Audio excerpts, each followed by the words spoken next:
Hello everyone, welcome to 4 Dimensions Infotech YouTube channel. So in this video, we are going to learn complete SolidEdge software, perfect for mechanical engineers who want to learn 3D modeling, assemblies, drafting and real world design applications. So if you are new to our YouTube channel, don't forget to like, share, subscribe, hit the bell icon so you never miss any update to watch more related course videos. So let's learn together to grow your design skills. Hello everyone, so today we are going to start with SolidEdge. We are going to start with first lecture of SolidEdge, in which we are going to see Sketcher, some small settings about Sketcher, how to start with a drawing, and we are also going to see a line command. So to start with, I am going to select new. This is the starting interface, and here we need to select new. After clicking on new, you have these options here. You can see every unit is shown in ISO. Now you can see here different platforms are given here, such as isometric part, then sheet metal, isometric assembly, isometric drafting and isometric weldments. Now one thing is common here is that we are going to see all the units in ISO. So if you want to change the unit, then here one option is given, that is edit list. Suppose instead of ISO I want to work in inches, then I will select this edit list option here, and here you can see, suppose I want inches, so I'll select NC inch, NC metric, DIN, GB, JIS, metric and isometric. So here are the different units been given. So whatever requirement we are having for the units, you can select it. I'm going to go with the default, that is isometric. I'll say OK. And in isometric, I'm going to select isometric part so as to start Sketcher and part modeling. So I'll select isometric part. You can see the symbol of isometric part document here. I'll select it here. It will take a little bit time to load. We are going to see SolidEdge 23 version here. There are different versions used in industry. Mostly 19 to 22 are used, but we are going to see SolidEdge 23. There is not much difference given, only little bit interface has been changed here. So when you start the interface here, you can see at the left side it is here the area, that is model tree area. Here it is the title. The option given here as base, it will show the UCS icon. If I hide this base, it will hide the UCS icon. Here the material option has been given. We will see the material option later after completing the 3D commands. Here there are options given for base reference planes. So it is optional here. If you want to show or hide the reference plane, you can control it by here. You just need to click on this eye symbol and now the planes are visible. If I again click on this symbol, the planes will be hidden. So you can control the display of the planes as well as UCS icon. Now if you are new to SolidEdge and you are starting the SolidEdge first time, here the interface will be shown in ordered form. There is one more option given, that is synchronize. So sometimes for the newcomers in SolidEdge, the interface here it will show as synchronize only.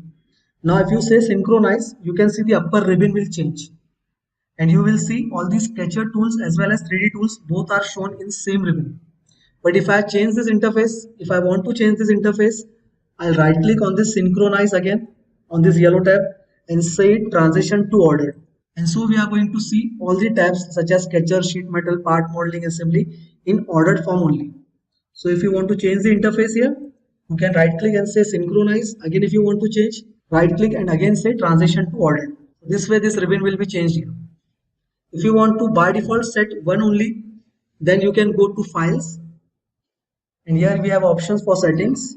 In settings, we are going to go for customize.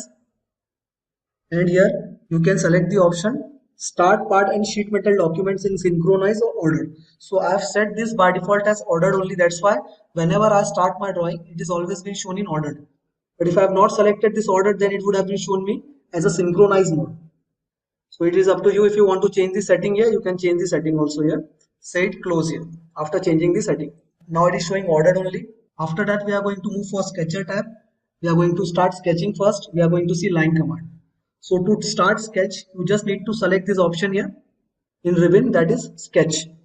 Select the sketch tab and then you have to select the plane. And if you want to exit the sketch, you need to say close sketch.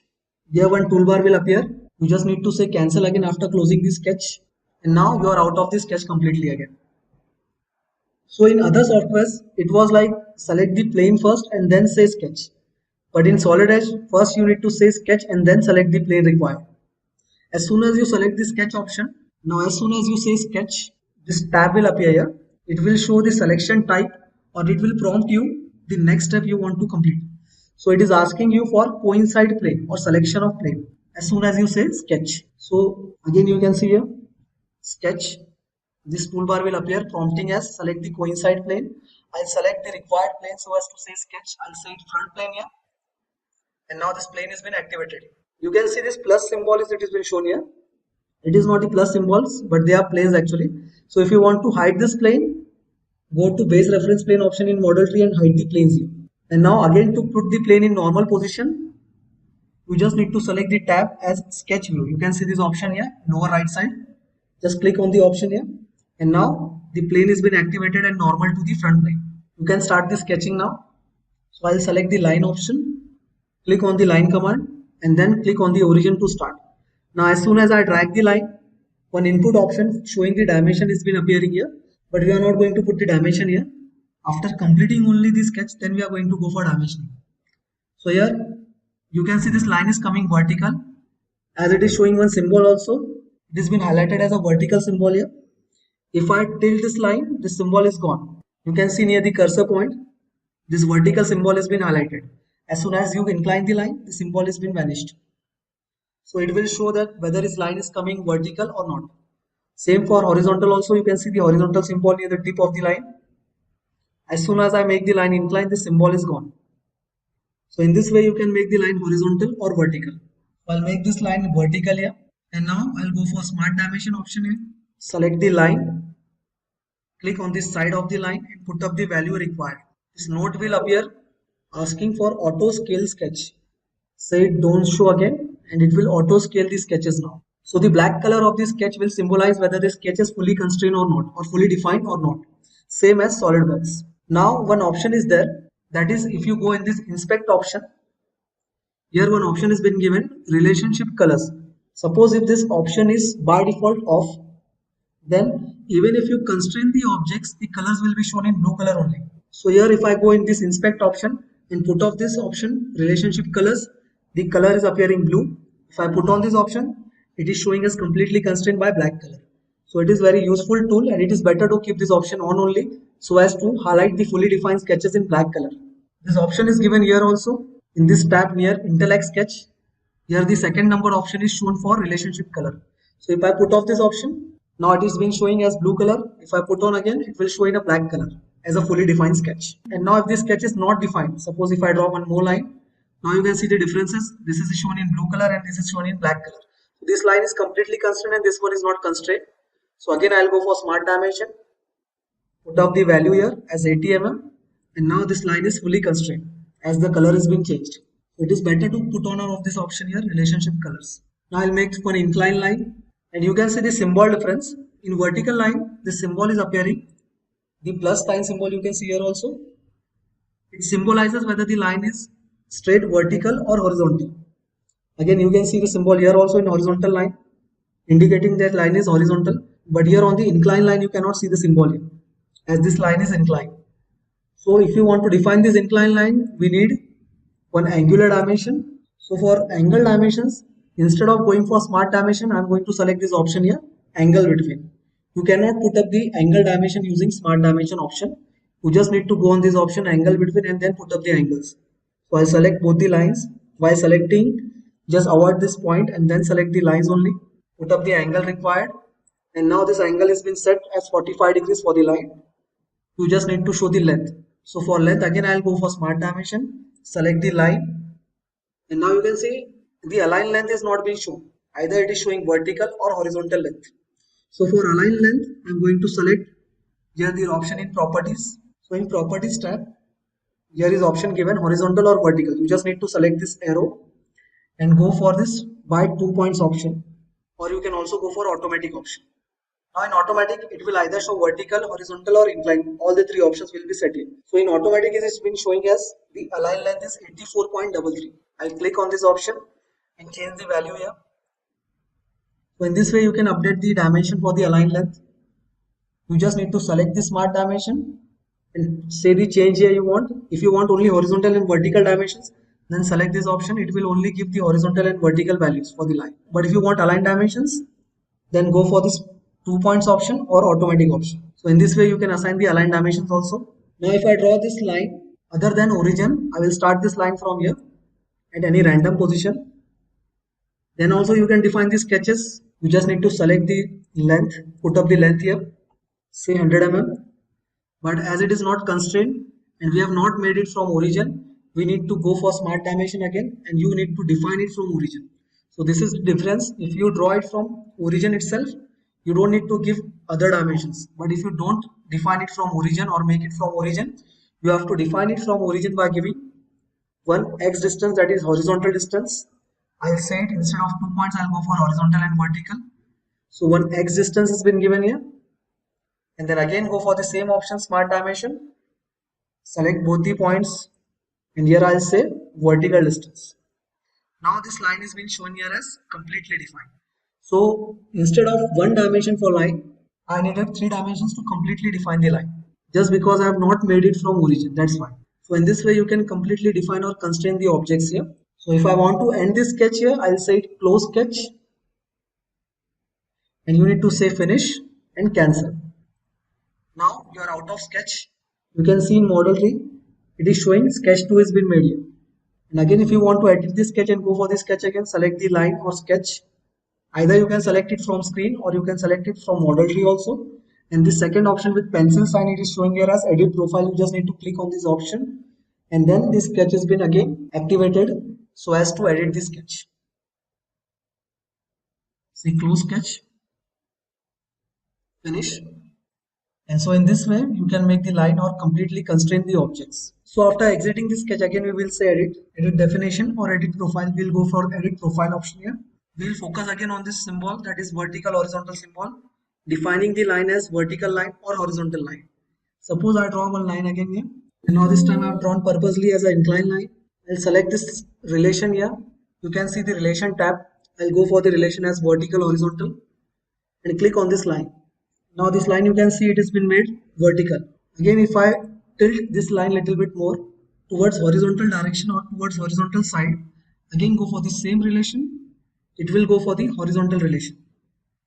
So it depends on how much the line has been tilted and in which direction it is close to. I'll make one more line. Suppose it is tilted more towards the horizontal direction, then by clicking the relation it will go for horizontal only. And suppose it is tilted more on the side of the vertical side, then if I say this line as vertical or horizontal, it will go for vertical relation. So it depends on how much it has been tilted and on which side it has been tilted. By that only you can define whether the line is going to go for vertical or horizontal. Now suppose if I want to go for the dimension between 2 points. So by smart dimension you can give dimension to the objects directly clicking on them.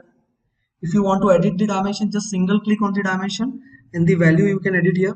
If you want to undo, just press on Ctrl Z. Now if I want to put the dimension between 2 points instead of object or 2 lines, then you cannot put the dimension by using smart dimension option as it will not select the points here. You can see points are not been highlighted. So to put up the dimension between 2 points, here one separate option has been given, that is distance between. Select that option, go for the 2 points here and you can see vertical or horizontal dimension has been appearing. If I want incline or align dimension, again I'll go for 2 points option and here you will have the align dimension. I'll go for horizontal vertical only. So in this way you can put up the dimension between 2 points using the option as distance between. And in angle between you can only go for the angle dimension, and smart dimension is used only for the objects selection such as line to line, circle to line, line to object, line to rectangle. If I want to coincide this end point of the line on the start point of this line, then you have the relation here, that is coincide or connect. Here it is pronounced as connect, in other software it is given as coincide. So I select this connect relation and select the required points to be connected. It is showing the note saying the requested change conflicts the existing relationship. It is showing as the error only now. It is because we have given the dimension here in between 2 points. So if I want to connect these 2 points, then I have to delete this dimension and then go for the relation as connect. So I'll select the dimension and then delete the dimension first. And then go for the connect option. Select both the points.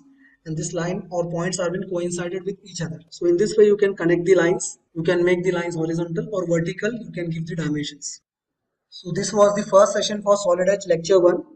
We are going to continue SolidEdge further lectures in upcoming sessions. We have also completed lectures for SolidWorks. You can see the playlist 4 Dimensions Infotech. Please like, share and subscribe. Till then, thank you.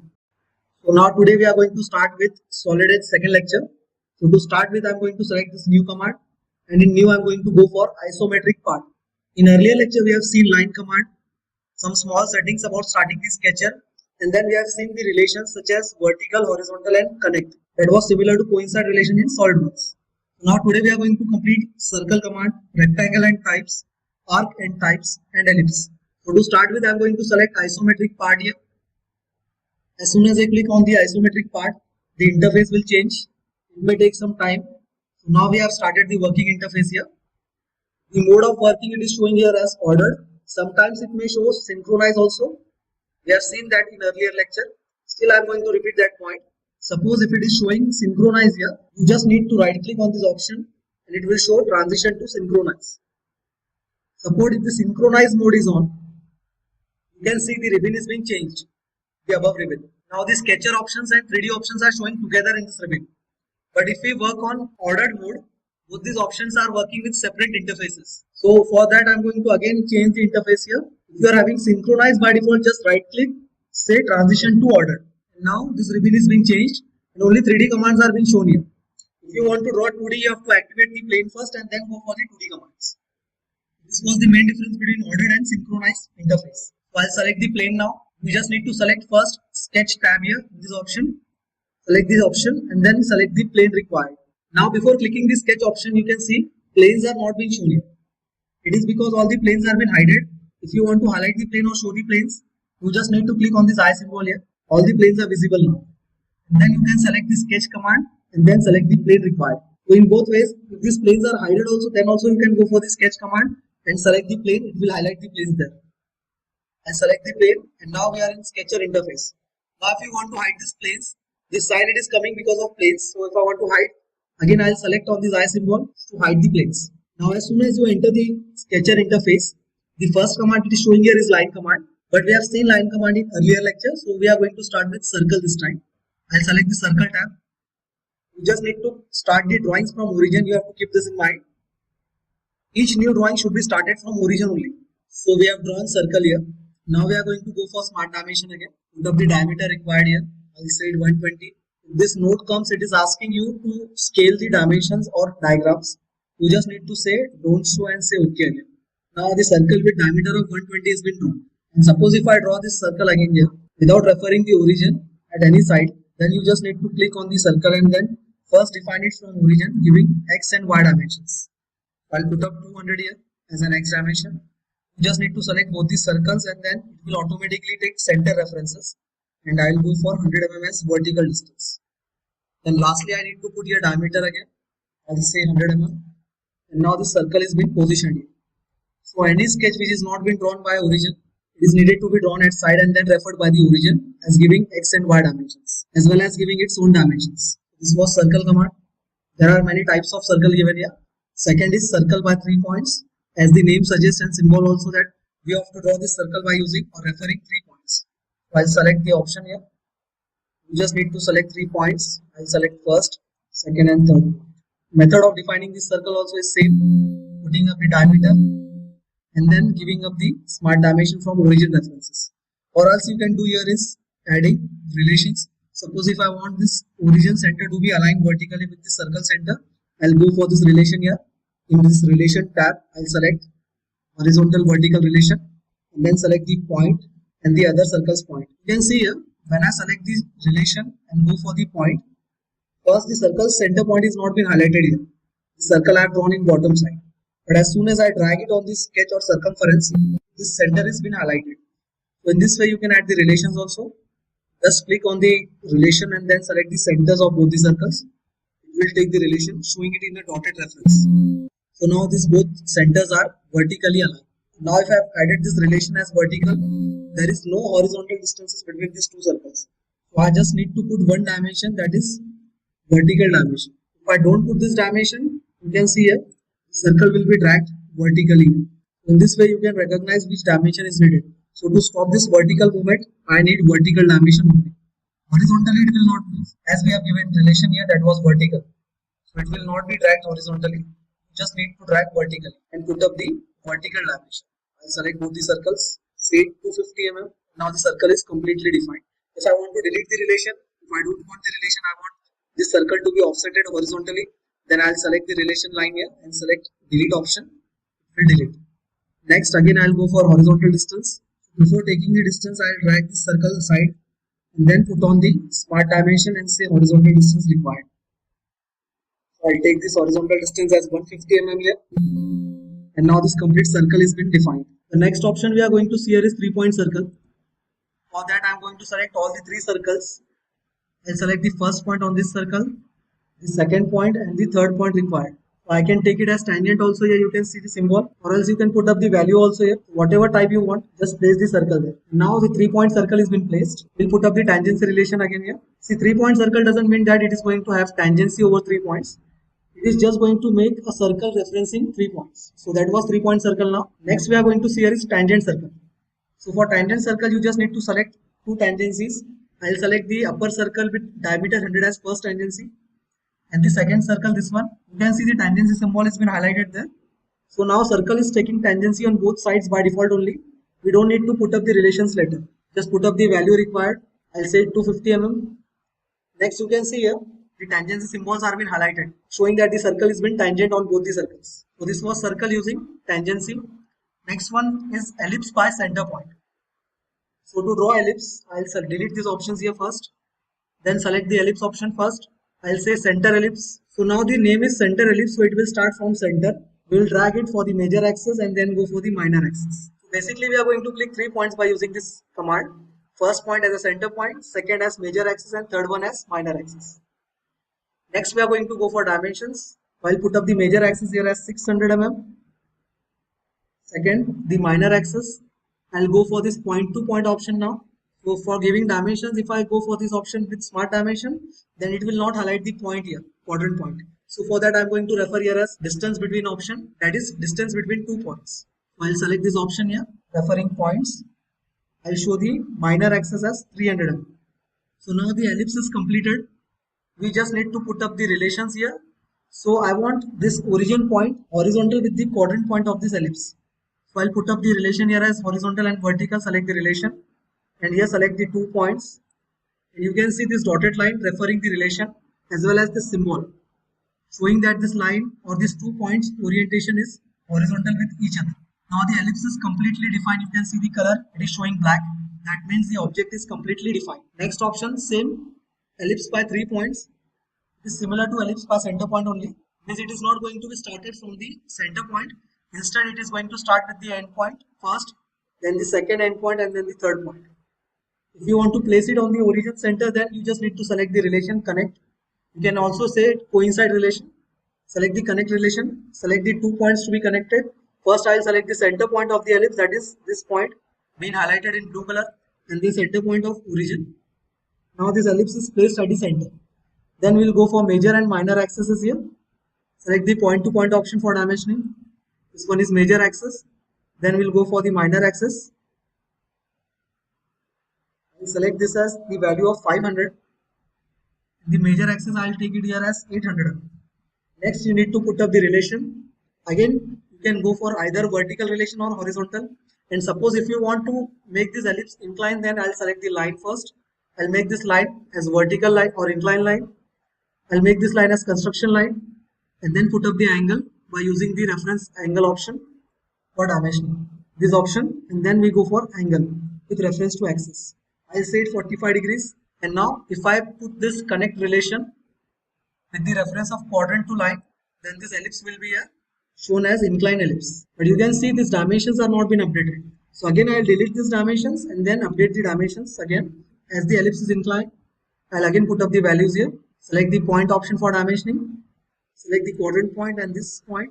Now you can see the dimension is coming vertical or either horizontal. I'll say by 2 points and then aligned dimension will appear there. I'll say 2 and 1200 mm. And the other point dimension from quadrant only, referring the minor axis as 750. So now this ellipse is drawn inclined. And if you want to connect this endpoint of construction line to ellipse, then again select the coincide or connect command and then say connect. Now the ellipse has been completed. Next and last command we are going to see here is rectangle. So for that I'll select the center rectangle. Draw the center rectangle first. I'll put up the dimension here.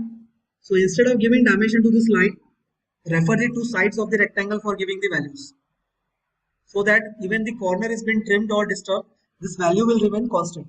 So I'll put up here as 500 mm, 450 mm, and the other two sides also I'll say it as 300 mm. Now this rectangle has been completed here. The other types of rectangle are given here as by 2 points, means rectangle by 2 points. The other one is rectangle by 3 points. So the rectangle by 3 points option is used to draw inclined rectangle. And here one more option is given, that is polygon by center. So it will start by center, but you have two options there. Either you can draw this distance of radius from center to vertex point. You can see the option here.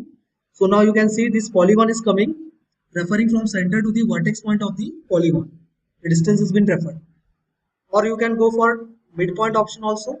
Now the distance has been referred from center point to the side of the polygon. And this distance is nothing but radius. Put up the value for the radius. I'll say it 2000. And then put up the relation here. You can see if you don't put the relation, this hexagon will rotate. So to log the hexagon, I'll go for smart dimension and I'll put up the reference values from origin so as to define. You can put up horizontal and vertical dimension first. Now the circle is completely defined. You can see the color of the circle is black. Still this hexagon is not defined as the sides will move. So to log the sides, I'll put up relation either vertical or horizontal to any one side of the polygon. I'll select the side and say this option. Now this line is horizontal. Now this hexagon is completed and completely defined. Now to define this rectangle as it is inclined, I'll put up these values here. Again it is showing vertical or horizontal dimension only. So to change this orientation, I'll say 2 points, first and second. Then put up the value from origin so as to define the rectangle. You need to go for horizontal and vertical dimension again. Say horizontal dimension and then again vertical dimension from origin. So these two dimensions are compulsory if you are not defining it, if you are not making it from origin. Still the rectangle is not defined, it is because the rectangle is inclined. So put up the angle value, just go for the angle option, angle between, and put up the angle from axis also. You can refer the angle here.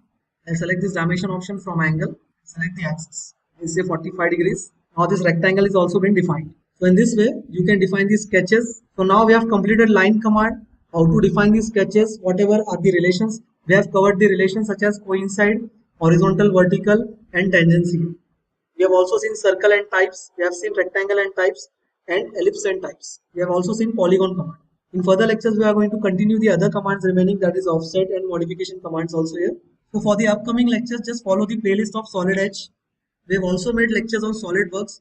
For that also you can refer the SolidWorks playlist. And now we are going to make SolidEdge playlist. So this is the second session. We'll continue further sessions also. Till then, thank you. So hello everyone. In last lecture, we have seen sketcher commands such as line, circle, rectangle, ellipse, polygon and types. So today we are going to continue the further sketch commands. So to start with, I am going to select sketch tab. Then select the required plane for selection. After activating the plane, you can see the axis system here. This is not the axis system, but these are the planes which we have been shown. So to hide the planes, we just need to click on the base reference plane option here. Here is the sign for hide and show symbol. So I'll click on this option and now the planes are hide. Again to normal the plane, here you can see at downside right hand side, one option is given, that is sketch view. You just need to click on that option so as to make the plane normal. Now the plane is coming normal here.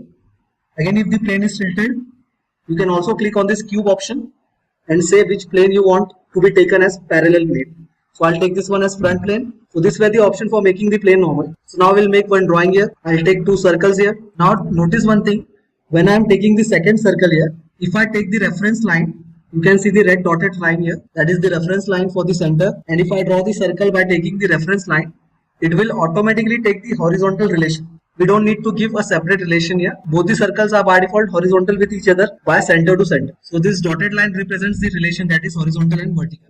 Suppose if I don't want this circle to be horizontal, then I'll select this relation and directly say delete here by keyboard. Now this relation has been removed. So I can move this circle and it is not horizontal or vertical. Again, if I want to put up the relation here, select the relation that is horizontal and vertical from relation tab.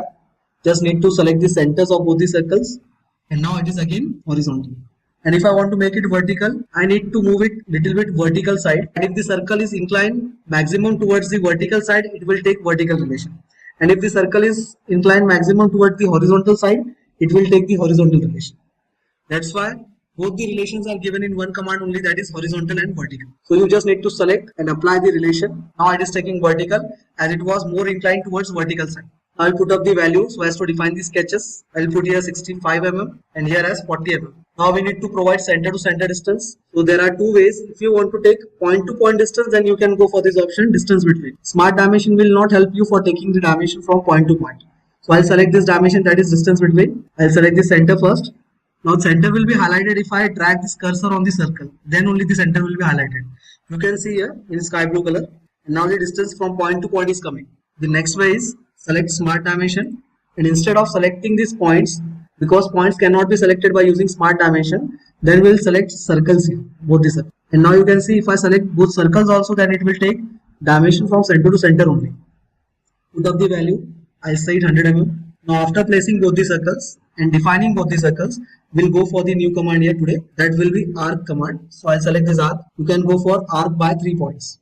So first we'll take this arc by 3 points option. You just need to select the circle. Now as the name suggests, arc by 3 points means you need to give 3 points to make the arc. So to start with, I'll select the circle for the first point, the first circle, the second circle for the second point, third point will be for the placement, whether you want to make the arc concave or convex. After putting the arc, I'll put up the radius here. I'll say it 180. Now I need to make this arc tangent on both the circles. So for that, I'll go for tangency relation. Select the tangency relation. Select both the circle and arc.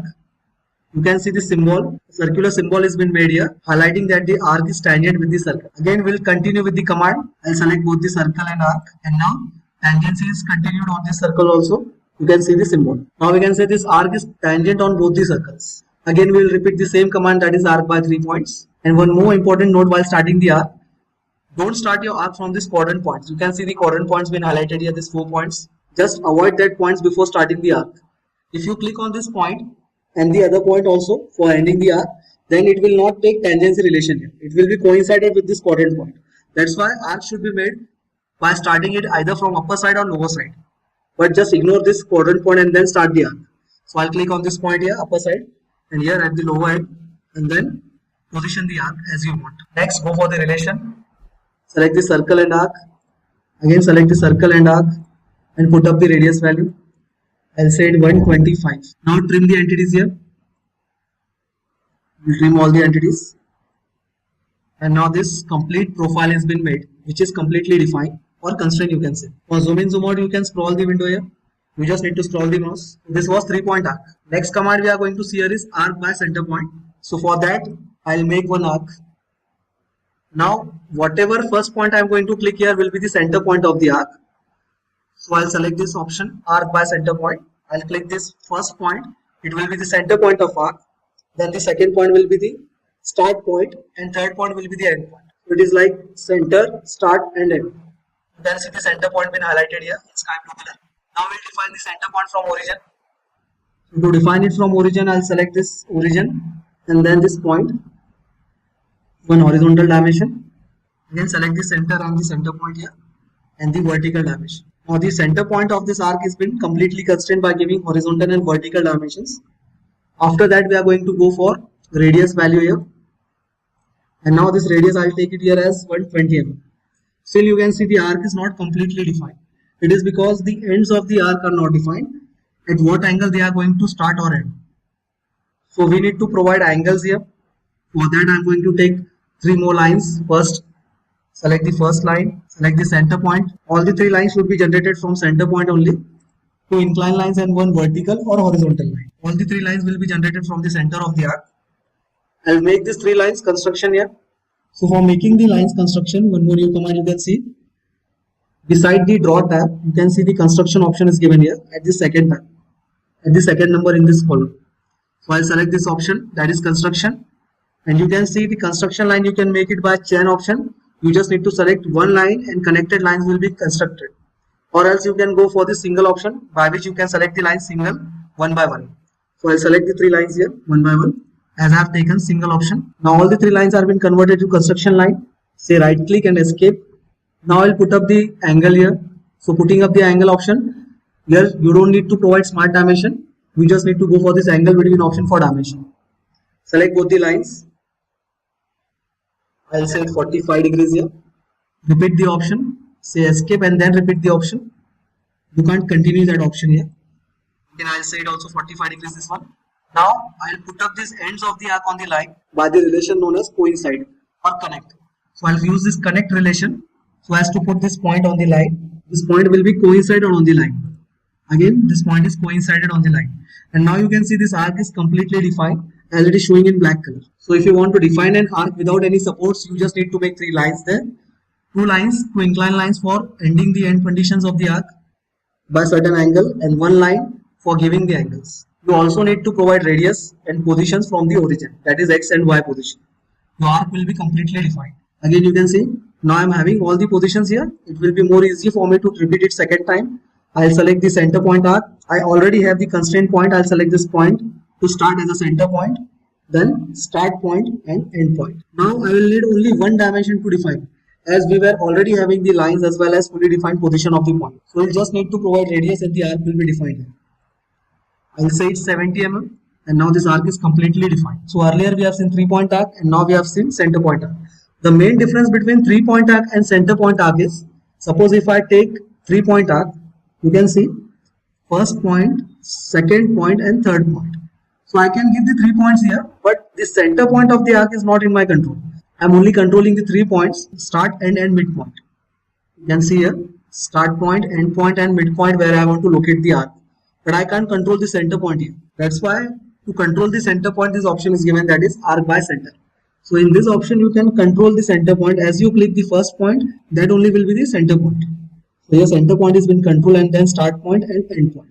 This is the main difference between 3-point arc and center point arc. Now next, one more option is given, that is tangent arc. This option is not much used, but if you want an arc continuity with the other arc taking tangency, then you can go for this option also. You can see tangency is by default taken. You just need to click the end point, and wherever you click the start or end point, you will see that tangency will be taken directly. You don't need to provide manually any tangency here.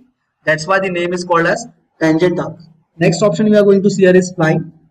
So splines are nothing but flexible lines. So whatever points I'm going to click here while making any spline, suppose first point, second, third, fourth, fifth, sixth, seventh, these points will be the grip points.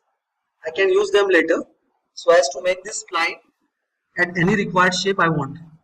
So splines will only be used in conditions where precision is not required or fully defined sketch is not required.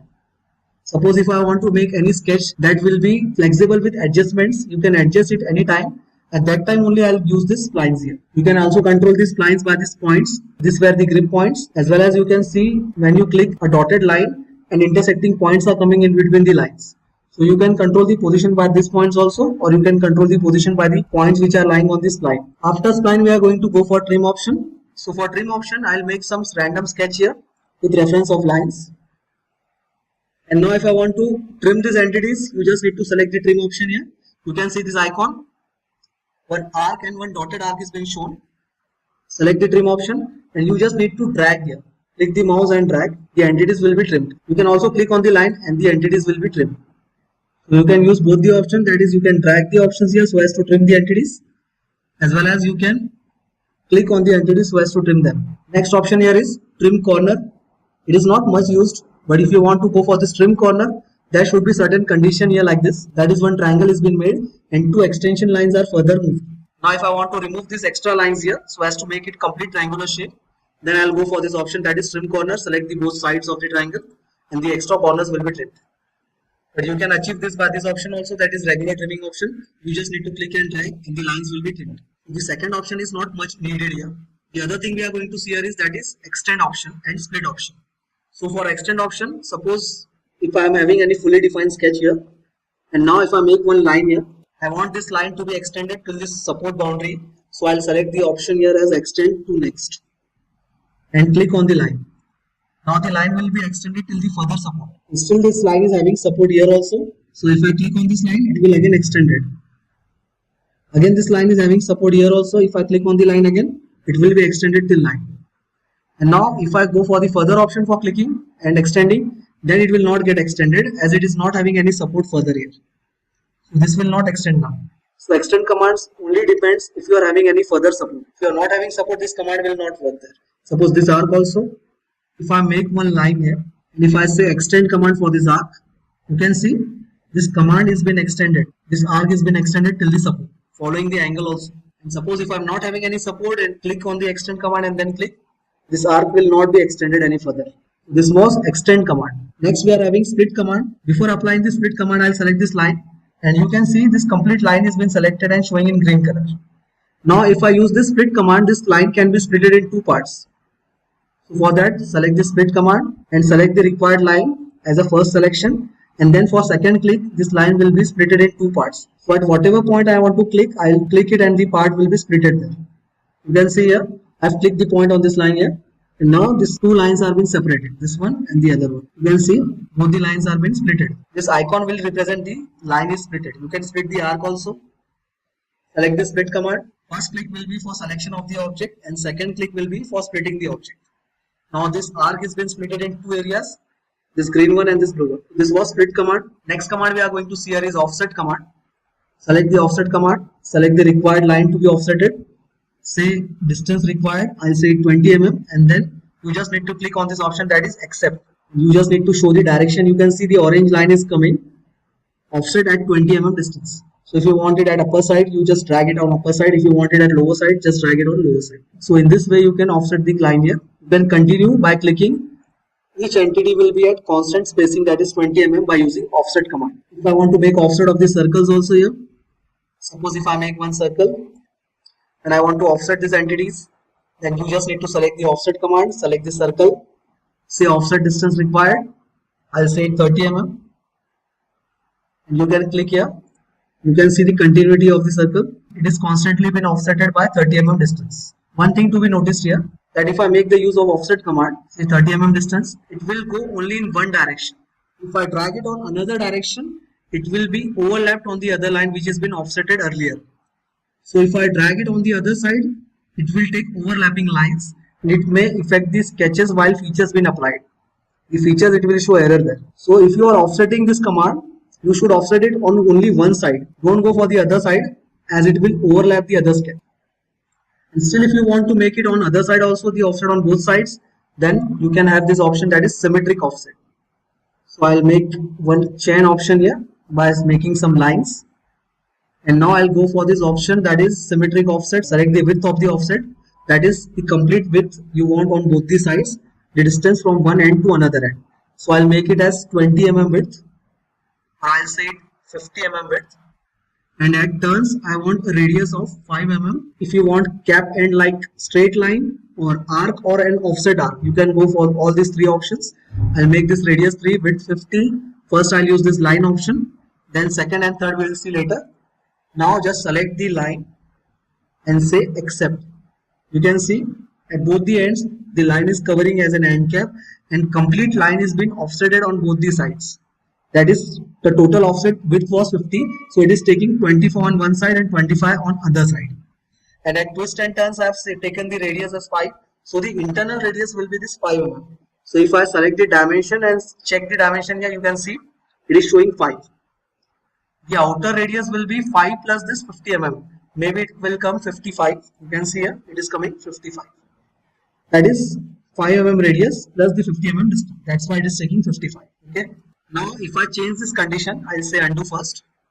Again I'll go for offset on symmetric sides, symmetric offset, and I'll say arc end. So the cap end will be in shape of arc now instead of making it line.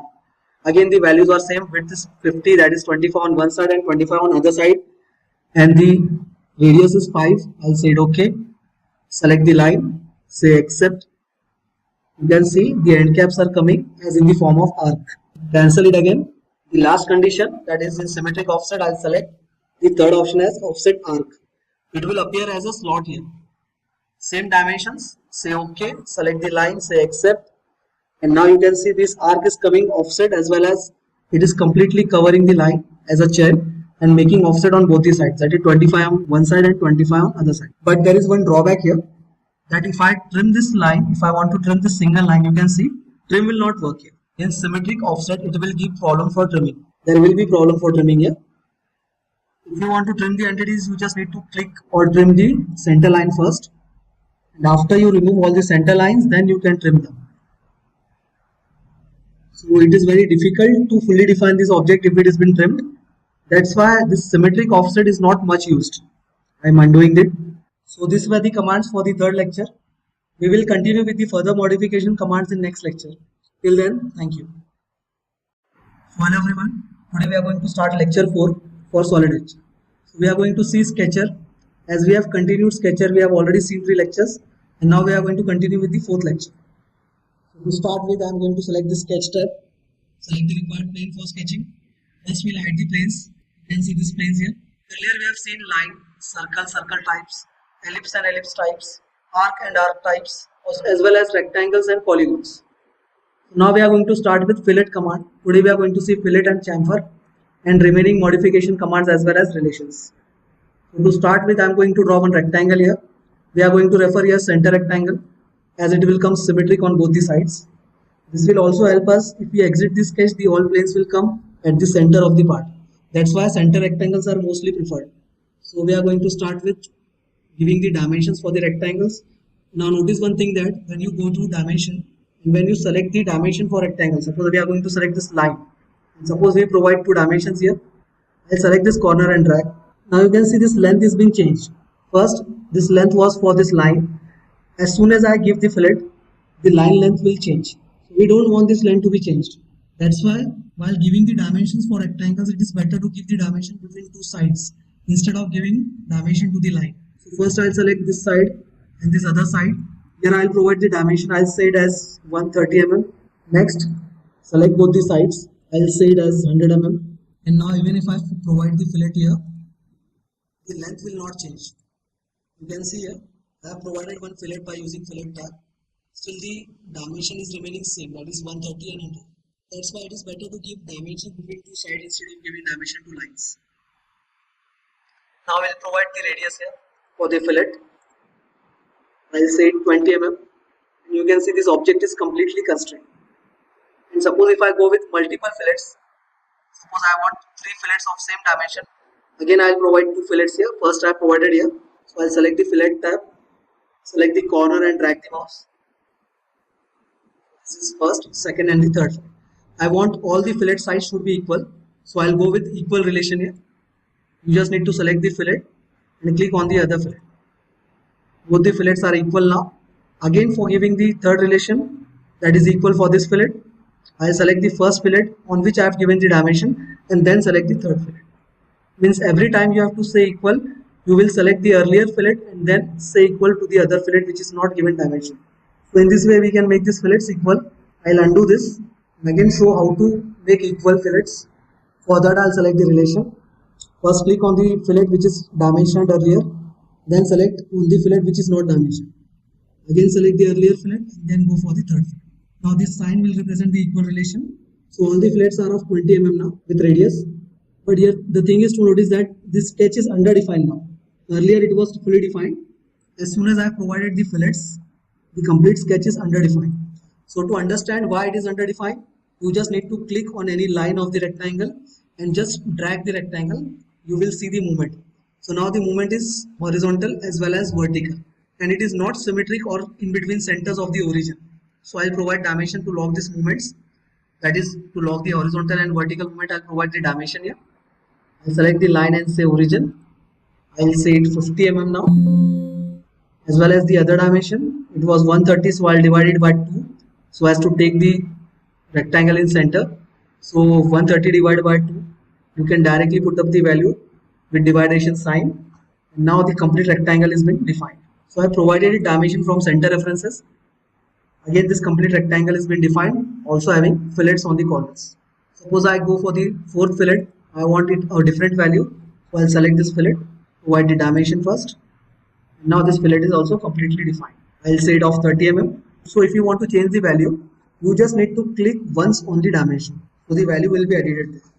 In this way we can provide the fillets here. I'll draw one more rectangle here. Suppose I'll say center rectangle only. As if now I have not drawn it from center or origin, I'll define it from center by giving the dimensions and relations. So I'll take this distance between 2 rectangles as 120 mm. Also provide the dimension for the rectangle, the other rectangle. Provide the dimensions between 2 sides instead of lines. I'll make one relation here, that is making these 2 points, the midpoint of this line and the midpoint of the other line, make them horizontal. So now this rectangle is completely defined. If I would have not provided that relation, then the rectangle will move vertically. So I want to lock this position. That's why I'm taking the reference from center. I would have also taken it from upper side or lower side, whatever will be the requirement. So I'll take this relation here. So as to constrain this rectangle also. Now we'll see the chamfer command here. Select the chamfer command here. There are two ways to provide chamfer. That is by providing one angle and one distance, or else you can provide two distances, that is setback A and setback B. So first we'll go with the first method, that is angle and setback A. I'll select the angle, I'll say it as 30 degrees here, and the length here I'll take it as 50 mm. Now we just need to go on the line and select the references here. So if I select the vertical reference, distance will be applied on the vertical reference. See, every time when you select the first entity, always distance will be applied, and when you select the second entity, angle will be applied. So here setback A, distance, and setback B as an angle. You can see the references there. It is showing B on horizontal side and A on vertical side. Suppose if I want to flip the direction, I want direction of distance to be coming on horizontal side, then I'll just drag the mouse, and you can see now A is coming on the horizontal side and B is coming on the vertical side. So in this way you can flip the dimensions for the chamfer by dragging the mouse inside the rectangular area. Suppose if I drag the mouse outside the rectangular area, then it will not be flipped. So it is compulsory for me to drag the mouse inside the rectangular area, that is in between the yellow shades. So I'll click here. Now chamfer has been provided, but dimensions are not visible there. It is because we need to provide dimensions again later. So now I'll take this point to point dimension, first point and second point. Now it is coming aligned dimension. I want horizontal dimension here. For that, I'll go for the relation here as horizontal and vertical for the properties. So now it is taking horizontal distance. Again, I'll select both the lines. One more important thing here, that if you have selected this dimension option, that is distance between, it will work only once if you select one time. It will not continuously work there. So if you have given one dimension, you just need to say escape and then go for the dimension again. Distance between, select the 2 points, it will provide distance. But we have not provided distance here. So we'll go for angle option. Select both the lines and you can see 30 degrees angle. Same values were provided for giving chamfer. That was angle of 30 degrees and distance of 50 mm. So in this way you can provide the chamfer by giving angle and distance method. Now I'll provide the chamfer here also by giving double distances. Second method for the chamfer, select the option chamfer. Now instead of angle I'll say setback A and setback B as the values. So I'll select the setback A option. I'll say 30 mm and setback B as 15 mm. You just need to select the two sides. Suppose I click on the first side, setback A will be applied on the first horizontal side. If I select vertical, it will be applied on vertical side. So whatever will be the first selection, setback A will be applied on that selection. And then second selection, that is setback B, will be applied on the second click only. Now if I want to flip them again, you just need to drag them. You can see A and B values are being flipped. So I'll take 30 mm on A and 15 mm on B. This chamfer is also been provided here. We'll just provide the values. Again, we will go for point to point dimension, 30 mm, say escape and then select the option again for dimensioning. Both the values are being provided. So one chamfer I have made it from distance and angle method, that was 50 and 30. In second I have used double distance method, that is setback A and B as 30 and 15 mm. Whatever will be the first selection, setback A will be applied on that selection. And now again you can see this profile is not completely defined. So I'll just select on the profile anywhere and drag the profile here. Now it is taking the vertical movement. So I'll provide one relation here so as to constrain it vertically. Again I'll go for this horizontal dimension. I'll select this point and the other point of the profile. You can see horizontal relation is being maintained here. After providing the relation, you can see this complete profile is constrained. So in this way you can constrain the profiles after providing fillets and chamfers. Now we will see some more modification commands which were remaining. We have already seen offset in earlier lectures. Now we'll go for move command. So to provide move command, I'll make one profile first. Again, I'll go for rectangle only as an example. I'll say 2-point rectangle so as to make it from corner. Next, I'm going to select the move command. Go for the selections, the entities you want to move, and give a reference point, any base point or a reference point, so as to move it from one point to another. So in this way, you can move the objects here using move tab. Again, select the objects, provide the reference point and move. In same command, that is move command, you can copy the objects also here. So this option contains two commands there, that is move and copy. So for copy, the process of selection is same. That is to select the rectangle first, then go for the move command. And in move command, you can see the copy option here. If I put on this option, the color will appear for this icon will be blue. Now it is appearing as white color. That means copy option is off. And if I select this option so as to on it, this color is showing blue. Means copy is on. Now if I click on the base point and drag, this will not move the object. Instead, it will create copies for that. In this way, you can use copy command also here. Next we are going to see here, after copy command we are going to go for mirror command here, then scale and stretch. So for mirror command, first we need to make one reference line so as to mirror the object against that line. So I'll make one reference line here. Suppose I make this line. You just need to select the objects. Before selecting the mirror command only you will select the objects, then select the mirror command and select the line. This object has been mirrored here. This symbol is showing the mirror command here. Now we have also made one horizontal line. Again I'll go for the selection first, then say mirror and select the line, reference line against which you want to mirror the object. It will get mirrored on the same distance as the first object was on the line. So it will be better if you provide the distances here then mirror. So the same distance will be taken for the second mirror also. This line will be symmetrically at the same distance from both the objects. That's why it is better to provide the distance first and then mirror. Next command is scale. Now suppose whatever the size of this rectangle is, I'll consider the scale factor as 1. Always the basic scale factor or the initial scale factor is 1. Now I'll provide one base point. I'll select the object, provide one base point, and you can see this object is getting scaled here. So if I want to double the size, I'll say scale factor as 2 times or 2. Now the rectangle size has been doubled here as I provided scale factor as 2. First, earlier initially it was 1.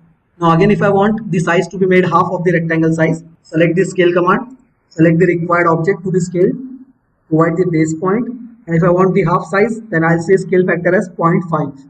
Now if I want to increase the size by 30%, means the initial scale is 1 as we have said earlier also, and I want to increase 30% more, then the scale factor will be 1.3, that is 30%, means 1 stands for 100% and 0.3 stands for 30%. So if I want to increase the size by 30%, the scale factor will be 1.3. We'll select the object here, go for the scale command, select this initial point or base point, and then go for the scale factor, say it as 1.3. So now the size of the rectangle is increased by 30%. Next, if you want to copy while scaling, you can also do one thing more here. That is, if you want to scale the object, but if you want to keep the initial object size same, then go for copy option in scale also. So you just need to select the scale command, select the main object to be scaled, and here put on this option that is copy, say base point, and then when you scale the object, the initial object will remain same with the size, and the other object will be created with the valued scale you have put in. So I'll say 0.5 here. If I want one more copy, I'll say 1.5, say right click and escape. So now there are 4 rectangles having different scales. Again you can see here, scale command, just put on the option copy, select the object, say reference point, I'll put up the value for the scale as 0.5 now. So now the size is 0.5 times smaller. Say escape, you can see 2 copies are being created here. So this was scale command. Again if the plane is been tilted, you just need to select the normal to option. That is here you can see this icon here at lower right side. That is sketch view. You just need to click on this option and the tilted plane again will be made normal or parallel. Next we are going to see some relations and some modifications here. We will see some more modification commands. Suppose I want to make one line or 2, and if I want them to make construction, we have already seen this option. I'll select the construction option, and if I want to turn both the lines in construction mode, I'll go for this chain option here and then select the lines. Both will be turned into construction lines. Next option is to create the circle or line by default in a construction mode. So for that I need to select this option here. Now if I draw any line or circle, it will by default be drawn into construction only. You can see here. And if I want to put off this option, just put off the option and again draw the lines. Now it will be drawn normally only. Next, now one more option is there. Suppose if you want to convert this line to curve, then you will go for this option, convert to curve. Select the line and you can see one relation has been highlighted showing that this line is horizontal. So whenever I select this option and click on the line, this relation will be vanished and now it is converted to a curve here. You just need to select the line and drag it. You can see now it is no more a line but it is converted into a curve. Again this option, I'll repeat it here. Select the option, convert to curve, select the line and this line is converted to curve. You just need to select and drag it here. Select the line and drag. You can see it is turned into a curve now. Next we are going to see some remaining relations here. Now if I want to make this line coincide to any point of the geometry, I'll select the connect command here. We have already seen this relation in earlier sketches. Next, if I want to make 2 lines parallel, I'll select one more line and provide the relation parallel here. Now both the lines are parallel to each other. Next, if I want to make this line lengths equal, select the equal relation. Now see, first you need to select the relations and then go for the selection of entities. Suppose if I select the entities first and then select the relation, it will not work there. First selection will be the relation type and then select the entities. Now we will see one more important relation, that is symmetric relation. For that I'll make one line here in between rectangle. And now suppose I want these two sides of the rectangle, that is vertical sides, to be symmetric with this line. Then select the option symmetric axis. Now you can see both the icons are similar, but one color is white and the other icon color is gray. So to start with symmetric relation, first I need to say this line as an axis. So this white color icon will stand for symmetric axis. Means you can say any line as an axis by using this icon. And then you need to show the two sides by which this axis should be symmetric. And now you need to show two sides of the rectangle that are to be made symmetric with the axis. So for that selection, you will select the gray option and select both the sides. This icon will represent that the sides of the rectangles are symmetric with this axis now. It means that if I drag one side of the rectangle, the other side will also be dragged. It is because of the symmetricity. So it is very important relation here. Now again, if I want to make these two sides, that is horizontal sides, symmetric with this axis, so first I will select the axis by using this icon, select the line, and then for selecting two sides, select the icon gray colored first, and then select the sides. So now both the sides are symmetric with the horizontal axis here. So this was symmetric relation. After that, we are going to see collinear relation. For that, I am going to draw one line. And now if I want this line to be aligned with the rectangle side, this vertical side, then I'll say collinear relation here. Both the lines are collinear to each other. This symbol will represent the relation that is collinear. Suppose if two lines are inclined, then also we can make them collinear here. You just need to select the relation and select the required lines. Now both the lines are collinear with each other. Next, concentricity. For that, I'm going to draw two circles. And now if I go for this concentric relation, select both the circles. Now both the circles are concentric with each other. Next, if I want two lines or entities to be perpendicular, then you just need to select the perpendicular relation. Select both the lines to be made perpendicular. Now you can see this 90-degree symbol showing that this horizontal and vertical lines are perpendicular to each other. Next, tangency. Select the tangent option. Select both the line and circle. And now both of them are tangent together. Now after tangent relation, we are going to see here some snapping points. The options for snapping points. So here you can see the option intellect sketch. So in this option, if I put on this option or click on this option having bulb sign, you can see some snapping points are been given here. Suppose if I put off this option, that is end point, midpoint, C orbital edges, center points. If I put off these options and say OK, suppose I will put off this option tangent also. Now if I go to make one more line here and if I search the quadrant points, it will not show me the quadrant point. Neither it will show me the center point here. You can see if I drag on this circle, center point is also not been highlighted here. Neither this quadrant points. Nor it will show these midpoints here, the end points. All the points for grasping the lines are missing here. It is because the snapping points have been off. So if I want to put on this option again, just select to intellect sketch. The sign is shown in the bulb sign. Select the option, put on this option here, say OK. And now you can see this end point, midpoint, center point, these quadrant points are again highlighted. Sometimes here the options are being put off. So it is better to check before having any confusion here that intellect sketch all the points are been on. Say OK. This option is also very important, that is relationship colors. Now it is showing a black color here. It is because this relationship colors option is on. Suppose if I put off this option, all the entities are being shown in sky blue color only. So it will be difficult for us whether to understand that sketch is completely defined or not. So always put on this option also here, that is relationship colors. These were the commands which were needed for us. Now after completing SketchUp, we are going to go for part modeling in next lectures. Please follow us for the further playlist also. We have already made 3 lectures and now this is the 4th lecture we are making here for completing the SketchUp app. So till then, thank you. Hello everyone. So now we have completed 2D sketching in SolidEdge. Today we are going to start with 3D. So in 3D we are going to see extrude boss, extrude cut and various features which are required in 3D to make a part. But before starting 3D, it is necessary for us to understand how to take multiple planes other than the 3 standard planes and how to make sketches convertible from one plane to another plane. And then we are going to start 3D. So it is a part of 3D only. So first we are going to make one sketch. So I'll start with sketch tab, select the required plane. I'll say center rectangle here. Provide the dimensions required. Provide the dimensions between sides instead of lines. First we'll make this sketch completely constrained. We will also make one more sketch that is under constraint. and now we'll say close sketch. Now here we have to remember that we have made these sketches on front plane.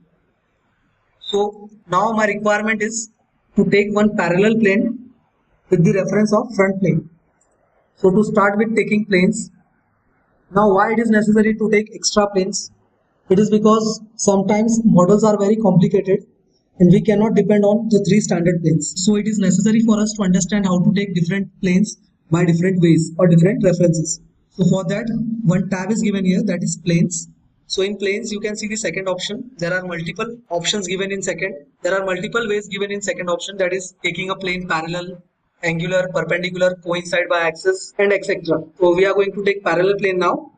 So to start with, I'll select this option parallel, and now it is necessary to keep on or keep unhide these base reference planes. So here I will take the reference of front plane so as to make a parallel plane. You can see as soon as I clicked on front plane, one new plane is been appearing there, and one window, one pop-up chart is appearing showing the distance here. So in this window, I am going to show the distance as 200 mm. Now if I am taking 200 mm, I just need to click on this side and the plane will appear here. If I want the plane to come at opposite side, then I'll undo it. Again, go for base reference planes, and in planes we are going to select parallel option. Select the reference plane as a front plane. You can select any face or plane or entity as required by different conditions. But in this condition, I am taking front plane. It is not necessary that always front plane will be used for taking different reference planes. So in this condition, my reference is front plane only for this condition. Again, this plane is appearing. Now if I want the direction to be coming at back side, so I need to drag it only. There is no reverse or forward option given here. You just need to drag on whatever side you want the plane to be appeared. So I'm taking it at back side now. I'll set the distance as 250 mm and enter. You just need to click on that side also to complete the command. Now this plane has been appeared here other than the three base reference planes. This is the fourth plane here. You can also see it in model tree here. Now I'll activate this plane by saying sketch. Before that, again we will hide the base reference planes here first, and then we will say sketch to the new plane. And now I want this rectangle and circle to be made on that plane also with the same sizes and same location. So instead of making this rectangle and circle again, I can do one shortcut thing here, that is to use project command. Project to sketch. It will come in sketcher tab only. You just need to select the command, and it will ask you the selection method, whether you want to select individual lines one by one, or you can also go by chain selection. Either ways you want. So I'll select the single wireframe first. In this you can see we need to select one by one each line. When you completely select the sketch, then only it will show you fully defined or black sketch, or else it will remain in a blue color, but it doesn't mean that it is wrong. You can directly utilize them also. I will undo it again, and again go for project entities. You can see this option here above construction line, and now I'll go for wireframe chain selection. You just need to select the rectangle here and say accept. Now this complete rectangle has been selected, or we can say that complete rectangle has been projected here. Second thing we are going to project here is the circle. Again, select the project to sketch option and click on the circle and say accept. Now one thing to note is that when we have made this earlier sketch, this rectangle was completely constrained, but the circle was not constrained. But while projecting these sketches on other planes, both the sketches will come completely defined, and we don't have any option to edit them. They are totally dependent on the first sketch to be edited. Means if I change the value in first sketch, then only the changes will appear in the second converted sketch. So you have to keep in mind there is one drawback here, that is the converted sketch is totally dependent on first sketch so as to be changed by the values or by the positions. So I'll close this sketch again, and now you can see model tree will show all the history here.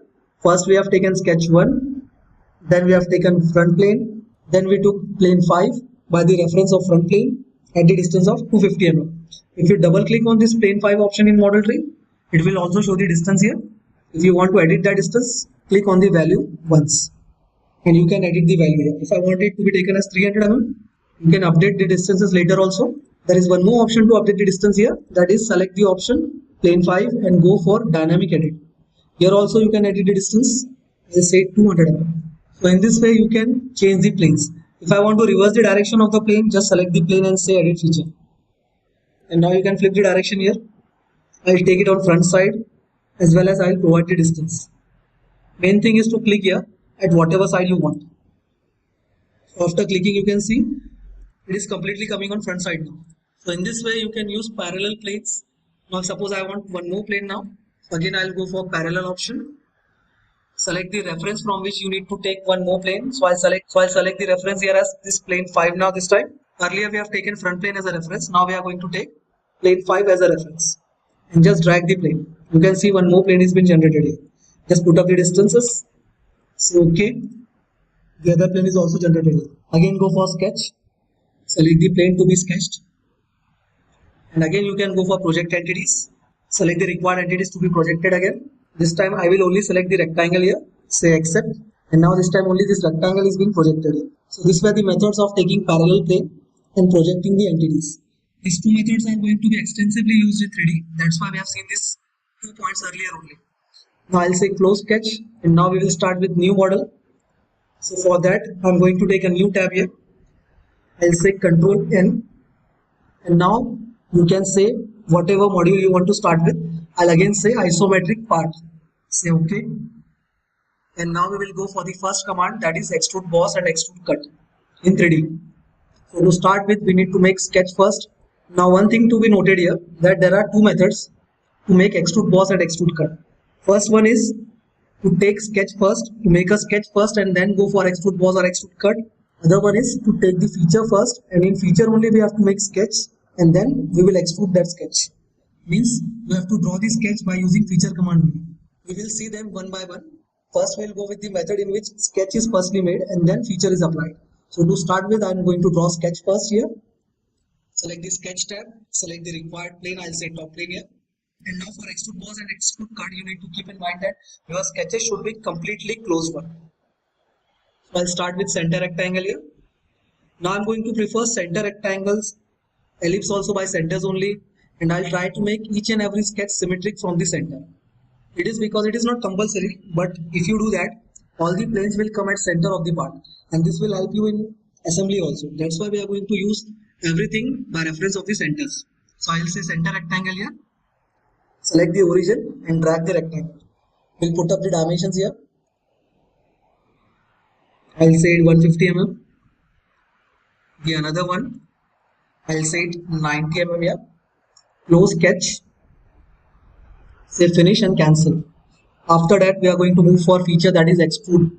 Extrude means adding the material in linear direction for one sketch which is closed. You can also go for one or more sketches. I'll say extrude here. Now after saying extrude, one chart will appear, and here in prompt bar also you can see it is asking you to select the face reference.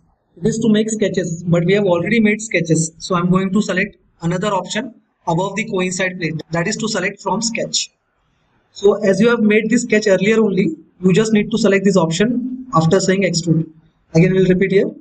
So now extrude command, and as we have drawn sketch earlier only, we are going to select this option here as select from sketch. It is asking you what you want to extrude. So I'll say it select from sketch, and I'll select the sketch here which we have made earlier. Say it OK, and now you can see this extrude boss has been appearing here. It is asking you for going at one sided only. There are different ways of making the extrude boss. We will see all the three ways. The first one is making the extrude at one side. So this is one sided extent or extrude. So whatever side you want, you just drag on that side, at lower side either, or you can go for upper side. You just need to put the value here. You can see this window. Now the value option is appearing here. I'll say it's 60 mm extrude at one side. After clicking 60 mm, again I have one more chance whether I want it in reverse direction or forward direction, at lower or upper direction. So at whatever direction I want, I just need to click on that side. After clicking on the mouse, you can see the extrude is coming at the upper side here with the value of 60 mm. If I want to edit the value again, I just need to click on this value and say 80 mm and say finish. Now if I feel that the direction is wrong, again I want the direction to be taken at downward side, you can edit the feature here again. You just need to click and say edit definition, this icon. Select edit definition and go for this extend step. Again it will ask you whether you want it at upper side or lower side, and put up the value and say at lower side only I want this time, and then finish. So now the direction is flipped here. Suppose I want this value to be taken as 60 mm. So I'll just click on the part, and you can see this dynamic edit option. It will only edit the values here. It will not edit the feature or sketch. Just for editing values, this option is given. I'll select. So it will show all the sketch and feature values both together. So I want to edit the feature value. I'll select this 40 mm and say 80 mm. Right click and escape. Now if I want this extrude to be taken from mid side, means above 40 mm and below 40 mm. So again we'll go for edit feature, edit definition option, and then select the extend step option again. And here you can see this option is given, that is symmetric extend. It means that now the extrusion will be taken on both sides, making the plane at the center reference. Means the plane will lie at the center and extrusion material will be added on both the sides. So whatever value that I want, suppose I want 80 mm only as earlier, I'll say 80 and enter. So now you can see this 80 is divided on both the sides. So in this way you can complete the feature here, extrude boss. But after completing also you can see this sketch is visible here. I don't want this sketch to be visible, so I'll hide this sketch here. And now this extrusion is appearing on both the sides. You can see. Again, I have one more option for the extrusion direction, that if I want this extrusion to be taken on both the sides but unequally, means non-symmetric. I mean if I want 80 mm only, but I want 30 mm upper side and 50 mm at lower side, means the values are not equal on the both sides. So I can do that also. Select the protrusion, say edit definition, and here again say extend step, and now I'll say this third option, that is non-symmetric extend. So in non-symmetric extend, I'll go for the first direction first. I'll say it at upper direction and put up the value. So now for value, here at the bottom side this option is appearing. I'll say 30 mm on direction 1. And as soon as I click on that direction after putting the value, this second direction material will be added. Now I want the material to be added at lower side, that is 50 mm only. So I'll directly type 50 and say enter. And click on the direction which required 50 mm. So here you can see above it is coming 30 mm, at the below side it is coming 50 mm. So this non-symmetric option is used only when you want the extrusions to be taken unequally on both the sides. If I want equally, then I'll go for symmetric option. All the options are given here in extend step only. You can see here one-sided, non-symmetric and symmetric. Okay. After completing this, I'll say right click so as to escape. Now I'll use parallel command of the plane here also. Suppose if I want one plane to be taken from this face, the right face, so I'll go for parallel plane option, select the required reference face, and then drag the plane from that particular face. One more thing to be noted here, that all the flat faces will act as a plane only here. So from this right side face or plane, you can say I'm taking a new plane. Put up the value here. I want to edit this value. I'll say dynamic edit and change the value. I'll say it 100 mm. Now I'll make one more sketch here. I'll say sketch to this plane. We are going to make one center rectangle here. So I'll select the rectangle option. You can drag this window so as to change the position. Then we'll go for rectangle option and select the center point rectangle. We'll just define this rectangle again. Remember that we are taking the plane, new plane, and then we are going to make this sketch here. Smart dimension. Put up the values. You should completely define this sketch before extruding or applying any feature. It is compulsory only that to define the sketches and then go for the features. I'll say 20 mm this time. Now the complete sketch has been constrained, and we can see here that the complete sketch was made on the new plane. Now close this sketch. So it is compulsory for applying any feature that you should close this sketch first, say finish and cancel, and then go for the feature. Again I'll select the extrude command, select the required sketch to be extruded, say OK, and now it will ask you want one-sided or some different option.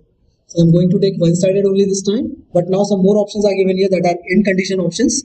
So it will ask you if I say through all, then it will completely get extruded till this phase. Second one is through next.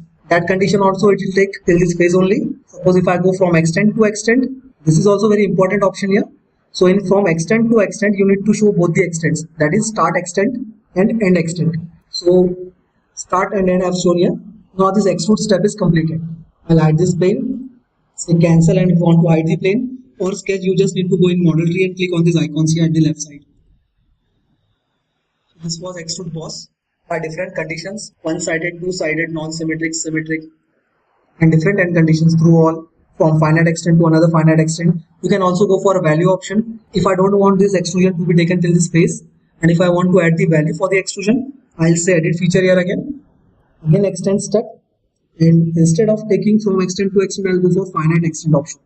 And here you need to put up the value, then only it will get extruded till that particular value. So I'll add here as 60 mm. You can see at right side this window is appearing for value. I'll just show the direction of extrusion and put up the value as 60 mm. So now it will extrude only till 60 mm. It will not take the reference of this space here. Say finish, and now this complete extrude is being made. So this was extrude boss command. Now we will go for extrude cut command. It is similar to extrude boss only. For that also, first we will make the sketch and then go for the feature. So now we are going to go for extrude cut option. For that also you need to select the plane or face so as to make the sketch. So I'll say sketch and select this face as a plane. I have said this earlier also that you can directly select the flat faces as a plane only to make sketches. So these flat faces of this cube are nothing but faces or planes only. So I'll select this face to make this sketch. Now to start with this sketch, I'm going to again refer as rectangle only. You can go any entity. I'll say now this time I'll say hexagon or polygon option. Polygon by center. I'll set this origin as a center and make this polygon. We put up the size required. Say it 20 mm. If this note appear, that is auto scale sketch, you just need to say don't show this message again. It is asking you particularly that if you make a 2D or 3D sketch containing driven dimension, the auto scale will work in such a way that all the dimensions will get adjusted according to the page setup. So it is better to tick this option and say OK. Now whenever I make any sketch, the scale of the part according to driven dimension will get adjusted. Next we are going to go for this line and say relation as vertical. Now this line is vertical as well as I have given this 20 diameter. And we have made this hexagon from origin only. So we don't need much dimensions to define it. Next I want to cut this sketch here. So I'll say close sketch and go for extrude cut option. It is similar to extrude boss, only the difference is there the material was going to add. Now it is going to cut the material. For both the options cut and boss, cutting or adding, same option is given, that is extrude. You just need to select the close sketch and then say accept. Now if I drag it on my side, it will get extruded. It is because there is no material here. And if I drag it on reverse side, it will get cut. And if you are not updating the result as cut, then you can go for this option here, that is extrude add cut option. Select the option and then say cut. So it will only particularly cut the material. If it is not taking automatically, then you just need to select this option and say cut. Now for cutting, you just need to provide the depth here. So in lower right side, I can see this option. I'll say it, I want to cut it till 100 mm and enter.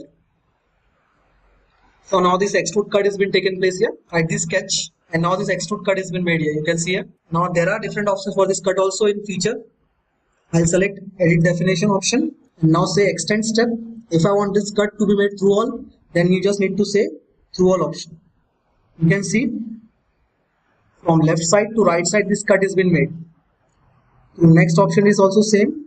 From extend to extend is like if I want to start this cut from this face and end this cut at this face reference, then it will take only the depth of that particular face only. From the first face to this last face, this depth is automatically defined. You can see here. So to understand, we can say that the inner face, flat face, is coplanar with this face. So whatever the distance is from this face, front face of this part till the back face of this extrusion, that distance has been cut here. That was from extend to extend option. Next one, here it is finite extend. So for finite extend, you just need to give the value here. I'll say it 40 mm and enter. I'll add this sketch here. Now this cut is also made here. If I want to make these parts visible from the inner features, so I can go for this appearance or view styles. Now by default option is on, that is shaded with visible edges. If I say shaded only, then the edges will disappear from this part and only you can see the material here. If I go for this option, that is hidden visible edges only, then only edges will be visible, material will not be visible here. Only these edges will be visible. But still these internal cuts are not visible, means how much depth is there for this internal cut, it is not visible here. So for that, again say view styles and go for this second last option. And now you can see these cuts also. It will help us to understand what is the depth of this cut. So these were the two commands to understand the internal features, what is the depth of the cut and whether there are internal features in a part or not. So in this way we have completed the extrude boss, extrude cut and the lecture 5. Now we will continue with the part molding lectures further. Till then, thank you. So hello everyone, today we are going to start with the part molding practice. For that I have selected this part. So we are going to start making this part now. So to start with, we are going to select two features first. We are going to make this cylinder and then we are going to go with this profile and add one extrude here. So the first extrusion will be the cylinder and the second extrusion will be this profile here. So now you can see top view is shown, section view, that is section view BB, which is cut from here and it is shown at the above side. And here one more section view is being shown, that is section view AA. It is shown on the right side. The section views are referred only to show the internal features of the part. So to start with, I'm going to start this cylinder first. We are going to select the top plane first. Say sketch, circle command. We put up the diameter here. So the diameter given for this cylinder is 65 and the internal diameter is 41. See, now we are going to take these all cuts at later only. First we are going to make all the extrusions, then we will go for these extrude cuts. So I am only considering the upper diameter, that is 65. So here the diameter is 65. Say auto scale dimension, then say OK. Next, close the sketch. We are going to select the feature extrude boss. We have already seen extrude boss in last previous lecture. What are the types and what are the subtypes? We'll select the feature, then select the sketch required. Just check this option, the selection option. It is showing select from sketch only. I'll select the sketch, say OK. And now I want this cylinder to be extruded on symmetric sides, means on both the sides, so that the plane will come in middle of the body. I'll say symmetric extend, put up the extrusion value here. So the height of the cylinder, it is given here as 34, this cylinder. So I'll say 34. Next, we are going to hide the sketch here in model tree. If you don't want to hide or show these sketches in model tree, you can directly go with the features and make the sketch within the feature itself. So for second extrusion, we are going to do the same thing. We are directly going to go for extrude without making any sketch. So now for the second feature, we are going to make this profile first and then we are going to extrude it by 50 mm. For this extrusion also, we are going to extrude it from symmetric sides so as the plane will come at the mid of the body. So to make this profile, I am going to select top plane only again, say sketch. So here the diameter is given 47. I am going to make this profile first. I will draw this 47 circle. Alignments will be same from the mid. So I will make it horizontal alignment. The diameter is 47 here. Now we need to give the center to center distance. So the center to center distance for this profile is given as 96 mm. You can see here from this profile center to the cylindrical center, that is 96. Say smart dimension. Select the edge and the circle. Dimension will be referred from the centers only. I'll say it 96. Next I am going to draw one line. This line of 26 mm symmetric on both the sides from this horizontal line. So to make symmetric, again I'll add the relation, that is horizontal from center to the midpoint of the line. The height of this line is given as 26. So now we need this distance from line to the center of the circle. So that distance is given here as 32 mm. We can see here this line and the circle center. So the distance is 32 mm. Smart dimension, select the line and circle, say 32 mm. Next, we need two more lines that will be tangent to the diameter 47 circle, the upper side and the lower side. Now this lines, see now it is taking tangency by itself only. You can see the symbol of tangency. If the line doesn't take the tangency, we can give the relation from outside also, from this tab, that is relation tab. Now it is taken tangency. You can understand it by seeing the symbols. This circular symbol stands for tangency only. We'll continue with this profile. So the next part is this radius 14 circle. We want this profile. We want this profile to be made, and here the radius 14 is given. So I'm going to take circle, take center reference only, diameter is 14. So the distance from this outer circle of diameter 47 to radius 14 circle is 44. You can see the center to center distance. I'll put up the distance here. After putting up this distance, now one correction is there. This was diameter 28 and radius 14. So I need to change this value, say 28. Now I'll make two lines here. Next part is this lines. So to make these lines, we are going to start the lines from quadrant. And if we end this line on this circle, it may take tangency there. By default, it will take tangency. So to avoid that, I am going to intersect this line in the circle. And then we are going to end this line here. Same at the bottom side also. Make this line horizontal and trim the extra entities here. Now after trimming, you can see this complete sketch is underdefined. So to understand why it is underdefined, just move the endpoints of any entity. The moment will show you why it is underdefined. So these points relations are required here so as to make them vertical. I'll make this point vertical with the upper point. Now this complete profile has been made. Only this portion is remaining for trimming. And now this complete entity has been made. Close the sketch, say extrude boss. Select the profile to be extruded. And we will extrude it on symmetric sides with 50 mm. You can see here the height of this profile. It is given here 50 mm. So we have made this extrude of 50 mm here. Say finish and cancel. We'll hide this sketch here. Next we are going to make this cylinder. So now the total length of this cylinder is given. From the first feature it is taken as 166 mm. So I am going to take one plane here. Say reference plane parallel. Select the plane. Put up the distance here as 166 mm. 166. Next we are going to say sketch.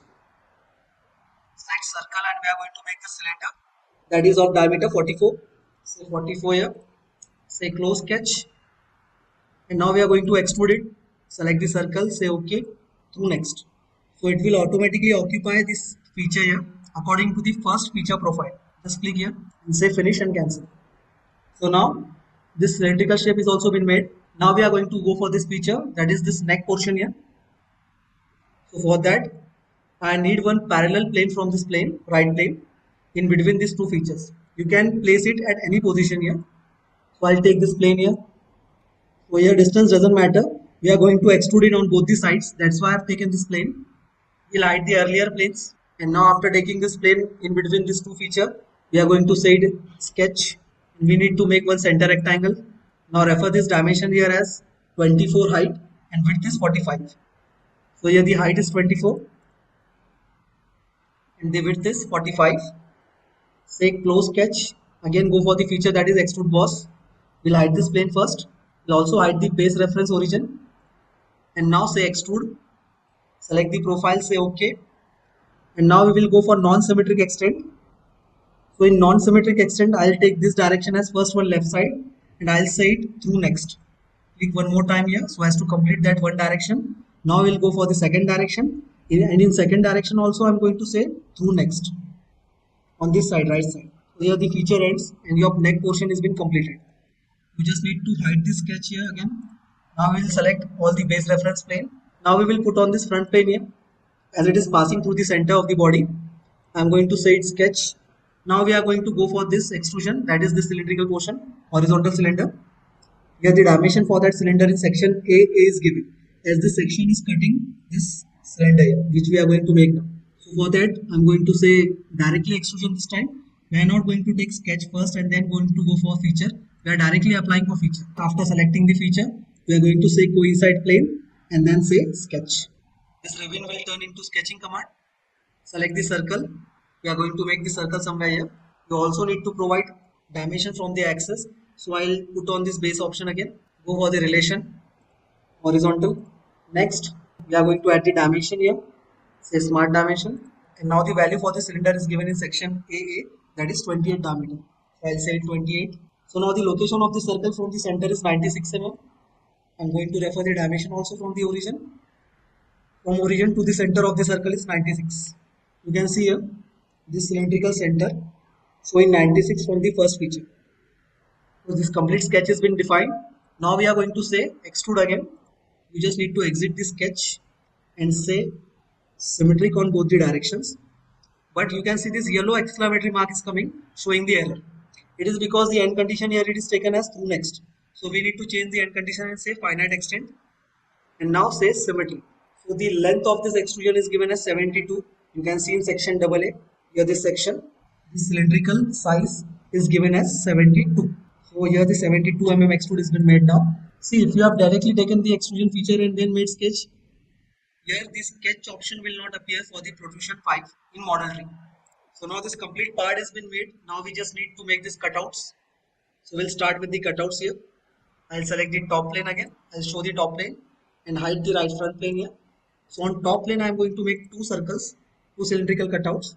That is this one, that is 41 diameter and the other one 35 diameter. So I'm going to make it on same plane and say symmetric cut on both the sides. Now says concentricity so as to confirm the centers. Put up the dimensions. I'll take it 41 here. And the other dimension is say close sketch and say extrude cut now. Select the extrude feature. Now you have to go in this option that is add cut and select the cut feature. Select the required sketches. For that I'm going to say select from sketch option here. First and second. Say OK. And now these cuts will be made here. Say finite extent and symmetric on both the sides. Finish and cancel. So now these cuts are been made. I'll hide this sketch here. Again hide the plane required. Next we are going to go for this circular cutout. Now this cutout is starting from the cylindrical face and it is going to end here with this vertical cylindrical cutout merging with that cut. So say extrude, directly go for the feature, select the face for the sketch. Before that select coincide plane and then go for the sketch. Define the circle here. Now the diameter been taken here is 22. Say close sketch and finish. Now the cut here we require here the depth of the cut is For that I'm going to say from extent to extent, and here is the start extent, and to end the extent we are going to say the cylindrical internal face. So the cut will start from this face and end on this face here. And this cut is now being merged with the upper cylindrical cut. That was the limit for this cut. Say escape. You can also say escape by right clicking the mouse. And now this part has been made. We are not going to go for this tap holes as we have not seen hole wizard command yet. So this was the part modeling feature. And in this way you can make that particular parts here. Now we also need to give the appearance here. For that we are going to see view tab, and in view tab there is one option been given, that is part painter. Select the feature and you just need to select the type of selection required. So I'm going to say body here. Select the body and the required color you want. I'll say it here as white, and then select the body. So this feature is coming white here. You can see this complete body is coming white.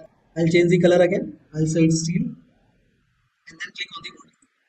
So now one steel appearance has been applied here. See close. And for isometric view, I am going to select this box, this triangular area, blue color. So the part will be arranged in isometric position. So this was one part practice for understanding the extrude boss and extrude cut command. We are going to continue with the other features in further lectures.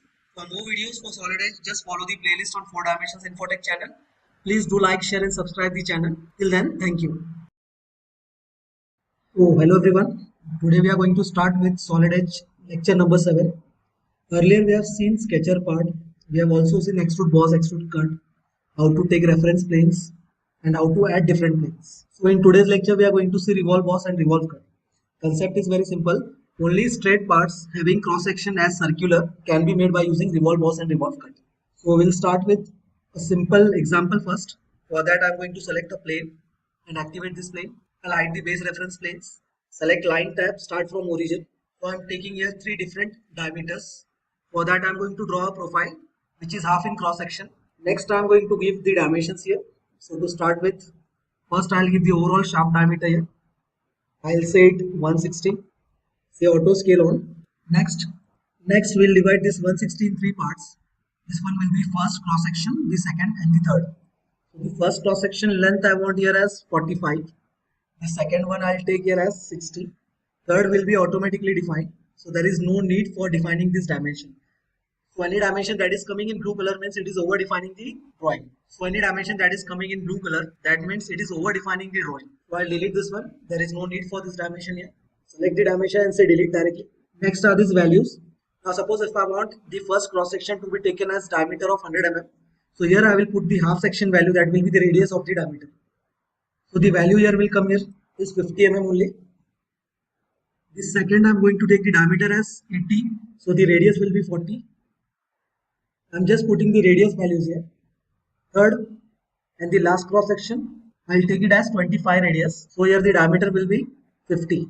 So the first cross sectional diameter will be 100. That's why 50 half value. Second will be 80. That's why 40. And third will be 50. That's why I've taken the value here as 25. Only the radius values are required here so as to revolve it around this axis. So when this sketch will be revolved against this axis, these values will get doubled here. Means this will come as 100 diameter, this will be 80 and this will be 50. So this is the basic concept of revolve feature in any software. Now 2-3 more things to consider here. That there should be no intersecting lines, means it will show me error if I go for this revolve command here. So to avoid that, I'm going to delete these lines. So you have to keep in mind, no intersecting line should be there in between the profile. Means this complete area should be blank only. Only the outer line should be shown, means starting from the origin and ending at the same origin. This is like this, completely ending on the same origin. So after completing this sketch, I'll say close sketch. This time we have taken sketch first and then going for feature here. I'll say finish, cancel. And now as this is a complete close sketch, then only we are going to go for revolve command. Here we are going to select this step as select from sketch, as we have made this sketch first only. So I'm going to select here this option, that is select from sketch. Select the profile, say OK, and you just need to show the axis of revolution here. It is asking for you the axis of revolution. You can also see the guidance in this prompt bar. Click for a line to edge to use the axis. You can either use a line or edge to use as an axis. So here I'll say this line as an axis. When you say revolve, you can go for partial revolve also. You just need to go one-sided and need to add the angle. If I say 45 only, then this part will be completed in this angle only. That is 45. If I go for 90, The part will appear this way, means from 0 to 90. If I want to change the direction, you just need to flip the mouse here. Next, if I go for 180 degrees, semicircular part will be made. And if I go for 270, means 3/4 revolve has been made. Lastly, I'm going to go for 365 round. Then this complete shaft has been made. So you can either go for partial angles also, or else you can do one thing. If it is taking a partial angle, then you can directly click on this option, that is revolve 360. After clicking on this option, this complete shaft will be revolved by 360 degrees. You can see here, say finish and cancel. You just need to hide this sketch here. And now this shaft with 3 different cross sections having 3 different diameters has been made.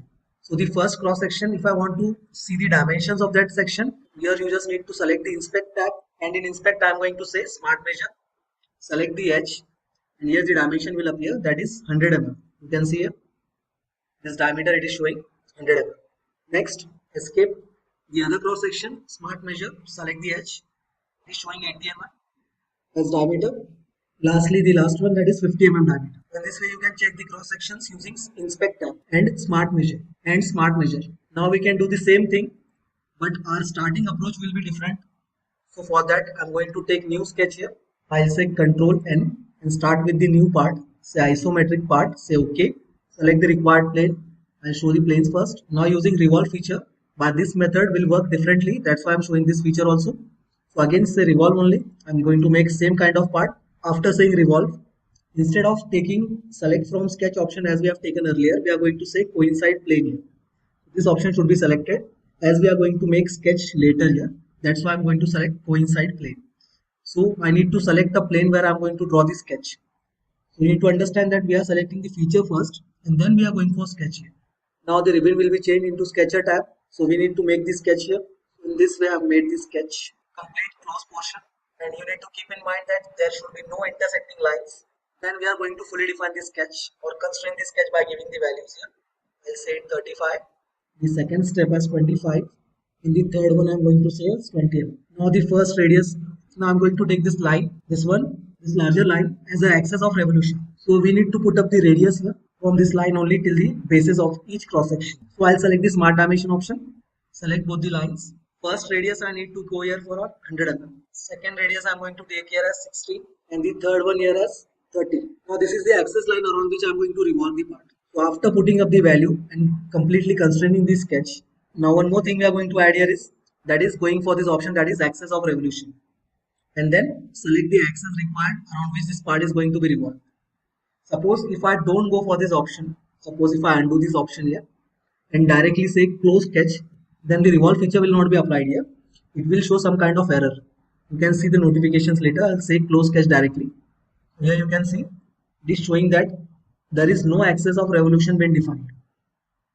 So if you want to keep this sketch and later you are going to apply the feature, then just click on this option sketch and it will be converted into sketch. Feature will not be applied. And suppose if I want to apply the axis of revolution, I'll select this axis of revolution option and click here. So to avoid error, we have selected this option, that is axis of revolution, and shown this line as an axis. It will appear like a center line, but it is not a center or construction line. Only this option should be applied to apply the axis of revolution, that is shown in here. So after applying this axis, then we are going to say close sketch and it will directly revolve this part. You can see here. If you want partial angle, again go for this option, that is 180. I'll change the angle. So here the profile has been rotated by 180 degrees. Suppose if I want to change and go for 360 degrees, then again I'll select this extend step and say revolve by 360 degrees. You can see this complete revolve is coming by 360 degrees. This approach was a little bit different. So you can see here in model tree also, there is no sketch option been appearing here for this feature. It is because we have selected the feature first and then gone for the revolve command. Now we will go for revolve cut feature here. So we'll continue with the first part. We are going to display the planes first. And here, while using the revolve cut, you need to understand that any plane which is crossing the maximum size of the cross section should be taken for revolve cut. So in this case, the maximum size is the diameter given at the back side. So this plane is intersecting that diameter from the center. So I can use this plane, that is front plane. As the part is circular, we can also go for top plane also. Right plane, it is coming perpendicular to the object axis. So we cannot use this plane for the sketch. Here I'll say sketch on this front or top here. I'll select the front plane, say sketch, and next Again, I'm going to use the approach as first making the sketch and then going for the feature. So here I'll say corner rectangle by using 2 points. I'll make one rectangle. So earlier this diameter was 100 for revolve was feature. Now after cutting this profile, I want this diameter to be maintained as 85 mm. So for that I need to show that this depth is cut by 7.5. Means 7.5 at upper side and 7.5 at lower side. The total depth will be cut 15 mm. So to start with, I'm going to add the revolve cut dimension. Here I need to show this diameter as half of 85. Now it doesn't matter whatever height I'm going to take here. It is because the depth will be 7.5 by default, as I have taken 42.5 from the center. So here, after putting up this radius, next I'm going to put up this value, that is 3 mm from both sides. I want this wall thickness to be taken as 3 mm on both the sides. And now this sketch for revolve cut has been completed. Say close sketch. So for revolve cut, I'm going to select the feature revolve, as I have made sketch earlier. So I'll say select from sketch, select the rectangle, say OK. After selecting the profile, you need to say OK, and then you need to show the axis of revolution. I'm going to select this red one axis, that is x-axis, as the axis of revolution. Now you can see it is adding the material. It is because for revolve boss and revolve cut, for both features only one command is given. The difference will be made by clicking on this option and saying cut.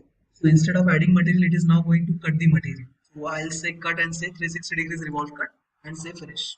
Now I've taken this revolve cut. I'll hide the sketch. You can see the cutout feature sketch has been highlighted in model tree. Next, we will check the diameter. Say inspect, smart measure, and select the edge. And you can see this diameter is coming here as 85. So this was revolve cut feature. Again, we'll go for the same feature, but this time we are going to directly select the feature and then go for the sketch. Means the model sketch will not appear in this model tree. So the second approach we are going to use here. Directly go for revolve and then say coincide plane. Select the plane. I'll select the front plane only this time. After selecting the plane, you can make whatever profile you want. You can go for 2 to 3 profiles at a time also. So here I'm going to select 2-point rectangle again and I'll cut this rectangle. Then I'm going to go for circular cutout. I'll select the center here for the reference, and for taper cutout I'm going to draw one triangle here. You can also go for chamfer option for this, but just to show the variation in revolve cut, I'm going to take different profiles here. Say smart dimension, width of the rectangle I'll say 25 mm. Depth, either I can give it from the axis, from the center, or else I can go for this option also, that giving the depth from this edge to the line. In both ways, either on this direction or this direction, you can show the depth. I'll say it 95. So here I'm taking 5 mm depth, as earlier the diameter was 200 and radius was 100. This time the radius is 95, means 5 mm depth has been taken here. The circle, I'll say it 15 mm diameter. The triangle, I'm going to take this height as 8 mm and the other as 11 mm. Now, after putting up all the values, we need to make one axis. As we are approaching the second type of revolve cut, we need to make an axis and also say it as axis of revolution. It is compulsory for us in this method. Now the axis of revolution has been given. The profiles are made which are completely closed. The depths are being given. The first rectangle depth is 5 mm. Here the diameter is 15, so the depth of cut is 7.5, half of the diameter. And here taper cut is going to come with the depth of 11 mm and height of 8 mm. All the profiles and axis is ready, and then we are going to say close sketch. It is adding the material. We are going to say add and cut and go for that cut option. Now it is cutting the material. You need to say revolve by 360 degrees option and finish. You can see the upper portion has been chamfered. Here the circular cutout has been coming, and here the rectangular cutout has been coming. Now this diameter, it is going to take 190 mm. So we can inspect it by using the inspect tab, say smart measure, and click on the internal edge. You can see this diameter is coming 190. In this way we have completed the revolve cut feature also. So after completing these two parts by two different approaches, now we are going to make one simple part as an exercise. So to start with, I'll say home, control and new part, say OK. Now in new part I'm going to make one handle type design. So for that I'm directly going for the feature. I'll select the revolve command, select the front plane. Now I'm going to take one side here. I'm making the profile on one side. It is a vertical type handle, wooden handle. So I made one line. The other step, we are going to have two steps with different radiuses here, with different diameters. So the first diameter, I'm going to make it of 10 mm. I'll take this value as 5 only. as I'm going to revolve it later. Here the height I'll take it 10 mm. The next diameter I required here is 16. So this value I'll take it as 8 mm, half value. And this height I require as 6 mm. Next I'm going to make one circle here. I want the end of the handle to be made circular. That's why I'm going to make one circle. I'm also going to make one line directly connecting to the circle quadrant point. Next I'm going to provide the height for this line. I need this height to be taken as 72 here. Next the diameter I need 12 mm. Next I'm going to make two arc, that is 3-point arc by 3 points. First arc, first point, second point and third. Again the second arc, first point, second point on the circle and third. I want both the arc to be made tangent, so I'm going to select the relation, select tangency here. Put up the radiuses, so I'm going to put this radius as 28 mm. The other one also same, so I'm going to apply the relation that is equal. Next, I need to make this arc tangent on the circle also. Again go for the tangent relation, select the selections required. Now still it is underdefined. It is because the center point distance is not given from the axis. So to control the movement of the center point, I'm going to apply the distance here. In the center point, I'll take this distance as 33 mm. And now, as I have said, only half sketch or the sketch which is made at one side of the axis is required. So the other side sketch I'm going to trim here. Only one-sided sketch is required. Again, this sketch is underdefined. We will see what is the difference. You can see here, the center point of the circle which we have made earlier of 12 mm this diameter is not lying on the line. So we just need to give one relation, that is connect or coincide relation. Select the center of the above circle that is to be placed on this line. And again, the circle center has been placed on the line and the object is completely defined without having any intersection. This is must to understand that you don't need to have any intersections here. Now, as the half sketch is completed closely without having any intersection, we'll go for the command. But before going, as we have taken feature first, we are going to go for this option, that is axis of revolution. Select this line as an axis of revolution. Say close sketch. And here, say 360 degrees and finish. Say cancel. You can see I've made one handle here. Next, if I want to apply the appearance, I'll say view tab, part painter. And I want the appearance of wood here. So we'll see. Here the appearance is coming as wood. You just need to select the body as a selection part. And here you can see wood has been applied for that particular part. The wooden appearance I've given here. So it has to finish this part. Suppose I want radius or rounds to be given here. So I'll select radius command, say home. We are going to see this command in later lecture deeply. Just roughly I'm going to use this command here, that is round. Select the tab. You just need to show the edge on which you want to apply the radius. After selecting the edge, you need to apply the radius. I see the radius here as 3 mm and preview. Finish. Now radius is also been applied at the corner here. Say cancel. And this part has been completed. If you want to hide the base, you can hide the base here. To arrange it in isometric, I'll select this cube and this blue triangle area. I just click on this area. Here, this part is completed by using revolve feature. This was revolve command in SolidEdge. We'll continue with the later commands in later lectures. Just follow the playlist for the SolidEdge complete lectures. We have also made the playlist for SolidWorks earlier. You can follow that playlist also to learn the SolidWorks. And please subscribe the channel 4 Dimensions Infotech so as to get updated with more videos. Till then, thank you. So hello everyone, today we are going to start with session 8 in which we are going to see round and chamfer. So to start with, first I am going to make one extrude boss so as to apply round and chamfer. So extrude boss, I selected the command, just select the plane. We are going to make one simple cubical shape. For that I am going to select center rectangle. Put up the value for defining the sketch, 120 and the other one as 80. Say close sketch and say extrude boss. So to extrude I am going to select the value as 90 mm. So okay, finish, cancel. Now if I want to apply 3D fillet or 3D chamfer, these commands are given here, that is round and chamfer. So I am going to select round first. After selecting round, there are different ways of selection, that is edge, corner, chain, face, loop, feature, all fillets, all rounds. So I am going to select edge corner and select the edge here. You just need to put up the value. So I'll say it as 7 mm radius. So this value is coming radius with 7 mm. You can see here. Suppose if I go with chain option, then I need to select this edges continuously back to back. So multiple selection I can give you by selecting chair. If I go with face option, you just need to select the face and the complete edges connected to the face will be filleted here. Fillets are provided to avoid the sharp corners. So you just need to select the face and all the edges related to this face are filleted. Next method here, it is given as loop, and I'll cancel this first and I'll select this loop option here.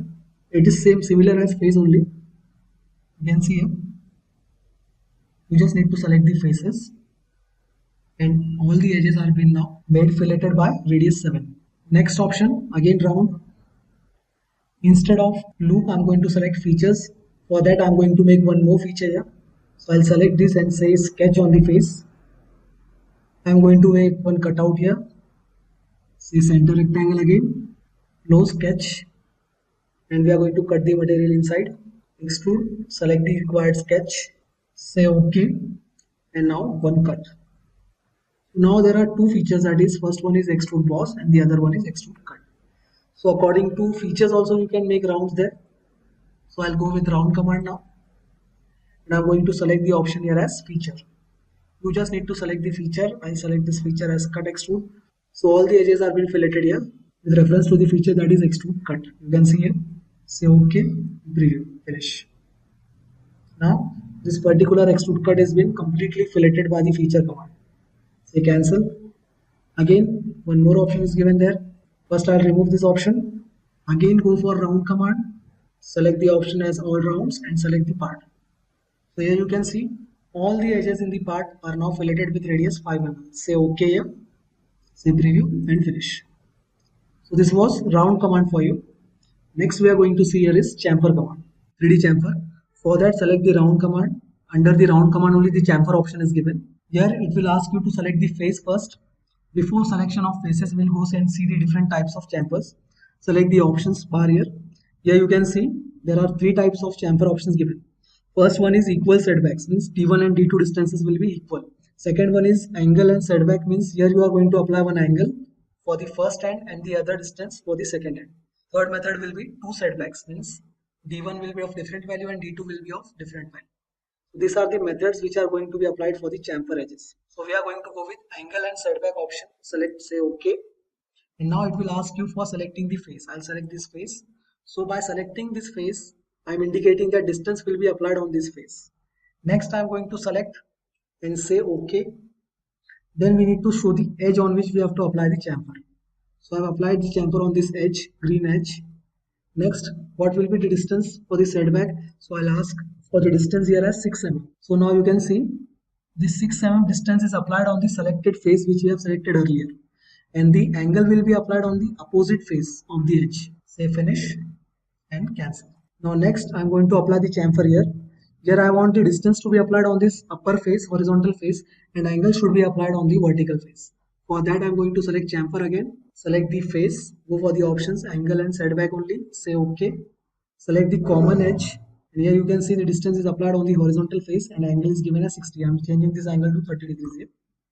So here the distance is coming on the selected face 6 mm and on the opposite face, that is vertical face, the angle is coming. Say finish and cancel. So always the selected face distance will be applied. Similar cases with two setbacks. Now if I want to apply two setbacks, means double distance method for the chamfer. Select the chamfer command, select the options, go for two setbacks, means two different distances, say OK. And then when I'll select the vertical face, D1 will be applied on the vertical face and D2 will be applied on the opposite face. Say OK of the selection and then select the required edge reference. Now you can see D2 is applied on the horizontal face and the selected face D1 is taking place. So here D1 is 10 mm suppose and D2 is 30 mm. You can see here, say finish and cancel. So in this way you can apply the chamfers also.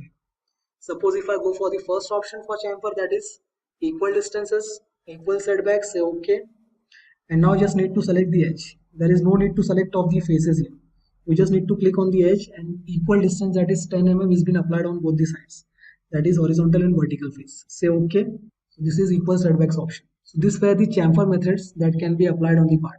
So the next command we are going to see here is draft command.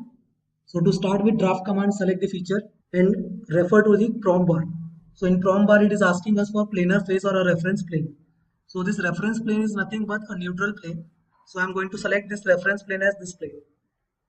After selecting the plane, it will ask you for the face which you have to draft. Providing draft means you have to provide angle on the face so as to make the face incline. So I'm going to select this face here, and you have to apply the degrees by which you have to incline the face. So I'm going to incline this face by 15 degrees. Then right click on the mouse, and after right clicking you can see this direction will appear. It is asking you whether you want to draft the face on outer side or on the inner side. So I'm going to draft this face on the outer side here. So the lower side of the arrow will decide the direction. So I'm going to take this at outside. So I'll click here, say OK. And this face is drafted by 15 degrees outside. Right click and escape, and the command is over. Next, if I want to go for multiple drafts at one time, that also can be done. Just select the feature, select the neutral plane, select the faces to be drafted, say OK, then right click for the direction and just select the direction in which you have to draft or make inclination. So I'm going to select inner sides now. So these faces will be drafted at inner sides. Just click inside and say degrees by which you want to make it incline. Select the angle if you want to change. I'll say 20 degrees here. So now both the faces are being drafted at the inner sides. You can see here. So in this way, draft can be applied. So the next feature we are going to see here is thin wall. For that, select the feature. Thin wall means we are going to make the object hollow by providing the common thickness here. So if you want to apply the thickness from outside and make the part hollow from inside, then go for this option, that is offset from outside. If you want to apply the thickness from inner sides, inner walls, then go for this option, offset inside. If you want the thickness to be divided on both outer and inner sides, then you can go for this option, that is symmetrical. I'm going to select here offset inside. I'm going to provide this common thickness as 5 mm here. You just need to select the open faces now. So I'm going to select this as an open face and say OK. Again, click on this option, that is preview, and you can see this part is being made hollow here. By applying common thickness as 5 mm, suppose I want this thickness to be applied at outer sides, and I'm going to select this outside option. You can see the change in size. This thickness is coming inside, and if I click on the offset outside, the thickness will come on outside. These are the options. If I want this thickness to be divided on both the sides, 2.5 mm on inner or outer sides, then go for the symmetrical option. Here 2.5 is coming outside, 2.5 is coming inside. Say finish, and here the shell command has been applied, or you can say the thin wall has been applied. In other softwares, this command is known as shell command, but in SolidEdge, it is called as thin wall command. Again, I'll say edit feature here. I want to add one more removing face, then I can go for this open face option and select the other face to be removed. You can add multiple faces here, say OK, preview, and finish. So all the selected faces are being removed and the common thickness object is being remained now. So this was thin wall feature. It is used to make the objects hollow of any kind, of any shape. So the next command we are going to see here is rip command. For that you have to go in feature and select thin wall. In thin wall, under 2 or 3 options you will get this option, that is rip. So for rip, you can see the demo here. You just need one profile, that should be open profile only, and you need to select the command and apply the rip. So for that I'm going to make the sketch first. So I'm going to select the mid plane here of this body. I have made two scenarios here, that is first one is flat wall and second one is cylindrical shape. So I'm going to select the mid plane here and then select the sketch command here. After activating the plane, I'm going to draw one sketch. Suppose I'm going to draw this profile here by 2 lines. You just need to define the position of the lines. I'll say it 100 mm. After defining this dimension, we have to define it from the upper side also. It is coincided here. You can see this column showing that the sketch is coincided. So no need to apply the relation here. We are going to just apply the value here. So this value I'm going to take as 30 mm. Say OK. After making this profile, you can see this profile is open profile only, means only 2 lines are being drawn. This first one, inclined line, and the vertical line. We have not closed the sketch from these 2 sides. So for rip command, it is compulsory for making this kind of profiles only, that is open profiles. After completing the profile and defining it, say close sketch, and just need to select the feature, then select thin wall and go for the rip feature. Here you need to select from sketch option and select the sketch. Say OK. Now it will ask you the direction in which you want to make the rip, whether you want to go it for adding material upper side or at the left side or right side or bottom side. So I'm going to add the material at bottom side as the supports are at the bottom only. So wherever you are having support, in whichever direction you can make the material add there. So I'm going to add this material at the bottom side. So just flip the mouse and say OK. Now you can see the thickness appearing here. I'm just going to click the value there and saying 10 mm thickness. So here the rib has been completed. The other method for the circular cylinder, just select the plane, say sketch for the plane, mid plane only, But in this scenario, there one difficulty will appear. So I'm going to apply one line here. Going to define this line from the side. I'll say it's 60 mm. Next, I'm going to go for the close sketch option and feature. And now I'll say rip command here. Say OK. And when you take it at the bottom side, the arrow, you can see one exclamatory yellow color mark is showing, that is the rib cannot be constructed. It will fail in the feature. It is because the shape on which the rib is going to be connected is of the circular shape, cylindrical shape. So in these cases, you need to edit the sketch and add one more line here at the upper side. Whatever the length may be for this line, you just need to add one line and then again say close sketch. After adding this horizontal line, say finish and then go for the rib feature. The rib will be applied there. Select and say OK. Just show the direction and then thickness. So thickness I am going to take here as 12 mm. Say finish. By this method, one little wedge will appear here. You can see this straight edge, but it is the only way we can make the rib for the cylindrical faces here. Suppose this rib would not have been started from the edge, instead it would have been started from the lower side a little bit, then there is no need to make this line. We will see that also. I will delete this sketch here. Again go for the mid plane option, say sketch, say line command, and instead of taking it from the edge, upper edge, I'm going to start the rib sketch from a little bit lower side. Smart dimension, say 10 mm, say 60 mm, again say close sketch, say finish, cancel. Again go for the rib command here. For that I'm going to select rib, select the line, say OK and click. You can see here there is no need to make horizontal line if the rib is not coming from the starting edge. Say finish and cancel. So in this way you can make the rib for cylindrical parts also. So this was the rib command here. So this was the lecture, that is in which we have covered round, chamfer, draft, thin wall as well as rib command. For other features we are going to continue the lectures. Just follow the playlist and subscribe the channel 4 Dimensions Infotech. Till then, thank you. So hello everyone, today we are going to make one plate and for that we are going to use hole command. So this is session number 9 of SolidEdge. We have created playlist and we are continuing with the SolidEdge lectures so as to learn completely all the commands of SolidEdge. So to start with, I am going to start with the command that is hole wizard or hole. For that I have made one part here and we are going to refer one drawing also here. For that I have taken this drawing. This is one simple plate having different kinds of holes, in which we can see here there are tap holes, dowel holes, slots, counter bore holes as well as simple holes. So to start with, I have made this plate first. The plate size was 200 by 65. We can see here one plate has been made by the size of 200 by 60. If you want to inspect the size of the plate, then go for this option, that is inspect. Select measure and you can inspect here by clicking on the edge. So this size is 200, the other size is 65 and the thickness is 15 mm. So after completing the plate, we are going to make first hole. So in manufacturing method, it is mostly preferred that we should start all the holes by starting with dowel holes. So first we will see where we have to place dowel holes.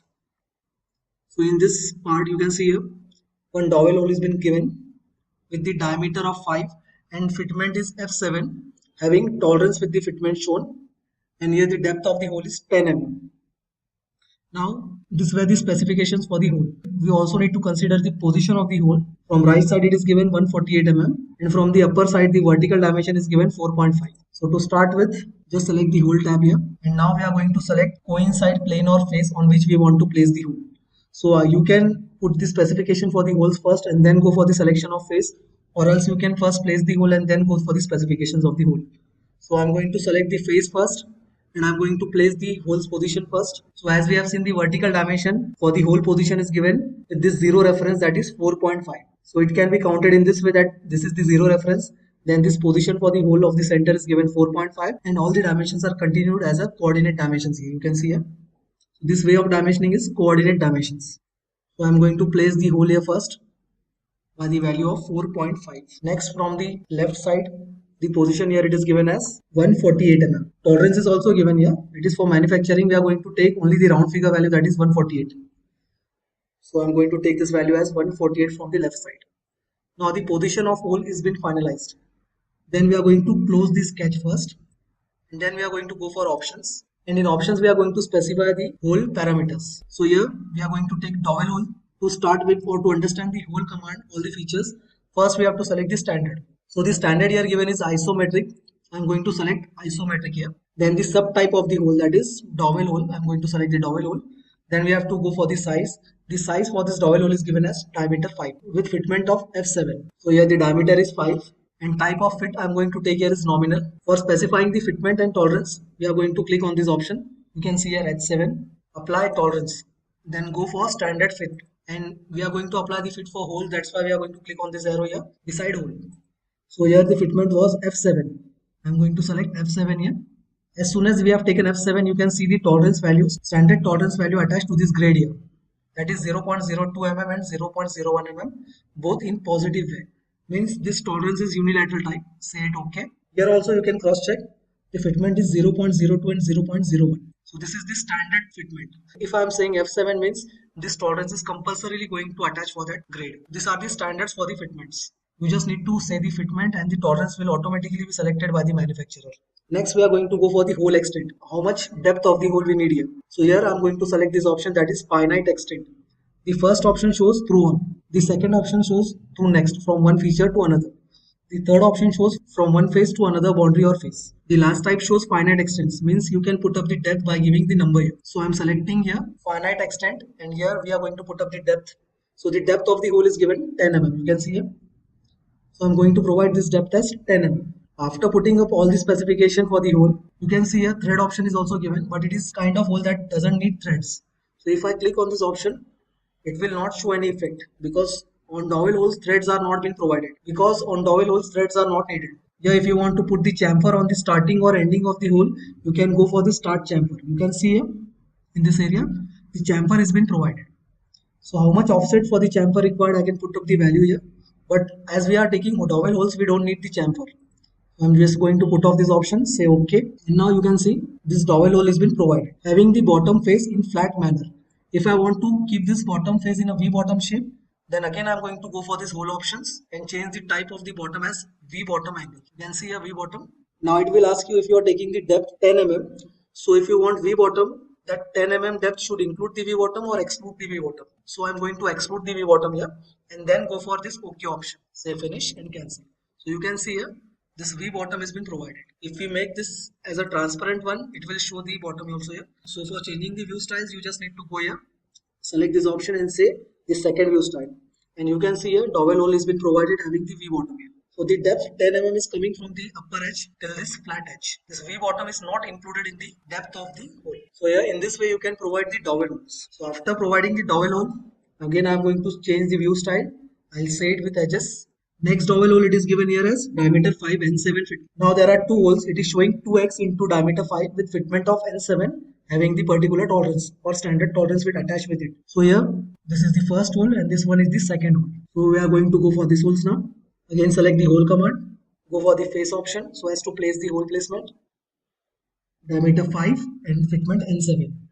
So I'm going to place this hole first here and the second hole here. We are going to provide relation as both the holes are in horizontal orientation. So I've given the relation here as horizontal. Next we are going to provide the dimension for the perfect placement. So here the first hole it is provided from left side 81 mm horizontally and the other is at 130. So first we will provide the horizontal dimensions, that is 81 from the left side. This one is 81. And the other hole it is placed at 130. The vertical dimension from the upper edge it is given here, you can see here in this coordinate dimension. This is the 0 reference and it is taking here as 56 mm for the centers of these two dowel holes. You can see this value 56 mm. So from the upper side it is coming as 56. We just need to provide one dimension as we have given the relation there. Now the positions of these two dowel holes are being placed. Next we are going to say close sketch. And again we are going to go for this options option. And select the dowel hole. Diameter is 5. Fitment we are going to consider here as nominal. The depth of the hole is given here as through hole. You can see here the depth symbol is given and it is showing through hole. So here it is taking by default only as through next. You can see the display of the hole here. It is coming through hole only. You just need to provide the fitment now. Go for the apply tolerance option and say fitment standard fit for the hole. Beside the hole option is given. Just click the arrow here and the drop down list will appear in which you can apply the fit. So here the fitment is given as N7. I'm going to go for N7 here. Now see one more thing. One question was asked in interview. If the fitment is given in capital letter, then it stands for hole. And if the fitments are given in small letters such as A, B, C, D, F, and all the letters are small, then you can say the fitment is given for shaft.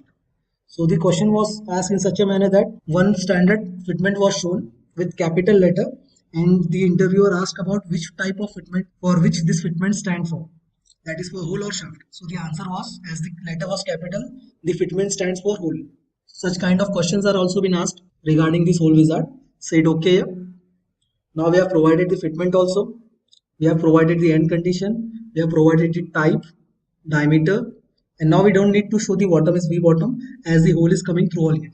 Just say okay and say finish and cancel. So these two holes are also been provided.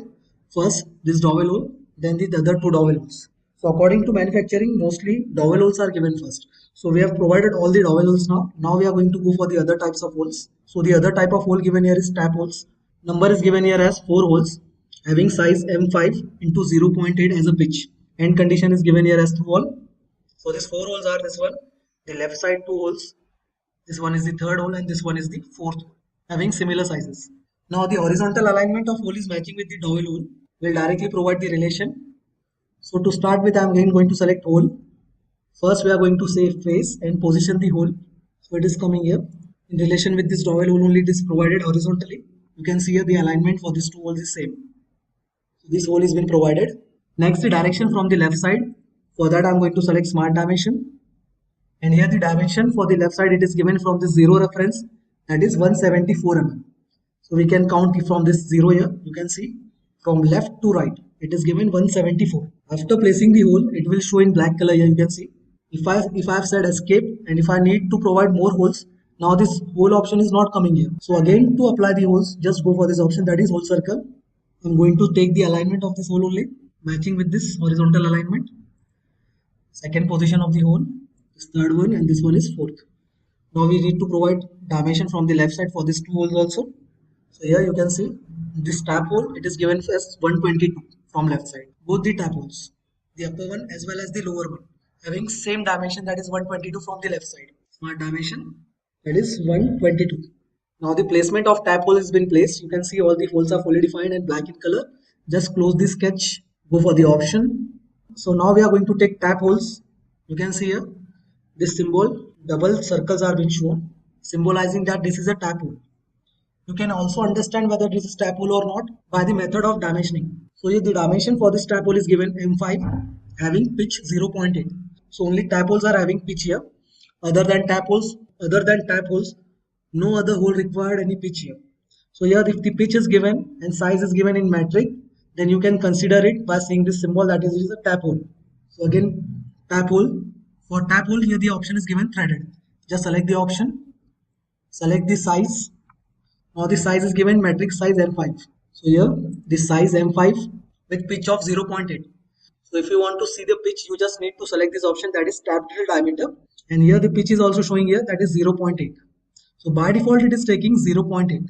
You can also see here M5 it is having one more pitch given, that is 0.5. So in M5 there are two sizes that are being given for the pitch. It is very simple formula. If you don't have any option to put up the pitch value, you just need to minus this value, that is minusing this pitch from the M5 size. Means 5 minus 0.8. The answer will come 4.2. That's why the size here it is showing as 4.2.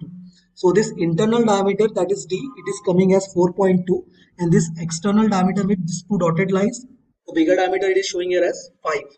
So M5 stands for this dimension, that is from this dotted line to the other dotted line, and 4.2 stands for the internal diameter as D. This is D1, that is M5, and D is 4.2. You just need to minus the pitch which is given in the drafting. 5 minus 0.8, that is 4.2. So this is the formula to understand the pitch or internal diameter, that is D. Say it okay. You can see here tap holes with this symbol has been shown here. Say it okay and cancel. So these tap holes are also been provided, and now you can see the thread display. It is showing partially only 1 or 2 mm. If you want to show complete thread through all the hole, then you just need to say edit hole again. Say edit feature. Go to options and select thread extent. Say it to hole extent, this option. To hole extent means it is completely going to show the threads through all the hole. If I go for finite extent option, Then we can provide the dimension here to show the depth of the threads. But we are going to say to hole extent. In this condition, the depth is given through. That's why we are taking this as through all for threads and for hole depth also. Say it okay. And now you can see the thread display is also being shown here through all the hole for all 4 holes. Say it okay and finish. So now in this way, tap holes are also been provided here. Next we are going to go for this counter bore holes. Now this counter bore holes are nothing but type of clearance hole only. But in this counter bore holes, the head of the bolt doesn't come on the face of the plate. It will be accumulated within the thickness, that is 15 mm. That's why counter bore hole, the symbol is being shown having 2 depth. This is the overall depth of the hole showing 5.5 diameter and through hole depth. And this is the upper depth or upper diameter accumulating the head of the bolt, that is diameter 10 having depth of cut 6.8. Means the bolt head will rest on 6.8 depth from the upper side. So for that we are going to again go for hole wizard command. Select the hole type, say options. Then we are going to go for this counter bore holes. Here we are going to select usually socket head bolts are used. Socket head bolts means you can provide the Allen key so as to mount and unmount, so as to tight or untight the bolts. Socket head 4762, this is the grade given for the bolt. There are other types also such as shoulder head, chisel head, pan head, hex head. We are going to select socket head bolt. Fitment I am going to keep here normal. As it is not given, you can directly go for this normal option. If the fitment is given, then you can change the options here. By changing the fitment, you can see here the diameter also changes. Now if I am taking nominal fitment is 30, this diameter is showing 9.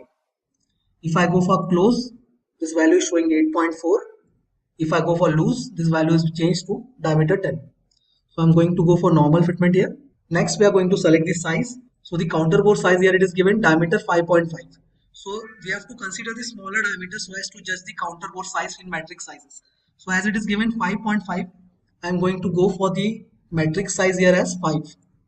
So by taking 5, this diameter is coming by default 5.5 and the upper diameter is taking as 10 mm for the counter bore diameter.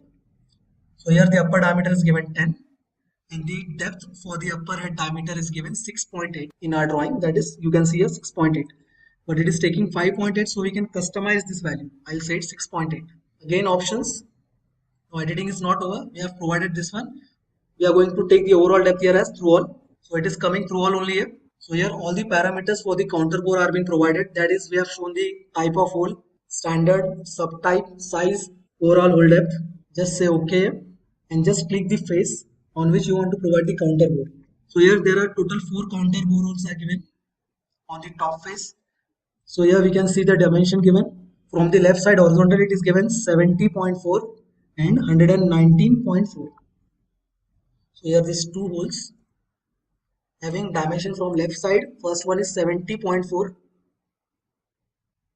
and the other one it is given here as 119.4. Next, the vertical dimension from the upper side for both the holes having same orientation horizontally, it is given from here 0 to 16.5. So the vertical dimension from the upper side is 16.5. This is the vertical dimension 16.5. We need to provide 2 more holes, so I'm going to select this option, hole circle. Again, I'm going to get the references here, horizontal and vertical. Next, we are going to provide the vertical dimension for the both new holes here. So now the other 2 holes having vertical dimension here as 48.5 from the upper side. So here it is 48.5 from the upper side. Now in this condition we have provided the parameters for the holes first and then we have placed it here. So it doesn't matter if you take the placement as a first priority or if you go for the parameters of the holes. Just say close sketch here and say finish, cancel. So this counter bore holes are also been provided on this plate now. Next we are going to go for this slot cut here. So to cut this slot is given of diameter 5 having center to center distance here as you can see the difference 61.3 minus 59.8. So we'll calculate it here. 61.3 minus 59.8. So the center to center distance for this slot is coming as 1.5 with diameter of 5 having depth 10 mm. So for that we are going to go for the slot option in hole command only. So here you are having slot option also given. Just select the reference plane and here the length is 1.5. So I am going to go the center to center distance as 1.5 for the slot. 1.5. Next we need to place it here. So for placing this, I'm going to select smart dimension, select the center point and give it direction from the left side, that is 148 mm. Next smart dimension again, and from the upper side it is coming as 59.8. Say close sketch, and for the width option I'm going to go for this slot options option here and select the slot width. So diameter was 5, I'm going to select the width as 5 only, and now this slot has been provided here. Just say it through all, say finish, cancel. So in this way you can provide the slots also here. To make the part or face normal, you just need to select this cube, or else you can go for this view option also, sketch view. So this slot is also been provided. Lastly, we are going to go for this tap holes given on the sides of the plate. So for these sides you can see here. So on the side of the plate, tap holes are being provided, two tap holes having image size with pitch of 1.25. So here we are going to go for this side here now. Select the hole command, select the face, just go for the placement of the hole positions, provide the dimensions here, and from the upper side the first hole is vertically 8 mm. So smart dimension again, this is 7.5 horizontally, and from the upper side the vertical dimension for this hole is 8 mm. Next the other hole distance is 57 vertically, so I'm going to take this vertical dimension for this hole as 57 mm here. Now these two holes are been placed. Just go for this option now by saying close sketch and adding the parameters for the hole. For that select the options tab here, and we are going to say threaded holes for tap holes. Size is given here as M8 with the pitch of 1.25. So we are going to select the size here as M8. Now 1.25 option for this M8 size is not given. You can see M8 into 1, M8 into 0.75 and M8 into 0.5. If the size of the pitch is not given, then just go for this option, that is M8, having not displayed any pitch size. Just select this type M8 and here just go for this option, that is tap drill diameter. And now you can see this pitch is showing by default 1.25. This is 1.25. So if you minus this 1.25 from M8, the size will come 6.75 or 6.8, which has been displayed here. So this small d stand for this size, that is 6.8 without pitch, and the matrix size M8 stand for this D1 option, that is from the dotted line to the other dotted line. This is M8 size, and this one is having pitch minus, that is 6.8 size, that is small d. Say it okay. Now the depth are not provided here, though depth was given 20 mm. So again we are going to go for these options and edit the parameters showing the finite extent depth having 20 mm with V bottom here. You have to show the threads also. So I'm going to take this thread till hole extent only now. Say it okay. And now you can see these two tap holes are also been provided. Just say finish, cancel, and we'll make this part transparent so as to understand the holes. So now you can see here, whenever you provide threads, the depth of thread is shown in sky blue color. You can see here this edge is showing in sky blue color having throughout threads. So now this part has been completed. You can also see here this tap hole having complete threads. So the edges are shown in sky blue color. The other hole edges are not shown in sky blue color as they are not having any threads here. Again we will change the transparency, say it visible edges. So in this way you can understand the whole command here. We'll continue with the further lectures. Hope you understand the lecture here. If you are having any doubts, then you can directly comment us on the video, or you can also directly DM us. We'll continue with the further commands later also in lectures. Till then, thank you. So hello everyone, welcome to 4Dimensions Infotech channel. We are continuing with the SolidEdge lectures. Today we are going to take session number 10, in which we are going to cover sweep boss and sweep cut commands. So to start with, I have made one path here on the top plane. So the concept for sweeping the part is to make the path as well as to make a perpendicular profile at any endpoints, and then to sweep the path along the profile. So for that I have made this spline here, you can see, edit sketch. So we have made one random spline on the top plane.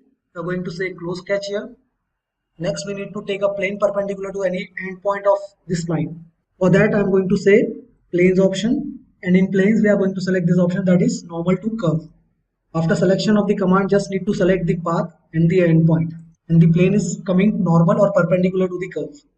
After taking plane, we are going to make profile on this plane. For that we are going to say sketch, and we need to make one profile here. So I'm going to take circle.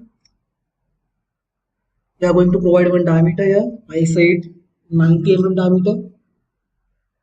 And now we are ready with path as well as profile. Say close sketch. We'll hide the plane here. For hiding, just go to model tree and click on this eye symbol here. Now the plane has been hidden. If you want to hide the base reference planes also with UCS, you can go in model tree and hide them also. Now you can see only two things are visible, that is profile that is circular profile and path. Next we are going to go for the command here. In this we are going to say add, and in add tab we are going to see swap. So after taking swap command, just follow the prompt bar here. It is asking you to first select the curve chain. So I'm going to select this curve and then say OK, and then you need to select the profile and say finish. So in this way you can simply make a swap boss command here. Same way, if you want to cut the profile, just need to go for this tab, that is cut, and in cut we are going to select swap cut. Now for that also we are going to make profile first. So I'll cancel this and first we'll make one profile, say sketch on this face, and we will take center rectangle here. Next we are going to say close sketch. So after completing the path and profile we are going to go for this tab cut, and in cut we are going to select swap.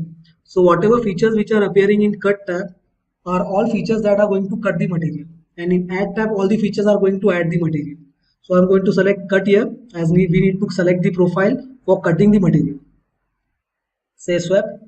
After selecting swap, you just need to go in this options option. Say single path and cross section, tangency and continuous.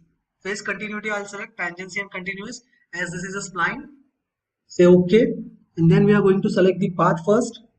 Say OK, and then select the profile, and you can see this material has been cut along the curve from one end, rectangular cut till the other end. So in this way you can use swept cut here, finish and cancel. There are some more options we are going to see here. For that I am going to make one profile first. I'll say new page, control new, say part and say OK.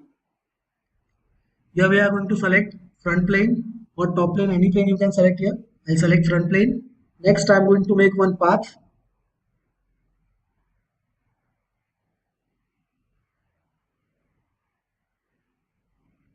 We are going to say smart dimensions. I'll say 800 mm. Next we are going to say 200 mm, and the other one 150. We are also going to provide fillets here. Just put up the values for the fillets. I'll say 35, and this one I'll take 38. Say close sketch, finish and cancel. So now we are going to go for this option, that is more planes, and in planes we are going to select normal to curve as earlier only. Select the path and plane. Then we are going to make one sketch here on this plane. Select the sketch, and I am going to make one center rectangle here. Take this point as a center. We are going to say 18 mm by 16. Any size you can take here. Next, say close sketch, and now we are going to go for this command. So in add tab, go for the swap command. Go for the options, and here we are going to select single path and single cross section. As we are having only one path and one cross section, that's why we are going to select this option here. Say tangent continuous, as there are tangent curves here, that's why we are going to say tangent continuous. Say OK. Now select the path first, say OK, and then go for the profile, and you can see this swap is coming across the path. We can do one more thing here, that is to change the output ratio, the other end ratio. For that again we are going to select options here, and here you have the option that is scale along the path. Just put on this option here. You can see the start scale is showing 1 and the end scale I want here as 1.5. Say OK. Now you can see this rectangular size is of the scale 1 and this other side is coming of 1.5. Means 50 times larger this rectangle is coming here with the cross section. So in this way, by different profiles also you can swap it here along this path. One more thing, you can see here there are total 5 sections. That is, this is the first section and the edge reference is given for the curve. Now this curve is starting and ending here. So another section is given. Then the straight portion section, the other curve portion, and in between you can see the edge references here, making them different, the sections in the last section. So there are total 5 sections, first, second, third, fourth and fifth. By the reference of edge you can judge them. They are different cross sections. But if you want to merge them all, then go for this options option again and say full merge. No merge option was on by default. We are going to select full merge and say OK. Now you can see no edge references are being shown here, and this is complete one single profile. So in this options option you can go for no merge as well as full merge, and you can also change the scale along the path, that is start scale 1 and I have selected end scale as 1.5. You can select any scale according to the part and curve turns, say it OK, finish and cancel. So this was the swap command again with a little bit more modifications here. Next we are going to see sub command only, but in a little bit different way. Here we have made one plate and we have drawn two lines here in single sketch only. You can see I'll say edit sketch here. So these lines were drawn. Say close sketch. So now we are going to use multipaths to make the swept boss and swept cut. So I'll say add. Before that, we are going to make two cross-sectional profiles first. The profiles for the swept command must be always closed. Open profiles are not required here and they will not work. So I'll say sketch on this face. You just need to consider that whatever sketch I'm going to draw here, you just need to make this sketch intersecting both the endpoints of the lines. So this sketch must pass from the endpoints only and it should have one relation. For that, I'm going to make one circle. I'm going to refer 3-point circle here. First point, second point of the second line and the third point. Say close sketch. Same on the other side, I'm going to repeat it. Again say sketch, face selection, 3-point circle again. So here at this end point is the first point of the circle, second point of the circle and third point I am going to refer in this way. Say close sketch. Say finish, cancel. Next we are going to go for swept. Swept command in add tab. Say options. And now you want multi paths and multi cross sections. Means you can use more than one cross sections here. That's why I have taken two cross sections and two different paths. I'll select no merge option only. Say curvature and continuous this time as there are no tangencies here. Say OK. Next, select the first path. Say OK. Select the second path. Again say OK. Then you need to select on this tab that is next. Then select the first profile and select the second profile. Say preview. You can see material has been added here. We'll hide these sketches here. So in this way, by multipath, you can add the materials also. And if you want to cut the same, just instead of protrusion, I'm going to say cut. I'll delete this. I'll show all these sketches again. And then instead of adding the material, I'm going to select cut tab, say swept. And in swept, again, we need to keep the same option, that is multipaths. Curve continuous as there is no tangencies here. Other options we will keep it same. Say OK. Next you need to select first part, say OK again. Next path, say OK. Then select the next tab and then go for the profile selections first and second. Say preview and you can see the material is being cut along the two paths using multi-section paths. Say finish and cancel.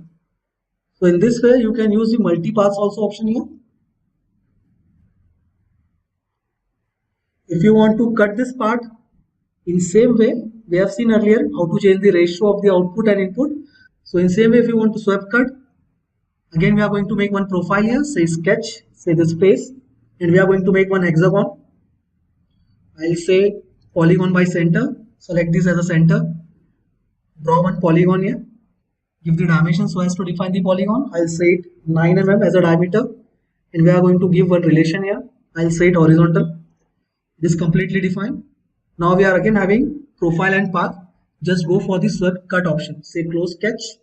After closing the sketch, go for this cut tab, select the swept. We'll change the options here, single path and cross section. Say tangency and continuous as there is tangencies here in the sketch. Say OK and then select the path. Say OK and lastly profile. So now you can see this profile with the same size and ratio is coming at the other side also. If you want to change the ratio, go for these options. And here, say scale along the part and we can change the output ratio by saying as 1.6 here. So now you can see this hexagonal shape size is coming a bit larger here by 60%. Say finish and cancel. We'll hide these sketches here. So in this way you can use swept command for adding as well as cutting the material. So the next command we are going to see here is web network. For that I am going to take new page, say isometric part. I'll make one extrude boss here. Say center rectangle. Now this web network command is used to make ribs, but multiple ribs at one time. So I'll take it some dimensions here first. Say 100. If you want to edit the dimension, just click once on the dimension and say the changed value. Say close sketch and extrude. So after extrude, I'm going to use a thin wall feature to make the part hollow. I'm saying this has a thickness of 4 mm and we are going to say open faces on this top face. Say OK, preview and finish. So now this cubical box has been completed here. Next, We are going to say sketch and we are going to select this face for the sketch. I'm going to make some lines here. You just need to make lines. You don't need to give the length. We just need positional dimensions for these lines. So this is the advantage of this command, that you just need to give the positions for the lines so as to define the sketches. You can see I'm not connecting these lines to the walls here. They will by default get connected after applying the feature. We just need to give the locational dimensions to position the lines. I'll say it normal. So smart dimension. The other dimension, I'll say 35 here. And the last dimension, again 35. Next, some more lines. I'll take this time horizontal lines here. First, second line, and here the third line. This time I will differ the distance in between. So I'll say 20 mm here. The other distance we will take here as 25, and the last distance I'll take it as 28. I have not connected these lines to the walls, you can see here. Only we have positioned the lines. Say close sketch, finish and cancel. We have made this sketch on this upper face, this flat face, and the inner portion is by default hollow only. We just need to go on this option, that is web network. Select this feature. You need to select the option that is select from sketch, as we have made this sketch earlier only. Now you need to select single option and then select the lines for the ribs.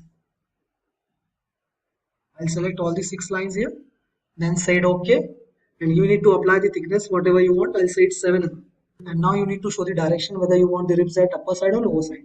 I'll say it on the lower side here, and you can see all these sketches which were not been connected to the faces still having the ribs connected to the faces. This is the speciality of this command. You just need to position and then say finish, cancel. After that we'll hide the sketch here. If you want to edit the thickness, then just go to web network. If you want to edit the thickness, just say edit definition, and here directional step, I'll say it 5 mm only thickness, direction at lower side again, say finish and cancel. In this way you can make sections in a closed entity which is hollow in section.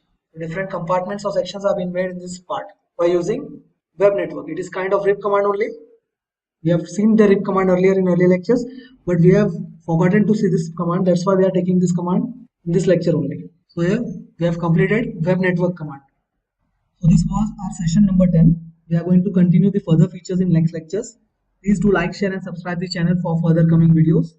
Hope we are adding the value for your videos. Please support us and subscribe us. Till then, thank you.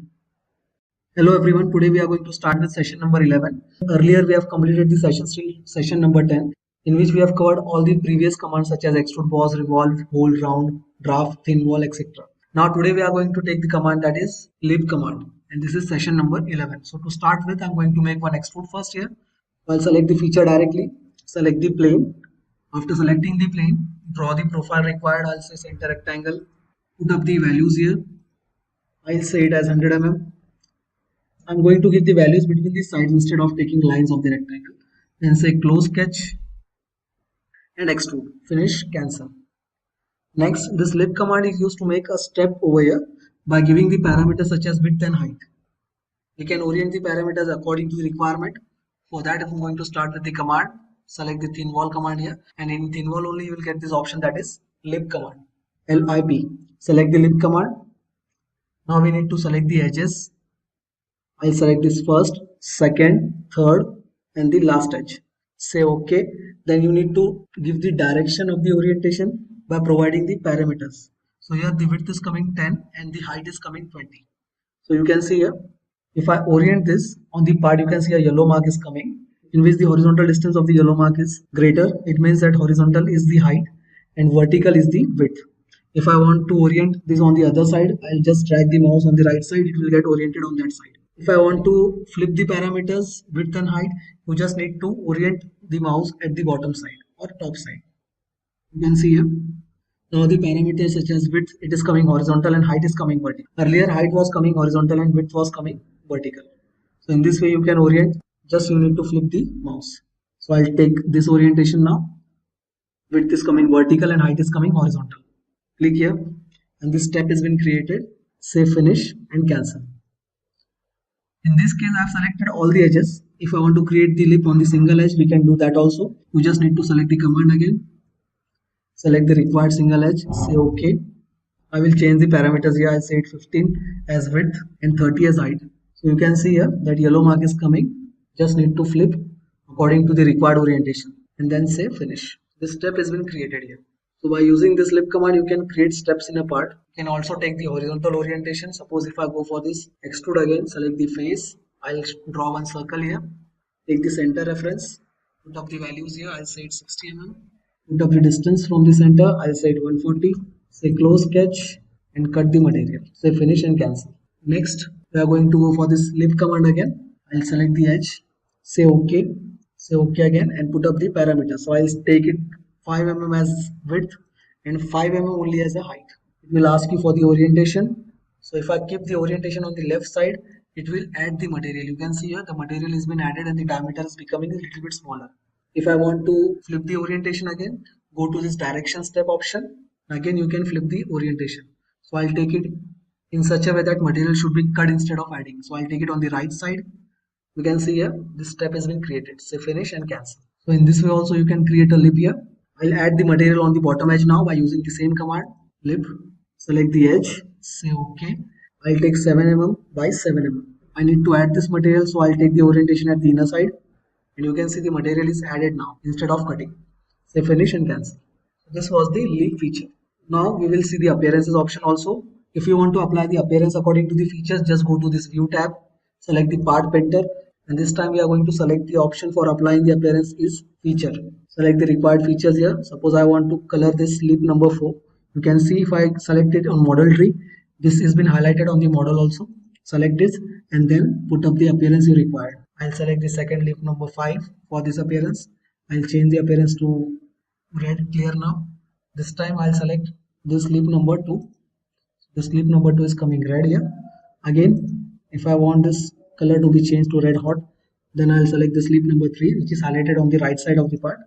So in this way you can apply the appearance according. If I want to apply the appearance according to the faces, just need to select the face option and select the faces you require. I'll change the appearance first. I'll say this face as steel only. So now the steel appearance is applied on that particular face. You can see the appearance is but little shiny. Next appearance I'm going to take as thread and I'm going to select this face for the thread. So now this face is appearing with the appearance of applying as a thread. Next, I can also go for this body option. And if I want to apply the appearance for complete whole body, I'll say it wood here and select the body. So whichever the remaining faces were, complete appearance is applied by the wood. You can see here. So in appearance there are different selection types such as face, feature and body. So this was part painter command in view tab. Suppose if I want to change the background appearance also, I can go for the view overrides option. And here in background, you can select the color or gradient you require. I'll say it sky blue here. And if I say OK, the background will be appeared in sky blue color. If I want to change the background again, I'll go for this background option. If I want to change it in a gray color, now this background is coming in gray color. So in this way you can change the backgrounds also in going view overrides and say background. I'll take it SE classic and say OK. So you can see this background color is being changed. So this was lip command and view appearance command. Next we are going to see here is helix command. For that we are going to make one helix here. So first I'll change the view overrides again. So background color I want to change it here. I'll take it light gray and say OK. Now again for helix command we are going to go for this feature, that is add feature, and in add tab you can see this helix command. So helix command is basically used to create a helix in a model. You can place the cross section profile perpendicular to the helix axis. So in helix command you just need to select this option to create the helix in a model. When creating a helix you can draw a profile for the cross section or select a profile from a sketch. Again you can see a demo here. One line and one profile was there. Selecting the line and profile, and you can see this spring type coil is been appearing here. So in this way you can create the helix. We will see it by step now. For that I'm directly going to select the helix command. Then just select the plane required. I'm selecting this front plane here. Hide the other planes then. Next we are going to draw one line. So I'm drawing one line here. Vertical line. So whatever size of the helix height I require, I'll take the line according to that. I'll mention the height also here. I'll say 200 mm. Say auto scale and say OK. Next we are going to draw cross-sectional profile. I'm going to draw a circular profile here as we are going to make one helical spring only here. That's why cross-section is circular. Put up the dimension. I'll say it 10 mm. And put up the radius for the spring. I'll say it 30 mm. Next, change the cross-sectional diameter also. I'll say it 9 mm or 7 mm. Next, you need to give the relation, that is tangency, with the horizontal axis so as to perfectly place the cross-section. After placing the cross-section and making the axis, it is compulsory for us to make this. It is compulsory to change this line in axis of revolution. For that, just select this option, axis of revolution. If I don't do that and directly close the sketch, it may show this kind of error, profile error assistance, showing that the revolve feature must have an axis of revolution.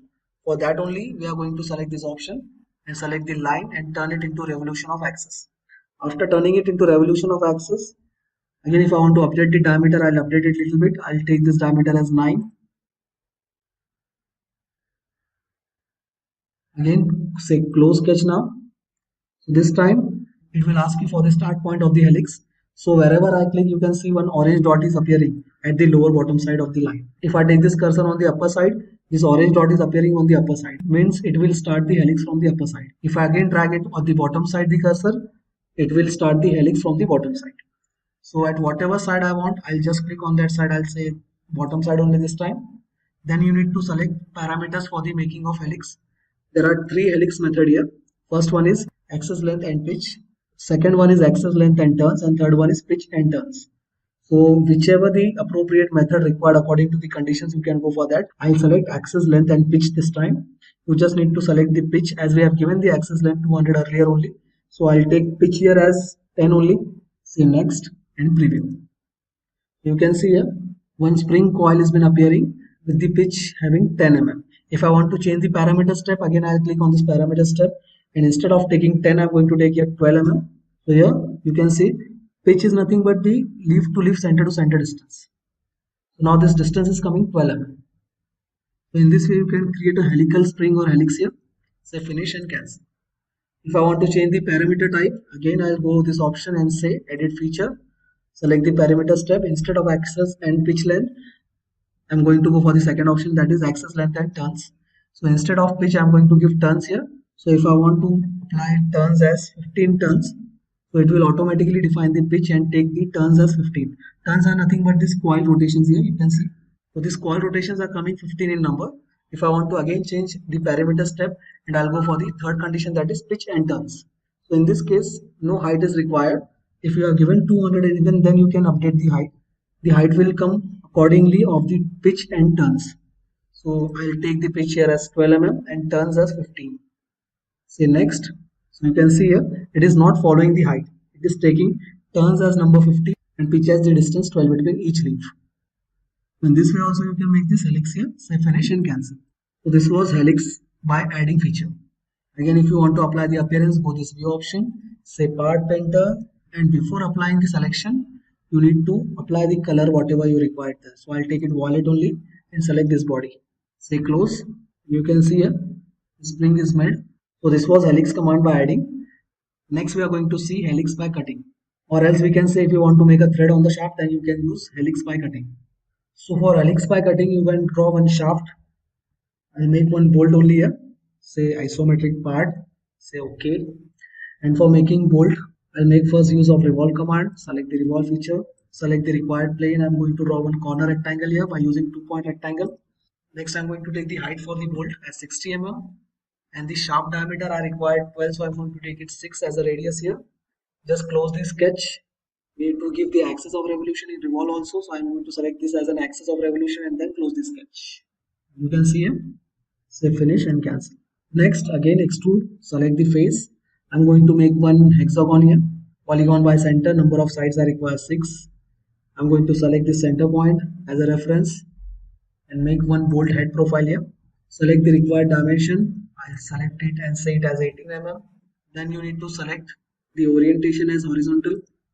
I'll take it 20. And next, I'll set close sketch and extrude. I'm going to select one plane. Plane should cross the maximum cross-sectional area. For that, I'm going to see which plane is crossing. I'll put on the plane option, and you can see here. Now this plane is coming from this one end to the other end, and this is the maximum distance of this cross-section.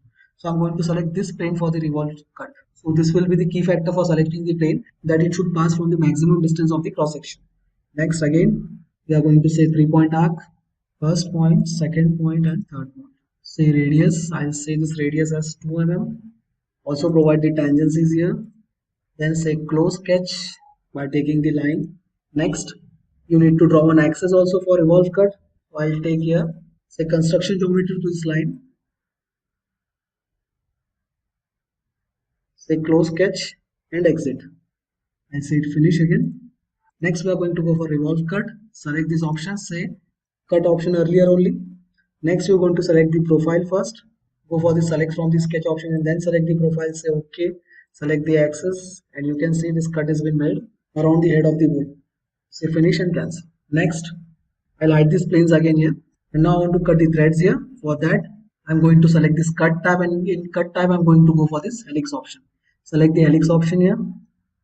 And you need to select the plane for the helix.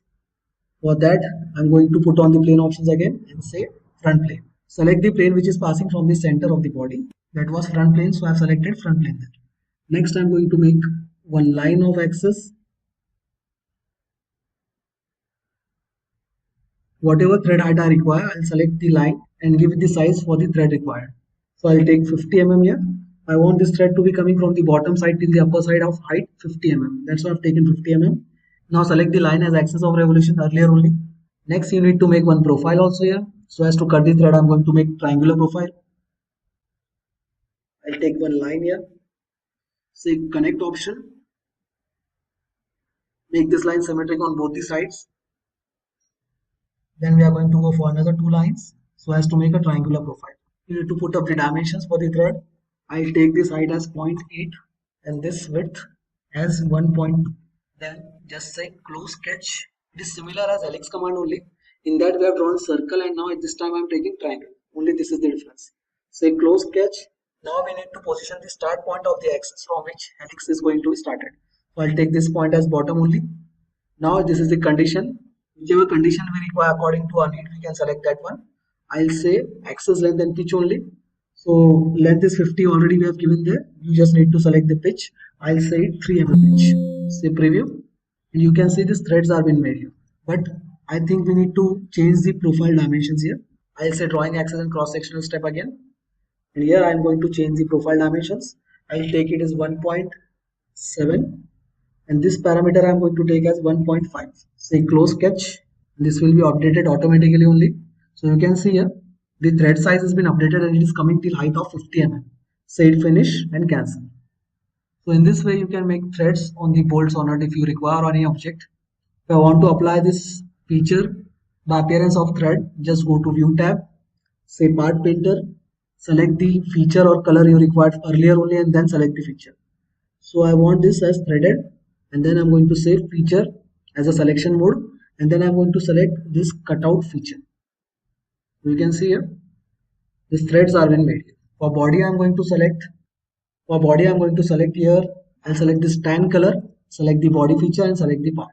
Say close. So now this bolt is being made by using helix command and applying threads there. So in this way you can apply the threads by using helix cut. So these were the features we were going to cover in session number 11. Hope you liked the video. Please like, share and subscribe the channel. We are going to cover complete SolidEdge. Still some features are left. We are going to continue that features in next lecture. Till then, thank you. Hello everyone. Today we are going to start with session number 12 for SolidEdge. So today we are going to cover pattern command. So to start with, you can see here in this tab, in the above ribbon, this option is given that is pattern. So there are different ways of pattern. We are going to see the regular pattern command first. So to start with, I have made one plate and on this plate I have drawn two features, that is this shaft and this rectangular block on the shaft. Means there are two protrusions or two extrudes over the plate. So to start with, I'll select the pattern tab here. Now we just need to follow the prompt bar. It is asking us to click on a feature. So here I'm going to select the features, this one shaft and this rectangular block. Next we are going to say OK. And after selecting feature, it will ask you click on a planar face or a reference plane. Means we have to click on a face on which we want to create the patterns. So I'm going to click on this face, the above face of the plate. As soon as you click on this face, you can see the above ribbon. We have changed the interface and we are in sketching mode now. So in sketching mode, we will select the type of pattern, that is rectangular pattern. You just need to select the center point of the feature you want to pattern and you need to drag and make a reference for the rectangular path, then click on the face. So from one corner to another corner, this is the reference path. Here on the side toolbar we can see the different types of options given for the linear pattern. So here this option is fit option, in which we have to provide x and y values and overall width and overall height of the pattern. So we are not providing center to center distance of each part in this type. So for that we don't refer it much. Next type is fill command. So in fill we are going to provide center to center distance, and along that we are going to provide overall width and overall height of the pattern. Here also we are not providing the number of entities. According to width and height, the number of entities will by default get defined. So in this way also you can do pattern, but usually the third type is mostly preferred, in which we are going to provide number of entities in x and y direction, as well as we are going to provide the center to center distance. Mostly we don't need width and height for the patterns. That's why this option is most preferable one. So now we are going to provide the numbers in x direction. I will say it 4, and in y direction also I am going to go for the 4 options. Then we need to provide the center to center distance. I'll take center to center distance as 55 mm in x direction, and center to center distance in y direction means in vertical direction. Here I am going to take it as 50 mm. If you want to change the value, again you can change the value here. I'll take 48.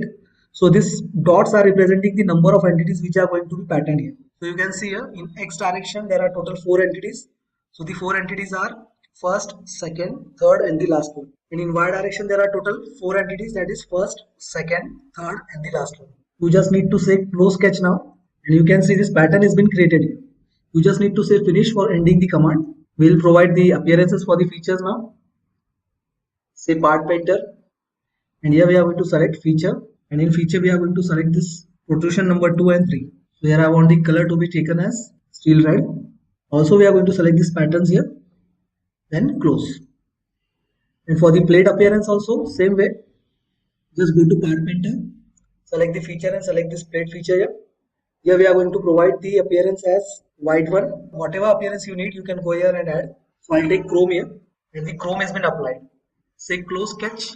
For plate also select the part painter, go to feature, select the feature for the plate, and here I will take the chrome appearance or gold appearance. That appearance will be applied. You can see here that particular appearance has been applied. If you want to hide the UCS also, we can hide the UCS here. So in this way you can make pattern here, rectangular pattern. Suppose if you want to edit the number of features in x and y direction or edit the feature here, then you can go for the pattern command again and just say edit definition. After editing you just need to say draw profile step option. Just need to click on this option here. After clicking you can see we are in editing mode. The ribbon is being changed to sketching mode here. Now for getting the pattern feature options again, you just need to select on this option, that is select all. As soon as you select or click on this option, the pattern feature all options will appear again. So if you want to edit them, you can again edit here. In x direction I will say 50 mm only now, and I will increase the number here. I will say 5 entities. So instead of 50 I am going to take 40 here. So in x direction the features are been adjusted to number of entities as 5 and center to center distance as 40. Same way in y direction also, if I want to change the distance I'll say 40, and number of entities I'll say 5. We'll adjust it little bit more. I'll say 37 only or 36, and then say close sketch again. Again it will get updated here. Say finish. Now suppose I want to change this mode of pattern into staggered mode, that is alternate or diamond pattern shape. Then we can select the pattern command again, say edit feature, go to draw profile step, and you can see the above ribbon will change to sketching mode. After that you are going to select all option here so as to appear all the options for editing. Here I am going to select stagger option, and in stagger I am going to say row option. So now these rows will be staggered, and the staggered ratio will be half of the offset including the last column. If you want to change the stagger distance, you can see here 6.67. I'll say it's 7 mm. It will take by default only according to the distances, but if you want to change, you can change it here and say close here. So you can see all the rows are being staggered here. If I want to go for the option that is for columns, staggering the columns, again draw step profile, select options. In stagger I am going to say stagger by half of the offset instead of taking the value, and instead of row I am going to say column. So now the offset will be half of the total distance in between. I will say OK. Next say close sketch, and you can see alternate options are being shown. It is kind of pattern which is known as diamond pattern. Say finish. The pattern is being altered here in a staggering positions. Now we will see while patterning the part or features how to skip the features in between. So I have deleted the earlier pattern and now repeating the pattern command. Go to pattern command, select the required feature. I'll select both the features here. Say OK. Then just click on this phrase and you can see the above ribbon will change to sketcher mode. After changing the ribbon, as soon as you show the face on which you want to pattern, just go to this option, that is pattern, rectangular form. Select the center of the features to be patterned and draw one profile of rectangle shape. Here you will get the parameters option. Here we can put up the parameters. So I'm going to select fixed only this time also. X direction and Y direction we have shown the values also here. Now you can directly go to this option, that is suppress occurrence. In suppress occurrence, I can suppress the feature by clicking on these points. You just need to click on the points and the features will be suppressed. Again, if I want to suppress the feature, select all tab, we'll get this option. So I have suppressed these 4 entities in between. Just say close sketch. And you can see here, pattern is coming, but in between the features, these 4 entities for the pattern are being suppressed. But you can see in between entities, these 4 entities in between are being suppressed. Just say finish. And the pattern is completed here. But the thing here to be noticed is, if I again go to edit feature and try to suppress the other parts also here, by clicking on this draw step profile and then selecting this option, that is select all, you will get the other options also again repeated.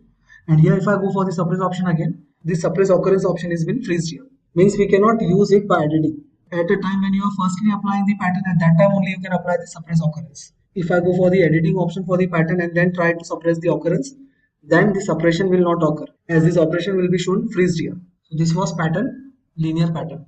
Say close sketch, say finish. So the next type of pattern we are going to see here is circular pattern in 3D. So to start with, I have made one part here. So this is the reference for the part I have taken. So it is kind of a part in which we have to show this helical teeth here. I have made the profile, or else we can say half of the body I have made earlier only. We just need to make teeth. First we'll cut one teeth here and then we are going to pattern this teeth in the 3D pattern manner. So we'll start with sketching this profile for the teeth. So here the teeth size, it is given, the depth is 8 mm. This angle for the vertical 8 mm line is given 18 degrees and the other line, the angle is given here is 70 degrees. So we are going to make this profile first and then cut the first teeth for the profile. So to start with, I'm going to go for this extrude command. Select the required face on which you want to make the sketch first. Then we'll refer this line. I'll make this vertical line. Again, we are going to make one more line here. That will be 18 degrees incline. You can see here this vertical line and this 18 degrees incline line I have made from the center. So I'll say this line as construction lines, both the lines. Then we'll provide the dimension of the angle. Here the angle we need is 18 degrees. And now we'll make one 8 mm line overlapping this 18 degrees line. So for that I'm going to select the line command again. Just click on this line and make one overlapping line with the length of 8 mm. While I want incline length or align length, so I'll say by 2 points option, it will allow us to take align length. I'll say 8 mm. So here one 8 mm line also has been made. Next line we are going to create, that is of inclination with 70 degrees with the reference of this 8 mm line. We can see here, this is the 8 mm line and the other line it is inclined by 70 degrees. This is the 8 mm line. So here again we are going to provide the angle first. Select both the lines and then provide the angle. I'll say it's 70 degrees. Next we are going to trim the extra line. For that we need to convert or project this edge here. So here I'll say project entities and select the required edge to be projected. I'll say single wireframe selection and select the edge. Now this edge has been converted into the sketch. I'll trim this extra line over here. And now you can see this complete profile has been made. We'll trim the extra profile over here, which was projected. So now we have this line, the other line and this arc. We'll also trim this arc here. We want only a close profile of 3 entities, 1 arc and 2 lines. So here we have the close portion. We just need to say close sketch and cut the part here. So I'll drag it at the bottom side. If I drag it on the upper side, it may get extruded sometimes. So I'll drag it on the bottom side. Say finish and cancel. Now as one cut has been made, we are going to go or refer the circular pattern. For that we need to count the teeth here. So at one side we are having first, second, third, fourth, fifth and the 5 others. Means we are having 10 teeth on the one side and 10 teeth on other sides. So that the total amount of teeth is 20.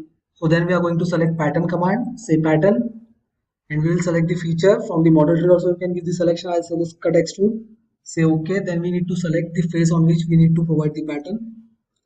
Next we are going to go for the circular pattern option. Select the center of the part and then select any point of this cutout.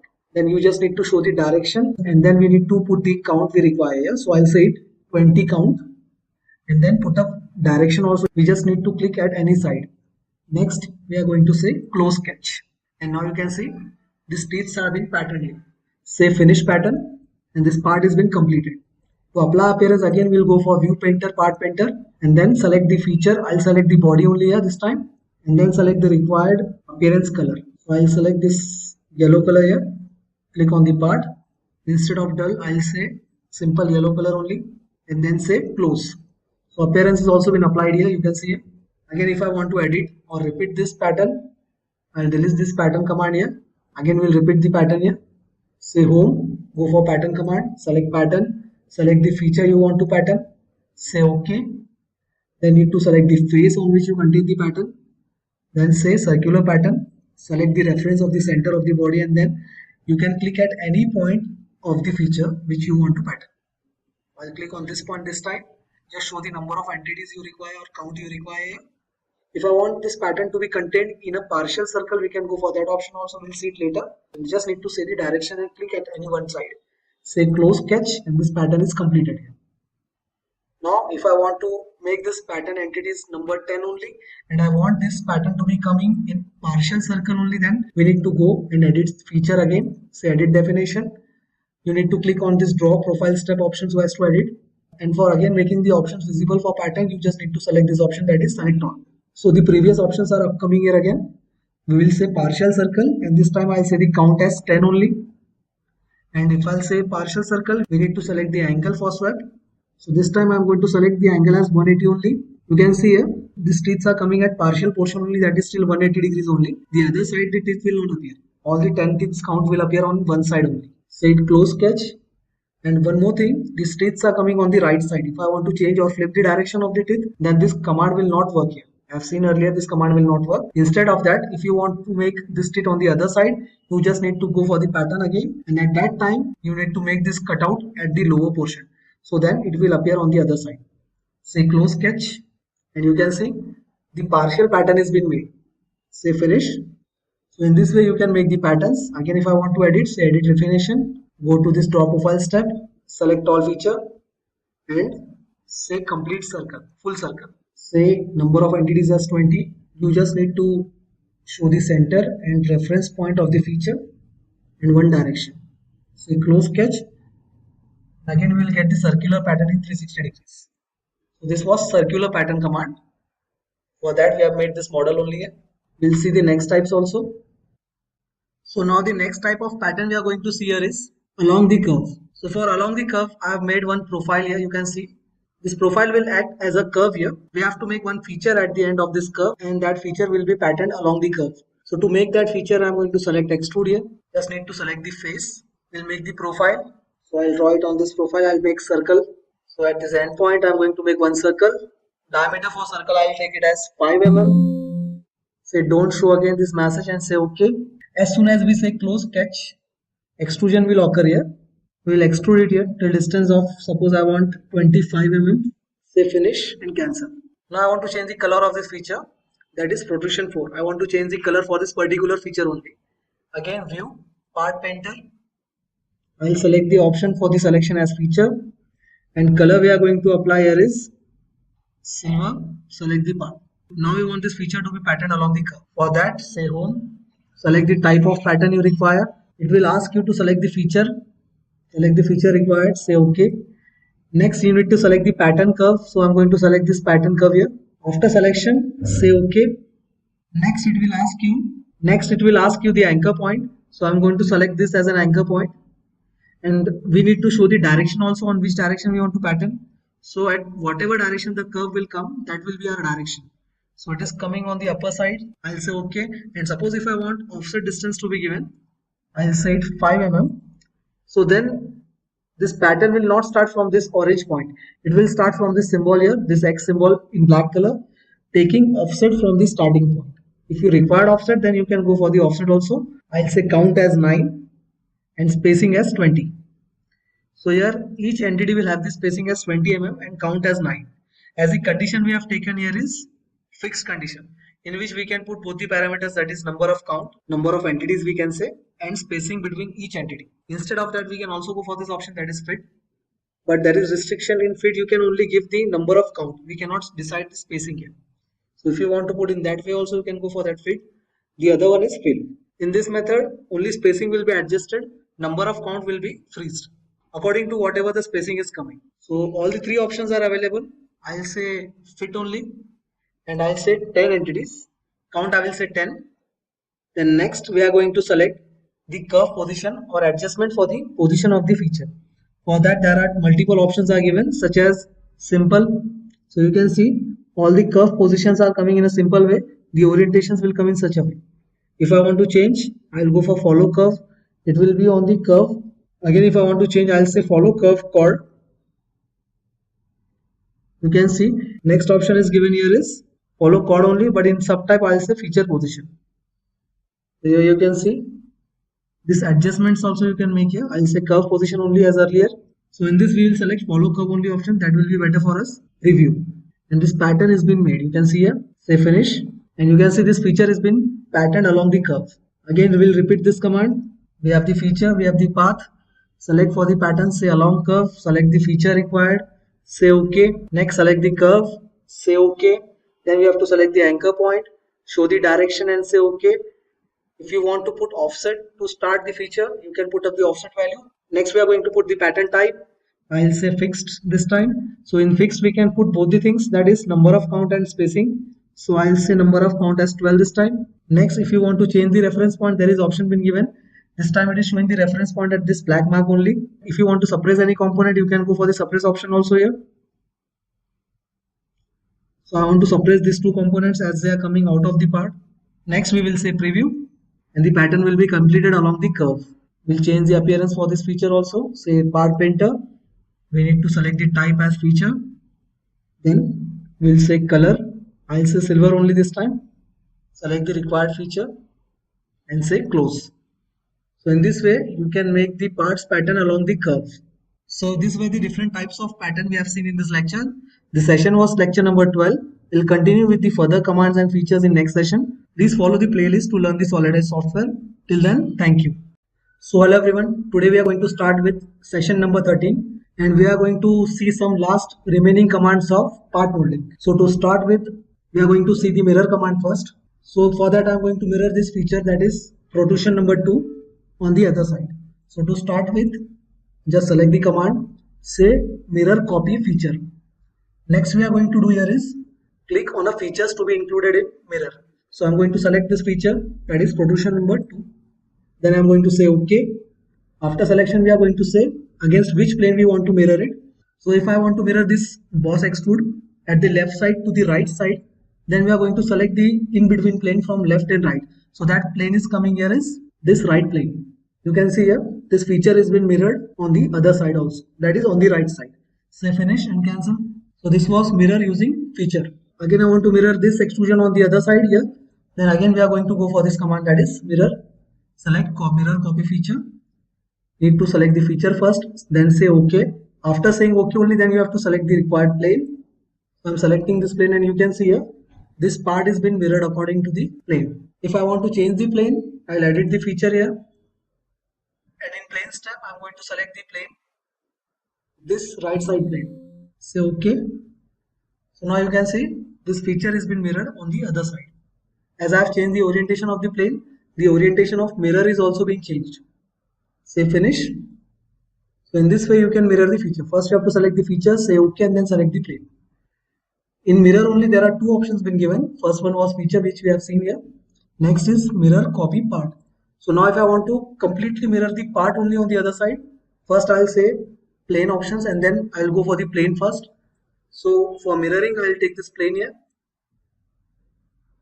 We need to edit the plane distance. For that I'm going to select the plane and say dynamic edit. Here I'll change the distance and say 150 mm. So after taking plane, now I want to mirror this complete body instead of feature.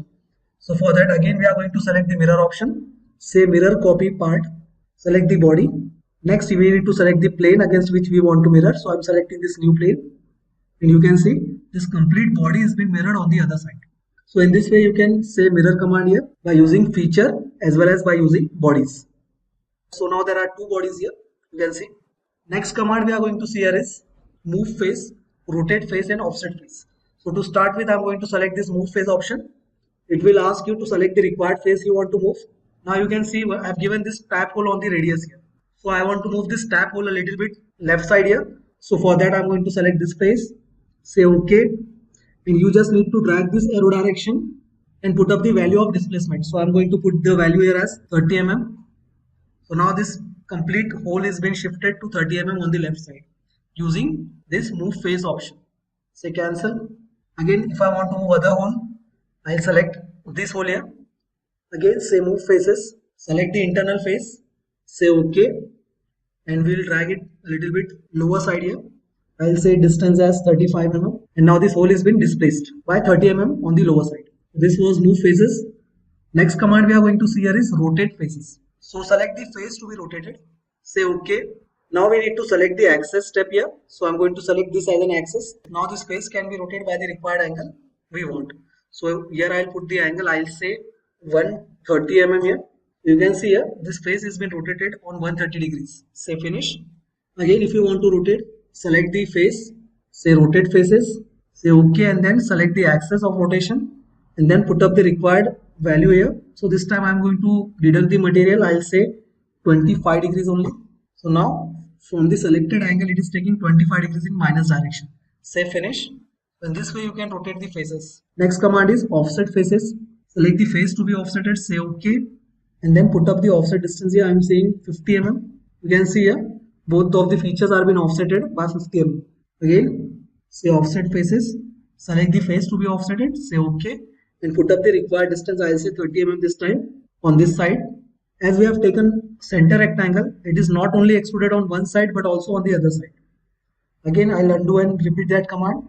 Say offset faces, select the required face, say OK, and you can see here if I drag this arrow, it is made of center rectangle, so it has been dragged offset on both the sides. In this way you can replace or offset the faces here. You can change the value also here. So this was offset faces. So now we have seen mirror command by feature, by part. Next we have seen move, rotate and offset faces. Next we are going to see this commands, that is delete faces, regions, holes and rounds. So to start with I'm going to select delete face. You just need to select the face you want to delete. So I'm selecting this hole here as a face and say OK. You can see the internal face of the hole has been deleted. Similar is delete holes. In delete holes also you can delete the holes. Select the standard hole, say OK. So you can see here this hole has been deleted. I'll undo it. Again delete holes. I'll select the delete holes option. Select the feature to be deleted, say OK. And now this hole is also been deleted here. Next option is delete regions. So for delete regions I'm going to select, it is showing here to select the edges, and in chain manner, so I'm going to select this edge, the upper edge, complete chain is being selected. As the selection method was chain, that's why. So I'll say it OK. Now we need to select the face of the region to be deleted. So I'll select this face and this region, this complete region will be deleted. I'll say preview. You can see here this complete cutout or complete cut portion region is being deleted using delete regions. Again I'll say undo. We'll repeat this. Say regions, select the edge chain, say OK, select the bottom face, say preview, and the region has been deleted. Say cancel. I'll undo it. Next command we are going to say here delete rounds.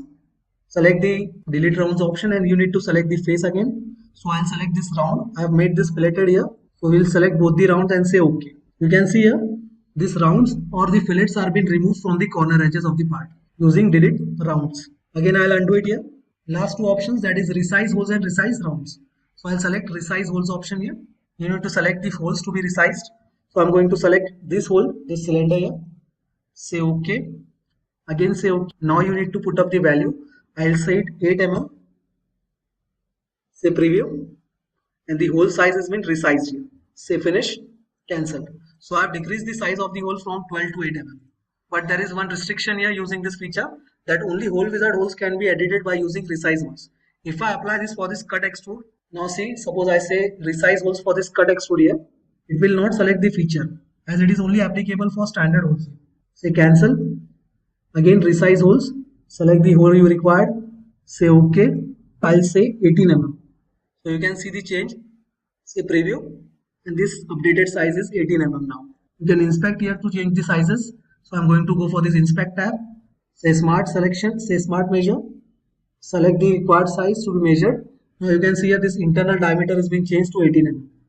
So in this way you can use resize holes. The last option we are going to see here is resize rounds. Just select the resize round option. It is used for editing the fillets here. I'm going to select this resize rounds, both the rounds. Say OK, and then you can change the value of the fillet here. I'll say 15 mm. Review. So now the shape of this fillet is coming 15. Here you can see the difference. These were the earlier fillets and these are the updated rounds which are been resized here. So these were the remaining commands of part molding. Hope you like the video. Please like, share and subscribe. Now in next lectures we are going to continue with the assembly features. There are more upcoming videos been coming so as to complete SolidEdge, and you can follow the playlist to learn the SolidEdge completely. Till then, thank you. So hello everyone, today we are going to start with session number 14 in which we are going to make one part. In that part we are going to see whatever features we have learned till now, as well as we are going to see section views in that part. So to start with, I am going to refer this sketch. You can see here. We will start with making a base here. So you can see this base. We are going to make this base. Then we are going to go for the cylinder, then the upper portion, and lastly we are going to make these ribs and cutouts.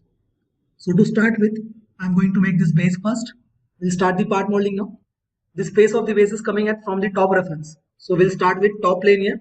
I'll say extrude. Here we are going to say top plane. We are directly selecting the command and then going for the sketch. Now we need to make one circle. As you can see, the part ends are circular and the radius is given as 70. So the diameter will be 140 here. I'll take it 140. Say auto scale and OK. Next we are going to make one reference line here. And we are going to offset this line on both the directions. So the offset distance will be total 60, 30 on each side. So here I'll say offset 30, select the line, and you need to say accept at the upper end. Same way 30 on the other side also, at the lower side. Next we are going to trim the extra lines here. After trimming the line, you can see this object is coming completely defined here. I'll make this line construction geometry as it was taken only for offset reference. Next we are going to trim the circles also here. Now this lower side plate profile has been completed. We have taken this dimension 60, that is 30 on both the sides, as well as we have taken this radius 70 so as to make the circle, and then we have made offset to trim the circle. Next we are going to make extrude. The size of extrusion is shown in top view. You can see here this section view AA is been referred as a top view. So you can see the thickness of the plate shown as 20 mm.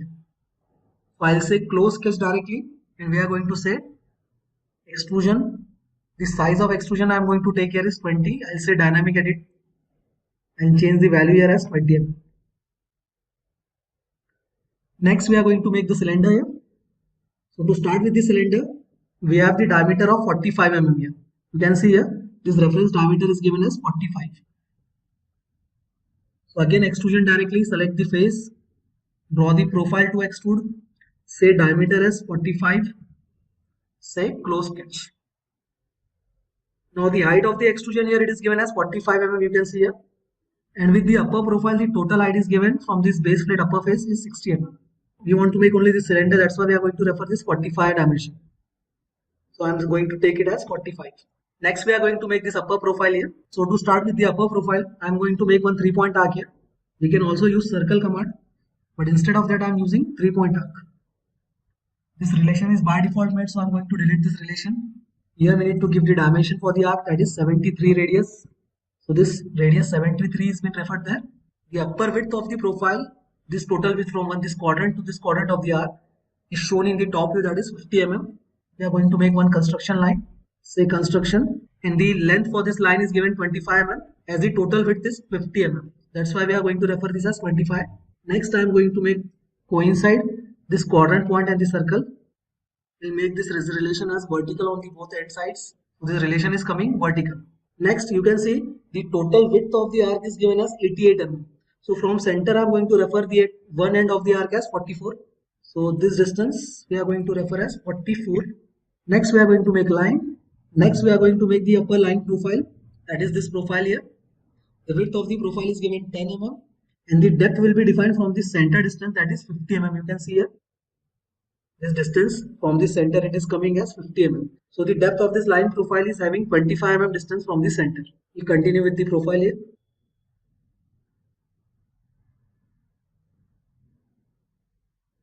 Provide the dimensions. I'll say 10 mm and the depth from the center will be 25 mm.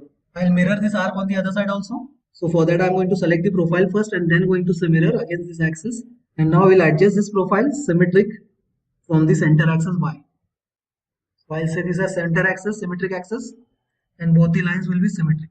Lastly, we are going to connect this point on the arc end point. We'll again make one mirror of this profile at the lower side. For that, select the profiles first we want to mirror. I'll select these lines first, second, third, the last one. Then say mirror against this profile. Still one line is remaining, so we'll manually make that line here. It was not been properly selected, that's why. This close profile at the upper side has been made. We just need to say close sketch and we are going to extrude the profile here. For the extrusion height for that profile here, it is given as 15 mm. You can see here this width, it is given as 15 mm here. So I'll say 15 mm on the upper side.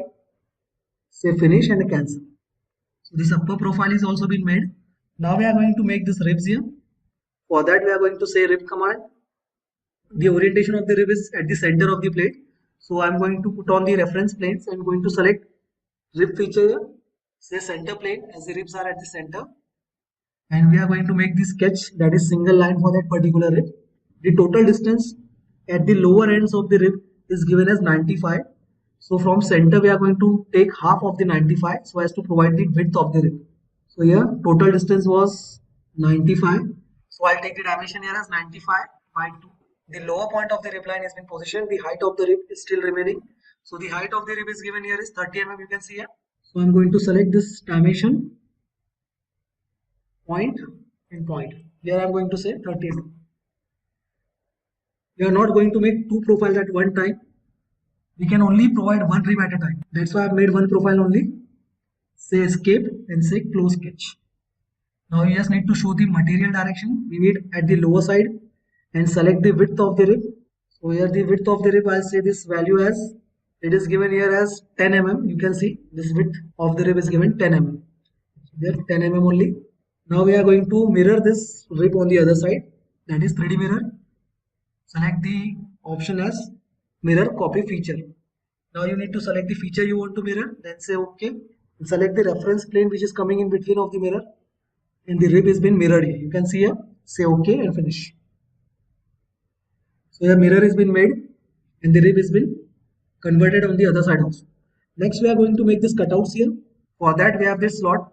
I'll make one sketch. I'll say extrude only on this time also. We'll hide the reference planes. Select the circle command.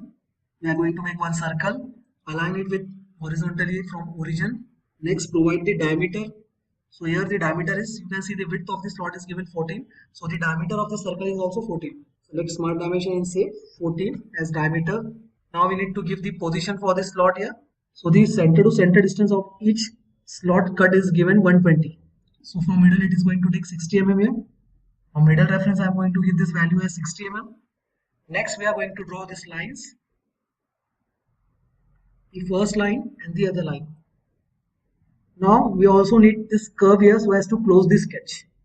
So for that we are having that project entities option. It is very useful option. You just need to select the project to sketch option here at above of the construction line command. Select the project to sketch command and you just need to select the edge to be projected. This edge has been projected as a sketch. We are going to trim the extra profiles here.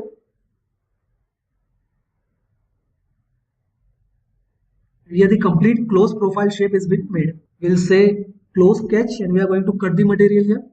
So I'll say wall at the lower side. Say finish and cancel. Next we are going to mirror this cutout also here. Then select the feature first. Go for mirror. Copy feature. Select the required plane reference. This plane is coming in between. And you can see here this cutout is been mirrored here. Next, after making this mirror, you can see here this cutout is also being shown. So this section view AA has been referred for observing this cutout. You can see here, it is kind of counter bore hole only. The depth of the upper diameter is given 35 and the upper diameter itself is given as 30. The lower diameter it is given as 20 mm and the depth is 20. So we can directly go for revolve cut, or else we can use hole command also here.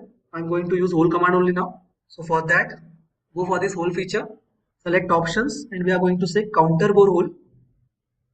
The size here it is given as 30 mm diameter. So I'm going to refer it as M24. After taking this value, you can see this diameter is coming here as 40, but we need 30. Instead of M24, I'll say M20 only. So it is now close to 30. So I'm going to edit this value as 30. The depth here it is given as 35. So I'll edit this upper diameter depth also as 35. The lower diameter is given as 20. So I'm going to take this shaft diameter as 20. And the end condition is given through all here. So I'm going to say through all only. Say OK. Need to select the face to position the hole. Select the center point and say close sketch. Directly this counter bore hole has been made, having the upper diameter as 30, depth as 35, and lower diameter as 20 and depth as through all. You can see here in these options, I have taken M20 and customized the sizes here. You can see this cutout has been made. But if I want to make this cutout by using revolves, so we will see it by other way, that is revolve command. Select the mid plane as the hole has been applied at the midsection of the part. We'll say line command first as axis of revolution. We'll make this line as an axis of revolution here.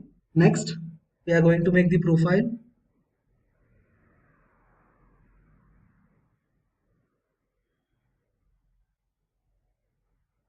Now this relation was been made by this reference edge as coincide. I'm going to delete that relation so as to put the values properly. So this diameter was 30. I'm going to take this radius as 15. Here the depth of the hole was given 35. So I'm going to take it as 35 only. We'll make this relation, that is coincide. Next, the diameter of the lower hole was given 20 mm. So we'll take this as 10 mm here.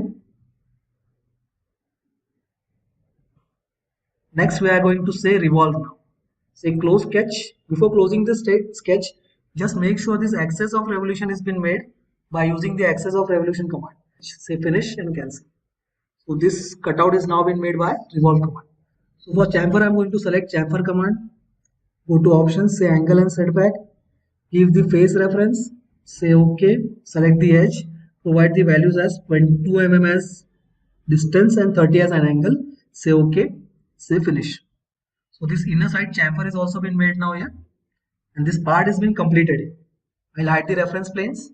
Now we have not seen earlier the section views, how to provide the section views or how to check the sections here. So for making section views, we are going to say this PMI tab. In PMI tab, you can see here this section command has been given. There are two ways of making section. First one is by plane, in which we have to select the plane by clicking on the keyboard only, and the second one is by making a sketch and then taking the section view. We'll see both one by one. I'll select the section by plane option here. You can see here, it is taking the section from Z reference. I'm going to say X on the keyboard. You can see the direction has been flipped. If I say Y, then it will go for the Y reference axis and it will take the section from here Y references. So I'll take this half section and say OK here. I've taken the Y reference on the keyboard. Say finish. You just need to select the keyboard button, that is Y, so as to apply the sections. Or else if you want X or Z, you can go for that also. So the section view has been made. You just need to put off the section view here. You can see the history of section view has been saved in the model tree. If I want to put off the section view, just need to say hide section. And if I put on this option again, this section has been provided. Again, we are going to see the section by plane. Select the section. And now if I want X reference, so I'm going to hit on the keyboard as X button. So the X reference has been taken place here. You can rotate this section view here by these arcs, or else you can move it horizontally here. Say OK, and this section will be saved by default only. So now there are two sections.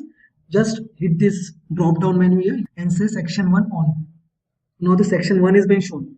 If I want to show section 2B, then put off the section A and then put on the section B. Two sections here. If I want to delete the sections, select both the sections here and say delete. Now section tab has been removed here. Second way is taking the section command. Select the required plane of the reference for the section.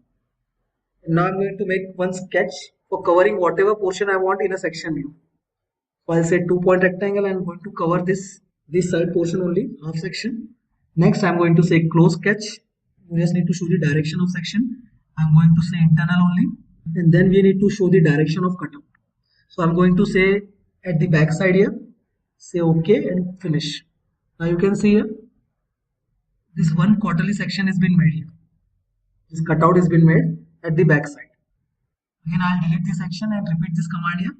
Go to section tab, select the reference plane for the sketch, make it normal, go for the rectangle, whatever profile you want you can take there. I am taking rectangle here by using 2-point. So I want section of this portion only, this 1/4 portion. Say close sketch and show the direction of cut as well as direction for the section. Say preview and finish. So now the front side 1/4 section has been cut here. If I want to hide the section from the model tree only, you can see at this side. If I want to show the section, again put on this option. So in this way you can hide and show the sections here. Next, if I want to apply the material, then select this material tab from the model tree, right click on that option, and you can see some shortcut materials are being shown in this list. But if you want to open the library only for the material, then select this material table, and in material table you can see here metals are being shown, aluminum alloys by folder form. So if I say this folder as aluminum alloys, all the aluminum types are being shown here. Next is copper alloys. You just need to expand the folder. If I want iron has been applied, I'll say this iron folder. If I want other metals, you can see here different kinds of metals are being shown here. You want steel types are available here. Titanium alloys and zinc alloys. As well as you have the library for non-metals also. If I want to say wood as a material, there are multiple varieties of wood also here. Next, so if you want DIN or GOST standard, you can expand this model tree also here. Same options you will get in that folders also. So I'll apply here first as iron, say iron, cast iron. And now after clicking on the type of the iron, you can see the properties are being shown here. I will say apply to model. And now the cast iron has been applied to this model. Appearance has been also changed here. Now if I want to check the mass of this part, you just need to go to inspect tab, and here MV properties option, that is physical properties option, is being shown. Select that option, and according to the material, say update first.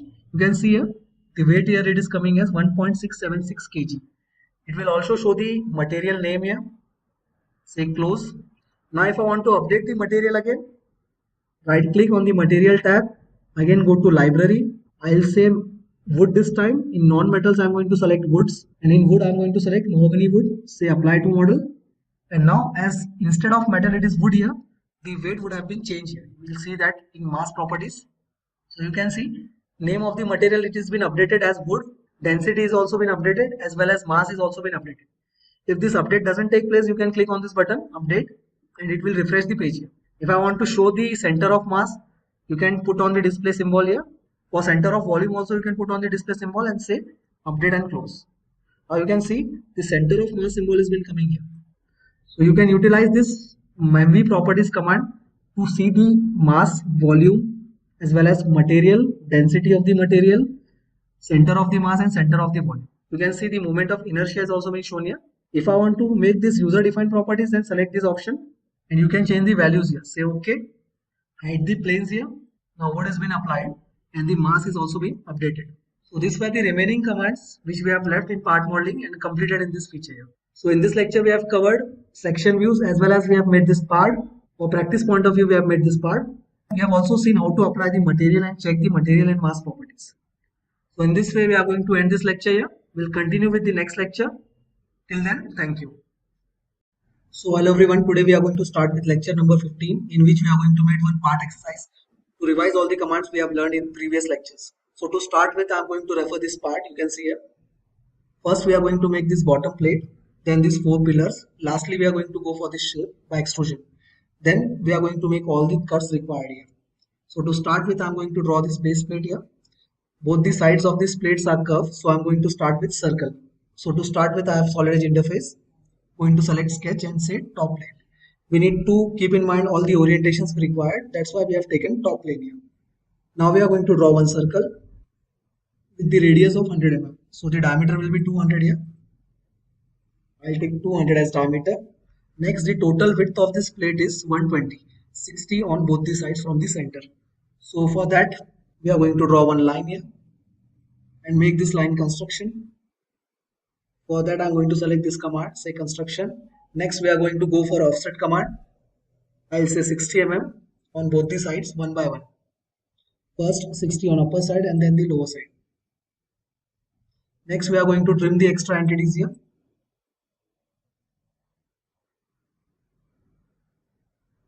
Still this sketch is coming underdefined, then we'll click on this sketch and we'll drag here. So here we can see, I'll say this radius only as 100. Now this complete sketch has been defined. We are going to make extrude. For that say close sketch, and now we need to select the thickness for the extrusion. So here the thickness will be a little bit calculative way. Direct dimension is not given here. So this total overall height is 45. Okay, so from this base face to the inner face, as this part is hollow, this distance is given 24 and the above distance is given 15. You can see here this distance is given 24 and the above distance is 15. So if we calculate, this thickness will come as 6 mm. 45 minus 39, addition of both the values, then the thickness will be 6 mm. So here 24 plus 6 means the overall extrusion of this plate, the height of this plate till the upper face is 30 mm. The total height of the plate. So here I'll say extrude boss, select the sketch, say OK, and we are going to extrude it till 30 mm here. Next we are going to do here is shell, so as to make hollow. So for shell in SolidEdge the command is given as thin wall. We have calculated the thickness here. This thickness, this common thickness, here it is going to come 24 plus 15 was 39 and the total height was 45. So if you minus 39 from 45, the thickness will come here 6 mm. So I'll take this thickness as 6 mm only. For making the part hollow, I need to show open faces. I'll say this face and say OK. Say preview.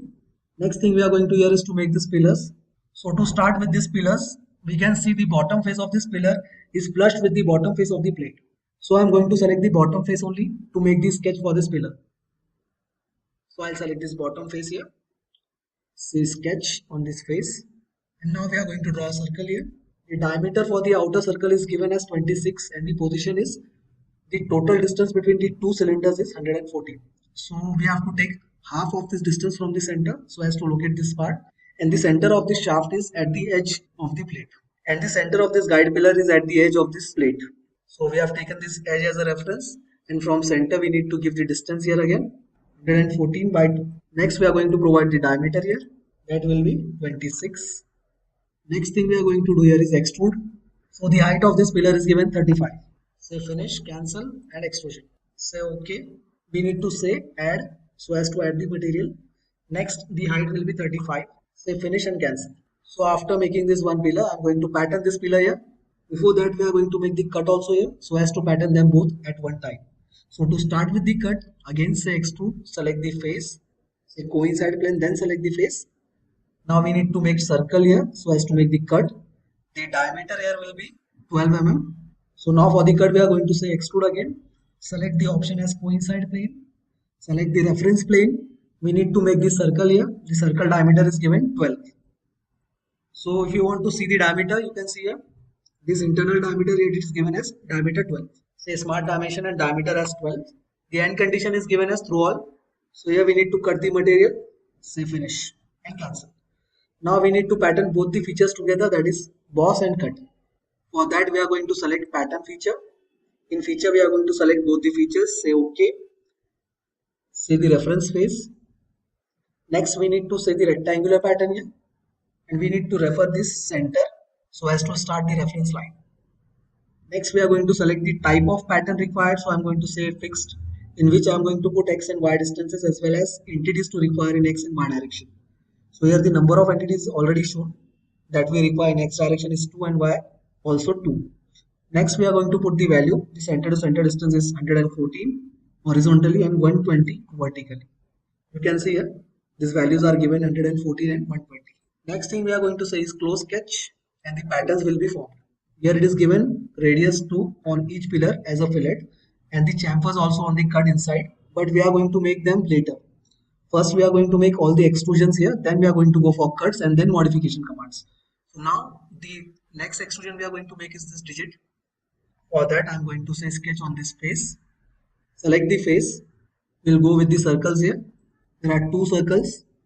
Now the distances between them The horizontal distance from center to center is given 60 mm and the vertical distance here is given as 15 mm.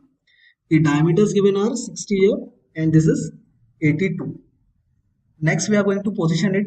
This larger circle is at 17 mm from the center of this pillar horizontally and vertically we are going to give this value as 60. So now this sketch is completely positioned here. We need to say trim command, select the trim, say close sketch, say finish, cancel. Now we'll say extrude here, select the option as select from sketch. I'll select the sketch and say OK. Now the extrusion height here is given as 15 mm. You can see here, this above extrusion is of 15 mm, this shape. So here I'm going to say 15 mm extrusion. Next, two more extrusions are required here with the same centers of these two circles but at the bottom side. So for that, we are going to make this part transparent here. So I'll say view styles and I'm going to go for this option, that is view styles showing wireframe. Next we are going to say sketch on this internal face. We are making these extrusions. You can see here in top section view, this 38 diameter and this 50 diameter. Both the extrusions are given at the center of these holes. That's why we are going to take centers of these two circles only for extrusions. So here the bigger circle is having diameter of 40 mm. And next we are going to say extrude through this one. So the extrusion here is given as, first we'll change the view style first, make it normal and now say extrude, select the sketch, say OK. So this extrusion we required here is, the distance is not given directly but you can see from above face the distance is given 26. So you can calculate here, this was 15 mm and this thickness was 6 mm. 15 plus 6 is 21. So if we minus 21 out of this 26, this extrusion size is coming 5 mm. So I'll say this extrusion as of 5 mm here. Say finish, cancel. Next we are going to hide the sketch. Again we are going to say sketch on the lower side. Make this part transparent to take the center. Here there is one diameter more, that is 38 mm. I'll say 38. And again make extrusion of 5 mm here. So here both the extrusions are made. Now we are going to go for the cuts. So to start with the cuts, I am going to make this cut here. It is like counter bore only. Upper diameter is having diameter 35 and lower is 28. So I am going to select this sketch and make this circle of 35 having depth of cut as 5 mm. So here the diameter will be 35 and the cut size will be 5 mm here. Depth of cut. Say finish, cancel, extrude, select the sketch, say OK and the cut will be of 5 mm. Say finish and cancel. Next we are going to go for this cut again but with diameter of 28. So I'll say sketch on this face, make a circle again, say diameter as 28, say close sketch and now the cut is to be made, say finish, cancel. I'll select this sketch, say OK and here the cut has been made, finish and cancel. Next we are going to go for this cut now. So here the diameter is different, that is of 40 mm and the cut is through all. So again extrude, select the type here as coincide plane. Next we are going to make the circle here with diameter of 40 and the cut depth will be through all. So here diameter has been made and now we require cut here. Through all only, say finish, cancel. Now we are going to go for these holes here. You can see there are tap holes been given of M12 with the depth of 15 mm and the thread depth of 10 mm. You can see here the thread depth is given 10 and overall depth of hole is given 15, size is M12 and the type of hole here is taken as tap hole. So we'll start with the tap hole here. We'll make this vertical hole first and now they are arranged on the PCD here. You can see this PCD circle of diameter 61. So I'll take the radius as 30.5. Select the hole tab here, click on this face and position the hole first. Here we need to show the reference from the center as 30.5 vertically. So I'm going to add the relation here. Next the distance here as 30.5 as radius. Say close sketch first and then go for the type of hole. I'll say tap hole with size M12 and the depth here is given as finite extent 15 mm. The thread depth here is given different. I'll go for this finite extent option and the thread depth is given 10 mm. Say finish, cancel. You can see here this tap hole is being made but we need a V bottom at the bottom. So for that I'm going to say edit again, go in the options. Next we are going to select the option as V bottom angle and then say OK. Say finish. Now this hole is completely made with having threads 10 mm depth and overall depth is 15 mm. Size is M12. Next we are going to go pattern again. Says pattern. Select the required feature to be pattern. Select the face on which we require pattern. Then we need to select the type of pattern. We will say circular pattern, and next we are going to select the center of the hole with center of the feature. You just need to show the direction and then number of entities required. So the number of entities required here are, there are total 6 entities here. So I'll say this number of entities as 6. You can see here. Then say close sketch. And this complete pattern has been made of tap holes. Next we are going to go for fillets and chamfers. So here the radiuses were 2 mm on the shafts at the outer edges. So I'm going to select 2, and you just need to select all the edges here at one time only. Then say OK, preview and finish. Next we are going to go for chamfer. So the chamfer internal cut was given 1.5 by 45. So this internal cuts chamfers were given. I'm going to select the chamfer tab now. Select the face, say OK. Now we are going to say loop here. Select the edge reference 1.5 into 45. Say OK. And then we need to select the other edges also here. Select the face and say OK again, and then edge. And we are going to continue this option. Say finish. Again select the face. Say OK, and then select the edge. Say finish. Select the last face. Say OK. And the required edge. Say OK. Now this complete chamfers are being made on all the sides. After that we are going to go for this rounds here. So here at the edge corner of this 8 shaped extrusion is 3 mm, and the internal corners vertically are radius of 10 mm. So again round, select this edge, same this edge also here with radius of 3 mm, say preview and finish. Next this vertical edges with the radius of 10. We'll do one thing, we'll make this radius 10 fillets first and then go for the radius 3 fillet. So here the radius 10 on both the sides, preview and finish. Again we'll go for the radius here. I'll take this as 3 and select the corners here. So now the radius are been made. Next, this bottom plate is also having radiuses here. Now the radius for this vertical corners is given 18, and the horizontal corners of the plate, all the edges is given as radius 10. So here we are going to select the round command. Select this edges here and say OK. After that we are going to go for this edges here with radius of 10 mm here. This last edge, say preview and finish. It is not taken completely, so we'll go one by one only. Next this edge, same with radius of 10, say preview and finish. Again the other edges with same radius of 10 mm here, so OK and finish. So now this part is completely been made. You can see here. I'll arrange it in isometric view by clicking on this cube here on this triangular portion. Next, if we need to apply the appearances here, we'll go for the appearances in view tab, say part painter, and then I'll select this body here. I'm going to select this selection as body only, and we are applying here, see the feature as silver. So this part you can see here, it is completely made of silver. If you want to change the colors for the features again, you can go for this option. And now after applying appearance, this complete portion has been made. You can see here, still the last extrusion is remaining. So again we'll go for this sketch, say this face. We are going to make this circle again, and here the diameter we require is, the lower diameter is given 50. So this diameter will take 50 mm. Again go for this extrude boss. After updating the value, we'll go for this project entities. We want this hole also, and then say close sketch and extrusion. Say finish, extrude. Select both the sketches here. Say OK. At the bottom we want the height as 5 mm. Here also rounds are given. I'll hide the sketch first. And for these below rounds, the value is given as radius 3. You can see here. So again go for the round command. Select the rounds. Say this values as 3 and say OK. Preview and finish. Now this part is completed. So here this was the part practice in session number 15. If you want more parts to be made for practice, then please comment us in comment section. We'll stop here. Till then, thank you. So hello everyone, today we are going to start with session number 16, in which we are going to make the upper housing of the motor blower assembly. So here you can see the upper housing assembly drawing has been given. We are going to follow this drawing and make this part.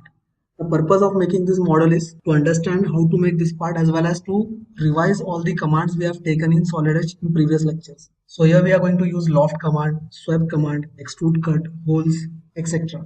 So to start with, I'm going to make this lower case. You can see this C-type case with these flanges on the sides. So when you say new, here the option comes edit list.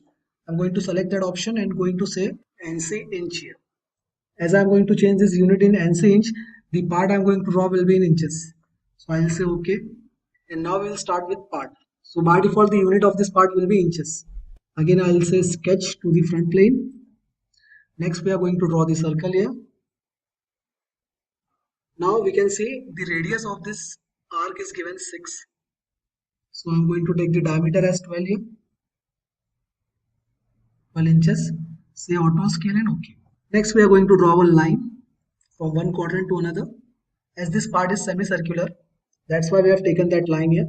So I'm going to make this line as a construction line, and we are going to trim the lower entity here. Now if this part becomes underdefined, you just need to click on the sketch and need to drag it. So you can see this line is not lying on the center. That's why this sketch has been underdefined. So I'm going to make one relation here, that is connect.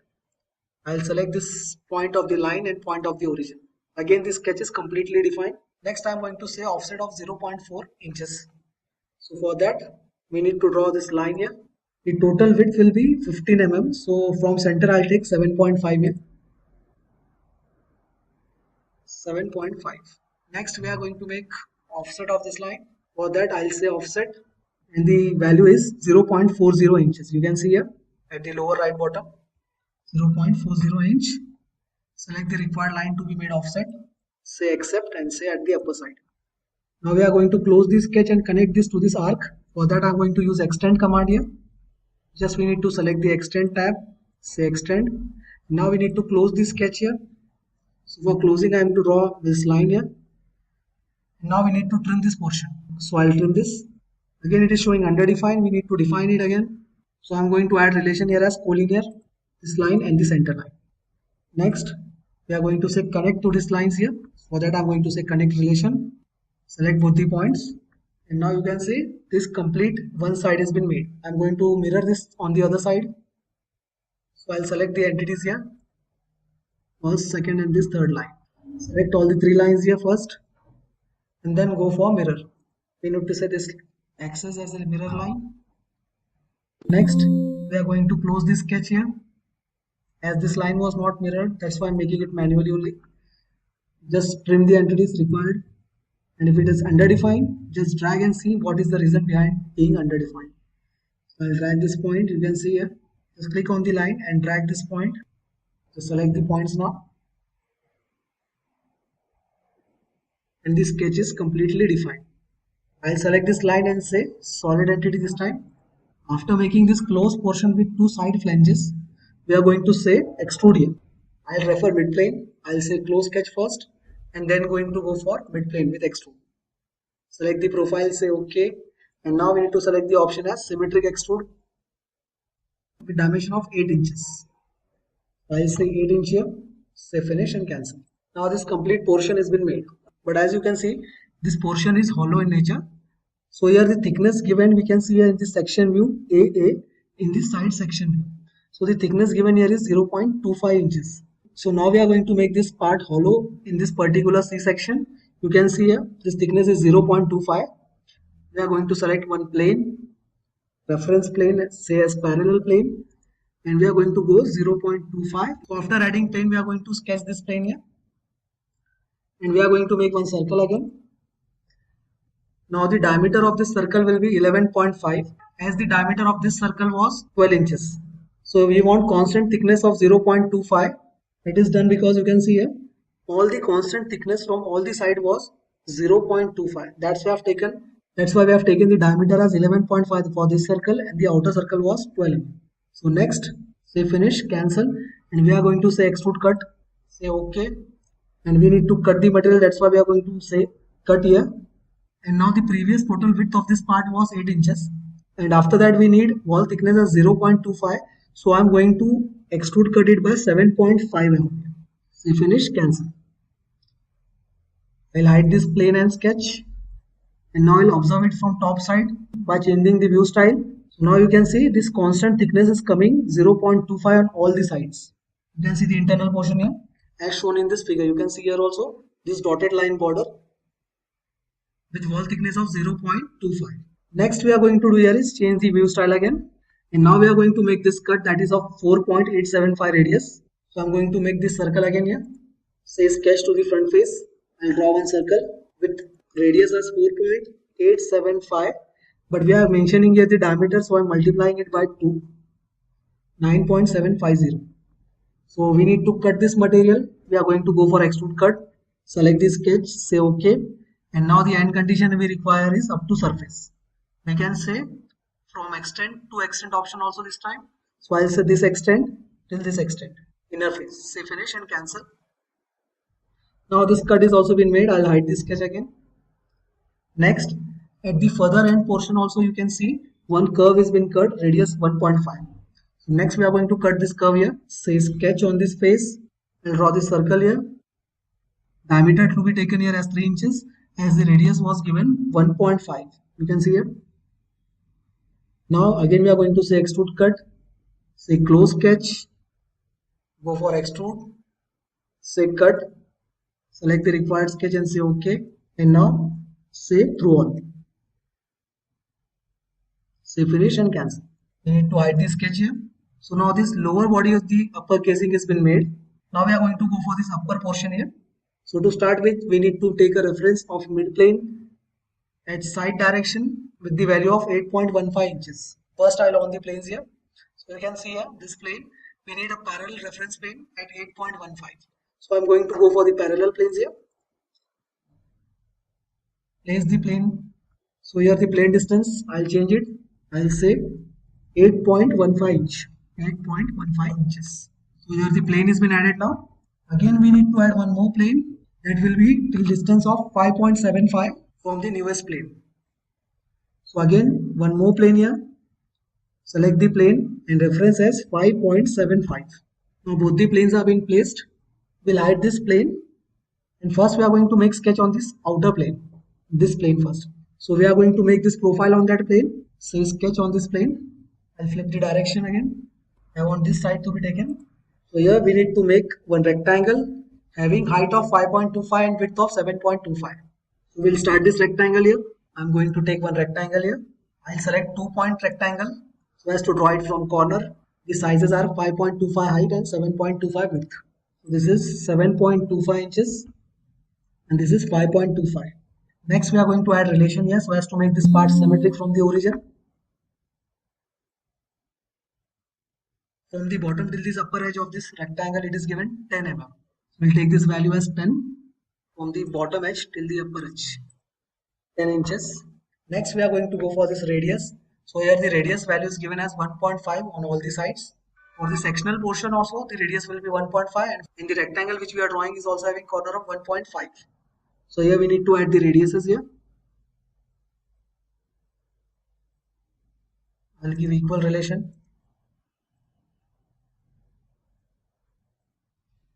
Again you can see this rectangle has been disoriented and the values are being changed. It is because we have given the dimension to the lines. So it will be better if we give the dimension instead of giving to the line, we should give to the sides of the rectangle. So here this side again I'll say the value was 5.25 and the width was 7.25. Again we'll match the orientation from the center.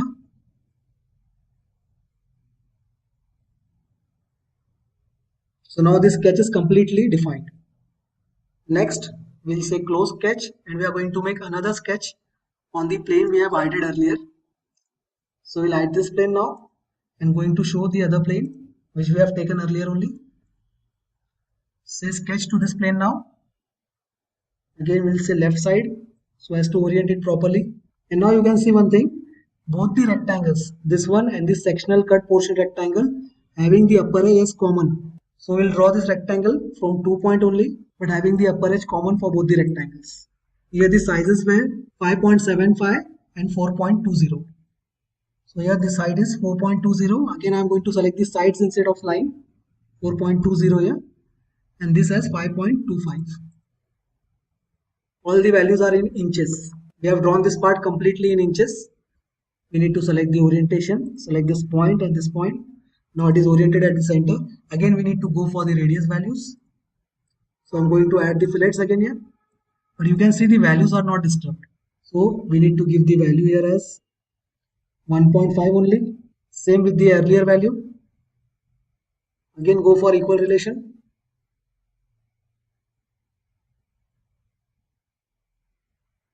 And you need to adjust it again to the center orientation. Again go for the relation here. Say collinear also to this line and this line. Now this complete sketch is also been defined. So now you can see there are two profiles, two close profiles that are going to be lofted here. Say close sketch now. And now we'll use loft command so as to add the material between two profiles. Select the loft. Select both the features. Say preview. But this loft is coming in little curve shape. It is because these 2 points, the blue points, are at alternate positions. So I'll cancel it first and again go for the loft here. In add mode, say loft. Select this profile. I'll select this point and this point here. Say preview. It is lofted in a straight profile. Say finish and cancel. Now we need to make this portion hollow by using thin wall command. Now the thickness will be 0.25, which we have taken earlier also. For that I'm going to say thin wall. So here 0.25 as a thickness, we can see here 0.25, and then select the faces to be open, this face and this face. Both the faces are open now. Say OK, preview and finish. So this complete portion has been made here. Next we are going to go for this portion, this mid portion now. For that I am going to say sketch to this face, and we need to say project sketch. For these outer edges I am going to say project to sketch. It is similar to convert entities in SolidWorks. So I am selecting this all the edges now. So you can see one close profile will be made. I am going to loft that profile by making one guide curve also here using sweep command. This profile has been made. I'll say close sketch and finish. Next we are going to make one path here. I'll select this plane, say sketch. And now we need to make one path. For that I'm going to say line, first line. Next the value for the straight portion is not given. It is conjectured with the arc. You can see this tangent arc has been made with the line, having the radius as 10. So I'm going to make that arc here. I'll select 3-point arc option. First point, second and third. Next we need to set tangency at the upper side with line and arc. Extra portions will be trimmed here. And now this portion is connected to this end point. I'll say this arc has radius 10 inches. So now this curve has been made. Earlier we have projected this profile also. So now we are going to go for sweep command, adding material by sweep. I'll say close and go to add tab. Add tab we are going to go for sweep. And after going for sweep, select the options option here. Select the single path and cross section. Say tangency and continuous. Say OK. Now we need to select the curve first, say OK, and then we need to select the profile and say finish and cancel. You can see here this body has been added by using sweep command. But you can see this portion is coming inside, so we need to cut that portion later. So for cutting this feature inside and maintaining 0.25 thickness, again we need to go for sweep cut. So I'll say sketch to this plane now, and we'll say transparency here so as to observe the internal profile and project it. I'm going to say project entities, and we are going to project this profile. We need to trim this, and this complete profile has been made now. I'll again say it's solid. Say close sketch. Next thing we are going to go is for guide curve. Say finish, cancel, and for guide curve I'm going to select this mid plane. Say sketch. This line command. Select this line. We are going to make one straight line first. Next thing we are going to here after making line is 3-point arc. Arc by 3 points. First point, second point somewhere here, and the third point. Next is we need to make this line and curve tangent, and we need to add the radius also here. We'll provide one radius as 10 inches only.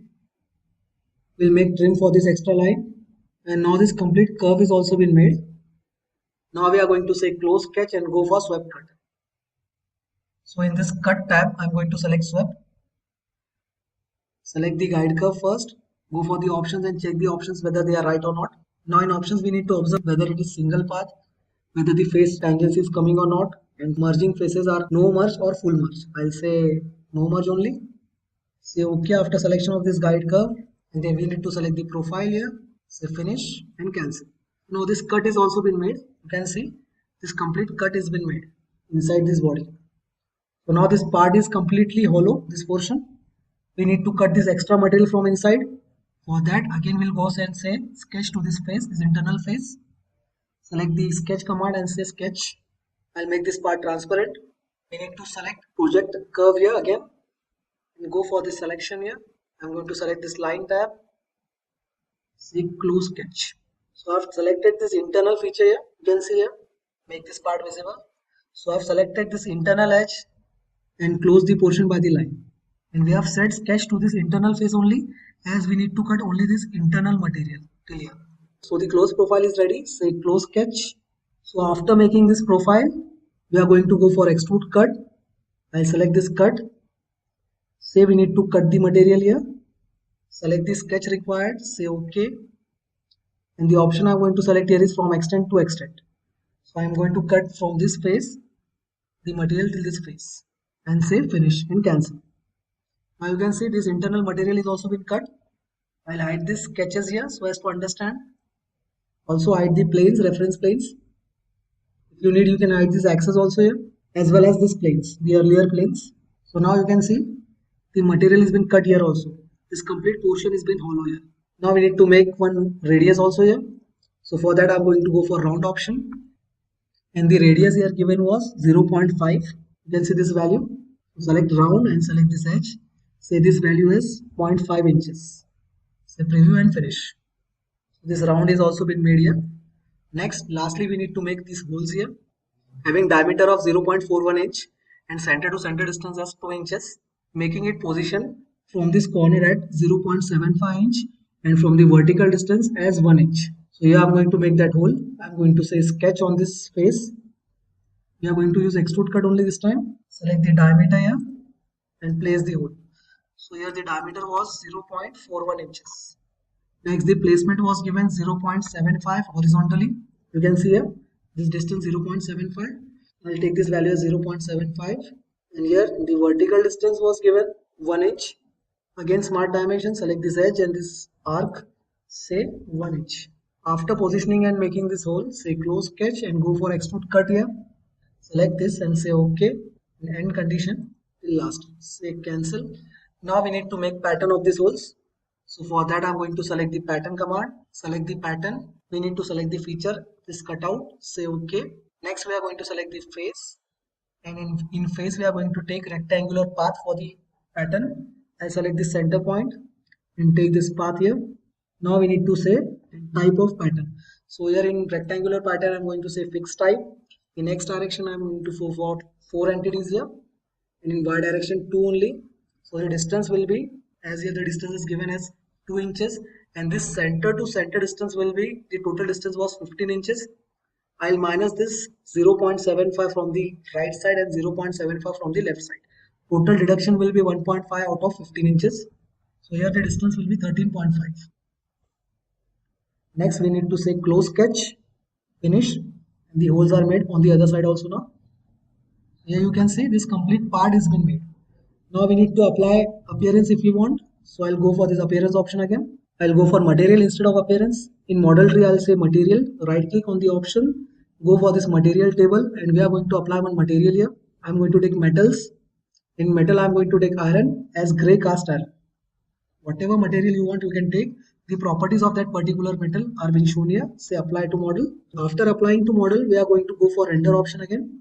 So for render I'm going to select this tools tab. In tools I'm going to say key shot options. It will take a little bit time there. Now in key shot, after taking this, I'm going to go for this option, that is environment. If I want background to be changed as color background, I can go for the color background there. If I want the image to be shown in a perspective way, then you can go for this perspective option. If you want to manage the lights, go for this lights option. Add the contrast or brightness you want, and you can adjust the rotation also here. Next we are going to say final render. After adjustments, just go and say render, and in render it will ask you some more settings there.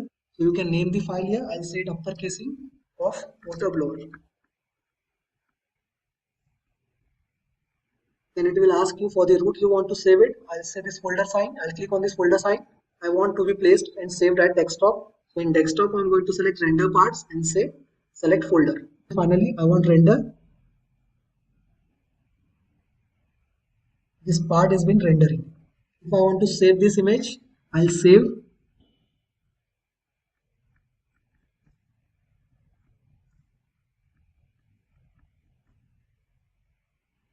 You can see this complete motor has been rendered here. So this was the upper part of the motor blower assembly, the upper casing. And say steel. I'm going to select this body and say steel appearance, say close. Again, if I want to render, then go for this tools. In tools, I'll say key shot. If you want to adjust lights and all, again go for this contrast option.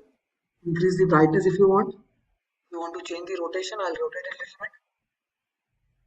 If I want to pan or adjust it, lastly we'll say render. I'll say new name here. Here I'll add the folder also. Say render.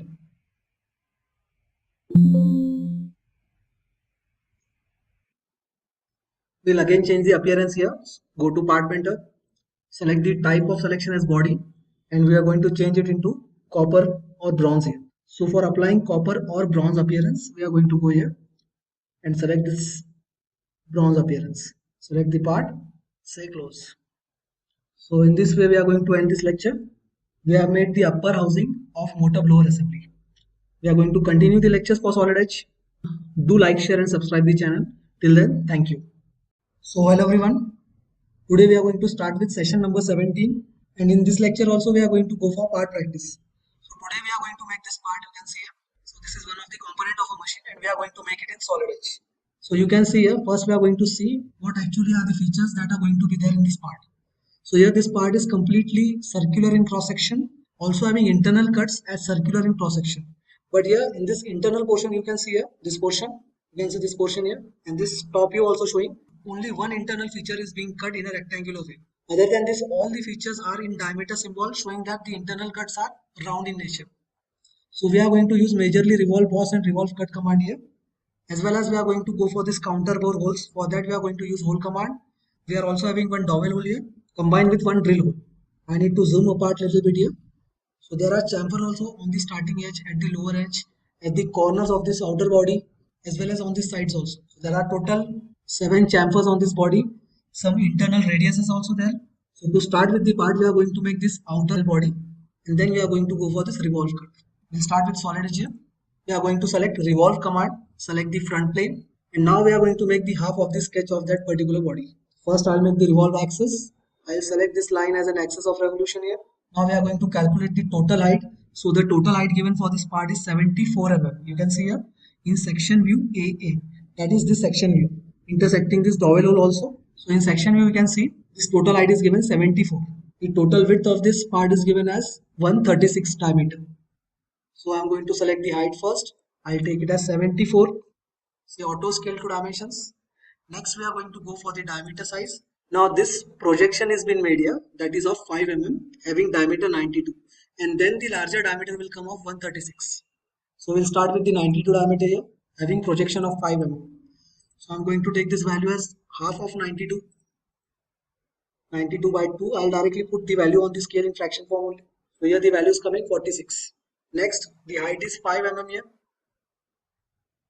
Next we are going to go for the other diameter, that is this larger diameter of 136. So we need this value to be taken half of 136. We are going to make this line first. Here it is shown. This height of the cylinder having diameter 136 is 57 mm. So here this height 57 mm and this diameter 136 by 2. It is taking aligned dimension. We need to undo and give the other dimension again. The dimension is coming inclined. It is because the properties of line we have selected by 2 points. We need to change it to horizontal or vertical, then it will take horizontal dimension. So here the dimension was 136 by 2. So whatever the diameters are, we are going to take only radius here so as to revolve this profile around the axis, and you will get the correct diameters after revolving here. Next, after taking this value 57, next we are going to update this value by 57. This height was 57 here. Next again we are going to go for this diameter, that is 102. This outer diameter you can see here, it is of 102. I'm going to end this profile on the origin again so as to make the close portion. Now the last radius value, it will be 102 by 2, that is 51. And then we are going to go for close sketch. Now you can see here It is completely been revolved. If we go on this extend step, it will show you the angle option. If I want to revolve it partially only, then I'm going to say half, that is 180. And we can change the direction also here. You just need to flip the mouse. But this time it is going to be 360 only, complete round. So I'm going to take this option, that is revolve 360 degrees. Say finish and cancel. So this outer body has been made here. Next we are going to go for this internal feature using revolve only. So first these two profiles of diameter 86.5 and 72 are going to be made. Then this gap, that is this rectangular cutout, we are not going to make this sketch here. Lastly we are going to make this 90 mm diameter cutout profile, and then we are going to go for revolve cut feature. So for that again I'm going to on this base reference plane so as to select the mid plane here. For revolve cut, always select the plane that is causing maximum cross-sectional diameter. So that plane is front plane here. I'm going to say sketch on this plane and going to go for this internal features now. So here you can see this upper diameter is of 86.5 having depth of cut as 14 mm. So that cut is going to be started by this outer diameter of 92. So this was the diameter of 92. I'm going to start this from this edge only. So here I'll put up the dimensions. This will come half of 86.5. 86.5 by 2. Next the height was given 14 mm. So I'm going to take this height as 14. We'll continue with the profile, the second diameter, that is 72, and we are going to close it there. So here, this profile I'm going to close it here. The diameter will be half of 72, 36. And the depth of cut for this one is 20 mm. You can see here. Diameter is 72 and depth of this diameter is 20 mm. So I'm going to take this dimension as 20 mm. Next we are going to make one more profile, that is of this 102 diameter having depth 20 mm. So again we can go for second profile here. We'll see whether it will take or the second profile or not. Here the diameter is 90. So I'll take this value as 45 and the height is 20 mm. Next we are going to say close sketch here directly. Say finish and cancel. So now we are going to go for this revolve feature. We are going to say select from sketch, as we have made this sketch first only, and then we are going to select the sketch now. Select both the profiles, say OK. Now we need to show the axis of revolution here. So I'm going to say this Z axis and axis of revolution here, and you can see both the profiles are being cut here, leaving the material in between. Say finish and cancel. We'll hide these profiles here, also hide the planes. Now it is not completely been made through all cut, as we are going to take one more cut here. That will be of this feature, this rectangular feature you can see here. We need to cut this rectangular feature on the remaining material in between in this cross section. Here we have not made this cut. So we are going to make this profile and then we are going to cut this profile. So we'll start with this profile to extrude cut. I'm going to say sketch to this upper face. Next we are going to make the rectangle here. Now this rectangle is little bit tilted, you can see here. This reference angle is also shown in brackets. That is from horizontal it is 8 degrees. Now the rectangle size we are going to take here is of 48 by 24.6.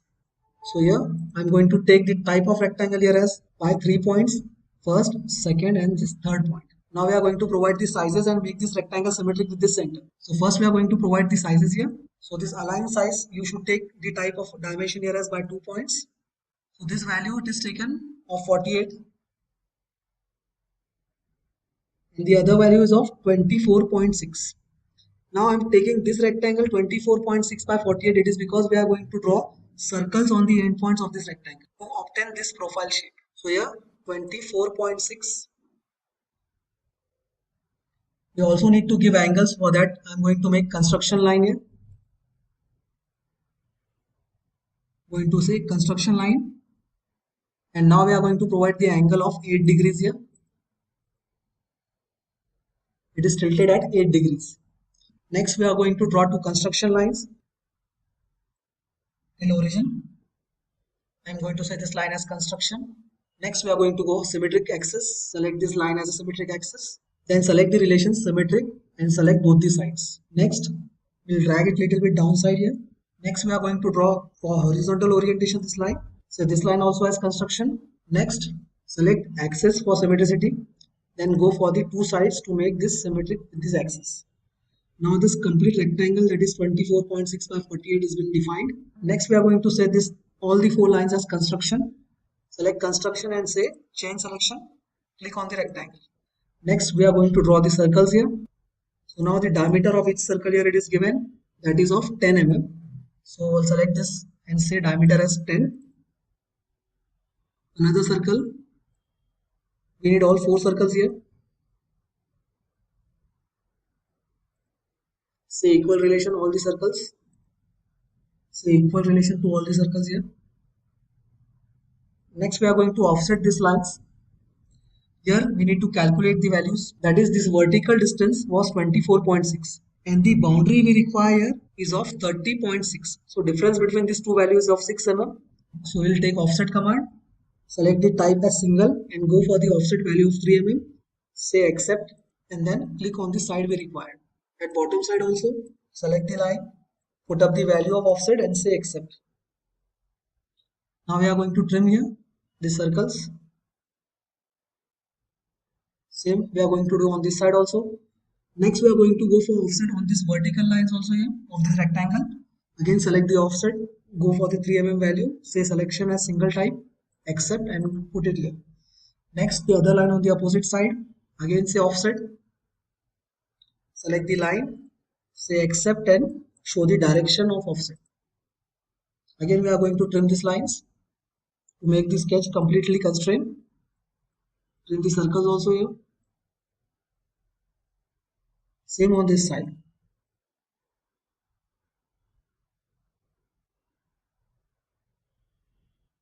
Now this complete closed profile has been made, having internal rectangle as 48 by 24.6 and this external line distances as 54 and 30.6. These lines. So next thing we are going to do here is making this as a cut extrude. Say close sketch and go for the features and say extrude cut. So in extrude we are going to select cut option. Select the profile you need to cut, say OK, and this cut will be through all. So in extend step we are going to say through all. So the direction at bottom side and say finish. Now hide this sketch. So we can see here in top view this part has been made having 8 degrees rectangular cutout with corners as rounded in. Next we are going to go for the chamfers. All the chamfers, there are total 7 chamfers here. It is because of chamfer only, that's why we are seeing 2 edges here. We can see it here in this section view BB. This chamfer was of 2 by 45 at the upper side as well as at the lower side of the rectangular cutout. So select the chamfer command here. Go for this face selection instead of chain and select all the faces we required here. As the chamfer is coming all around the edges, I am selecting all the faces here. Then go for this options option. Select the type of chamfer. We are given with the value of angle and distance. So I am going to select this option, that is angle and setback. Say OK. Next we need to go for this setback value. So this setback value was given here 2 by 45. Distance was 2 mm, angle was 45. Next going to select this option, that is edges. We need to select all the edges now after selection of faces. Now this chamfer has been appearing here with the value of 2 by 45. Same on the bottom side also it is given. So I'm going to flip the part and go for this side chamfers also at the bottom side.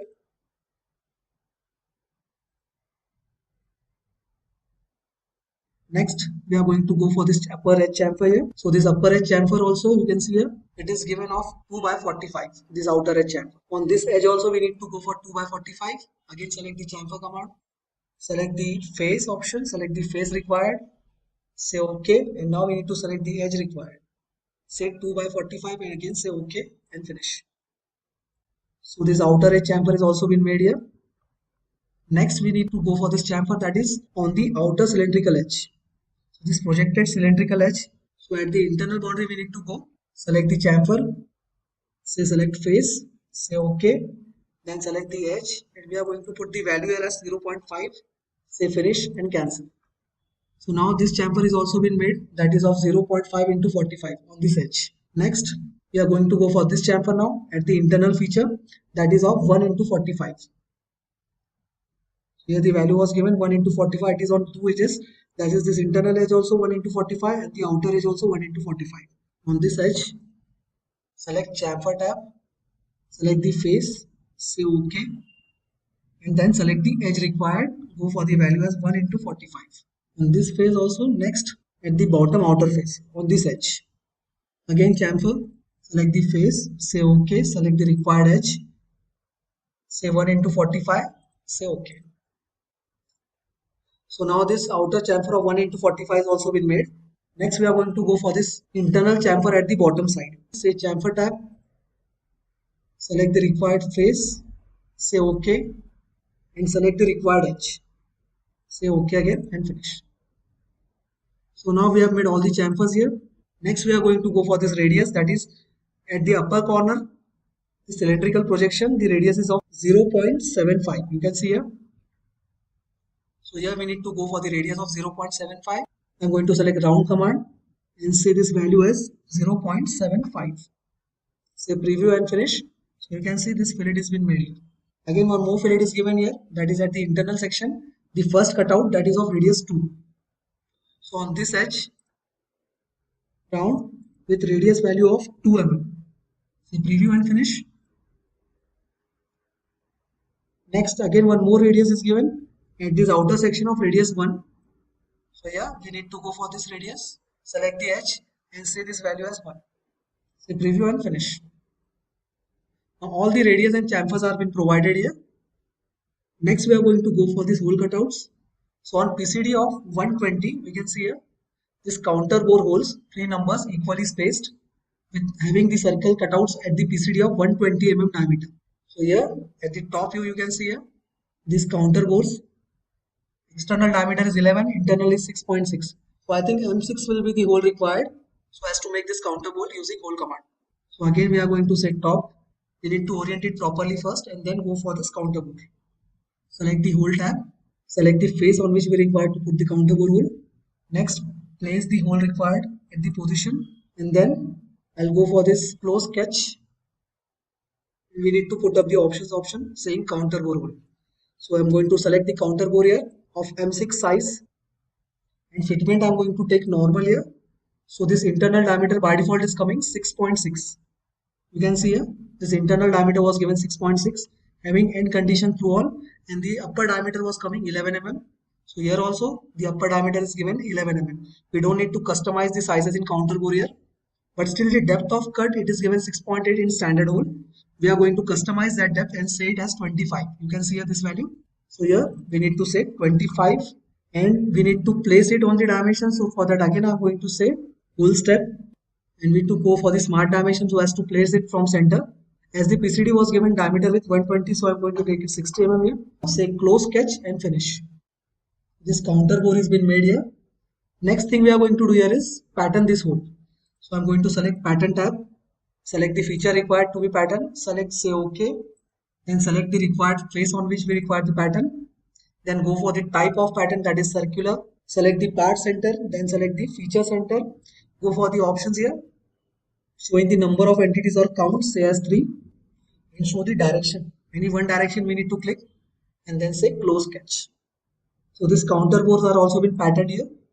Lastly, we are going to make this 2 holes that are dowel hole from the bottom side having depth 25 and diameter as 8 with the fitment of H7. The depth is 25. Now this dowel hole will come on the same PCD distance, that is of 120. So at the bottom side we require the hole and it is coming at the center here. You can see this section AA, the circular profile quadrant center is coming here at vertical center. So go for this hole command again. Select the face on which we require dowel hole. Go for the position of dowel hole. I'll take here the straight position. We need to provide the dimension. This will come at 60 mm as the PCD was given 120. Next we are going to say type of hole. For that I'm going to say close sketch. Go for options option again and select the type of hole here as dowel hole having diameter of 8. And here we need to provide the tolerance also, fitment with tolerance. So here we are applying fitment for hole. That's why we are going to select this option, that is hole. And the fitment here is given as H7. So I'm going to select H7. Say OK. Again, the end condition is shown. The depth of cut it is given here 25. So I'm going to say hole extends, finite extent, and here the depth will be 25. Say finish and cancel. So now this dowel hole has been made. Next, from the upper side having same PCD, we are going to make one more hole, that is a simple drill hole of diameter 6. I'm going to say it through all. So we are going to select this top view. We are going to orient this view properly. Then we are going to say transparency so as to take the center of the dowel hole at the bottom side. Next we are going to go for hole command. Select the type of hole here as simple drill hole having diameter as 6 mm. So here the diameter is 6 mm. You can see here it is given diameter 6 on this same PCD. So I am going to take reference of this face. Say close sketch. We don't need to define the position again here, as this is taking the reference of dowel only. So now you can see both the holes are now been made. I am going to say again the view style as visible. We are going to apply the material here so as to finish the object. So here, say view tab, part painter. We are going to go for type of selection as body. And here we are going to select the color as gold. Click on this part. You can see here, this complete part has been made. From the top side also you can see, I'm going to orient it properly here. This was the top side. I want to be oriented in isometric view. In this way, this part has been made. If you want to render this part, just go to this tools option, select this key shot render option. It will take a little bit time here.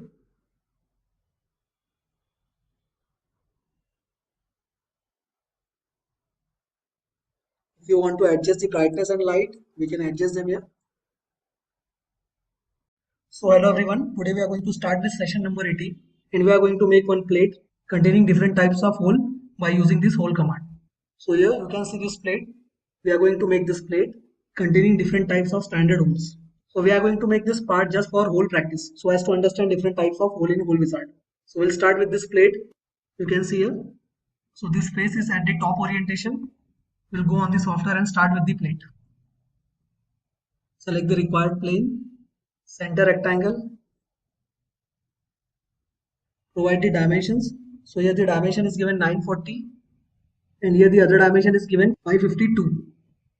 So we are going to provide the dimensions here between two sides. This vertical dimension was 552 and the horizontal dimension was 940.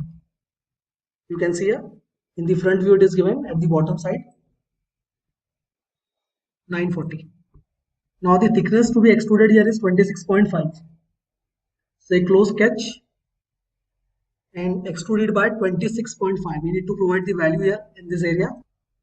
We are going to expand this. Say extend step and we are going to provide the value here. You can see here. I'll say 25.6. Sorry, 26.5.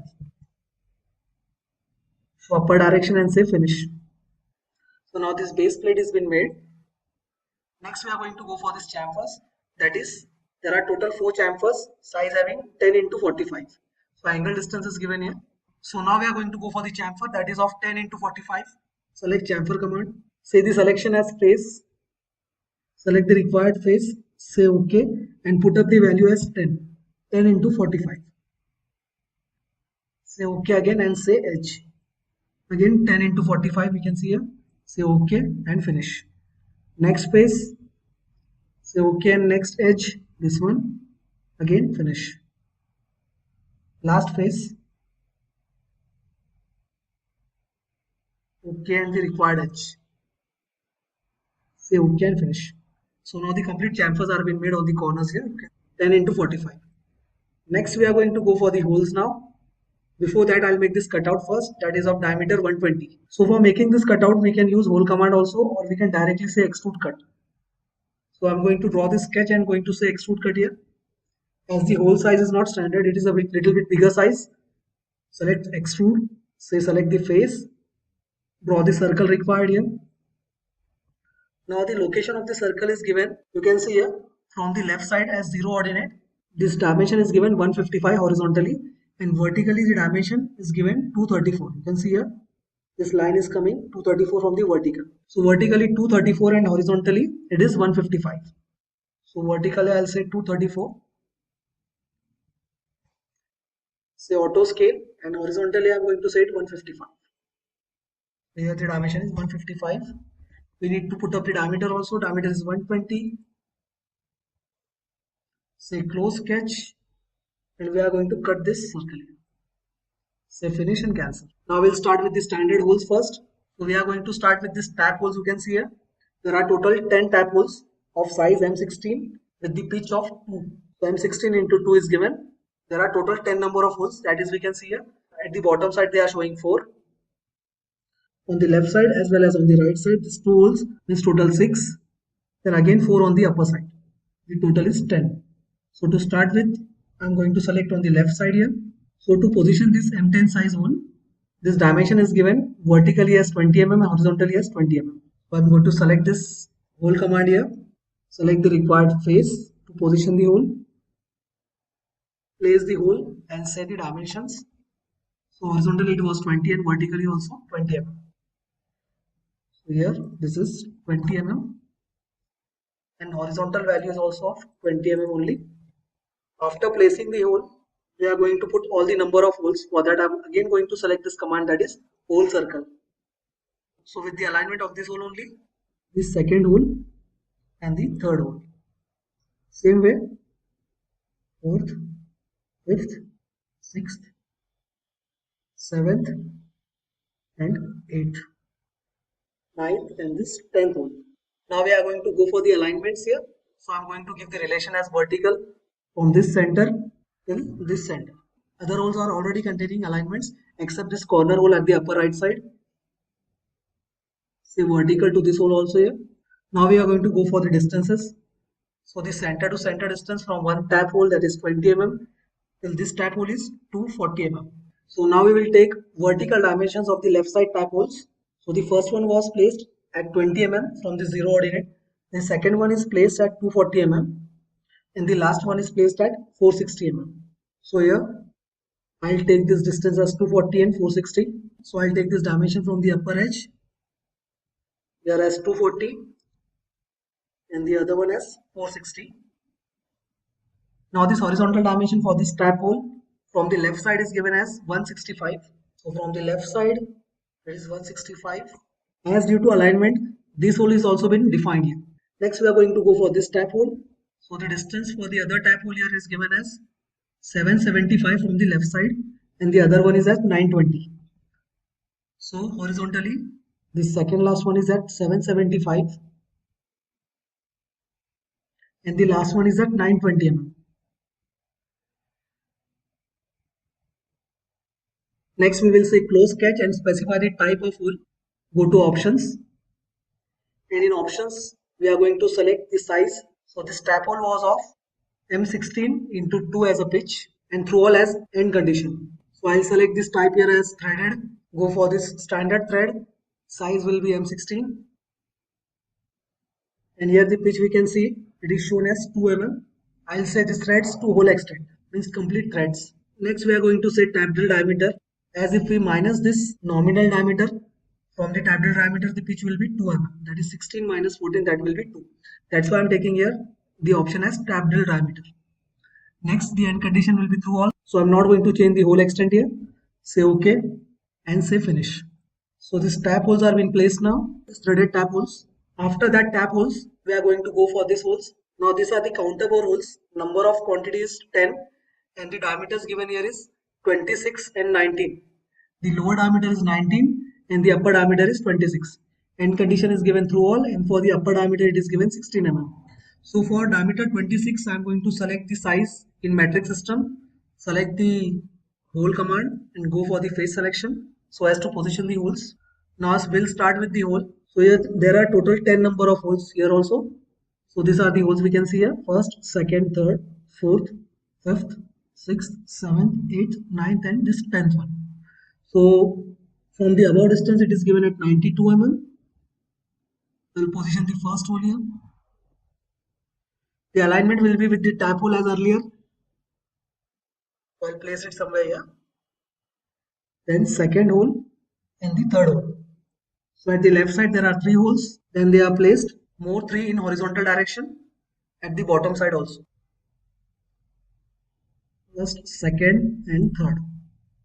Here also same, first, second and this one third. I'll put up the relation here. For the holes which have not taken relation, we need one more hole here. So I'm going to select this command hole circle and go for this hole with the alignment of this one at the midsection. Now put up the dimensions for this hole. So vertically 92, the other one is at 312.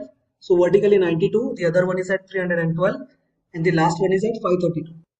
So the first one 92, next is 312 and the last one is at 532. This last one is at 532. Horizontally they are at 20 mm distance. Same with tap holes we have made earlier. Now after defining the vertical positions, we are going to go for the horizontal positions here. So the other one is at 165. So from this side, this one is 165. Next one is at 775 and last one is at 920. They are following same dimensions as of tap holes. So this one was 775 and the last one of 920. So you can see here all the holes have been positioned except this one. So I'll make the relation again, vertical with the upper hole. Now this position is also been defined. After that we are going to go and say close sketch and define the type of hole as counter bore hole. I'm going to select the socket head and isometric unit standard. Next we are going to say the diameter. So the internal diameter was given here was 19 mm. So for that I'm going to select the type here as M16. So as we have taken M16, the internal diameter is coming 18.5. We are going to change the fit type here. I'm going to say normal. So here the dimension is coming now 17.5. So if I say M20, it is not going to take diameter as 19. So it would be better if I take M16 only. And here I'm going to keep this fit as normal. And we are going to customize this value directly and say 19. This was the lower diameter. The upper diameter is given 26 here. Again say edit feature, options. And this one was 19. I'm going to say this one as 26 here. The lower diameter was 19 and this one was 26. So this one is coming 26 by default only. The depth of cut was given 16 mm. So I'm going to customize this value also. Say 16. Now all the specifications are being matched. You can see here. The depth is, upper depth is coming 16. Lower depth is through all. Upper diameter is 26 and the lower diameter is 19. We have taken the size as M16 and customized some values here. You can customize these values as well. Say OK and finish. So now all the counter bores are also been made. We just need to change this hole's position here. I've made alignment with this upper hole. We need the alignment from this upper hole here. So for that, say edit positions here. And instead of taking relation with this one, I'm going to say the hole to be aligned with the second one, the last one here. So you can see here, this position has been aligned. We need to delete this relation and also align it horizontally. Now all the positions are been corrected and modified. Say finish, and this counter bore holes are also been placed on the plate. Next type of hole we are going to go here is this M8 hole, 1.25 pitch. So for this, we are going to select the hole command, select the face to position the hole. Say the positions here. So there are total 8 holes. This 2 holes, the other 2 holes 4. On the right side also the same pattern. Total holes are 8. So here you can see 8 number of holes. This first 2 holes, at the lower side also this 2 holes. Then here 2 holes and the upper side also 2 holes. We are aligning these holes here vertically. Next we want to put up the position values here. So the dimension here from the vertical side is given 142. You can see here this ordinate dimension. And for the other hole is 176. 142 and 176. This one is at 142. The other one is at 176. Next one. So this lower side hole is at 312 from the upper side. And the other one is at 346. 312 and 346. The last one 346. Next, horizontally the position is placed from the left side is 340 mm and 380 mm. Here this dimension will be at 340 and for the other column is at 600 from the same left side at 600. Say close sketch. Next we are going to define the type of hole. It is a tap hole, so I am going to select the second option, threaded. Size here given was M8 into 1.25 as pitch. So I'm going to select the size here as M8. Here the pitch is coming 1.25 by default. Say the thread extent till the hole extent. And the overall depth is through all. Say OK. Say finish and cancel. So now these 8 holes of size M8 with pitch of 1.25 is also been made.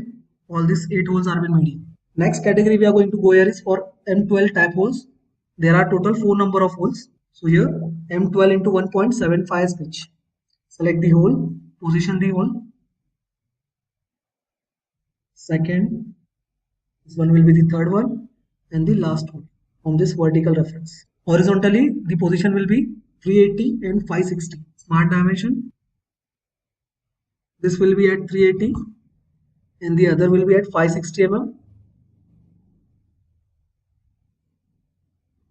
Vertically these tap holes are placed at 134. You can see here this ordinate and the other one is at 354. So 134 and this 354 value. So vertically I'm going to align this at 134 and 354. Say close sketch, say options, provide the size now. So the size given was M12 into pitch 1.75. So I'm going to select here the threaded hole, go for standard threads only, select the size M12 into 1.75 as pitch. You can see here we have just selected M12. The pitch is by default displayed at the bottom side. Say the thread extent until the hole extent now. Say tab drill again and say OK. Say finish and cancel. So these tab holes of size M12 are also been placed, 4 holes. Next hole given here are these dowel holes. You can see here both are of same size but the fitments are different. So here the first dowel hole with reference as 130 mm from the vertical side and the other one is placed at 202 mm from the vertical side. So I'll go for these 2 holes now. This one and the other one on the left side. There are two 16 diameter holes with fitment of N7 and one 16 mm diameter hole with fitment of F9. So there are total 3 dowel holes here. Select the feature, click on the face required to be positioned, place the dowel hole here. This one is first one. Provide the alignment here as horizontal, both the holes. Next, provide the dimensions. So from the left side, the first hole position is coming horizontally by 20 mm and the other one by 920 mm. So this one is at 20 horizontally and the other one is at 920 from the left side. Now vertical positions. So the vertical positioning here it is given as 130 mm. Vertically they are at 130. Say close sketch and provide the type of hole required. Go to options. Now select the feature. Now go for the options. Say type of hole as dowel. Size of diameter as 16. And fitment here for this first 2 holes is given N7. Select this option. Go for apply tolerance. Select the type as hole. And selection of fit grade is N7. So I'm going to select N7 here. Say OK. Again OK and finish. Now these 2 dowel holes are also been placed. You can see here. Next the last dowel hole remaining. That is of 16 diameter only but fitment of F9. Position at 920 and from the vertical side it is positioned at 202. So again hole command. Select the face. Place the hole required at the position. Go for the dimension. Here I'll say 202 and horizontal dimension is 920 mm. After positioning, say close sketch. Go for the type from options. Say dowel hole here. Size as 16 diameter, but fitment is changed. That is off. We can see here the fitment is F9. So I'm going to select apply tolerance. Go for this hole tolerance grade and say F9 here. Say OK. Again OK and finish. So these grades are nothing but predefined tolerances that are to be placed on the holes so as to fit the shaft in that. Now both the dowel holes are also been placed here. So now we are going to go for the slot here. So the difference is coming 3 mm.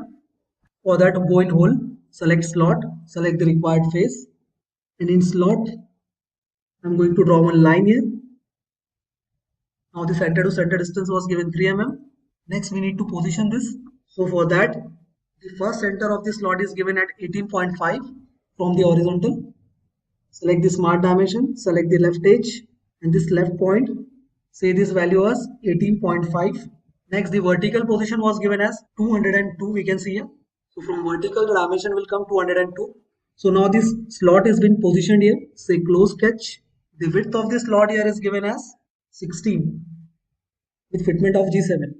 So I'm going to say the slot width as 16 and the end condition I'm going to give here is roll on. Say finish and cancel. Lastly, the slot is also been placed here. Slot option you will get in this whole command only. And now in this way we have completed this plate here. If I want to check the section view, we are going to select PMI tab, select the section option. Then we are going to say coincide plane. We are going to draw one line here.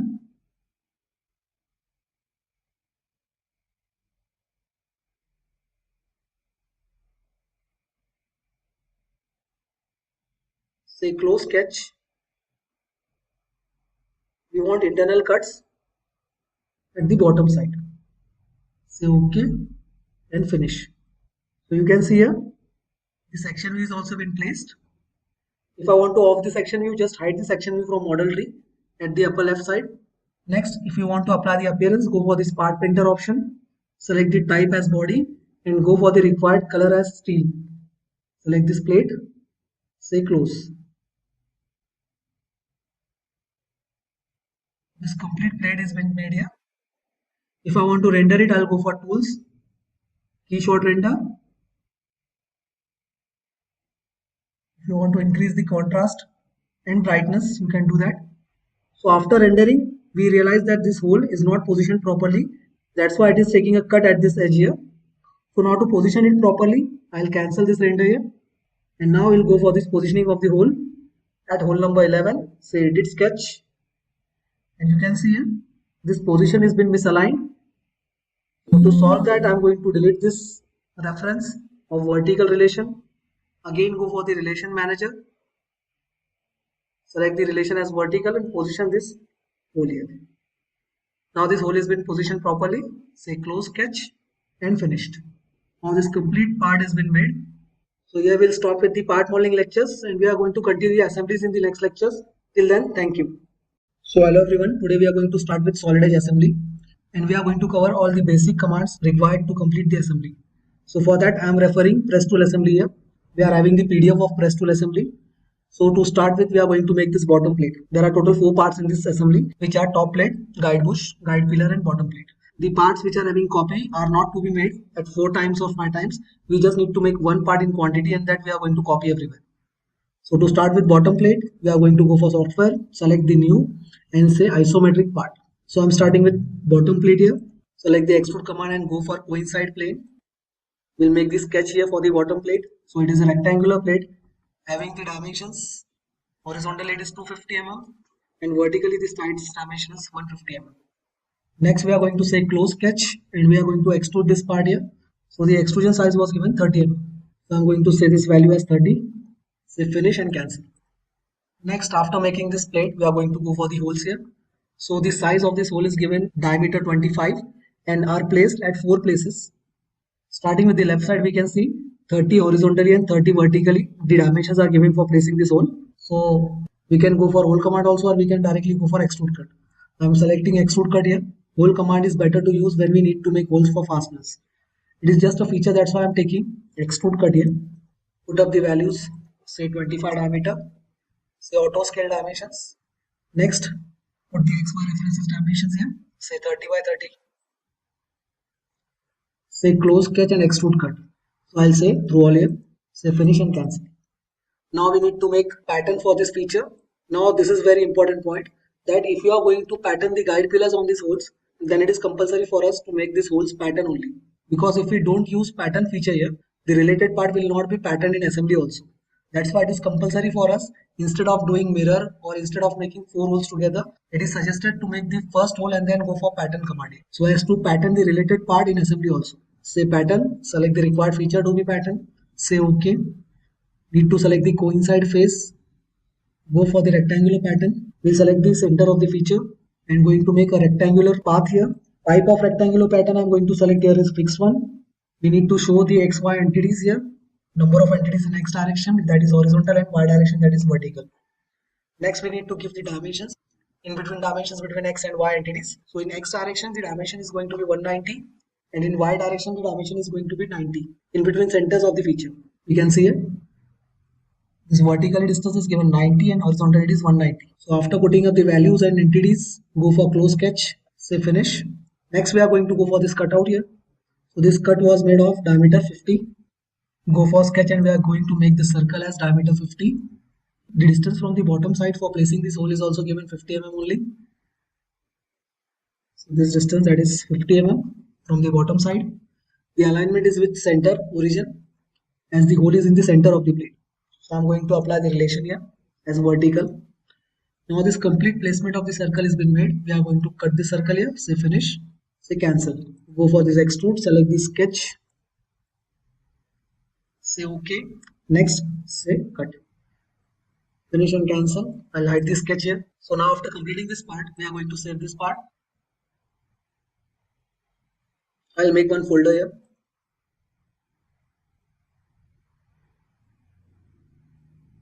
And in folder, I'm going to save this part with the proper name. So the name for the part was given as bottom. Here it is very important to save the proper name given. So I'm going to say bottom plate here. Say save. We also need to apply the appearances here. I'm going to go in view tab, part painter. And this part has been completed with the appearance also now. Say save. Next we are going to go for the top plate. It is having similar dimension as of bottom plate, except these diameters are being changed. And it is having one shaft instead of hole. So we can edit this part only. Instead of making another part, I'm going to edit this part only and going to say save as with a different name. So here for the cutout, I'm going to edit the dimensions here. So instead of 25, we need to say 40 mm diameter. The locational dimension will be same. We'll also remove this sketch here. And at the bottom side, I'm going to add the circle. Diameter will be same, 50. Location from the bottom side will also be same with the value as 50 mm. Say finish, cancel, say extrude. Select the sketch required and we are going to extrude it here. Say one-sided extrude and end condition will be finite. So the dimension given for this extrusion is 90 mm, we can see here. I am going to say 90. Light the sketch and now this top plate is also been completed. We can see all the parameters were same, 250 by 150, center to center distance was 190 and 19 xy. The locational dimension for the holes were same, as well as we have added the shaft. So if you want to change the color also for the appearance, we can change the color. Say part painter. And instead of this color, I am going to say tan. Select the body, say close. And instead of directly saying save, we are going to say file as save as. So as we can change the file with another name. So now this bottom plate and top plate are being made. We are going to go for this guide pillar and guide bush now. So the guide pillar having length is 200 mm and this guide bush is having 60. Diameter of this guide pillar is 25 as it is going to be assembled in these holes. The diameter of these holes were also 25 and then the guide bush diameter will be 40 as it is going to be assembled in this top plate having the diameter of 40. So these guide pillars will be inserted in these plates and are going to have this guide bush on the top and lastly bottom plate. So while assembling we need to call first part as bottom plate, then guide pillars, then guide bush and lastly top plate. Next part is guide pillar.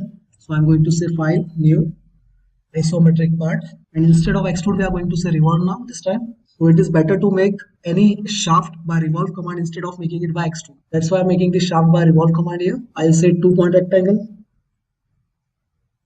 Diameter was 25. I'm going to say this radius as 12.5. As we are going to revolve this part, that's why I'm taking radius. The length was 200 mm. Say close sketch. It will show error. As we have not selected axis of revolution, we are going to go for that command axis of revolution and select this line as axis of revolution. Say close sketch and you can see this part has been revolved. Say finish and cancel. Next we are going to go for the chamfers here. We can see this guide pillar is having chamfer at both the ends of 2 into 45 degrees. So again chamfer, select the face, say OK, select the edge required and say size as 2 into 45. Same, cancel and repeat the command chamfer. Select the face, say OK, select the required edge and say OK again. Say finish, cancel. We are going to apply lastly the appearance here, blue color, say close and finish. We need to save this part with proper name as guide pillar.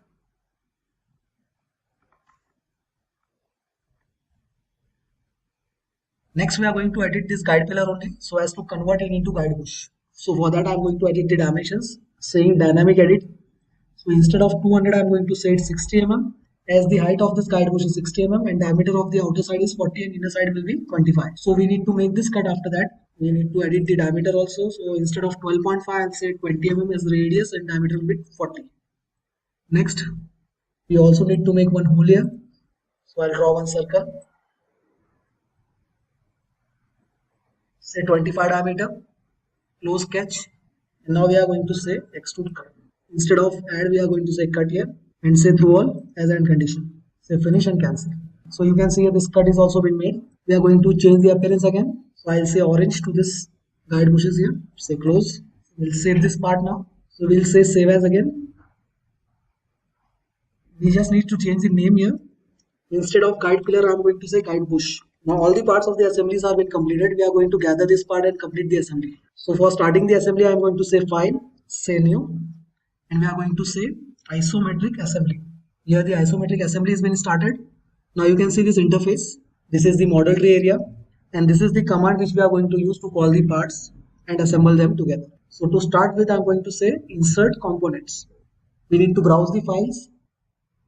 So I'm going to go on desktop and I'm going to browse the file by searching the folder in which we have kept this part here. So here we can see bottom plate. So I'm going to call the bottom plate first. As we can see here, at the bottom side is bottom plate, and then we are going to go for guide pillar. So this bottom plate, just click and drag it in the assembly zone. Now the first part has been dragged and called here. Now these are the assembly tools known as mates which we are going to use for making the assembly. So here you can see one mate is given, that is ground mate. Ground mate is used to make the part fixed. So whenever you call the first part in the assembly, you can see this symbol here in model tree. Ground mate symbol has been applied on this part.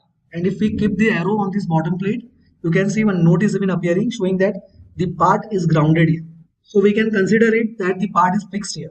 Grounded means the part has been fixed. But it does not have any relation with planes and all. It doesn't have any relation with origin also. It is just fixed at the place of origin. Not having any relation with planes or origin. So we can continue the assembly in this way also. That we are going to make this base part as a fixed part. And then we are going to assemble the other assembly parts. Or else we can do one thing. Matching the planes of the parts with the assembly planes. And then going to assemble all the parts. That option will be better, but it is a little bit lengthy process. So some companies avoid that, but we can go for that option also. So for that, we'll click on this part, and you can see after clicking this part, at the bottom left side, the mates are been highlighted related to the selected part. So whenever I'll click on the other parts also, the related mates for that parts will be highlighted in model tree area at lower left side. So here we can see that bottom plate is having one relationship, that is ground mate. So we are going to observe what effect does ground mate have on the part. So for that I'm going to select drag part and click on the part. But if we drag this part, it is not movable. It is because ground mate has been applied for that part. That's why it is not moving. So if I want to move this part in any direction, first we need to remove the ground mate or delete the relationship of ground mate. Select the part to delete the relationship and say delete. Now if I say drag component, then you can see this part is movable now. So I'll place it somewhere here.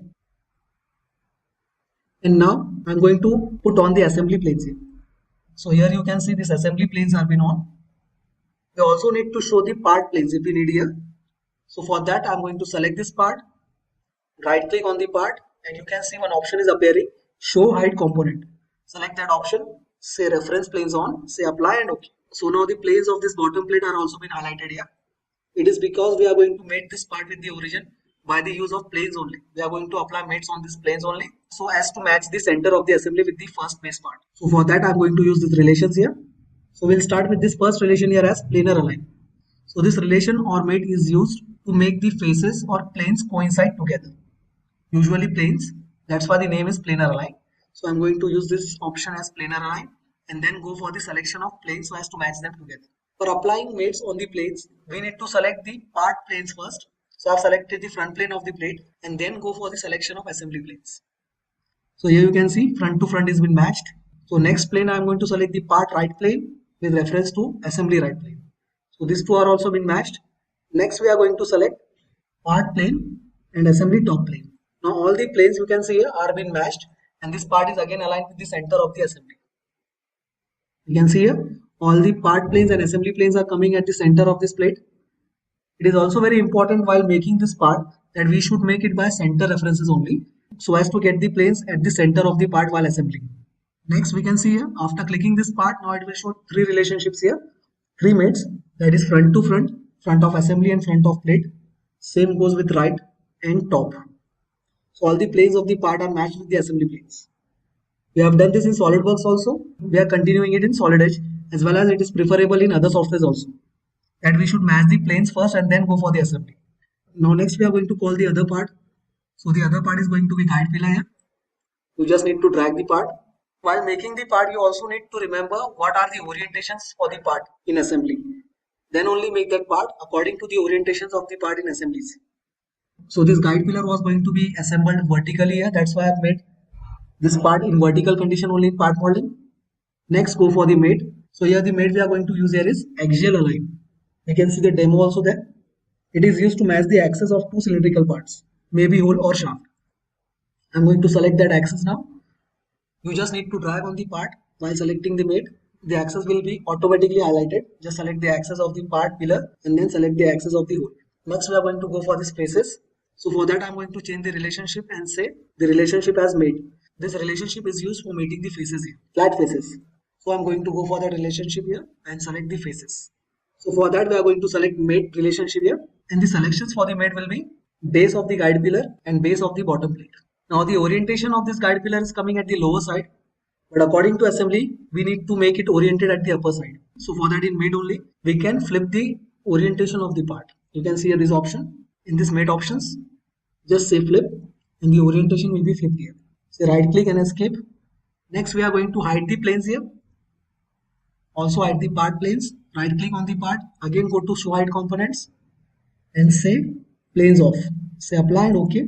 Now the planes of this bottom plate are also been hidden.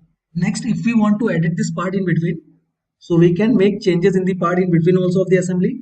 You just need to select the part. Suppose if I want to change the appearance, I'm going to select the part. Say edit. But before that, it will ask you to save the assembly. Say yes. And we will save the assembly first, then go for edit. It is compulsory for editing that assembly should be saved first. So here we are going to say press tool assembly. Now all the related parts and assembly should be saved in same folder only. After saving, we can see this upper ribbon is being changed and we are having now part molding commands here. And these yellow colored options are nothing but the features of the part which we are going to edit. Only that related features are being highlighted in yellow color here. So here we need to change the appearance. So for that, select the part painter, made only yellow color, say close. You can edit any feature you require here. This extrude or both the chamfers also you can edit here. And next, after completing the editing, we are going to say close and return. Now you can see here this guide pillar, the appearance is being changed. Now one thing to be noticed here, that in front of this name for this icon guide pillar, two blue colored angles are being shown, representing that this part is not constrained properly. And also if I keep this arrow on this name, that is guide pillar, it will show that part is under constraint. One note is appearing showing that this part is not completely constrained. So we know that we have made concentric mate first, that is axis to axis. So the XY movements were constrained. We have also constrained the Z directional movement by saying coincide to the bottom face of this guide pillar and base face of the bottom plate. But still this part is showing under constraint. It is because the rotation of Z axis is not been locked. So we need to lock the rotation of this part here, as this part is circular. Just select the part and you can see the first made axial align was been applied. At that time we have not locked the rotation. So we can lock the rotation later on. We just need to select the part and the related mate will appear here. Select that mate and here you can say at the bottom side lock rotation. You can see here this lock sign is being shown. Just click on the shown sign and the rotation is locked now. You can see that icon is been removed here. That blue colored angle icon is been removed, showing that the part is completely constrained now. So after constraining this part, we are going to go for the patterns here. We can do individual mates also, but it will take more time or it will be time consuming. So to avoid that, I'm going to say pattern. But as I've said, if you are going to go for the pattern, it is compulsory for us that the holes that are made in the plate should be pattern only in part molding. Then only you can utilize this assembly pattern. So we can see whether this part is been patterned or not. I'll see the features by saying edit, and you can see here this pattern was used to make the holes. So if this pattern is shown in the model tree, then only we can pattern it in assembly area also. So go for the pattern command now. As we have patterned the part, I'm going to select this pillar here. Say OK. Now it will ask you to select the part which contains the pattern. So select the bottom plate here. Now it will ask you select the feature. You can see in yellow color all the patterned holes are been highlighted. Select that holes, any one hole, click here. Then go for the base hole. The first hole was made and then we have patterned that. So we need to select that base hole and say finish. We'll undo it and see one more time. Again we'll go for the pattern. Select the part to be pattern. Say OK. Select the part which contains the pattern. Next select the pattern holes and then go for the base hole. Say finish, and this complete guide pillars are being patterned now. Again we are repeating that if the part doesn't contain pattern in part molding, then the related part will not be patterned in assembly here. Next we are going to go for this part, that is guide bush. Just click and drag the part here. Again go for this option, that is axial align. Select both the axes here and say axial align. So while selecting this command, after first selection only I'll say lock rotation. So we don't need to provide the lock rotation again. Then select the axis of the related part. Say escape. Next we are going to go for the distance mate. So in coincide mate only we can apply the distance mate. So I'll select this mate option. Select the face. Go for the distance value first. I'll say 20 mm. And then select the second related face. I'll flip this part here. And you can see this distance is coming 20 from the above flat face to the flat face of this guide bush. Now we can see this part is also completely constrained. How can we judge that part is completely constrained? You can see here no blue angle marks are coming around the symbol of this guide bush part. And one note is also coming showing that the part is fully positioned here. You can see on the cursor side in model tray area.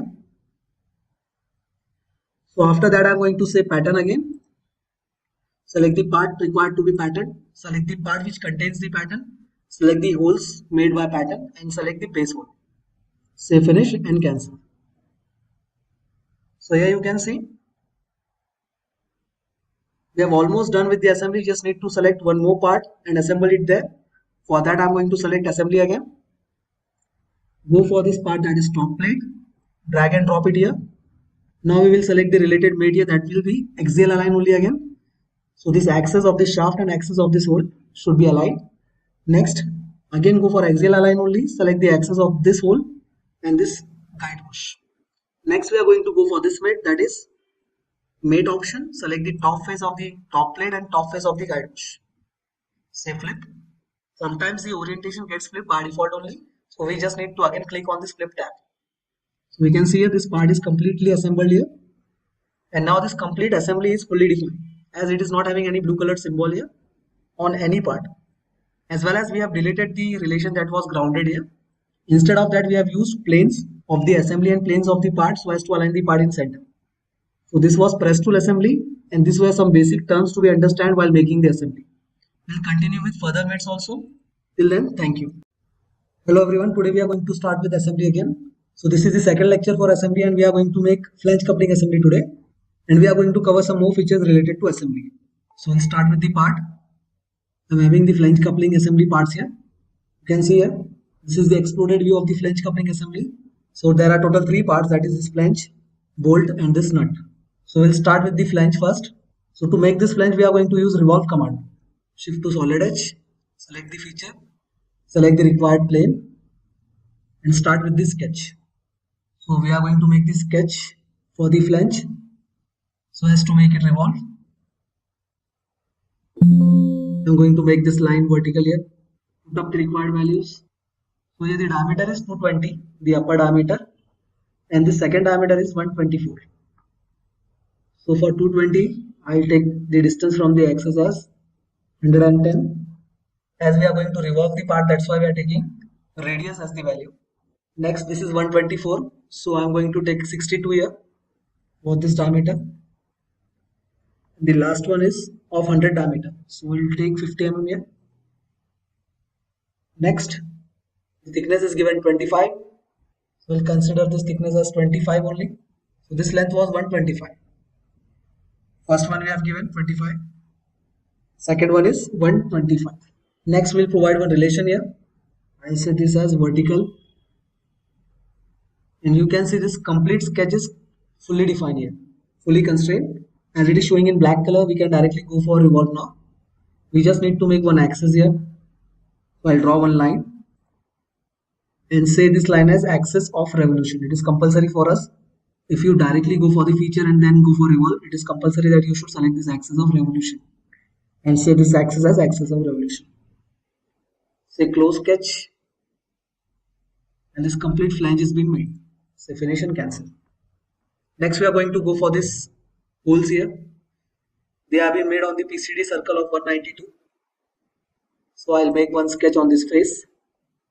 We are going to draw one circle here. Take this value as 192. I'll say this circle as construction as it is a PCD circle. Then we are going to go for one cutout. So here the diameter is given 20.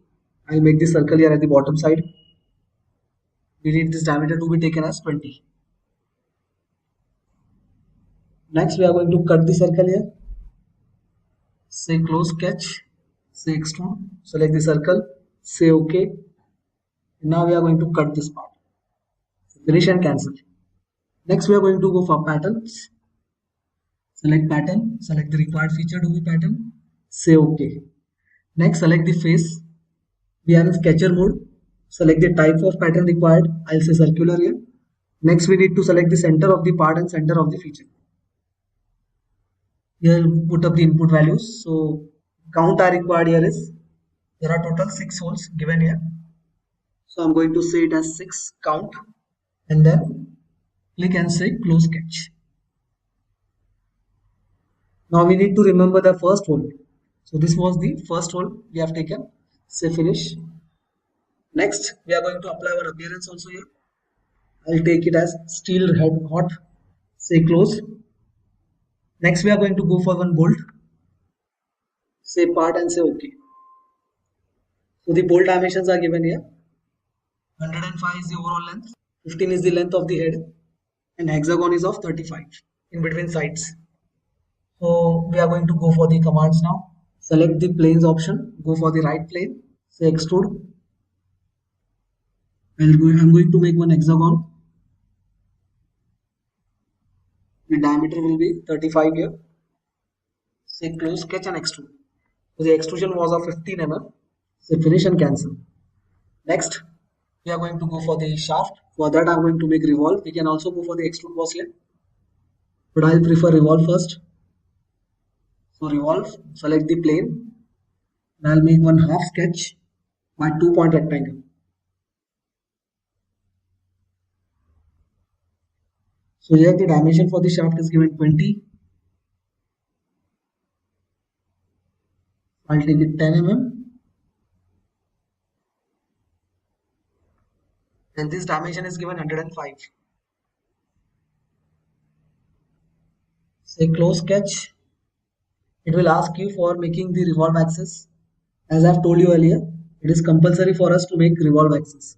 So I'll select this command here and say this line as an axis of revolution. Say close sketch then. And you can see this complete axis or shaft has been made. Next we are going to go for the fillets here on the head side. You can see here this fillets. There is no specific value been given, but we can see here it is not fillet, actually it's chamfer here. So we can either go for fillets or chamfer, anyone. For that we need to select a plane which is crossing the maximum distance of the cross section. So the maximum distance of the cross section for bolt is between these two corner points, and here we can see front plane is passing between two corner points. We can either go for these points also here or these points also, but I'm selecting these points as the plane is already been present there. So select the sketch, select the plane to be sketched, and we'll make one profile for the revolve cut. I'm going to go for a triangle here at the corner side. It is compulsory for making this sketch on the corner only at this cross section. Dimension we are going to give here is 2.2 on both the sides. Now we need one axis also here, so as to revolve cut. So I'll take this line here and we'll consider it as axis of revolution again. So I'm going to make it construction. This time I have not selected this axis of revolution. It is because we have not gone directly by feature. We have drawn the sketch first and then we are going to go for feature. So in this condition, we don't need this axis of revolution here. We can just go for construction line also here. Say close sketch. Now we are going to select the command. Select add or cut. I'll say cut here. Select the profile step from the sketch. Say OK. Next, going to go for the axis. So I'm going to select this line as an axis. So we can see here, this bolt has been cut by the chamfer here. Say finish and cancel. So I'll hide this base reference planes and base also, sketch also. This bolt chamfers are been made on the upper side. Suppose I want to increase the size of this sketch. So I'll say edit sketch again. I'll say 2.8 by 2.8. And you can see here, the size has been updated. I want to hide this sketch again. At the lower side, sometimes chamfer is also given. We have not made chamfer this time here. Next, we are going to go for the appearance. So for appearance, select view tab, say part painter, select the type as body here. Then we are going to say time. And this bolt is also been made. You can see it. So now this bolt part is also been completed. Next, we are going to go for this nut. For one nut, this width is given 34.6 and the internal diameter is given 20 mm. Total width is also given 20 here.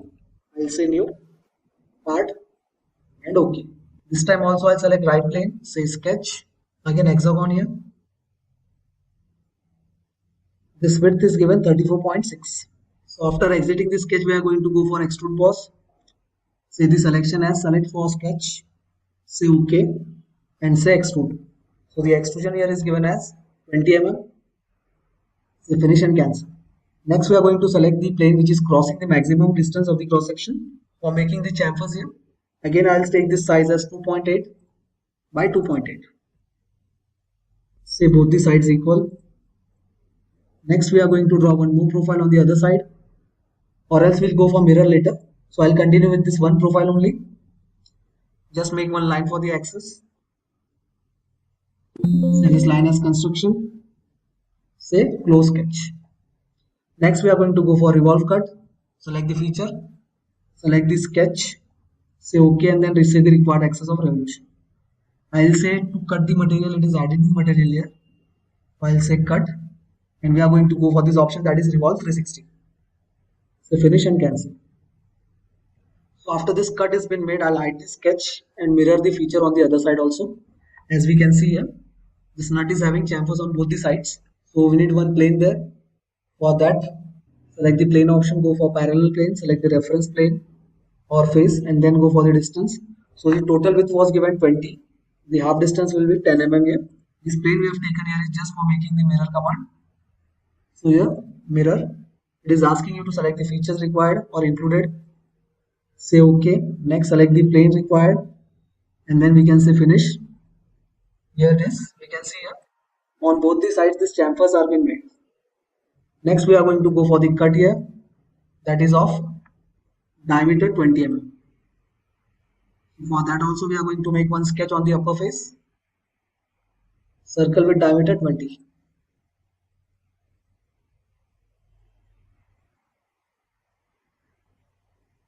Say close sketch, say finish and cancel.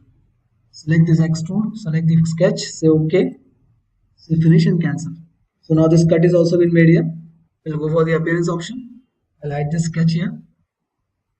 So for appearance I can view part painter. Select the color here as, I'll say purple and say close. So now this color is also been applied here. We'll save all the parts now and then go for the assembly. We'll go for the assembly here. I'll select isometric assembly. Here we need to call the parts. So I'll say insert components. Browse for the folder. I have saved this part on the desktop. I'll select the required folder here. First I'll call the flange part. So in earlier lecture also we have seen the first part we have called will always be grounded. Grounded part or grounded made means the part will be completely fixed. So if you want to make it fixed and continue, you can go for directly calling the other parts, or else you can remove the ground made, go for the planes made. And then we are going to match all the center planes of part with the center planes of the assembly. That method is more preferable here. So I'll select this part. We can see here, this part is showing that it is having a ground made on the left side in model tree at the lower side. So I'll select this relation and say delete relationship here. And we'll drag this part so as to move it from one place to another. I'll keep it somewhere here. Next we are going to make this planes on. Also going to go for the part planes. Say right click on the part. Say show hide components and select the reference planes as on. Say apply and OK. So after making the planes visible, we are going to go for the mate. Earlier we have seen only 3 mates in the last assembly of press tool, that were axis align or axial align for matching the centers or making the parts concentric. Next was mate, making any two faces coincide. The last one was planar align, making two planes coincide. So this time we are going to select this command as assembly. So while you select this assembly command, we are directly assigned to this feature, that is flash fit. So flash fit means the definition is being shown or highlighted there, you can see. It applies the most appropriate relationship from the mates. Means according to the selections, it will by default take the most appropriate mate required there. This command assembly and this feature are same. As soon as I click on assembly, flash fit has been activated there. This is flash fit. So these are one and the same only. So I'll select assembly. First we'll select the plane of the part and then go for the plane of the assembly. Next again right to right plane. So while selecting assembly, it will by default take the required mate according to the selections. You can see here. We don't need to select different types of these mates which we have seen earlier in press tool, all the 3 mates. The axial align is also included in assembly. The mate with faces, that is making faces coincide, and the mate with planes, that is making planes with coincide, is also included in assembly only. Next we can also go for this connect command by using this assembly tab directly.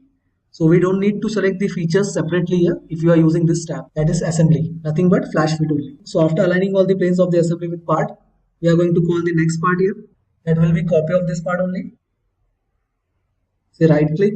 Again, we'll go for the command that is coincide. So select both the faces to make coincide. We can say flip orientation here, and the orientation has been flipped. Next, we are going to go for the axis match. So it is very fast and easy to work with this assembly tab. It is very convenient to work with. Lastly, we are going to match the holes. And the flanges are being made here. Next, we are going to call the part here as bolt.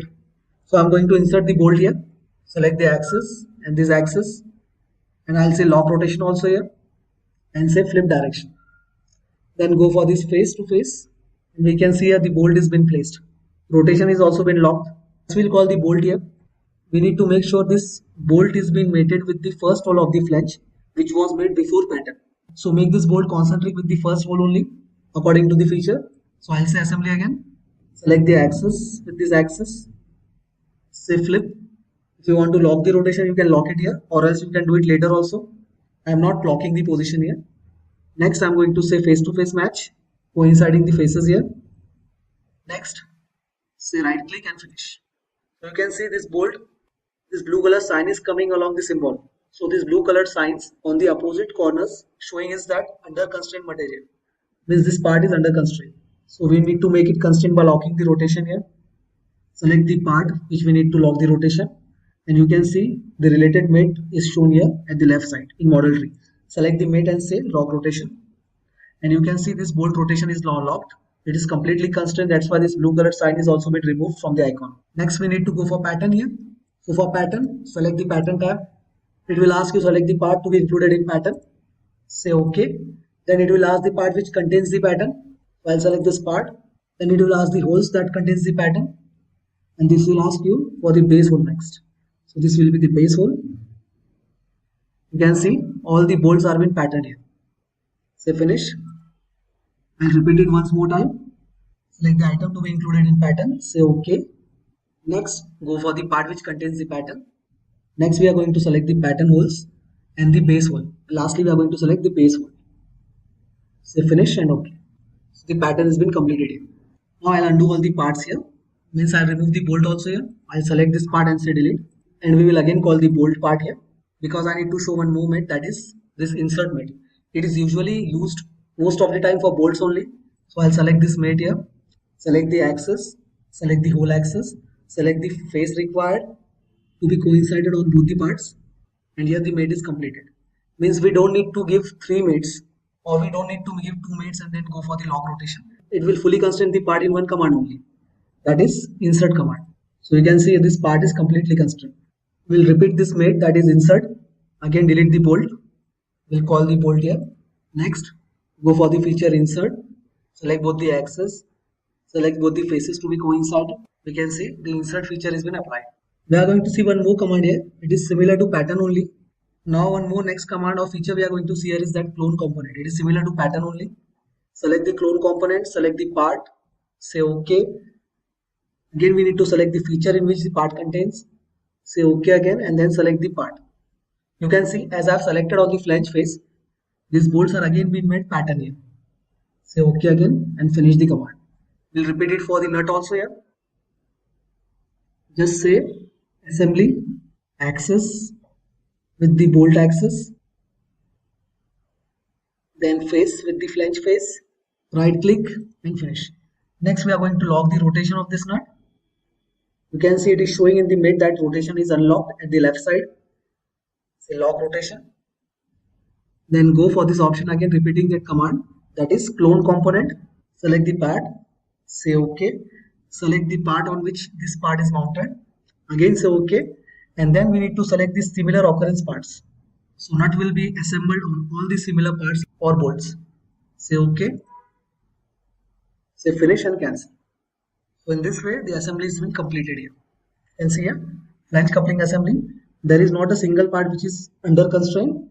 And you can see here wherever we have used the clone component in model tree, it is showing assembly group. So if you expand this arrow, you can see all the bolts that are been contained in the assembly group by making clone components.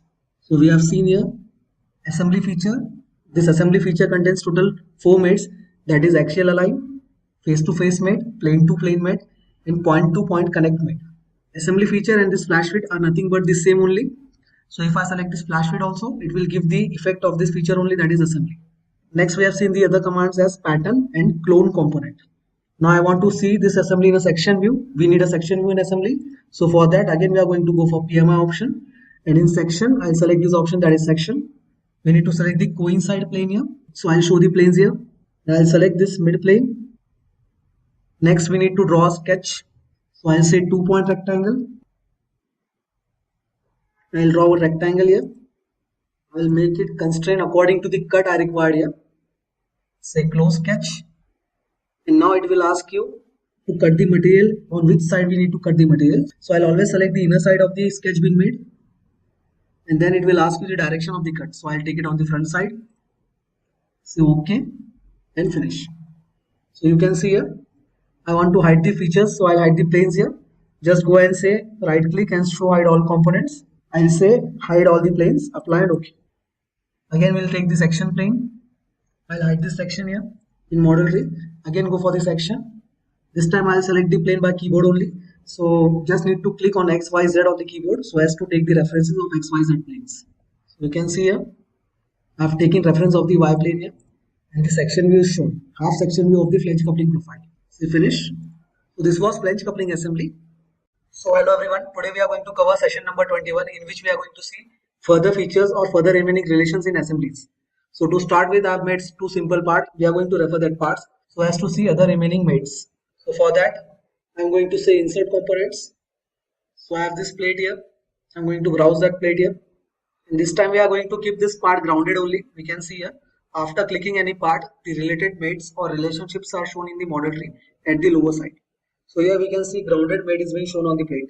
Earlier we have related that relationships and matched the planes with the assembly planes. But this time we are going to keep it grounded only. So this is the ground mate. Next we are going to take the copy of this plate only again. We are going to place this plate on this upper face. So I'll say assembly, this bottom face on the other face.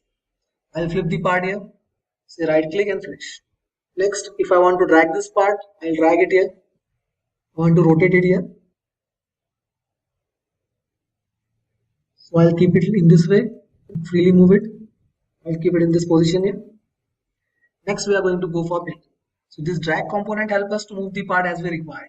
So right click and finish this command, or else say escape. Next we are going to see connect mate. It is used to connect two vertex points of any objects, center points, vertex points, any 3D points or 3D edge points. So I'll select this command here, connect. I'll select this corner point of the upper plate and then select the edge here.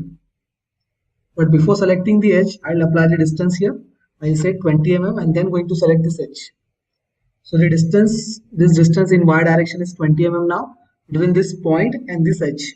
Suppose if you want to edit the distance between this corner point and edge, you just need to select the part related to the mate.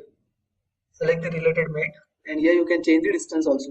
So I'll keep this distance as 60 mm, say escape and finish. Next, I'm going to place this point reference with this edge also now with distance only. So again, connect command, select the vertex point, select the required edge with reference to which I want to apply the distance. So I'll select this edge here and say escape. So we have not put the distance value at that time. So if you want to edit and put the distance value again, just click on the part and you can again apply the distance. So I'll say here 20 mm. Now we can see this part here, it is having 60 mm distance from this vertex point, and in X direction, that is horizontal, it is 20 mm.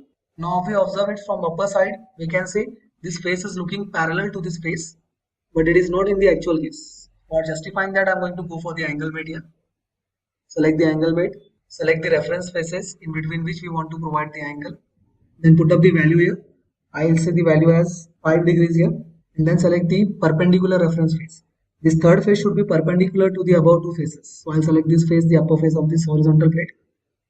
And we can see from the top side orientation, this face is now inclined with the 5 degrees angle in between these two edges. This edge and this edge is having 5 degrees angle now. So in this way, you can use point command and apply the angles between two faces. So we have covered two mates here, that is angle mate and point to point contact mate, that is connect mate. If you want to change the angle, then select the plate, select the related mate, and here we can update the angle. I'll say 10 degrees now. So here you can see this point is not moved. It is because we have applied point and edge distance. This vertex point is not moved. This is because we have applied distance between this edge and this vertex point in y direction, as well as horizontally also we have applied the distance.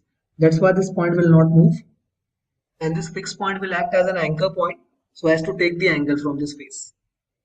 That's why this plate is looking inclined, but this point is at the same place with the reference of which we have provided the distances here, that is 20 and 60 mm. So now we are in assembly mode, and we want that two parts should be made in a relation that they move in angles, but the angle should have one range, that is maximum and minimum range. So to apply that range, I have called one part here. You can see here this part, and I'll call the same part again as a copy. So I'll drag this part again. Next, we are going to make it in a position so as to make them in an angular way. For that purpose, I'm going to select parallel relation first. We'll select this upper edge of the plate, second plate, and the upper edge of the first plate. Both the edges of the plates are coincided as well as parallel, but the offset type condition is kept fixed. OK and escape. Now we'll see whether it is draggable or not. I'll select this drag component, click on the part, and you can drag with reference to this axis. So you can see here, it can be dragged here. Next, I'm going to say coincide here. So for coincide, I'm going to click mate option, select both the faces here. I'll say flip part, and now both the parts are being coincided. Say close again. Next, we can rotate this part by drag component. So I'll select the drag component again. Now I'll say to rotate this part, click on the part. I'll say freely move. It is rotatable, means there is no angle limit. That's why we can rotate it completely here. So to apply the angle limit, I'm going to go for this angle option. And in angle relation, I'm going to select both the faces in which angle is to be applied. Put up the angle value as 60. I'll select the angle format. This angle format is nothing but quadrant system, in which quadrant we want the 60 degrees angle to be applied. So I'll select the fourth quadrant here, fourth angle, and then select the perpendicular face. Means first we have to select these two faces, then select the angle format, then go for the angle, and lastly select this perpendicular face. The order should be followed in such a way only. Now this angle is also been applied. I'll click on this plate, and you can see here 60 degrees angle has been applied. Suppose if I change the quadrant and say first angle, and if I change the value to 60 again, now you can see this quadrant is coming in first only. You just need to select and see it is taking first quadrant. Again, we'll go for the fourth quadrant so as to bring this part at the upper side. Select the part, go for the angle editing. This angle formats will change the quadrant systems here to position the part. Suppose if I say sixth angle and say 60 degrees here, you can see it is coming at this position. So these are nothing but quadrant changing only. I select it again and say fourth as earlier and say 60 degrees angle again. So now we want to apply the range between these two angles. For that, I'm going to select the plate, select the mate, and instead of keeping it fixed, I'm going to say range here. So now in range, the minimum angle is coming at 0 degrees and maximum is coming at 60 degrees. So we'll just keep it here, and we can see here now by dragging this component, you just need to say free move, and now it is moving only till 60 degrees here. It will not go further that angle, neither in downside nor in upside. So here the range has been applied in angles for the two parts. You can see here, in this way, you can apply the range angles also here by using angle mate.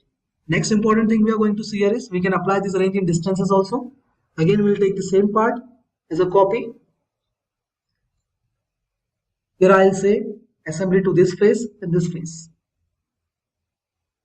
Next, we are going to coincide this faces also here and this faces also. After applying this all the mates, you can see both the plates are coincided to each other. So for applying the range now, I'll select this part. You just need to go on the first option, that is this side faces were coincided earlier. I'll select that one. The coincide faces you can see here in orange color. Next, we are going to apply range here also. I'll select on the range and I'll say the maximum value to be taken as 60 mm. Now, if I drag this component here, just click on drag, select the required component and drag it here. You can see this range has been applied. If I say move also, in X direction it will move. 60 mm range was applied. Instead of range, we can also do one more thing. If you just want to move it without having any range values, then select this part, select the required relation, and instead of range we can say float. So after applying the float command, we just need to drag it here. It will not have any range, but we can drag it anywhere without having any range value. So it may intersect also, it may go far away from the part also. This was float option, say close. So in this way you can apply the range to angles, range between distances, as well as you can make the condition as float between two objects, so we can drag them for temporary position to apart from each other. Next we are going to go here for tangent mate. For that I am going to call this part, that is wooden pin here. Now this pin should be kept on this flat face. The surface of this pin is circular and this face is flat.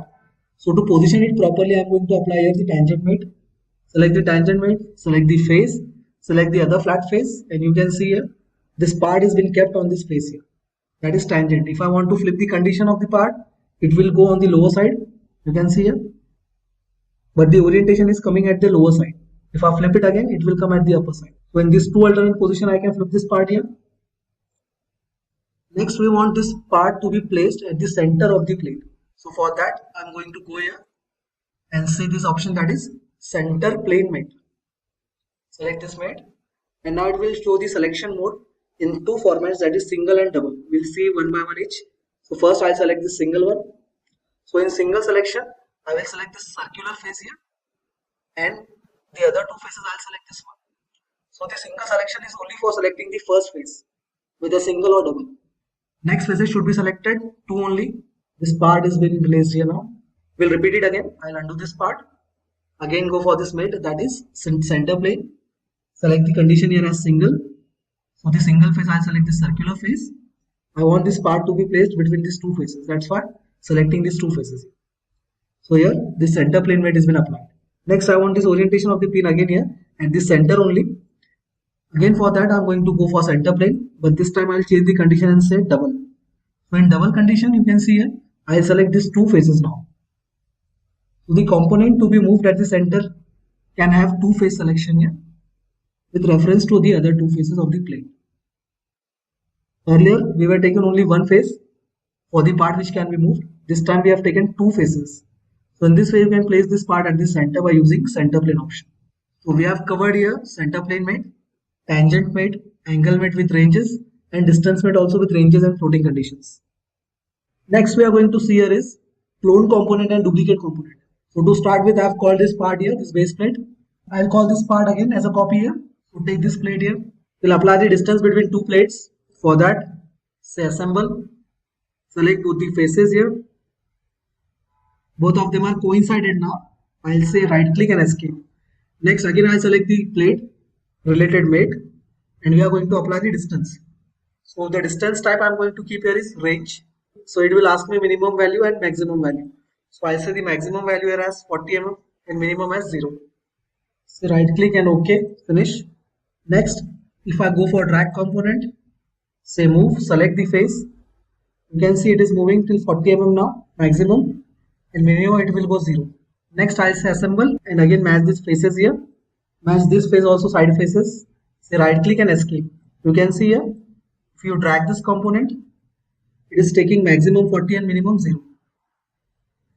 Next we are going to call the part, that is bolt. Say right click escape, and we are going to go for mating this part, say assembly. I'll select the axial align. Next, say coincide again, face to face. Select this face and the other face. You can see here this part is positioned, but still the rotation is on. That's why it is not completely defined. So I'll put off the rotation here. Say click on the mate, related mate, and say lock rotation. So after locking this rotation, we can see this part is completely been made here. Next we are going to call the nut here, last part. Say assemble, say axis with the bolt axis. Again assemble only, say face to face mate. We'll lock the rotation here also. Select the component, and the required related mate will appear here. Select it and say lock rotation. If I want this bolt and nut to be patterned here, there are multiple ways. First one is selecting pattern command only. Selecting the parts to be patterned here, say OK. Then selecting the base part which contains the pattern. Then selecting the feature patterns, and then going for the base hole pattern. All the bolts and nuts are being patterned together only. You can see here. We'll go for the next option, that is clone components. We can use this option also, clone component. For that we need to delete this pattern here. So I'll delete this pattern. Select the clone component option. It will ask you to select the components to be cloned. Say OK. After selecting the components, select the base hole. Say OK. And you just need to click on the other holes. Any one hole you can click here and say OK again. Say finish.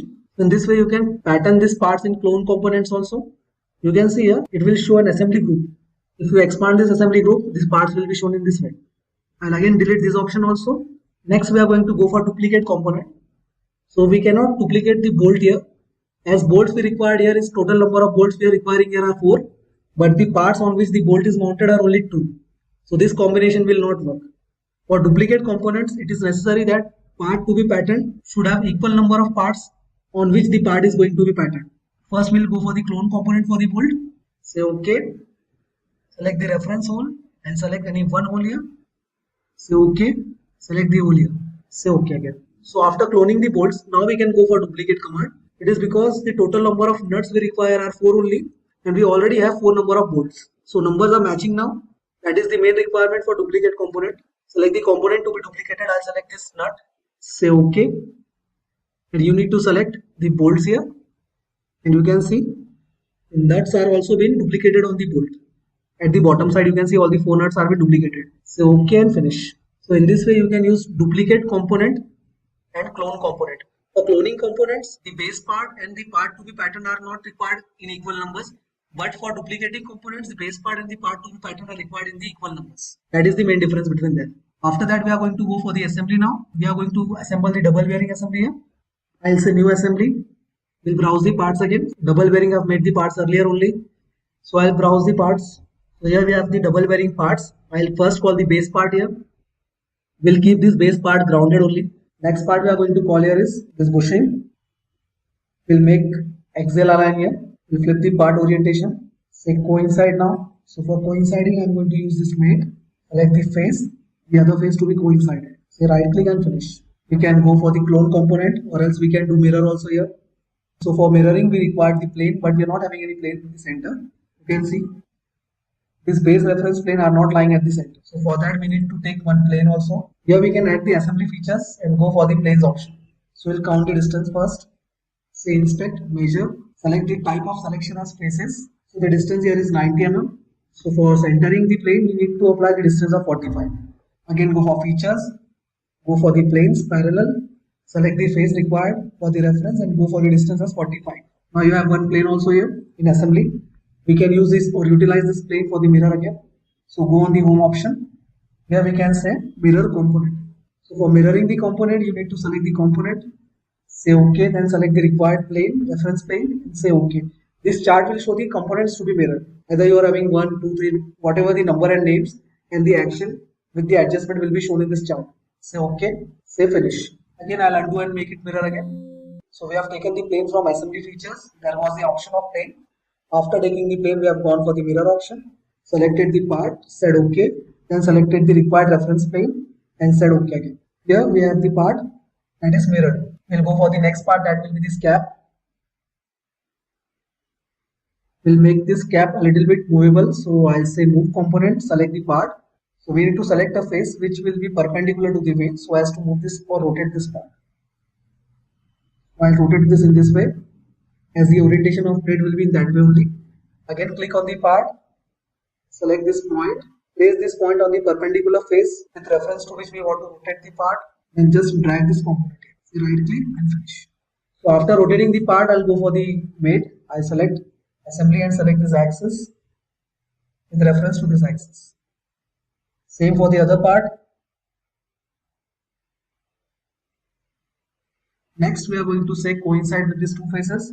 We are just clicking on the assembly tab and the required mates have been applied. That is because assembly tab is nothing but flash fit only, and flash fit applies the most appropriate relationship from the mates. We don't need to select the required mate here. We just need to click on the flash fit and the required mate will automatically get applied. So here the cap is also been fitted here. Next, we are going to call the bolt. Say right click, and now for inserting the bolt we have the command that is insert. This command is very useful as we don't require to give 2 or 3 relations. In one relation only this part will be mated there. Select the insert tab, select the axis to axis option, then go for the face to face option to be coincided. this part has been placed. We don't even need to lock the rotation will be automatically locked. You can see here, this rotation is by default locked only by applying the insert mate. So in only one mate or one selection, this complete part is fully positioned. Next, we are going to go for the option that is clone component. We would have applied pattern also, but we can see here, these holes are not at the equal line references. They are not aligned equally. That's why we are not going for the pattern command. We are using clone component. So in clone component, select the components, say OK, select the reference hole and the other holes also. After saying OK, select the other holes and select any one click and complete bolts are being placed on the position there. Say finish, and this assembly has been completed now. This was double bearing assembly. Now if we need to explode the assembly, we just go to tools, say era, select the option era. Era means explode, render and animate. So I'll select this option here. There are two options been given, that is auto explode first, say top level assembly, say OK and explode. So the part has been exploded here. So the distances are taken by system itself. They are not evenly placed. So if you want to continue with this explode, you can continue, or else we can manually explode it. So to undo it again, say unexplode, say yes. And now for manual exploding, I'll say explode command. Select the parts to be exploded, just follow the prompt bar here. Select the parts to be exploded. Say accept. Select the base reference part. After that, select the face by which reference you want to apply the distance. Select the direction of the distance, say OK. And you need to apply the distance here. I'll say 70 mm only. Say explode. Next, say finish and cancel. The other part we are going to explode here is this part. Select this part, say explode again. Say accept. So the base reference part, then the phase reference for the distance and direction. Apply the distance here. I'll say it 45. I'll say it 35 only. Say finish. Say accept and cancel. Next parts, again these two parts. Control press and select both the parts. Say explode. Say accept. Select the base reference part. Select the face from which you want to apply the distance and direction. Say OK. You need to apply the direction and say 35 as a distance. You can go for the more distance value also. So I'll say 80 mm here. Say finish and cancel. So in this way you can apply the distances here and change the positions of the explode. So this was explode command. So these were the points which we were going to learn in this lecture. We'll continue with the assemblies in further lectures. Till then, thank you. So hello everyone. Now we are learning SolidEdge and we are going to continue with the assembly format. In assembly, we are going to continue with the crankshaft assembly with piston cylinder. So to start with, I'm going to call the parts and going to assemble the parts here. So we'll start with inserting the components here. Say insert components. You can see the display of the parts. The preview is being shown in the lower side of this window.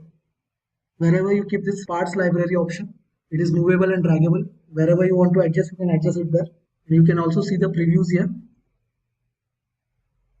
So we'll call this part that is crank pin first. So here you can see crank pin has been called. So this is the first part of assembly and we are going to keep this assembly as grounded only. Next we are going to call is this needle roller bearing. So for that I'll just click and drag the part here. So we are going to use the bearing also here. We'll place this bearing by using this method that is axial align. So I'll select this axis circular face and this one as axial alignment. Say close, escape. Next we are going to go for the center plane mate. Select the two faces by keeping this option as double. You also need to select the other two faces of the pin and that will center align the bearing to the crank pin. So after fixing crank pin and bearing, we are going to call connecting rod here. We'll axial align it first with the bearing. Again we are going to go with the same way, that is center plane. We are going to use these two faces of the bearing with reference to these two faces of the connecting rod. Now you can see here, this connecting rod is also been fixed here. We'll do one thing here, that we'll keep the orientation as we want in isometric view, and then we are going to fix the position of this connecting rod. I want this rod to be in vertical position.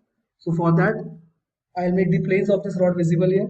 So right click and say show height components. And in show height components, we are going to put on this reference planes here. Apply, say OK.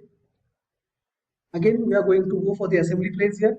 And now we are going to match the assembly planes with the connecting rod planes. So I'll apply the relation by using planar align first. Select the inclined plane. So I'm going to select the front plane of the connecting rod and the front plane of the assembly. You can see the orientation. If I want to flip the orientation, We also can flip the orientations here. I'll keep it on the same position. Now you can see this needle rod bearing, it is not completely constrained as these blue icons are appearing on the part here. So to make this part fully constrained, we need to lock this rotation also. So I'll click on that part. The reference related mate are being shown here.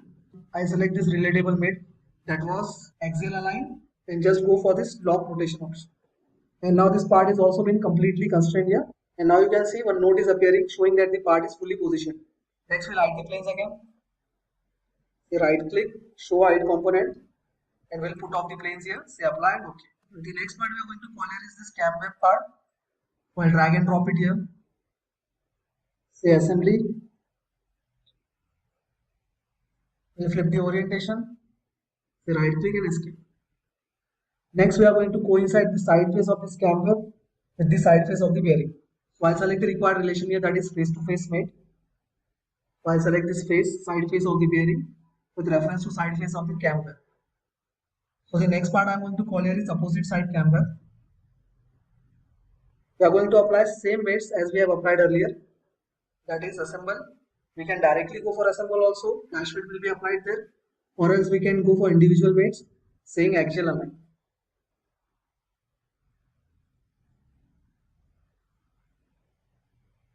Next,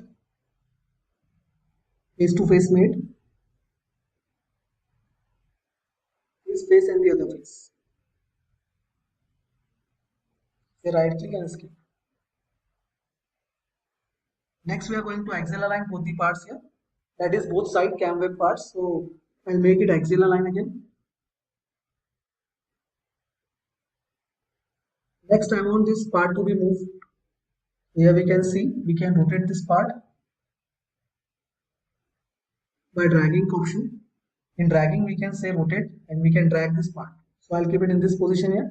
Say escape and close. Next, we are going to call the upper parts now. So for that, I'm going to call here one more bearing, that is needle roller bearing number 2. So we need to place this bearing inside this connecting rod. Say assemble. Select the required faces. Say right click and OK. Next is center plane align. We need to select these two faces here and the other two faces of this part, that is bearing.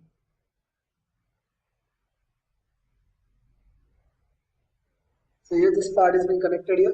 Next we are going to call the piston here. So here is the piston. Select assembly. We'll match this axis with the bearing axis here. The next part we are going to call here is this piston body. So for piston body I am going to select assembly and say axis of this part going to match with this axis. So here the axes are being matched now. We need to position it properly. For that I am going to use again center plane option. Select these two side faces of the block, piston block, and the two side faces of the connecting rod. Next, for aligning the head properly, I am going to put on the reference planes of the assembly and going to show the reference planes of this part also, that is piston part. Say put on and say OK. Next, we are going to say assemble and we are going to select this mates here. And you can see the orientation is perfectly matched now. We need to put off the planes again. So I'll hide this planes of the assembly. Next, we are going to hide the plane of the piston block also. Put off the planes here, say apply and OK. Next, we are going to insert the piston pin here. Say assemble this outer face and this X. Lastly, we are going to give this center plane option.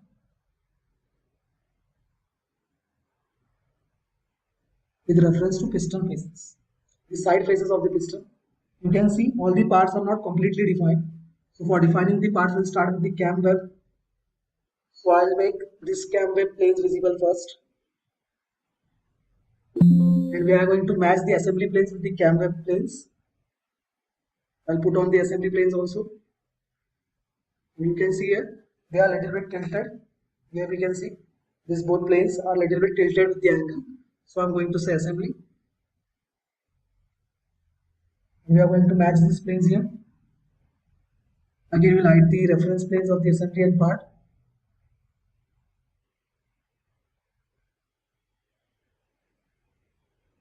Next, these webcams are now completely defined. So for the needle, I'm going to lock the rotation here. Select the related mate and say lock rotation. And for this piston pin also, same. Select the related mate, that is axial align, and lock the rotation. Now this complete assembly has been assembled here. If you want to explode this assembly, we'll go to tools and we'll go in environments. Here we'll select this option, that is ERA, representing explode, render and animate environment. Just click on the icon there, and now we can either say auto explode or we can explode it manually also. So I'll say auto explode here. Say OK, say explode. You can see this complete assembly is auto exploded. Again, if I want to change the position of any part, just click on that part, the distance will appear, we'll change the distances there. I'll say 60 mm. Next, if you want to unexplode it again, just click on this option, that is unexplode. Say yes. Again, we can see this complete part has been unexploded now. If you manually want to explode this part or assembly, just click on this explode option. There are some steps that to be followed here. So just follow the prompt bar. It will ask you to click on the parts to be exploded. So I'm going to select this part here first. Say accept.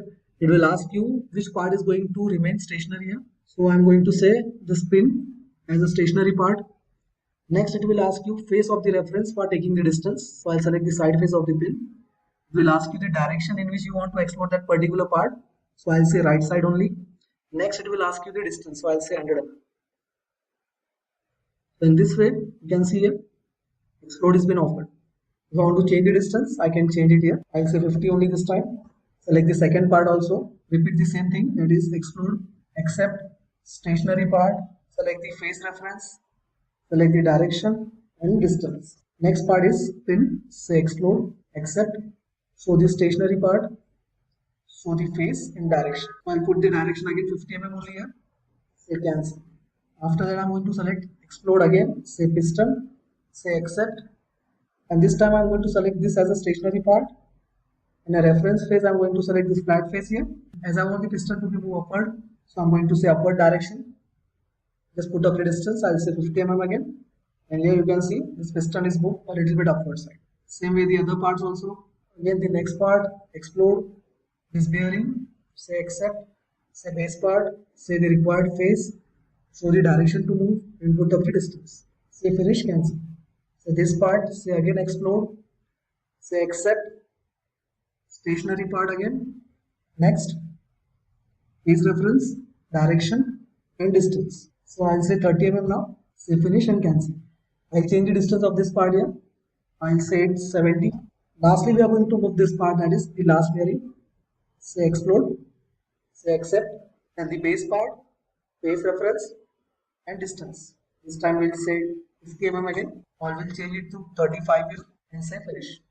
Say cancel, and you can see this complete assembly has been exploded here. So in this way we can explode it manually. Lastly, again unexplode. Say yes. This was explode, unexplode, auto explode. Lastly, we are going to render this part, so I'll say close era.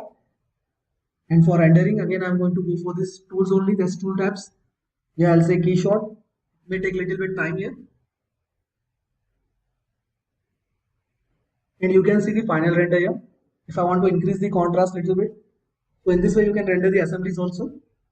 Before applying render, you should apply the materials, then go for the render option. So this was the content for today. Please like, share and subscribe the channel and share the videos as much as you can.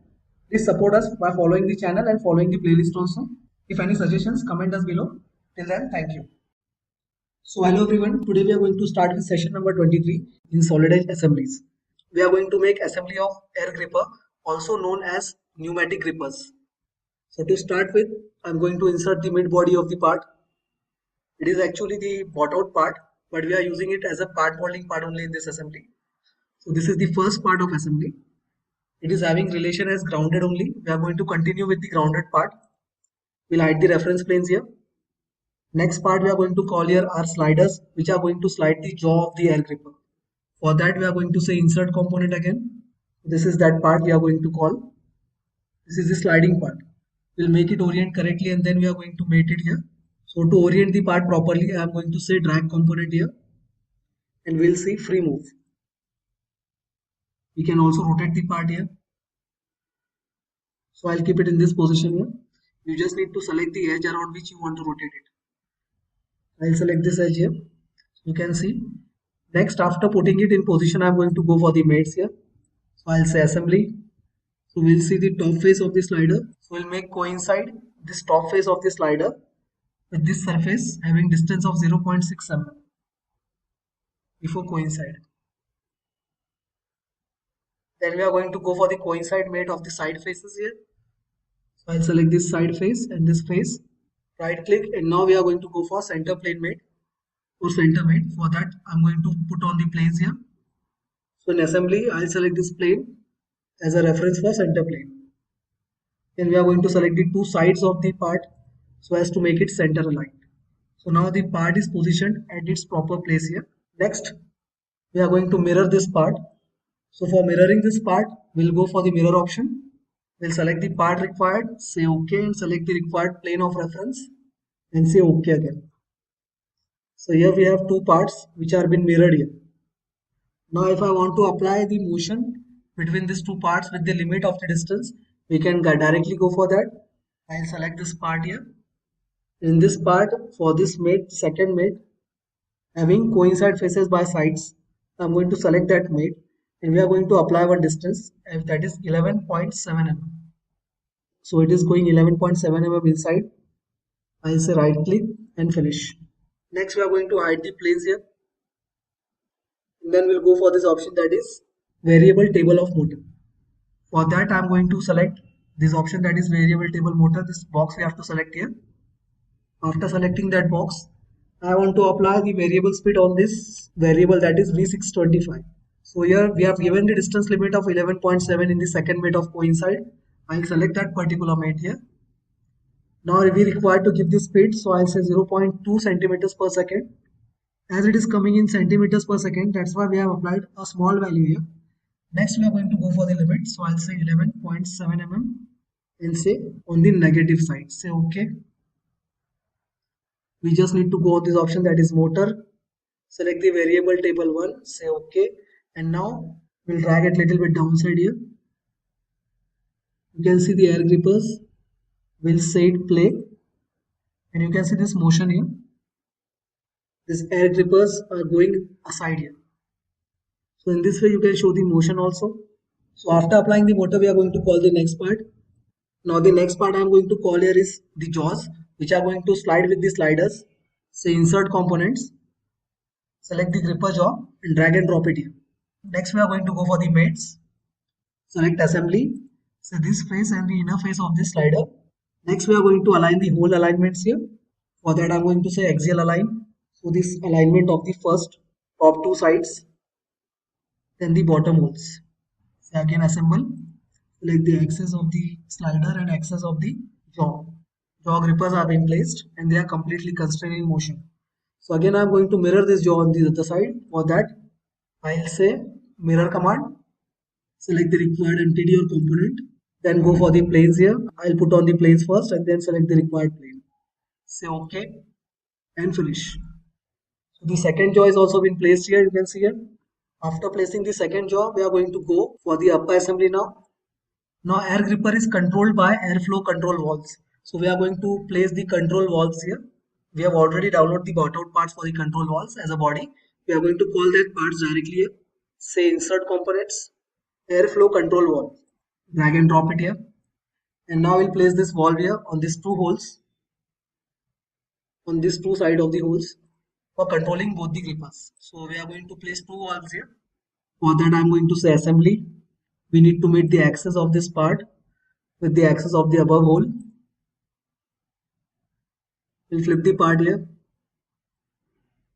Next we are going to freely drag this part on the other side. Say drag component, select the component and drag it in the required direction. Next we need to coincide these faces here.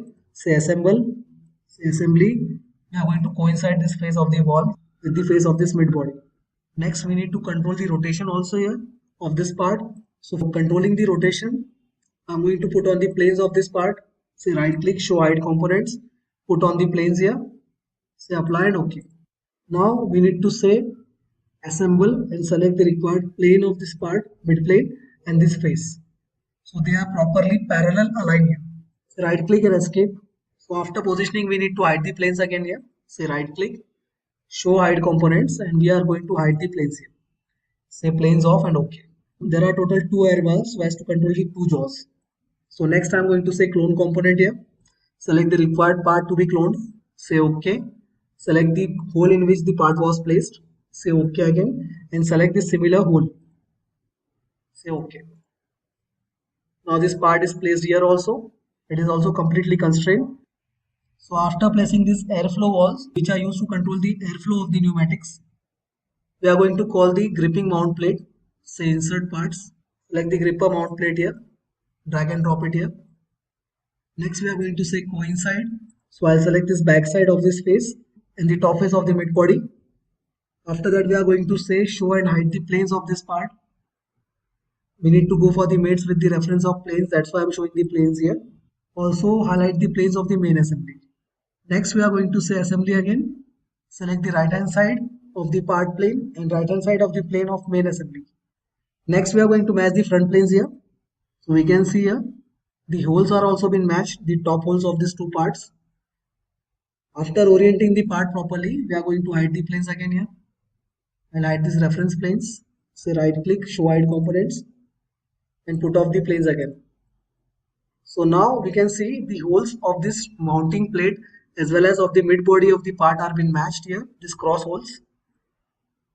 Next we are going to again call this part as a copy so as to mate it in the assembly. So I'll call this gripper part again.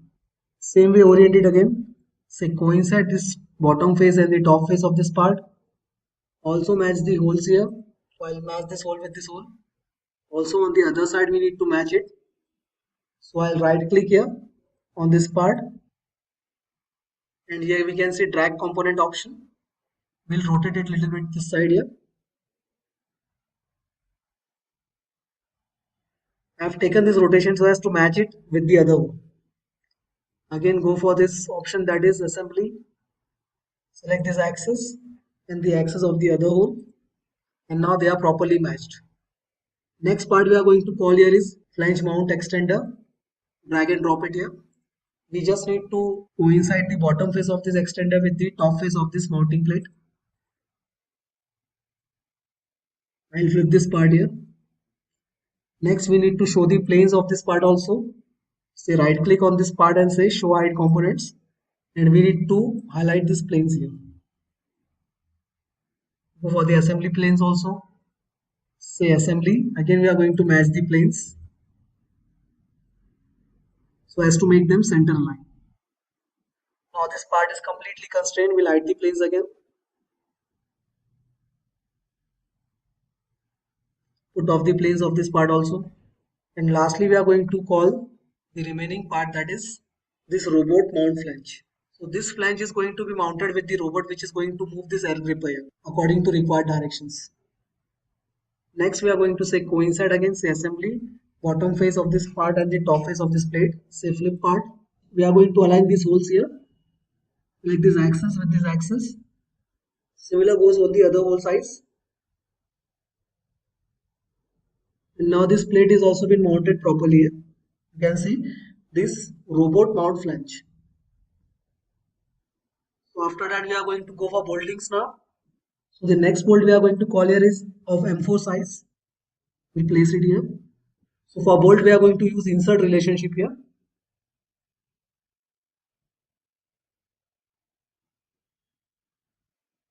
You just need to select the axis and mounting face, and the bolt is mounted. No other mate or relationship is required if you apply this mate. So next we are going to clone this component here on the other side. For that I'll say clone component. Select the bolt, say OK. Select the hole on which the bolt is mounted. Again say OK and go for the other hole. After finishing these two bolts, we are going to go for duplicate command here. So in this assembly we are using both clone component and duplicate component. So for duplicate component I am going to select the option. Select the required bolts. Say OK. Select the part. Also select the other reference part of similar kind. And then say OK again. So here these parts are duplicated on the other side also. Say cancel. Next we are going to go for the upper bolts here now. So I'll select insert components and we are going to say M4 bolts only, but they are of different length, that is 26 mm length of the shaft. So I'll call this bolt here. Drag and drop it here. We'll say concentric first. For that I'm going to say axial align. Next we are going to coincide these two faces. That is this the bottom face of the bolt and this top face of the robot mount. We'll also lock the rotation here. So I'll select the bolt, and in bolt I'm going to say lock rotation. Select the related made and say lock rotation.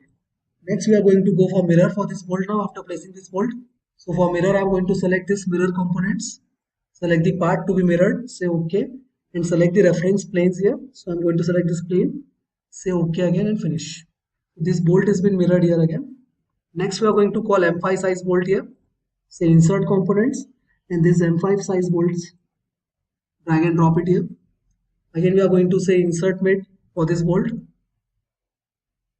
Say axis to axis, then select the faces to be coincided,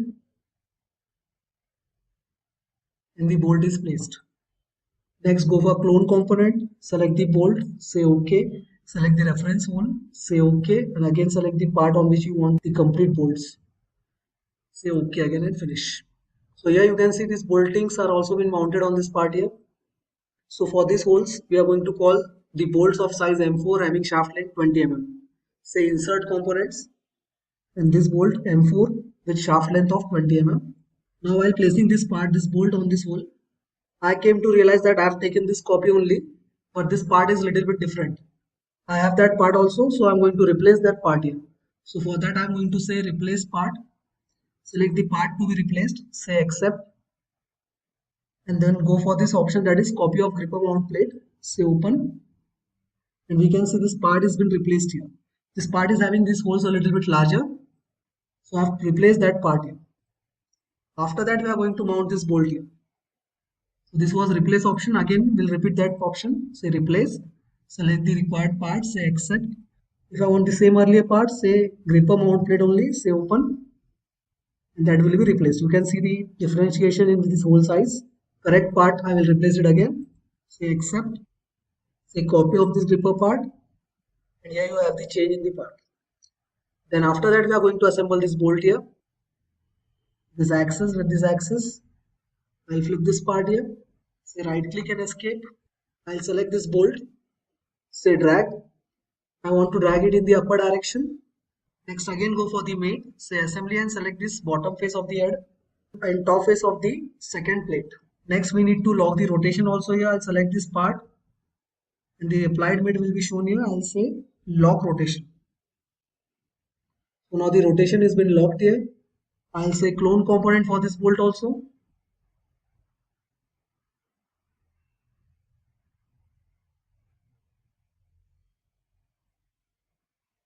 And here the bolt is placed on the second side also. You can see here these two bolts are being placed now, showing in green color.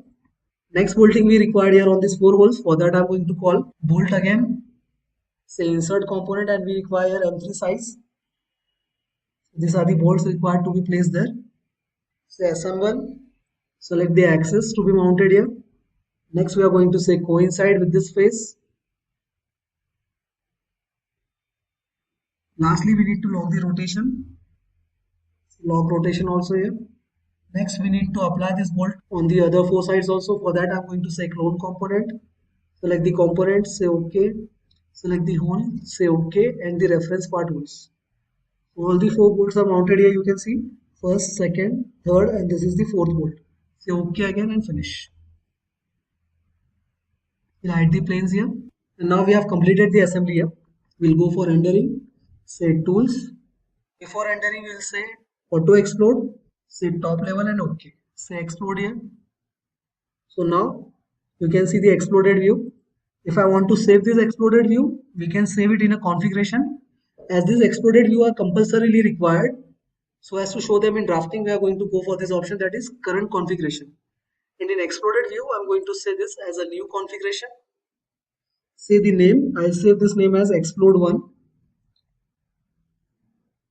Next step, we are going to go for this option, that is display configuration. Activate the explode and say apply and update. The last step for saving this configuration is to save the display configuration. Click on this option, and now you can see we are having 2 configurations here. First one is default. If I say OK, it will show me unexploded view, and if I go for the other configuration, that is explode, and say OK, exploded view will be shown for me. Default, say OK again, unexploded, and if I want to show the exploded view, select the other configuration and say OK. So in this way you can save the configuration. Again, if I want to make another configuration, I'll repeat how to make the configuration again. Say auto explode again, say OK and explode. Next, for making the configuration of this explode, hit on this arrow, say new. I'll save the name as explode 2 here. Say OK. Next, go for this display configurations. Select explode 2, apply and close. Say save configurations again. Next, if I say default, it will go unexploded. If I change the configuration and say explode 2, it will be exploded by the second configuration. So in this way, you can explode the assemblies here and save the assembly as an exploded view for drafting also. Say close error. I'll hide this coordinate planes and we are going to go for this option, that is rendering. Before that, I'll open this part and apply the view appearance. I'll change the appearance of this part here a little bit, or else I'll change the option here. I'll say it copper. Say close. Now we are in back to assembly. Go for this key shot option.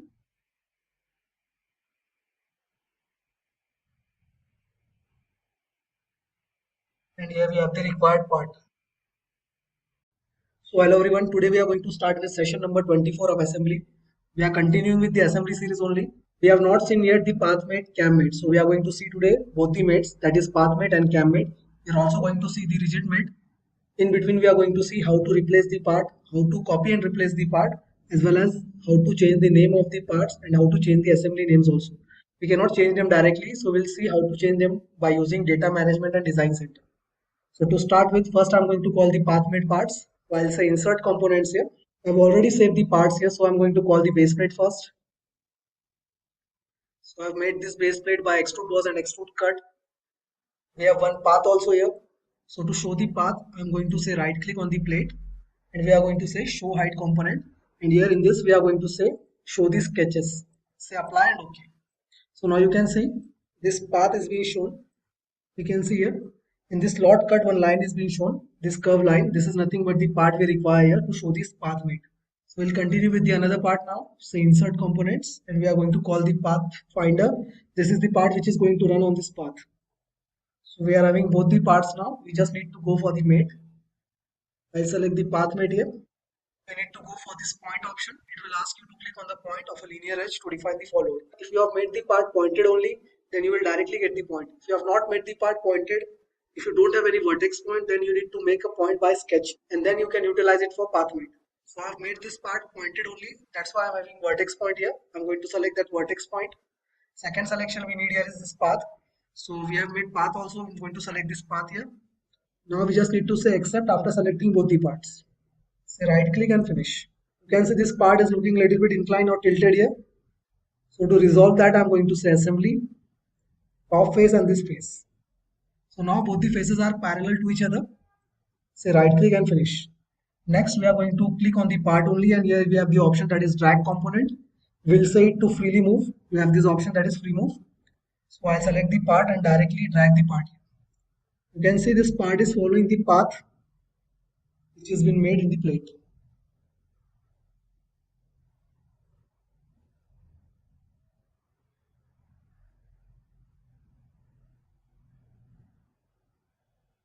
So this was path made. Now the next assembly relationship which we are going to see today is cam mate. So to start with cam mate, I've already made the parts. We just need to browse the parts for assembly. So I'll say insert components here again. And I'm having this folder here. So I'm going to call the base plate first. So here is the base plate for the cam. We are going to mount all the parts in this plate only. Moving forward, we are going to call the next part here. That will be this moving shaft. So I'm going to place this shaft in this flanges here by saying axial align. If I want to move this part, just right click, say escape and then right click, say drag component and you can see this part can be dragged now. Say move on this option of drag and we can see this part can be dragged. Next, as it is moving rotationally also, so I want to lock this movement. For that I'm going to say assembly again, select this top face and the face of the plate. After placing this shaft here, next we are going to go for the pin, crank pin. So I'm going to say insert component again. So I'm having this pin here. We just need to insert this pin here. Say axial align as well as coincide. Next, we also need to lock the rotation. So I'm going to click on the part. The related mate will be highlighted. We're just going to lock the rotation here. Now this cam pin is completely constrained. We have not made this part constrained as we are going to move this part along the cam. That's why this part is under constraint. You can see here, this blue mark around this box is coming, showing that part is under constraint. Next, we are going to call the last part, the main part, that is cam. Here is the cam body. You just need to go and say assembly, say axial align here. And we are going to say center plane mate also here, selecting the type as double. Select both the faces of the cam as well as both the faces of the shaft here, these flat faces. So this cam will be center aligned with the shaft. Now next, we are going to go for the mate, that is cam mate. So to apply cam mate, I'm going to go on this option, that is cam. We need to select the face or a point to define the follower. So I'm going to select this face here as a follower. The circular face of the shaft will follow this cam path. That's why it is known as follower. Next, we need to select the cam path. So I'm going to select this face here. Say accept after selecting both the faces together. Now you can see the shaft is being attached to this cam here. Now we can rotate this cam. Just say escape. Click on the cam. Click on this option, that is drag component. In drag component, I'm going to say rotate. So here you can see this cam mate has been applied here.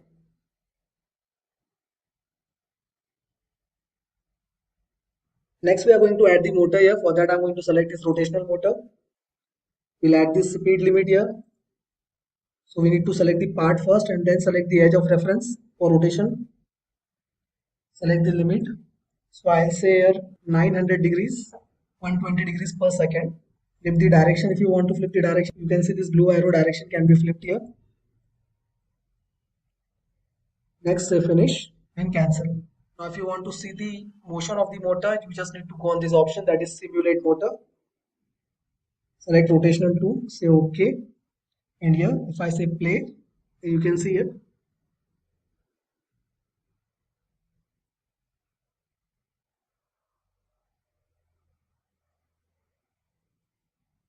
This cam has been moving here using simulate motor and applying the motor.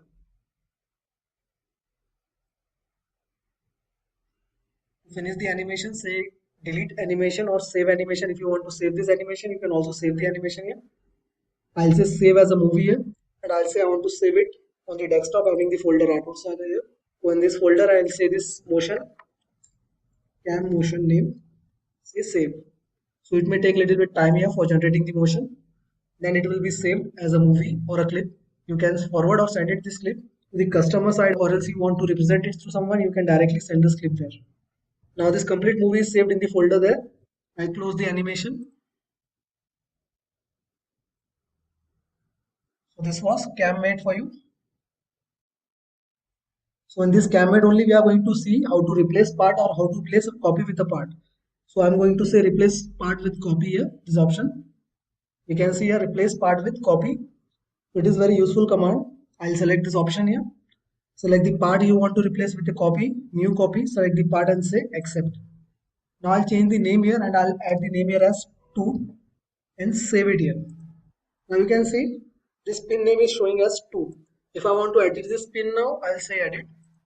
But as you say edit, it will ask you to save the assembly first. So I'll save this assembly first here. Next, we are going to replace this pin with the other pin. Before that, I'm going to edit it a little bit. So for editing, I've said edit part.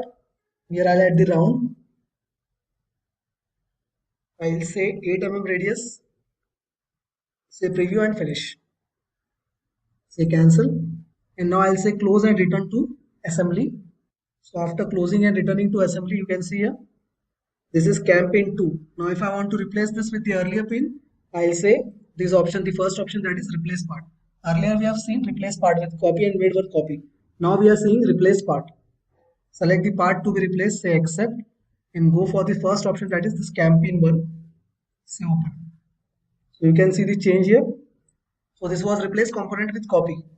Next, if you want to change any name of the part, you can directly change the name here. But we can't go on the file directly and say rename there. There is one procedure for changing the name of the assembly. For that, I'm going to go on this data management option. And in data management, I'm going to say design manager. Say yes. And here you will have the option that is design manager. So now I want to change the name as camshaft instead of moving shaft. I'll select the part, go and say this option that is rename document. And here I'll double click on this part and directly say camshaft. Now after changing the name, file name, you just need to say and click compulsory on this option that is perform actions. Then only this part will get the updated name there. So here the name is updated. Instead of now moving shaft, it is having the name that is camshaft. After completing the process, you can go and say return to SolidEdge. And in model tree also, this name is being changed. It is showing here camshaft instead of moving shaft. So in this way, you can change the name. You are not allowed to directly change the name by going on the file and then right clicking on the rename option. If you go for that option for changing the rename option, then all the parts will be replaced by another parts. So better you go for this data management option only and then design center for changing the name. Direct renaming is not allowed in SolidEdge by going on the file and renaming it. Next, we are going to call the copy of this part here. That is this cam body. So I'll select this cam body option and drag it here. I want one more copy of this cam pin. I'm going to select and drag it here. So now these are two separate parts which are not having any relation or mate with the main assembly. We are going to see the next mate or next relationship, that is rigid set. So in rigid set, if I drag this part individually, you can see these parts can be dragged individually only, they are not connected with each other. But if I go for this rigid set option and apply this rigid set onto both the parts by selecting them together and saying accept, say close, now rigid set has been applied on this part. If I click on this part, you can see the relation is showing that rigid set relationship has been applied. So if I drag this part now, say free move, this part will not move individually, it will move with the shaft. So this rigid set is nothing but fixing two parts together and then allowing them to move together only. So if any mate is applied or any movement is applied on the cam, that will move this part also. And delete both the parts now. And again, if I want to go for configurations, then first I'll hide these two parts here, that is cam pin and cam base. Next I'll click on this arrow, current configuration, and I'll add new configuration having any name here. Then you just need to click on this option, that is the second option. First we are going to say new, adding the name. Then we are going to go on this option, display configurations, select the required new configuration, apply and update. You just need to click on this option, apply and update, say close. Next you're going to say save display configuration. Now if I go on this default, it will show all the parts. And if I say this Sagar option, it will show only the two parts. So in this way you can add the configuration of the assembly. This is done because if you want to show only two parts in drafting, then you can use the configurations there also in drafting. So it is very useful command in larger assemblies also. So this was the lecture we are going to see here for the assembly. This was the last lecture. Now we will continue with the next module in other lectures. Till then, thank you. So hello everyone. Today in session number 25, we are going to start with sheet metal. We are going through SolidEdge sheet metal here. So to start with, I am having some theory. First we will go through some theory and then we are going to go for the commands. So talking about sheet metal is any metal that is in the form of sheets and has thickness in between 0.15 to 6 millimeters. In some cases, the sheet metal thickness also exceed above 6 millimeters. It is not compulsory that they are going to be in 6 millimeter range only. In some cases, they extend up to 10 to 12 mm also. But they start usually from 0.15 mm. So sheet metal manufacturing is the process of creating sheet metal parts by cutting, bending and forming. So these are the three operations, that is cutting, bending and forming, usually done. There are having many subtypes also in the operations, but they are specifically used to shape the parts and bring them to sizes required. Sheet metal is a thin, flat form of metal. It is shaped by rolling through industrial hot rolling or cold rolling equipment. You can see here, two rollers are being placed and sheet is passed in hot condition through the rollers so as to make them thin and obtain the required thickness. So these are the parts you can see which can be made by sheet metal work. There are cabinets, brackets, some grid walls, CPU units, electronic equipment covers and etc. All these products can be made by using sheet metal work only. It is very cheap and easy to make manufacturing process. The operations in sheet metal are shearing, punching, perforating, notching, sheet metal cutting, blanking, piercing, slotting and bending. Basically there are two processes which are used to make flat thin sheets, that are hot rolling and cold rolling process. So here the difference is also important. So in many interviews of mechanical designs, this differentiate is also been asked. Before starting to work in sheet metal, you should have this knowledge also. So here is the bending terminology. In this bending image, it is shown which terms are usually used in sheet metal, such as bend radius, bend axis, bend angle, thickness, what is neutral axis, what is bend line, what is flange length, what is bend allowance, which area is called as bend allowance, which side of the radius is called as bending radius. So the inner side is usually used as bending radius, as well as bending angle. You can see here. So this is the bending angle. Now the materials used for making the sheet metal are, so here the first metal usually used is stainless steel plates. The dimension specification ranges from 0.1 mm thickness to 10 mm thickness. If they are more than 10 mm thickness, then they are known as plates. The standard widths of this sheet which are available in market are 1524 mm, that is 5 feet, maximum to 1219 mm, that is 4 feet common. Length is customizable. If you want to customize the length, you can go for 8 feet also. Second one is cold rolled steel. Material thickness ranges from 0.25 to 3.2 mm. Thickness exceeding 3.2 mm can be customized. Means the usual thickness of cold rolled steel would be 0.25 to 3.2 mm in standard range. The material width of cold rolled steel will be 1524, that is 5 feet, till 1219 mm, that is 4 feet. That is common width. Then the third material which is commonly used is aluminium sheets, having maximum width, that is 5 feet to 4 feet. Fourth one is hot dip galvanized steel plates. So this material is also very commonly used in industry as a sheet metal material. So the material thickness ranges from 0.4 mm to 3.2 mm. Material width here also goes by 5 feet to 4 feet common, and they are also customizable. Then the fifth type that is used in sheet metal work is hot rolled steel. HR is also known as HRS. Thickness ranges from 1.4 mm to 6 mm. Standard width ranges from 4 feet to maximum width by 5 feet. Standard length that will be around 8 feet. Lastly, copper. It is one of the metal that is usually used for sheet metal work. Here the thickness of copper is usually used very less. So the thickness range will be maximum or minimum 0.3 mm. Standard width would be 2 feet and length would be 5 feet. So these were the metals that I used. That were copper, HRS means hot rolled steel, hot dip galvanized steel, aluminium, cold rolled steel, and stainless steel plates. These are the common metals. Other than these metals, some alloys are also used, and some different metals are also used, but they are rare. That's why we have not mentioned them in this list. So the first command we are going to start with sheet metal is this tap flange. So to start with tap flange, it is compulsory for us to make a close sketch. If you are using an open sketch, you cannot use this tap flange. And there is one more rule here, that is tab is only used one time in complete sheet metal part. If once used, we cannot use this second time in complete part here, or else it will not make a flattened sheet. That's why tab is only used for one time. So we'll start with tab, directly select the command, and then we are going to make this sketch. I'll say coincide plane here. And as we said, we need complete close profile. So I'll go for the standard rectangle here. I'll say center rectangle. The length I want here is 220 and the width I want here is 108. After completing this sketch, we are going to go for this option, that is close sketch. As soon as you say close sketch, thickness option will appear here, providing the thickness to the sketch and making it a solid sheet. So here the thickness I'll say 1.5 mm. It will ask you for direction. You can see here this red arrow. If I want to move the thickness upside, I just need to drag the mouse upside. If I drag the mouse downside, the thickness will appear at the downside. So at whatever side you want, you can keep it there. I'll place this thickness at the upper side here. Say finish and cancel. So every sheet metal part which is going to be will start with this command, that is tab. This is also known as base flange. So the next command we are going to see here is flange. It is going to start with edge. That's why it is referred as edge flange also. So we are having these three conditions given, that is material inside, material outside, and bend outside.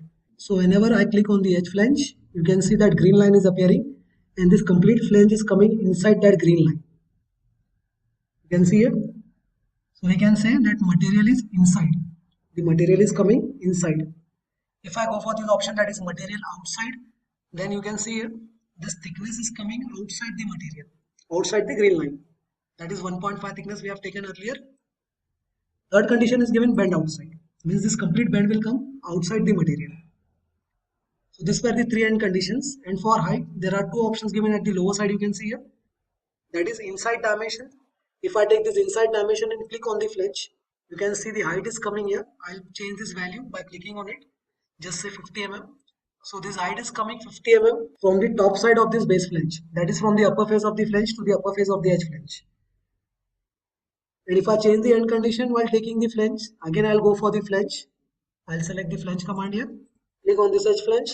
And if I go for this height option, that is outside dimension, it will take the dimension from the outer sides. You can see here, this is coming from outer side to the upper side. I'll click this dimension here. I'll say 90 mm. So this is the outside to outside dimension. Earlier, the dimension was coming excluding the thickness. This time the height is coming including the thickness. This is the main difference between these two height options. Say finish here and cancel. I'll delete these flanges here. Now we will see the width options given. For that again I'll select flange command. Click on this option. You can see these width options. They are not editable. Means they will appear only when we have taken the flange first time. Other than that we cannot edit these options here. So the first option is complete width. That's why we can see this flange is coming from one end to another end. Second option is given centered flange. So in centered flange, this width of the flange will come symmetric from the center. I'll change the end condition and say material inside. So you can see here the end condition is being changed and we have taken material inside. Now as I have taken centered flange, you can see here this 36 is divided on the equal sides, both the sides symmetrically.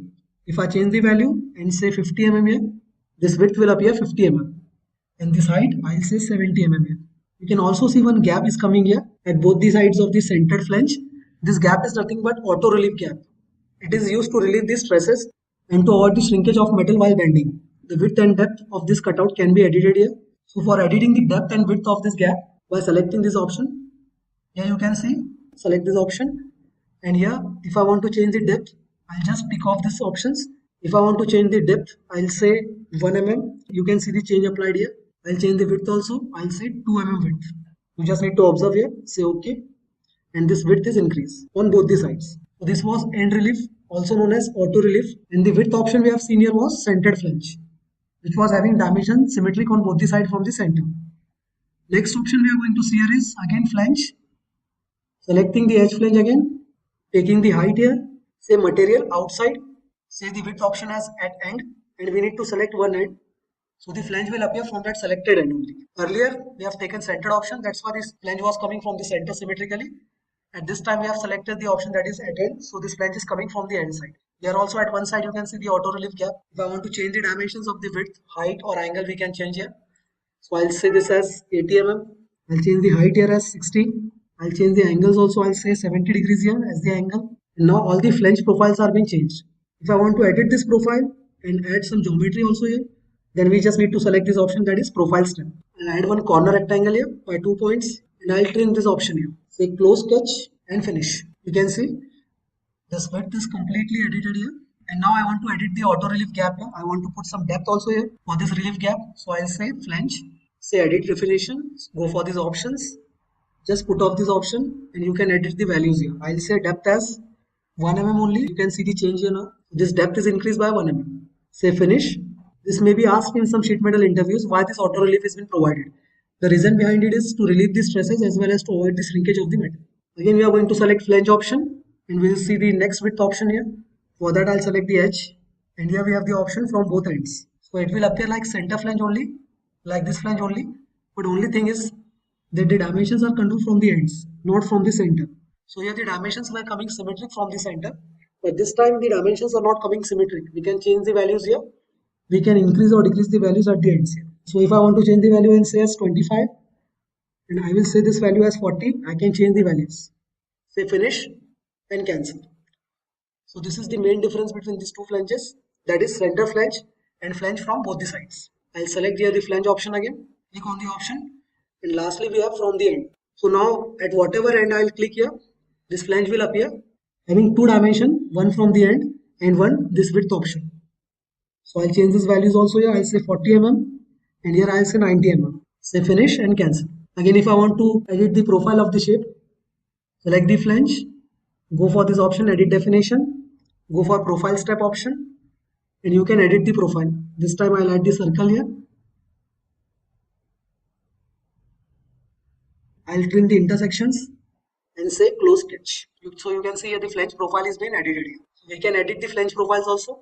I can put the extra offset value also here. For that I need to select the flange, say edit definition and we have the option as offset from step. So here you can put the offset from step dimension. Click on the option and say 9 mm. Say right click and finish. So here you can see this flange has been updated here.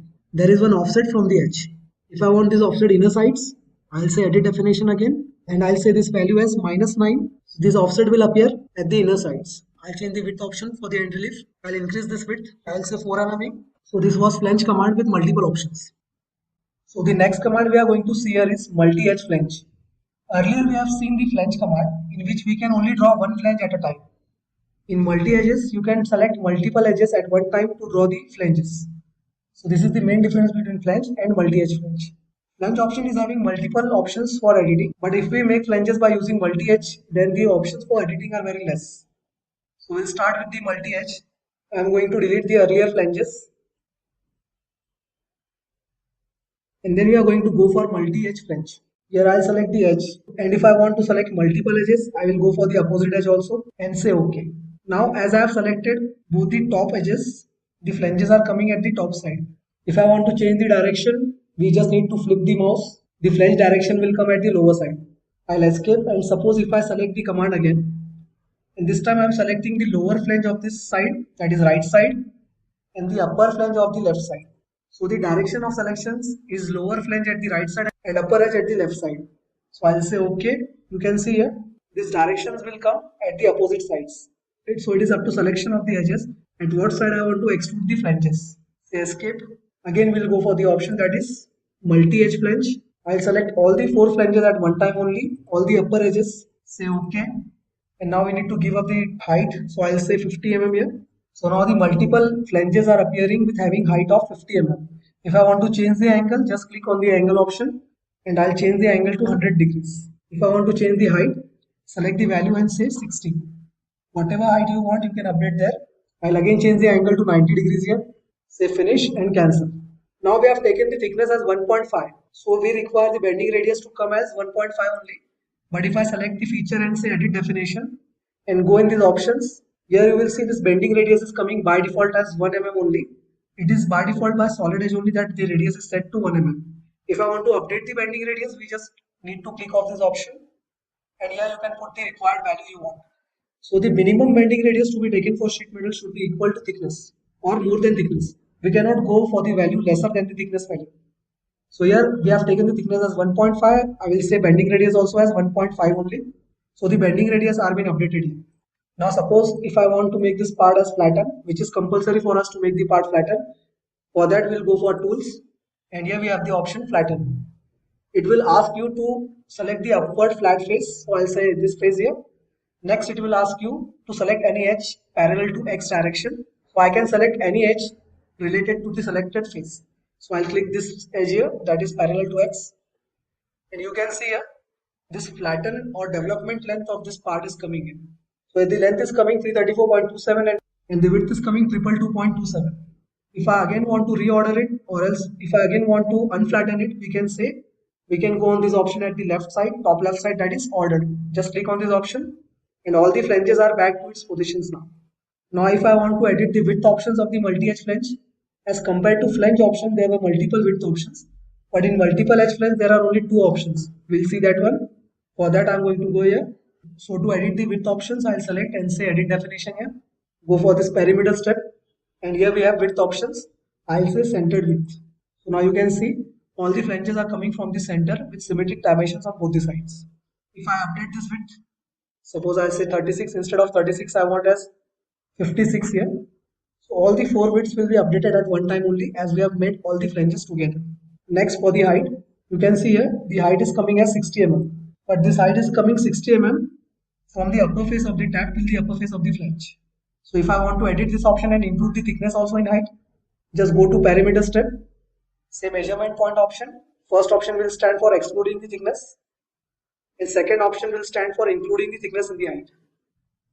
So in this way you can exclude or include the thicknesses in the height. Next, the material condition. It is coming inside, you can see the line at the flange and this flange is coming within the line.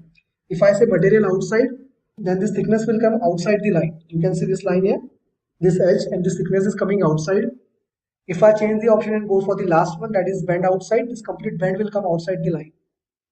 So these were the 4 end conditions. I'll again update the material side here. I'll say material inside only and keep the side at the upper sides only. Next option given here is offset step. For that I'll finish this. I'll delete this multi-edge. Again go for multi-edge option. Select the two edges this time. Say OK. And after making these flanges, here I can say I want these two flanges to be offsetted from the edges. For that, select parameter step and go for this offset option. And here you can offset them. You can see a distance with arrows coming from the line. I'll say 10 mm. So now these flanges will be offsetted from the edges by 10 mm distance, outside or inside, whatever direction I want. So I'll add 10 mm here and say finish.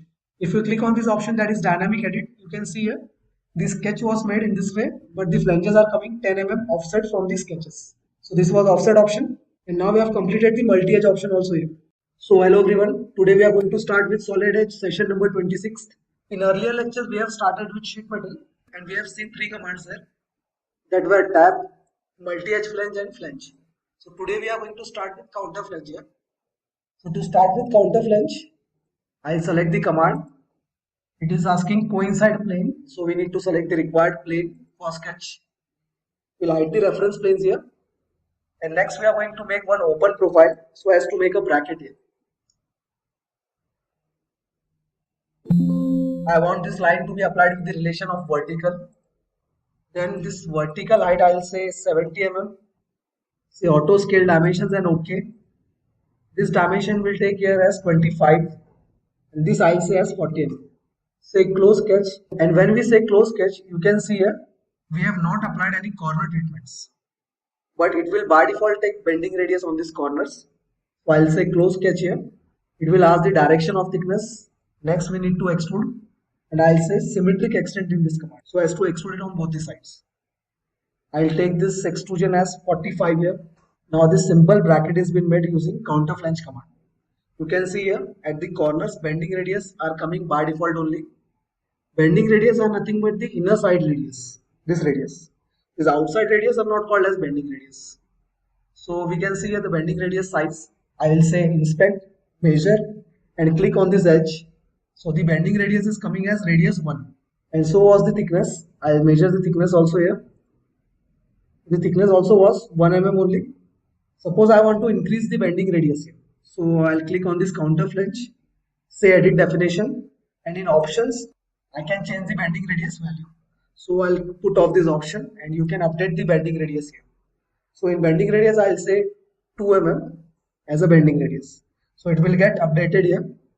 Say finish, measure and click on the edge. You can see the radius is updated to as radius 2. So in this way, you can utilize the counter flange. Means whatever profile you are going to make, it will be converted into a flange. Whether it is open profile or closed profile. We'll see the counter flange with one more example here. I'll say Control N. I'll take this new part, say isometric sheet metal, say OK. Here we need to make one tab first. We'll start with tab now. Hide the reference planes. Rectangle, center rectangle, smart dimension. Always provide the dimensions between two sides instead of directly clicking on the line. I'll say 200 mm. Horizontally and vertically, I want this dimension to be taken as 120. Say close sketch. Here it will ask you thickness, so I'll say 2 mm here. So I want this thickness to be taken at upper side. I'll say at upper sides, finish and cancel. Next I'll say counter flange again. And it is asking you plane normal to curve. Earlier part, this option was coincide plane as we have not drawn any sketch. But this time we are having one tab here, so it is giving a different option here. It is asking plane normal to curve. So at whatever edge I want the counter flange to be made, I select that edge.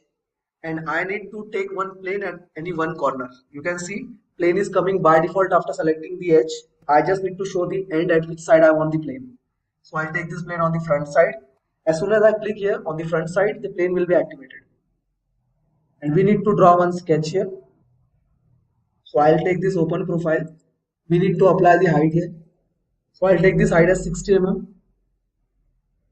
If I want to continue with the profile, I'll say this as horizontal next line. And then I'll say smart dimension again. We'll take this dimension as 22. So vertically I have taken 60 and horizontally I have taken the 22 dimension. So this 60 mm line will form vertical flange and this 22 mm line will form horizontal flange. Both flanges will come together with having the corner treatments as a miter joint. That's why in some softwares like SolidWorks it is called as miter flange also. Say close sketch and you can see here the flange is taking place there. after saying close sketch. So it will ask me about the depth of the flange. At whatever end I want the flange, I can put up the dimension here. So I'll put up the dimension here as 60 mm and I need to show this on the other side. Here we don't have any support edge, so it is showing error. You can see the yellow mark, exclamatory mark coming in the screen. But if I flip the direction again towards the edge side, this flange is coming there. So the distance I require here is 60 mm and say enter. You can see here this counter flange has been made by using this two lines 60 and 22. Bending radius is automatically coming there. If I want to update the bending radius, I can go in options and here I'll say bending radius as 1.5. So this bending radius inner side has been updated here. Same for this bending radius also. Next, here we have taken the value for this extrusion. If I don't want this value, I want this flange to be taken as completely from one end to another. I'll say it edit definition again. Counter flange edit definition. And here we'll go for the end condition as we can see here we are having three options. So I'll say end to end. So now we don't need to input any value there.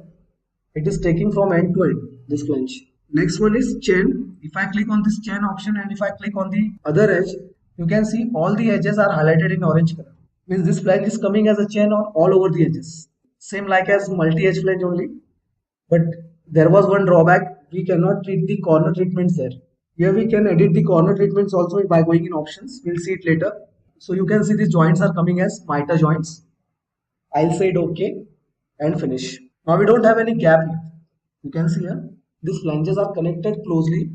A small gap is coming at corners only. Instead of that, we don't have any gaps. So if I want to provide any gaps here or open these flanges, so for corner treatments, again, I'll say counter flange, edit definition, go in options.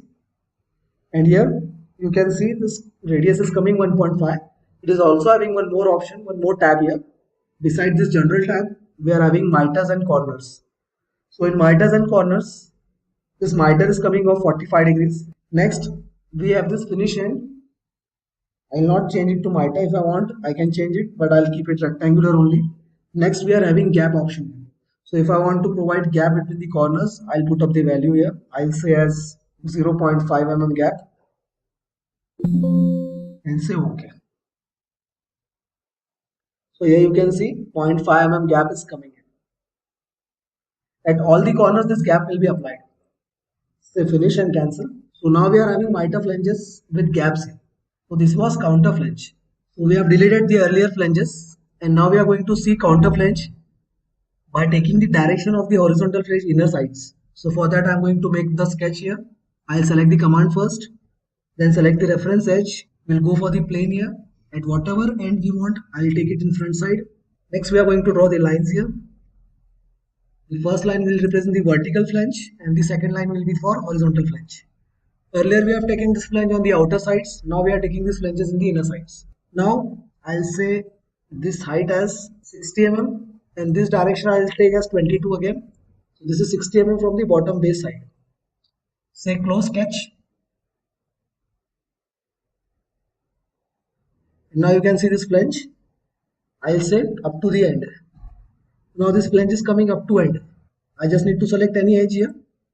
Then complete flanges are coming here, having mitre joints at inner sides. Earlier we have seen the mitre joints were at outer sides. This time these are coming at inner sides. I'll say OK here and finish. After finishing this flange, you can see here there is no gap given here. So if you want to fill the gap also again, we'll go for the edit definition option. Go for these options and here you have this tab mitre and corners. Here I'll select the gap as 0.2 mm and this 0.2 mm gap will be followed on the mitre flanges also here, on the horizontal flanges. Say finish and cancel. So this command is known as counter flange. So we'll go for the next command, that is going to be hem. Hem are of different types. We can see here there are total 5 types of hem given here. First one is flat hem, in which there is no gap between to this overlapping flanges. Second one is open hem, having one gap, that is the radius or diameter we can say. Then third one is this rolled hem. Fourth one is this teardrop shape hem, in which this inclined flange will always be connected to this flat flange. The other flange we are going to see here is rope hem flange. The names in SolidEdge are given a little bit differently. So we'll go through each flange one by one. So to start with, first I'll make the tab here. We need to make one base flange, then we are going to go for hemming. So to start with, I'll take this center rectangle here, put up the values, say close sketch, provide the thickness, I'll take it as 1 mm only at upper direction. Next, go for hem command. So in counter flange only, the last option is given as hem. So I'll select that command here, and we need to select the edge here for the reference of hem. So I'll select the left side edge here. We can see here one close hem is been created.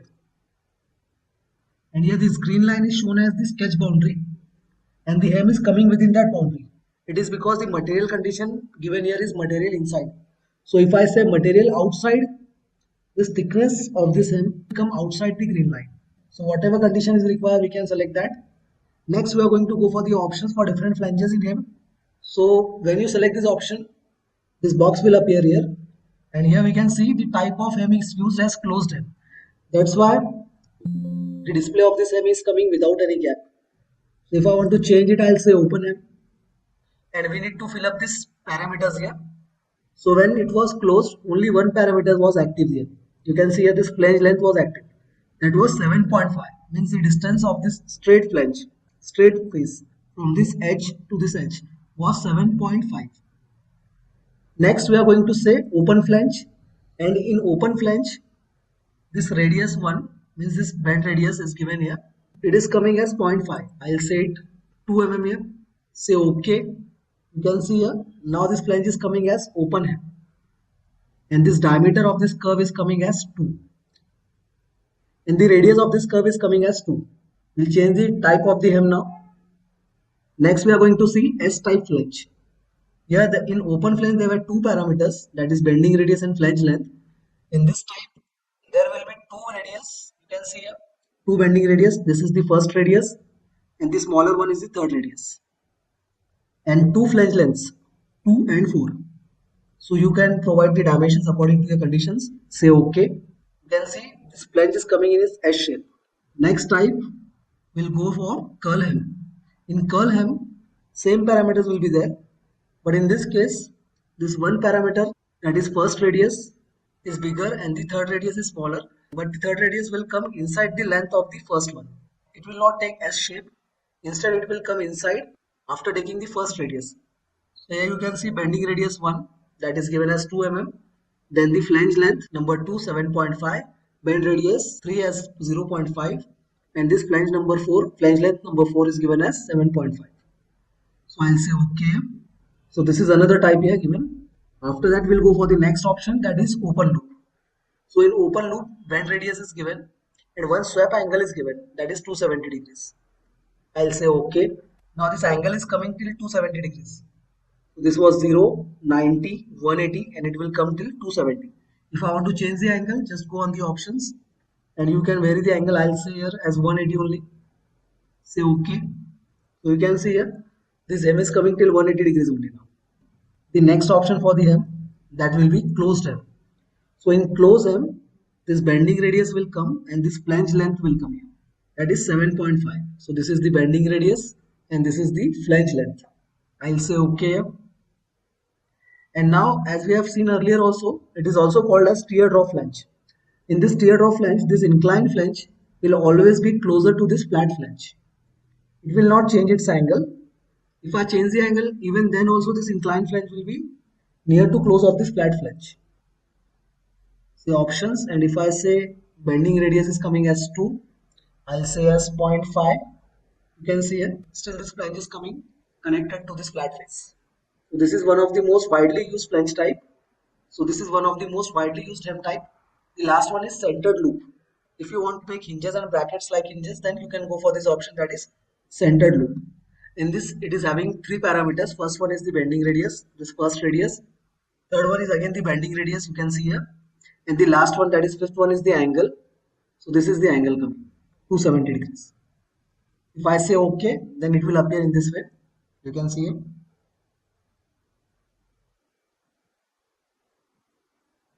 So these are the different types of hem given in the SolidEdge. Say OK and finish. Cancel. Now if I want to make any cut here, we can directly go in this option, that is hole command. We can use the standard holes here. Suppose if I want to select this option and say countersunk, as the thickness is less, we can go for countersunks here most of the time. We need to screw the sheet metal parts, that's why. So if I take this size as M5 and fitment as normal, we just need to say OK and select the face for the positioning of the hole. I'll position it somewhere here. If I want to define the position, I'll take smart dimension, say as this vertical dimension and the horizontal dimension. Say close sketch and finish. You can see here this countersunk is coming. Next, if I want to make a normal cut or extrude cut, you can directly select the cut there. They are almost same only. So I'll say cut here. Select the face and draw the required sketch to be cut. So I'll draw here one rectangle. Say close sketch. Put up the direction and say finish. So in this way you can cut the sheet metal parts here directly. Last option is given here as slot cut. So if I want to make a slot cut, I'll just select the face. So we need to make this center to center line for the slot. Provide the length for the line here. So I'll take this line for the length as 50 mm. Say auto scale on and OK. Now we need to place the slot position here. For that I'm going to select the point to point dimension SolidEdge. I'll say it as 20 mm here. And this position I'll take smart dimension again and say 60 mm. Say close sketch and here you can see the slot is coming. Now the width of the slot we can control it from these options. Here you can control the width of the slot. So I'll say it here as 6 mm slot. So I'll drag it on the downsides, click here and say finish. So this slot has been made. So in this whole command you can go for this whole, you can see here this normal cut and cut are same only, and lastly we have seen the slot command. So now we are going to make one simple part here. For that I'll say new part in sheet metal only, say OK. We'll start with the tab feature first. So I'll say center rectangle again, put up the values here. I'll take it as 100 mm and we'll go for this values now as 160. Say close sketch, we'll go for the thickness, I'll take it as 1 mm only, say finish and cancel. Next we'll go for the edge flanges. So I'll select this flange option, we'll draw one flange, having the height as 50 mm, say finish, cancel. If you want to mirror this flange on the other side, you just need to select the feature and say mirror. You need to select the plane. For that I'm going to put on the reference plane, say OK and finish. I'll hide the reference planes now. Next we are going to go for counter flange here. So I'll select this counter flange, click on the edge, just click on the end point of the edge and you need to make one line. So I want this horizontal flange to come at the inner sides. Put up the value here for this flange, I'll say 6 mm, say finish, and this 6 mm is coming from the outer side. Next we are going to go for this chain selection, just need to click on the edge here and this complete flange you can see here, this complete 3 edges are being made by the counter flange. Say OK, say finish and cancel. If I want to change the width here, so I'll increase the width little bit, so I'll go for the edit sketch and we'll change the value here as 8 mm. Say close sketch, say finish. Next we want to mirror this features also now on the opposite side. For that select this counter flange, say mirror, put on the reference planes again, select the mid plane so as to mirror the feature, say finish. You can see here this counter flanges are mirror on the other side also. Next I want some flanges over here also. So for that I'm going to select again flange command, click on the flange and we just need to drag it here. So I'll drag it here till the distance of 12 mm, say finish and cancel. I want to change this width condition, but I don't want this width condition from end to end. So I'll delete it again and again go for the flange feature and we just need to select the flange and then we'll go for the width condition as from end and I'll select this end here. So it will take the width from one side only, having offset distance from one end. So I'll change this offset distance, I'll say this as 20 mm only and this width I require is of 30 mm and I want to change this value here, I'll say it as 20 mm again, say finish. Next I want this flange on the other side also, I'll say mirror. So for that I'm going to select the flange, say mirror, select the reference plane, say finish. Again I want both the flanges to be mirrored on the other side, opposite side, select both the features here, again go for the mirror, select the reference plane and say finish. Now if I want to apply the corner treatments, we have this option here, break corner. You just need to select the break corner. We'll go for the chamfers now, click on this edges as a corners. It is taking 5 side, I'll say it 3 mm. We'll hide the planes here and again we'll go for the break corners, select break corner, click on the required edges to be broken, I'll say 3 size only again, say finish, cancel. On the other sides also, break, select the required edges and say right click and finish. This vertical flanges also,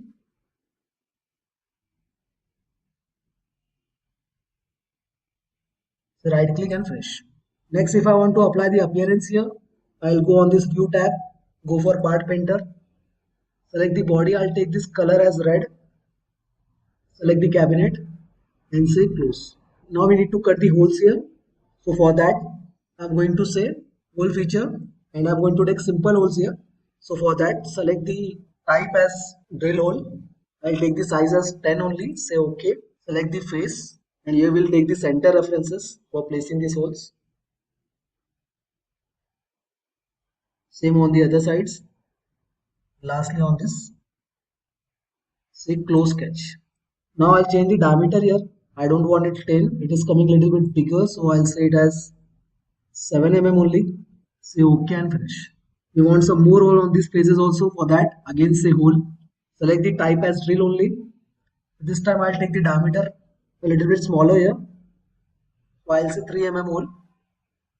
Say OK and just need to select the reference face.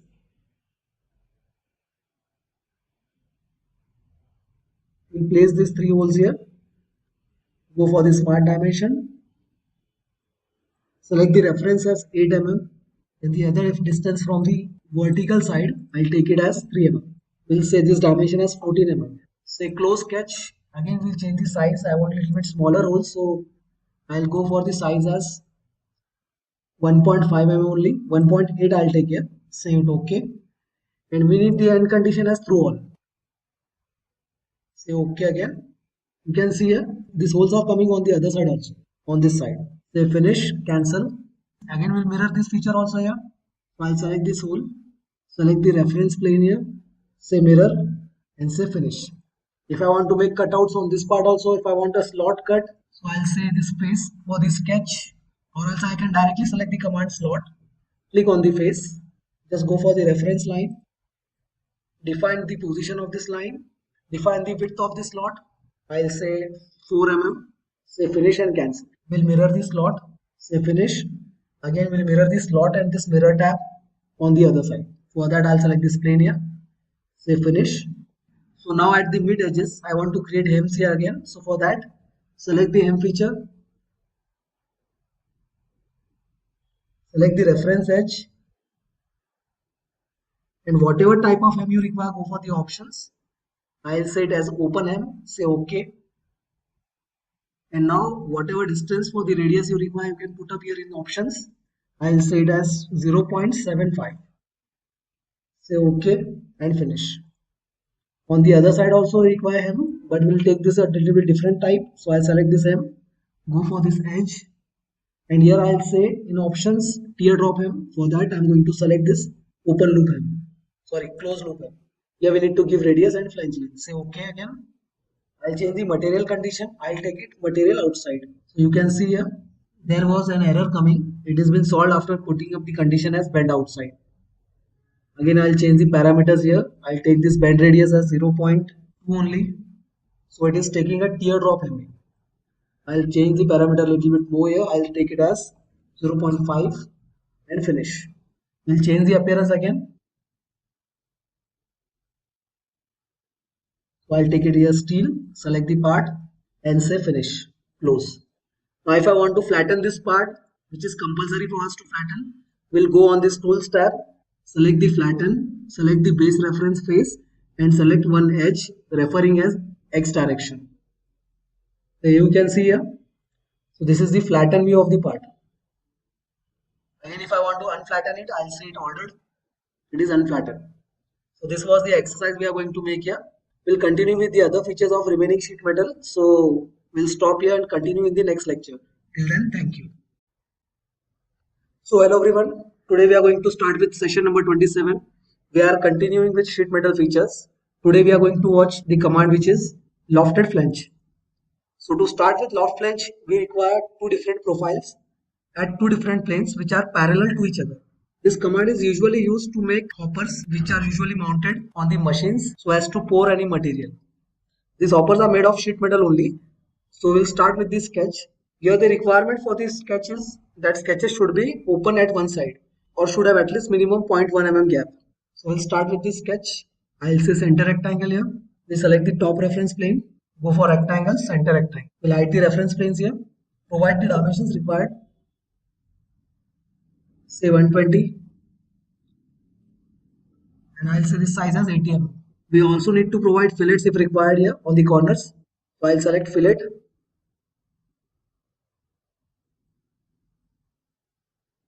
Say finish. Here we'll provide the radius for the fillet. I'll say it as 10 mm radius. Now I'll apply the equal relation on all the radius. Next we will center align the sketch again as it is underdefined. Say close sketch. But as I said, we want the sketch to be open at one end, or else we can open it from center also, at least with having a gap of minimum 0.1 or more. So here I'll make one line and I'll make this line offset on both the sides. Before that I'll add here construction geometry and then go for the line to offset. I'll say 0.1 except on this side. Similar way, again offset, select the reference line. Next, repeat the offset command. Repeat the distance and say except on the other side. Next, we'll make these two lines also as a construction geometry only because they are referred only for trimming the line. So I want to trim this line, the horizontal line here. That's why I've made these lines. But still we can see this sketch is coming underdefined. So to find out what is underdefined, we can click on the sketch and we just need to drag this sketch. So here we can see these lines are not collinear. If I provide collinear relation, then it may get fully defined. So it is done now. You can see this gap is coming here. Next we'll say close sketch, finish and cancel. Next we'll go for the parallel plane here. Select the plane option. We need to put on the reference plane. Select the top plane and we just need to drag at one side. We need to consider the height of the hopper. So this time I'll take this height here as 300 mm. I'll say dynamic edit. Click and 250 I'll say this time. Next I want to make one circle here. So I'll say sketch on this plane. Go for circular sketch. We need to put the dimensions and we need to provide gap in this circle also. For that I'm going to say project entities so that this construction line made for making the trim command in rectangle will be used again. We don't need to make new lines. Next we'll say construction lines to all the three lines here and we are going to trim the entities here. Say close sketch, say finish and cancel. Next we'll hide the planes and we'll go for the loft flange. So in loft flange I'm going to select the profile. I'm going to select the point of left side here. So after selecting one profile left side point, I'll say OK. Then we'll go for the second selection. Again the similar linear point that is of left side of the circle. Say OK again. Next we need to provide the thickness. I'll say 1 mm only. It is asking us whether you want the thickness outside or inside. So we can see the red arrow as I drag the mouse. Thickness will come on that side. So I'll keep it on outside. Say finish, cancel. And here you can see this hopper top shape has been made. I'll hide this sketch here.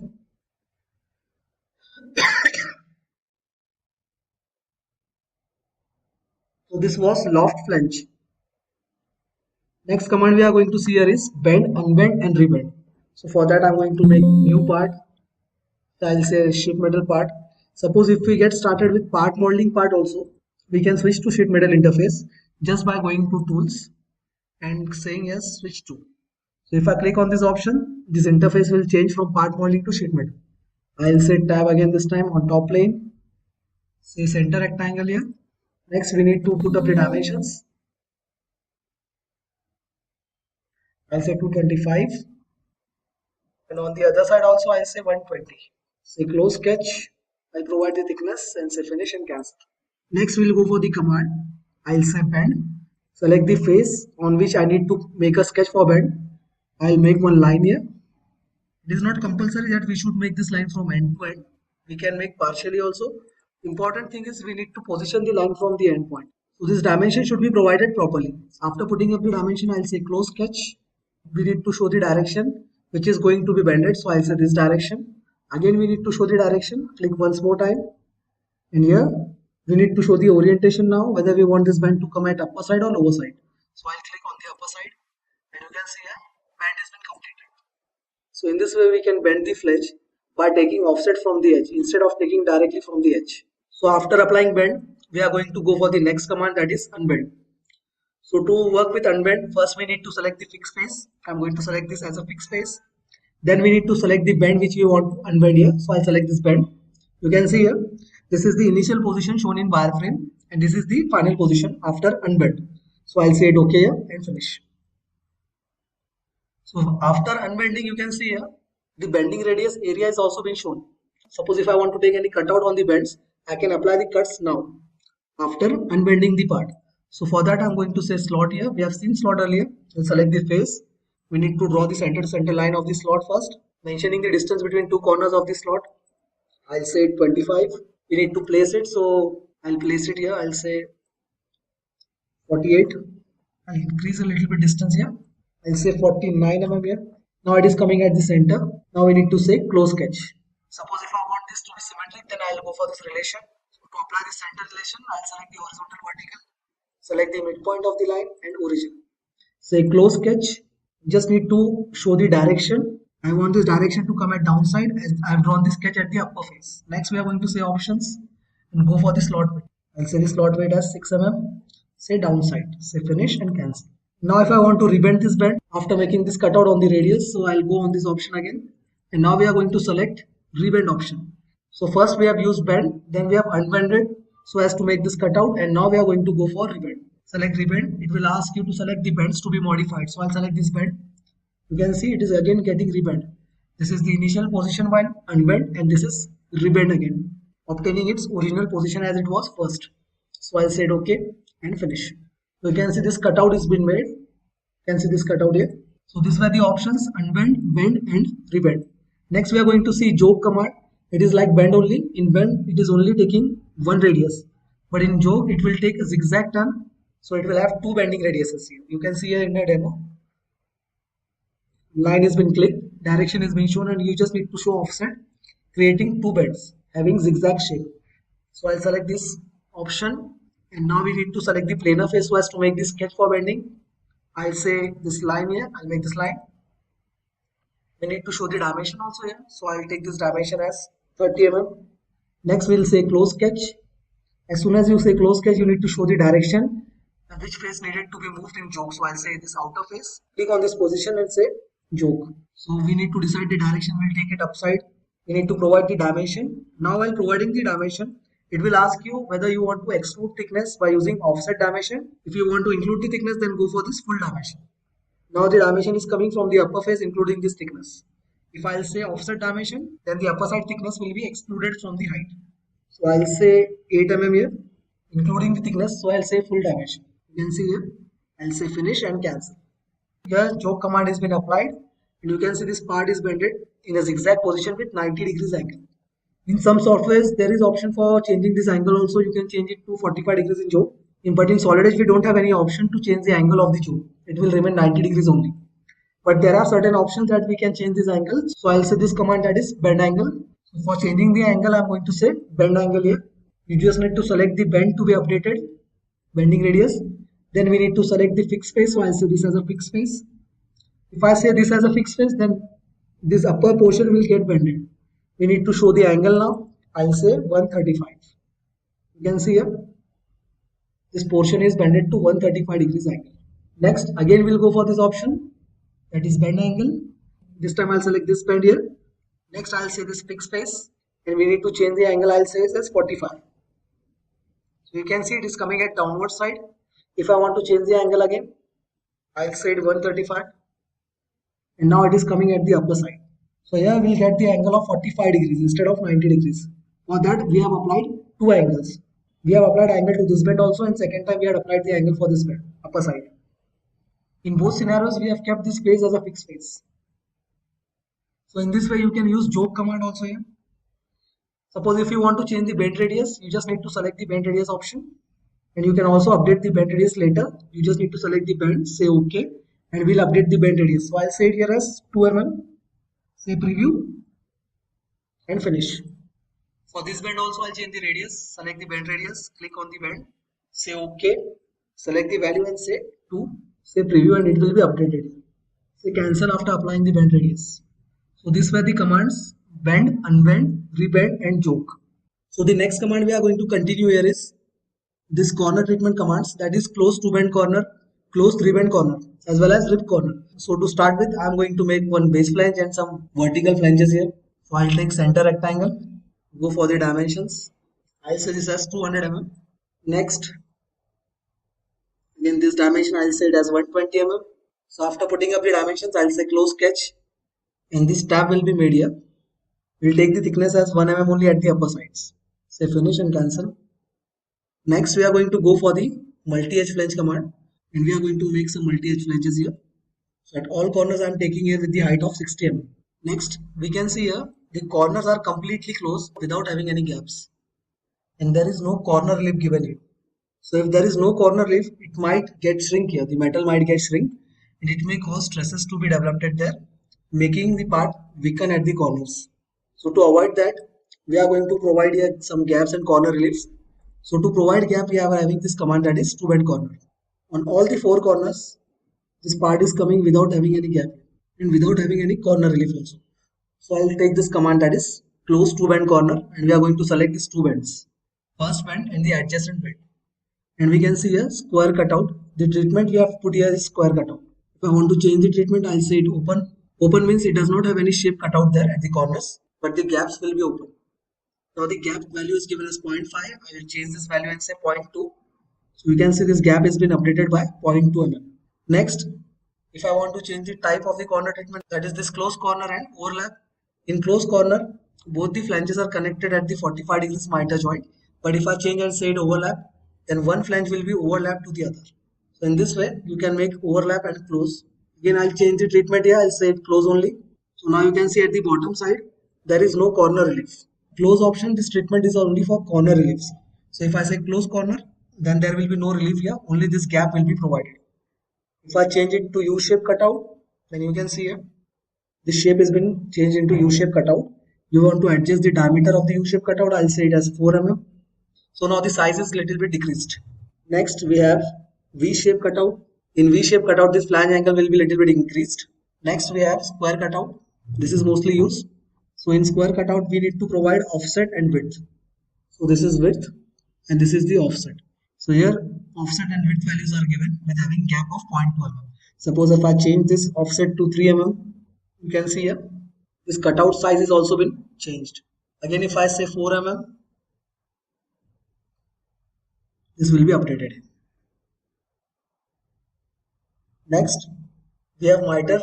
So in miter, you will get this cutout in this form, having a slot cutout at the corners. You can see here, but I'll keep it as square cut only and put up the value here as 3. So I'll say offset by 3. Not only on this corner, I want to continue it on the other corners also. So I'll just click on the other bends also here. First I'll say finish and then we'll continue with the other bends also. With the same values, just need to click on the two bends and it will continue. Lastly, on this corner, so now the corner treatments are provided as well as the bend corner gap is edited by using close bend to corner. So if I want to flatten this part and show this corner bends, we can flatten it. I'll show it in tools. Say flatten, you need to click on the face and the edge reference referring to X direction. And now we can see here the corner treatment. Square cutout is being shown. If I want to unflatten it again, I'll say ordered and it is unflattened again. So this was corner treatment by two bend corners. I'll delete this one now. We'll do one thing, we'll apply one treatment at each corner now. Again, go to corners, select close two bend corner, select both the two bends, and here we'll keep it as square cutout. Say finish. And at this side, I'll apply U type. Say close two bend corner again, select both the bends, and here we'll take U-shape cutout. Say OK. On the other side, we'll take a little bit different cutout here. I'll select both the sides here. And at this corner, we'll take circular cutout, having offset as 2. Say finish and cancel. Lastly, we'll keep here the corner treatment as open only. We'll not apply the corner relief there. We'll just keep it open with some gap here. So for that, again, close two bend corner, select the two bends, and here we'll take close bend only, having simple gap. The gap I'll take here as 0.5. Say finish. Now different treatments are being applied on different corners. Again we will go for flatten command here. Go on tools, say flatten. As we have made flatten earlier, this time it will not take much time for flattening. We don't need to show face and edge here at second time of the flatten. So here you can see square cutout is coming at this corner right side below corner. The upper corner right side is coming U type. This type is coming as circular, and we have not applied the treatment here. So it is not having any corner treatment at the lower left side.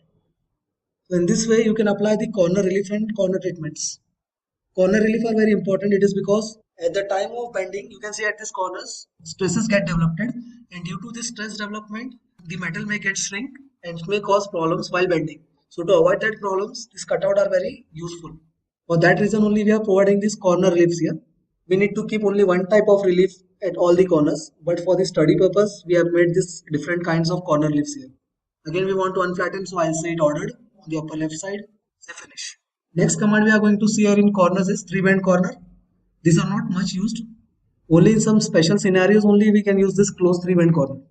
So to go through this command we are going to make one part here. I'll say new part. Say OK. So here we are going to make counter flange directly. I'll say this top plane. Hide the reference planes here. Go for these two lines now. So I am taking it to adjacent corners. Put up the dimensions here. Say here as 100 and this one as 150. We need to put up the relation as vertical here. That's why it is not showing fully defined. Next, say close sketch. We need to show the direction of thickness. I'll keep it outside only. And here you can see this flange is coming. So I'll take this flange as height of 60 mm. Next we are going to make some horizontal flanges also, and we are going to give the angle there.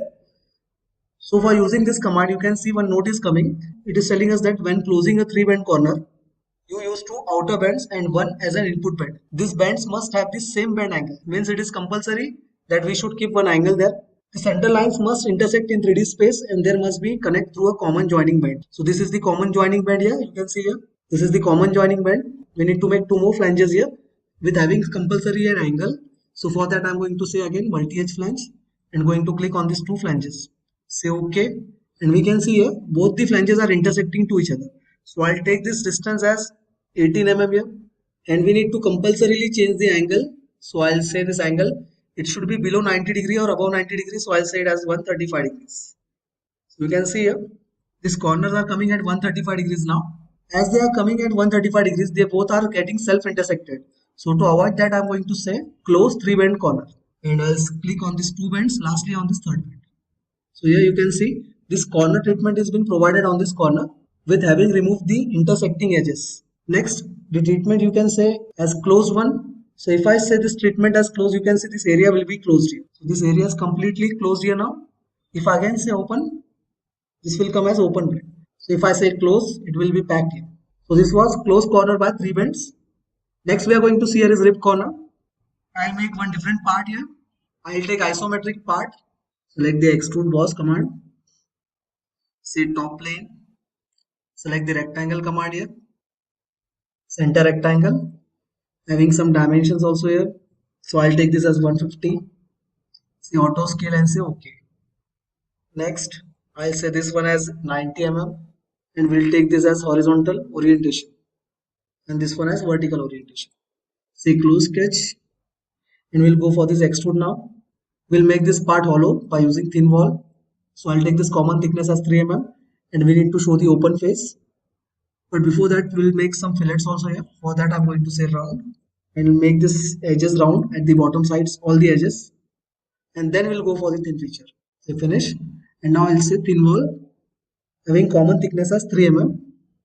Say removing face. So I'll select this upper face as an open face. Say OK. Say preview. And you can see here. This complete part has been now hollow. Say finish. Now I'll switch the interface here. I'll say tools. We are going to switch to sheet metal. So I'll say switch to. And next we are going to select this command, that is rib corner. So in rib corner we just need to select the corner edges. First, second, third, and this one is the last one. Say OK and say preview. So you can see here these corners are ripped now. Say finish and cancel. So in this way you can apply this rib command here. So this were all the corner treatments given, that is close two bend corner, close three bend corner and rib corner. We'll stop this lecture here and we are going to continue with some sheet metal parts in next lecture. Till then, thank you. Please do like, share and subscribe the channel 4 Dimensions Infotech. So hello everyone, today we are going to start with session number 27, in which we are going to see all the forming tool operations such as dimple, lower, drawn cutout and all. We are also going to see our gussets and we are going to see how to make vents on the parts. So to start with, I am going to make first tab here. Tab means we are going to make a base flange first. So I'll take center rectangle. Here we need to put the dimensions. So I'll take this value as 200. I'll increase it a little bit. I'll set it as 300 here. Next we are going to go for this width 150 mm. Say close sketch. Now we need to apply the thickness. So I'll take this thickness as 1 mm only. Say finish and cancel. Next we are going to apply the appearance. So I'll select this feature and I'll say this body. I want this complete body which is going to be made. I want to make it by steel appearance. So I'll say it's steel, select the part and say close. So here we have applied steel as an appearance. Next say home. Now we are going to select counter flange. We have already seen counter flange in last lectures. So anyone, if you want to completely learn the sheet metal, you can follow the last lectures in the playlist. There you can see all the previous commands of sheet metal. So here I'm going to make counter flange. We need to select the edge and the reference plane should be added at one end. So I'll take the front end here. Next we need to go for the line command. So we have drawn two profiles. This vertical line representing the vertical flange and this one as horizontal flange. We need to provide the dimensions also. So I'll take this height here as 100 mm. Say auto scale and OK. Next we are going to go for this dimension. I'll say it as 30 mm. We also need to consider that this line should be made from the upper point only. So I'll take this dimension from the base here. We have not included the thickness. So I'm including the thickness also here. I'll take it as 100 mm. So including thickness, this 100 sizes of vertical flange and of horizontal size is 30. Say close sketch and we will say chain option and we are going to select this face here. Here you can see this complete part has been made. Next I'll say OK and finish. Now these horizontal flanges are coming at outer sides. We want them to be diverted at inner sides. So I'll just click and say edit sketch and instead of taking this flange at the outer side, I'll delete this one and I'll make it at the inner sides having the same dimension as 30 and the height reference was removed. So again I need to provide the height. I'll say it as 100 mm. Say close sketch and finish. Next we need to go and provide some gap also here. For that I'm going to say edit definition, options, miter corners and we need to provide one gap. So I'll say it as gap 0.5 mm. So we can see here gap of 0.5 mm is appearing. We also need to provide corner treatments for this. So I'll say finish. Next we are going to go for corner treatments. So for that I'm going to go on this option, that is two bend corner. We need to select the two bends of each side and we need to provide the type of corner treatment. So I'll select here as square cutout so as to give corner relief. I'll take this value as 4x4.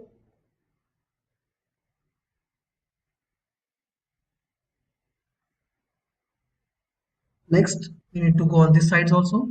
Say finish and then select the sides. Say OK. Again select the other two sides after saying finish.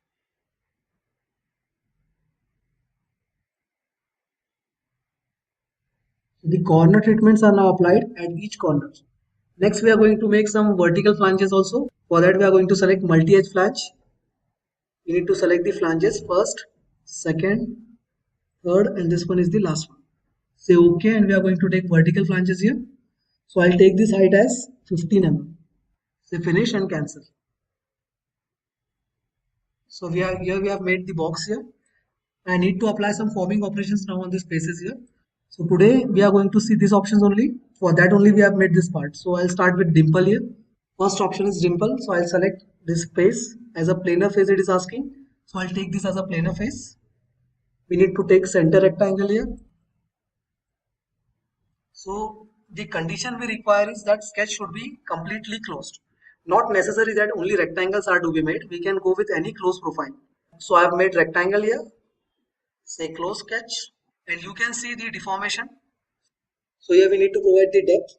So I'll take this distance as a depth only. I'm taking this as 8 mm. Here you can see. Next, whether you want this profile represents a die or represents a punch. If you show that the profile represents as a die, then this profile will completely come within the sketch, including the thickness. You can see here the symbol. But if I say that profile represents the punch, then the thickness will be excluded from the overall profile dimensions. So here you can see here this rectangle. Now this thickness is coming outside of this sketch. Suppose if I go for the first option again, then the thickness side has been flipped at the inner sides. So whether you want to represent this as a die or whether you want to represent this as a punch. Both the options are given here. I'll take it as a punch only this time. Next, for editing the corners, we need to go on these options. So if I want to make this punch as tapered one, so I'll provide the degree here. I'll set 5 degrees. Next, I need to provide roundings. So this is taking here as punch radius. So punch radius will come at the bottom side at this corners. So I'll take this punch radius as 1 mm. And we need to provide the die radius also. So again, I'll go for the options. And here I'll take 1 mm as a die radius. Next, this includes side corner radius is also given. So this side corner radius for the punch stands for this one, this vertical corner. So I'll provide or include this one also here. Say OK now. And now this complete round is coming at the vertical sides also, having radius of 1 mm and the punch radius also of 1 mm. Next, whether you want to see it is inclined or not, then you can see here.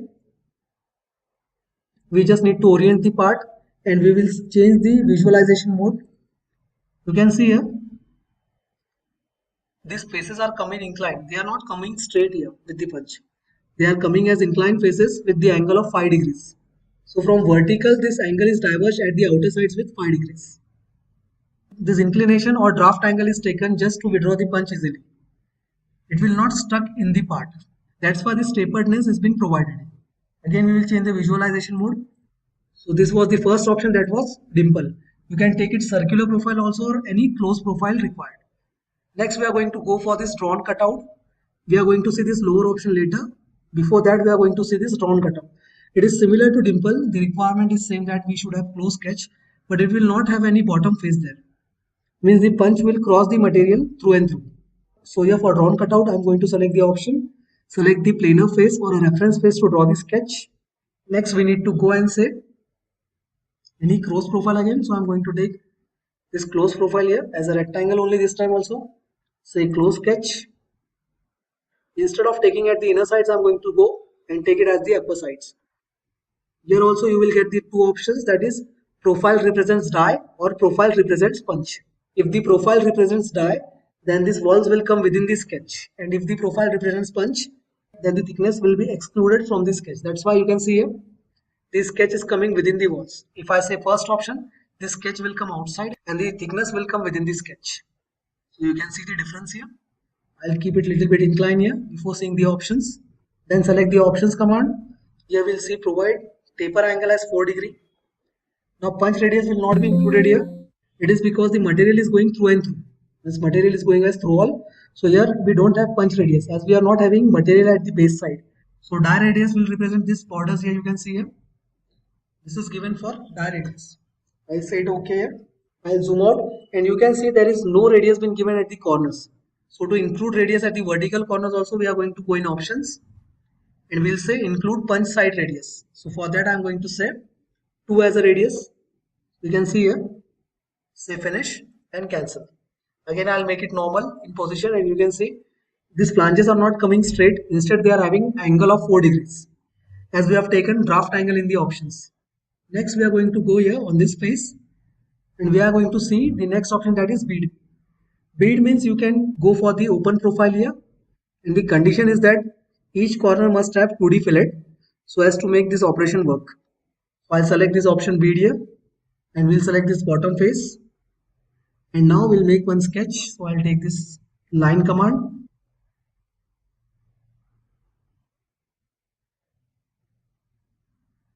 Say smart dimension.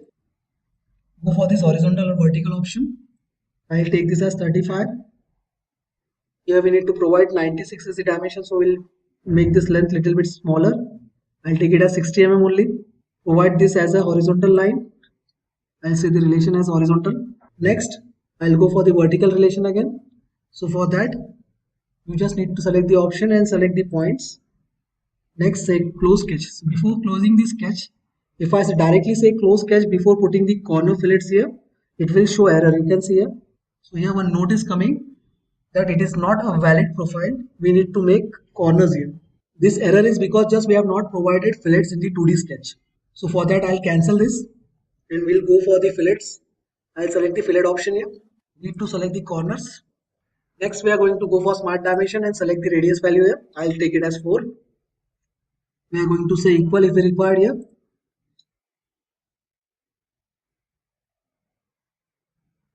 I'll change this value, instead of 4 I'll say it as 10 mm. Next we'll update this dimension again. This is because after giving the fillet the references are being changed.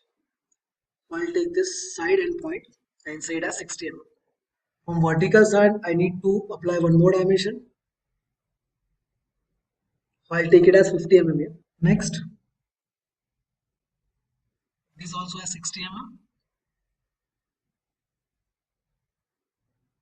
Take this as 50 and lastly 55. So after putting up all the values, we are going to close the sketch here.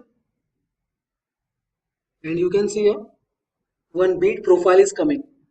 The cross section of bead profile, we can change it in going options. And here you can see there are 3 options given, and here is the preview of the 3 options. First one is circular, second is U shape, which we have taken this time. Third one is V shape. So I'll go for this V shape and we can increase the height and width. So this height is nothing but the depth which we can see here. So if I want to change this depth, I'll say it as 3. I'll take this bending radius as 1 only. And if I want to change the width, I will change the angle. So instead of 15, I'll take this as 10 degrees. You can see these profile dimensions are being updated. Next, if I want to change the profile directly, I'll go for circular one. First, we'll change the radius option. So here I'll change the radius and I'm going to say here as 4. And then we can change the depth also. So I'm going to take this depth as 2.5. So the height value should always be lesser than the radius value if you are going to take the circular profile. Say OK again. Next, we need to provide the direction, whether you want this groove to be made at the upper side or lower side. So I'll select at the lower side only, say finish and cancel. Here the corner treatments are very necessary in this sketch, then only you can provide this option. And it is important because we can go for the open sketches or open profiles also using this bead. So this was one of the forming operation, that is bead. Next option we are going to see here is lower. So for that we need to make the line sketch first. So I'll select the lower, select the planar face on which we want to provide the lower here. So I'll select this face here. Next we are going to go for the lower line. So whatever width I require, I'm going to represent it by the line. I'll put up the dimension. So from the vertical side I need to place it at 60 mm. And horizontally we need to place from the left side till this corner point, that is this line point. I'll take this value as 35. Next we are going to say close sketch. After closing the sketch, it is asking you the depth of the lower. So here we'll take this depth of the lower as 10 mm. Next it will ask you the height of the lower. So to provide the height, the maximum height we can take here is depth minus the thickness of the part. So depth we have taken 10 mm. Minusing the thickness was 1 mm. So if we minus the thickness from the depth, the value will come 9 mm. So the height, maximum height we can take here is of 9 mm. Here you can see one yellow mark, exclamatory error mark is coming. It is because the height here, it has been taken as 29. You can see here in the dimensions. If I go for this 10 mm value also, it is showing the error. But if I take this value max to max 9 or below 9, this sign will automatically get removed, providing the height. So here the formula was you need to consider the depth and you need to minus the thickness from the depth. Whatever part thickness it may be, you need to minus it from the depth. So whatever value will come, maximum height we can refer by that remaining value. So I'll take it as 9 mm here. But as we have taken the depth at the lower side, so it is coming in reverse direction. We'll change the depth step. We can edit the direction of depth. I'll click in this option and instead of taking at the lower side, I'll take it at the upper side. Now you can see this lower has been provided. We need to provide the punch radius also here. For that we are going to go for these options. And here we are going to include this roundings with the dar radius of 2 mm. Here you can see this radius has been applied here. Say finish and cancel. So here one lower has been provided. These are used for ventilating the part. Now if I want to make this pattern, I'll go for the pattern option again. Select the pattern. We need to select the feature to be pattern. Say OK. Next we need to select the face on which we need to provide the pattern. Next I'm going to select the type of the pattern as fixed one here. Select the reference and we'll drag it here. It is asking the dimension and center to center distance in X and Y directions. So in X direction, we are not going to edit the values. We need to provide the values in Y direction, in vertical direction. For that, and center to center distance, I'll take it here as 30 mm, and we'll provide this value as 3. I'll change this value. Instead of 30, I'll take it as 70 mm here. And here the number of entities we require is 4. Click on the direction option and you need to say close sketch. But here X references are also coming. We don't want columns here, so I'll edit this and say 1 only. Say close sketch and finish. I'll change the distance here. I'll say edit definition again. We need to say draw profile step, and in draw profile step we need to select this option, select all. This will show again the edit definition options. Here I'll change the distance. Instead of 70, I'll take it here as 55 and entities as 5. I'll take 50 only. Say close sketch and finish. I'll change the appearance here. It is not properly visible, all the features, so I'll select this view, part painter, and instead of steel, I'll select here as silver and click on the part. Now the features are more properly visible. You can see here. Say close and finish. If you want to hide this base axis, just hide the base axis. So here we have seen the forming operations, which were dimple, lower, drawn cutout, and bead. We need to see this option, that is gussets. Before gussets, we'll make it flatten here. Go on tools option. Select flatten. We need to select the bottom face, reference face, and edge reference also. This part is showing a flattened view of this particular entity. So you can see lowers at one end. This was the bead profile. This was dimple and this was drawn cutout. So here the flattened view is being shown.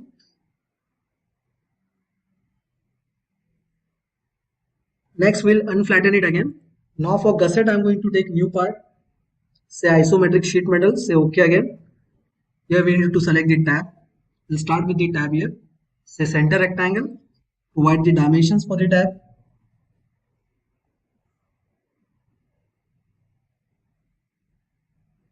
I'll say it as 90 mm. Say close sketch. Say finish. Next we are going to go for bend. I'll make one line here representing the bending line. We need to provide the dimension from the edge reference. Take it as 45. Say close sketch. I want to show the moving face and direction, whether I want it upside or downside. So I'll take it at upper side. So I'll say finish and cancel. Next we are going to go for the gusset option. So for gussets, and here you have gusset. We need to select the bend step, means the bend on which the gusset is going to be applied. Next the distance. So I'll place it somewhere here. Then need to provide the distance also. I'll take it as 24 mm. So from the corner you can see here, the reference is coming from the left side corner till the center of the rib. Now for changing the dimensions and profiles of the rib, we need to go in these options. And here you have automatic profile depth. So here the depth is coming as 3, I'll take it as 20 mm. The width, I'll take it as 6 mm. It will ask whether you want the square rib, you can see in the demo here, or you want a round rib with round face at the front side. Square or round face. So gusset shape you can provide here. I'll take it round only. And you want a tapered angle as it is going to be punched inside. So you can provide the taper angle also for easy withdrawal of the punch. So I'll take it as 2 degrees here. If I want to include the rounding, this rounding, you can go for this rounding. So I'll say the punch radius as 1 mm and die radius as 1 mm. So this fillet roundings will be included there. You can see at the edges. Say OK. And this gusset has been made here. You can see here. Say finish and cancel.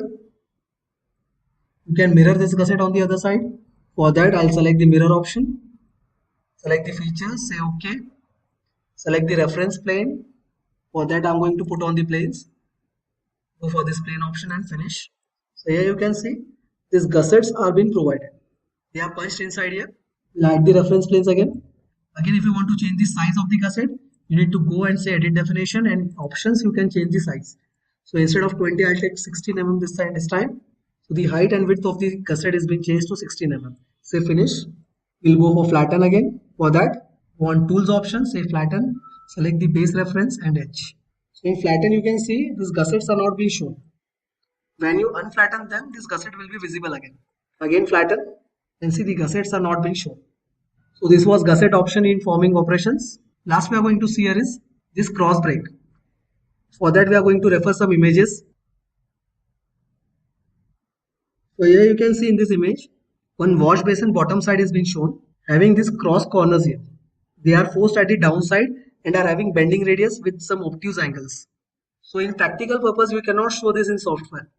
We just need to show the bending radius and angle and the direction at which we want to bend this part. The purpose of providing the cross break is to maintain the stiffness of this part at the bottom sides. So here we'll go on the SolidEdge part again. We'll remove this bend. Say remove. We'll also remove the gussets here as well as the mirror. Now for providing the cross break, we need to make one sketch there. I'll say this face as a sketch and we need to draw the cross lines here.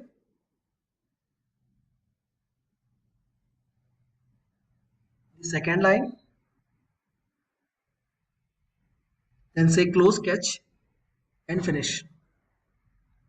Next we are going to go for the option that is cross break. Select the face. Then we need to select the sketches also. Say OK after selection of face and then go for the sketch selection. Say OK. Here we need to provide the angle. So I'll take this as 3 degrees bend from the bottom side. So it is asking you whether you want this bend to be made upper side or at the lower side. Usually these are made at the lower sides only. So I'll flip the dimension of the arrows at the bottom side and click here. Say finish and cancel. So here only this X mark will appear on the part. In actual they are not going to be bended as shown in the photo here. This were the cross breaks provided for maintaining the stiffness at the required faces. So this was cross break. Next we are going to go for vent. We need to make some sketches over the face. So we'll start with this sketch. I'll select this sketch, say this face, and we are going to make some circles here.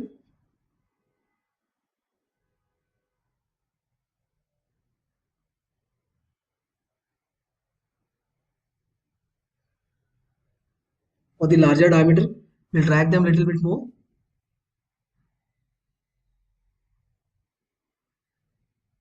The circles should be provided by giving the dimensions only. I'm taking it directly just for the teaching purpose. We'll move this feature a little bit upward. So here I'll say close sketch. And for positioning this drawn cutout again, I'm going to say edit sketch. And we'll take some dimension from the upper side. So as to move this upper side, I'll say it as 150 mm there. Say close sketch. Say finish. Now for the circles also I'm going to say edit sketch. We are going to move all the circles a little bit upwards.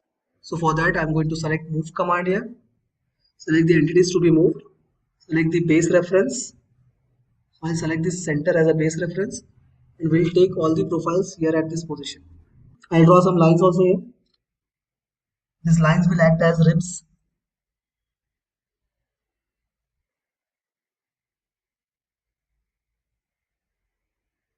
We'll make 2 more lines with angle of 45 degrees.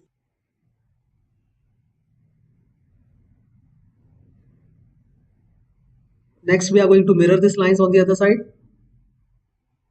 Select mirror. Say finish. Again select both these 2 lines now and we are going to mirror them on the opposite side. Select mirror, select the reference line and finish. So here we have made some circles and some lines at equidistant angles. These lines will act as ribs and the circles will act as a spars. We will see both the options ribs and spars in vent option. So for that we are going to switch the interface here. I'll go for tools. First we'll say close sketch. Say finish. And then we are going to go for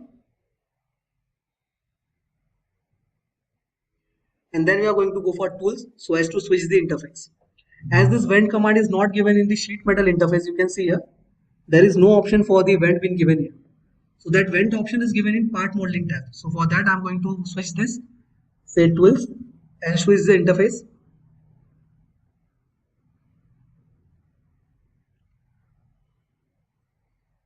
So for that say tools, select this option, switch to, say yes, and the interface will be switched to part modeling here. You can see here.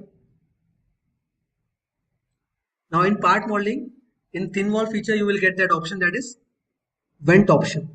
I'll take this part a little bit at the offset side so as to show all the references here. So in vent, it will ask you the rib thickness. So ribs are nothing but the lines here. So I'll take this thickness as 1 mm. Spars thickness I'll take it as 1 mm only. We'll change it later if we require that. The depth will take the thickness value only. So whatever was the thickness value of the part, will take this depth value as same. I'll take this as 1 mm only, as we have taken the thickness also as 1 mm. Both for ribs and spars, the depth will be same. Next, if you want to fillet or make rounds on the corners of the vent, you can provide this option, that is round option. I'll put it off only this time. Later we'll edit them. I'll say it okay. Next, you need to follow the prompt bar. It is asking you to define the boundary. So always the outer circle must be taken as a boundary, or any outer profile shape can be taken as a boundary. Then say okay. Next, it will ask you to select the ribs. So for ribs, I'm going to select the lines, as we have discussed earlier only that these lines will act as a rib. Say okay again. Next, it will ask you for spars. So for spars, I'm going to select these circles here. Again say okay. Next, it will ask you the cut direction. So we have made this sketch on the upper face here. So it will not cut at the front. So it will cut on the other side only. At the left side, I'll click here. Next, I'll say finish and cancel. So you can see one grid is provided here. It will act as a vent. We'll see it through section view. I'll go on PMI option.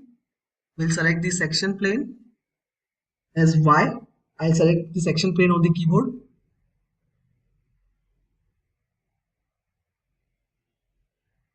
I'll rotate this section and say OK and finish. So here you can see this vent is been provided. We'll change the thickness for the vent.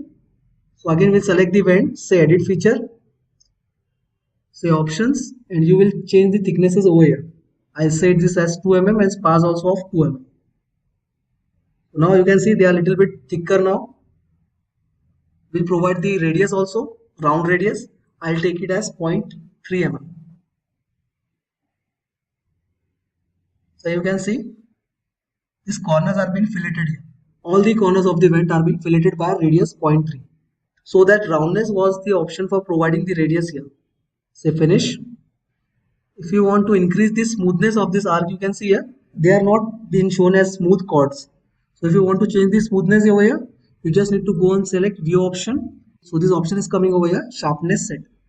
You just need to say finer display. Say yes. You can see the smoothness of this arc now has been increased. The smoothness has been increased now. More finished part will be seen here. If I want to put off the sections, I'll put off the section here. We'll off the sketch. And this vent has been provided. Put on the section again. Just go in model tree and put on the section. You can see vent is better being seen by section view only. So these were some of the options which were remaining in sheet metal syllabus. Now we have completed all the options in sheet metal. We'll continue with making more objects in sheet metal so as the practice can be continued. So to learn more about sheet metal, you just need to follow the playlist of the SolidEdge. Please do like, share and subscribe the channel 4 Dimensions Infotech. Till then, thank you. So hello everyone, this is session number 29 and today we are going to start with SolidEdge weldments. So today we are going to make some standard weldments. We are going to make a simple table there, seeing all the commands of weldments. What are the modifications, how to start a drawing, how to make 3D sketch as well as 2D sketches, and how to apply the structures. Other than structures, we also need some support plates and all, like end caps, ribs, bottom side support plates. That parts we are going to make in part model and we are going to assemble them in weldments. As I am using the term assembly, it means weldments interface is nothing but assembly interface only. Just thing is that we are going to make 3D sketch there. We are going to apply standard structures, and for the manufacturing parts, we are going to assemble the parts by making them differently in part modeling. So to start with, I'm going to take a weldments. First, I'll close this interface. So we have to go in new and we have to select isometric weldments.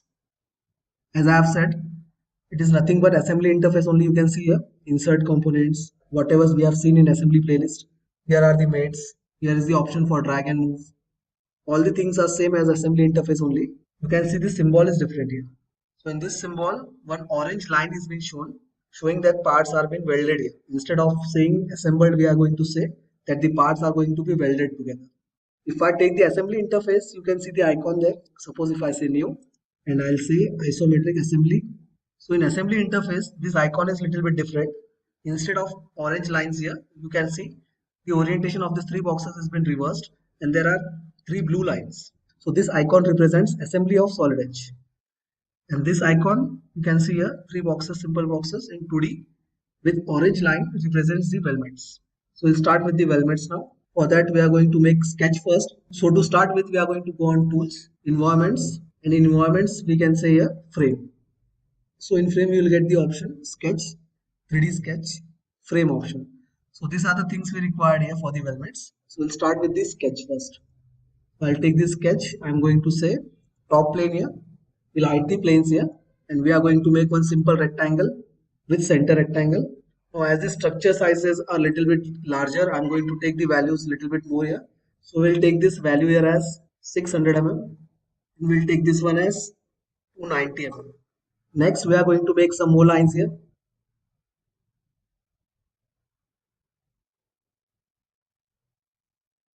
We need to have equidistant this line. So for that I'm going to say symmetric.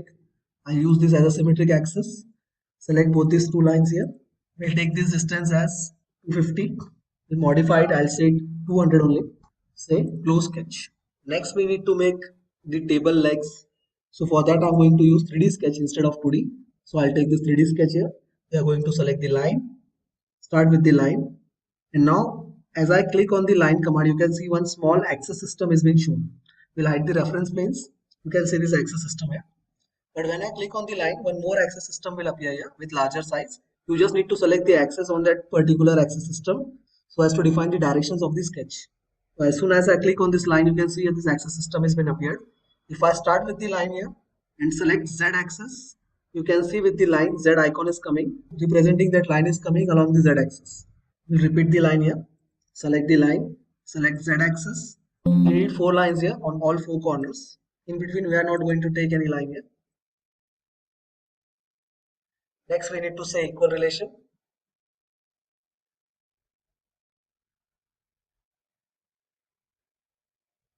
And we need to apply the distances also. So we'll take this distance as 320 mm. We'll take one more line along with X direction. So we need to select the X direction here on this bigger axis system.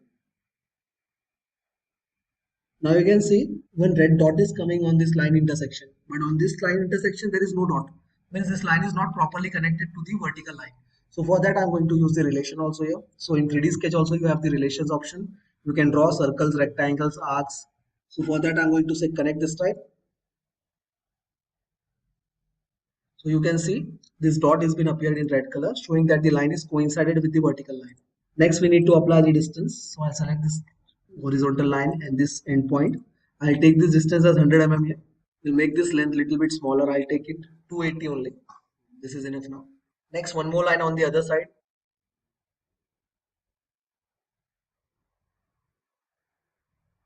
We'll take the same distance as 100 mm. But you can see this line is not defined. It is because it is not been taken along the x-axis. It is little bit inclined. So I'll delete this line again and repeat the line command. Just click on this x-axis and you can make sure this line is coming at along x-axis. So here we need to make them coincide.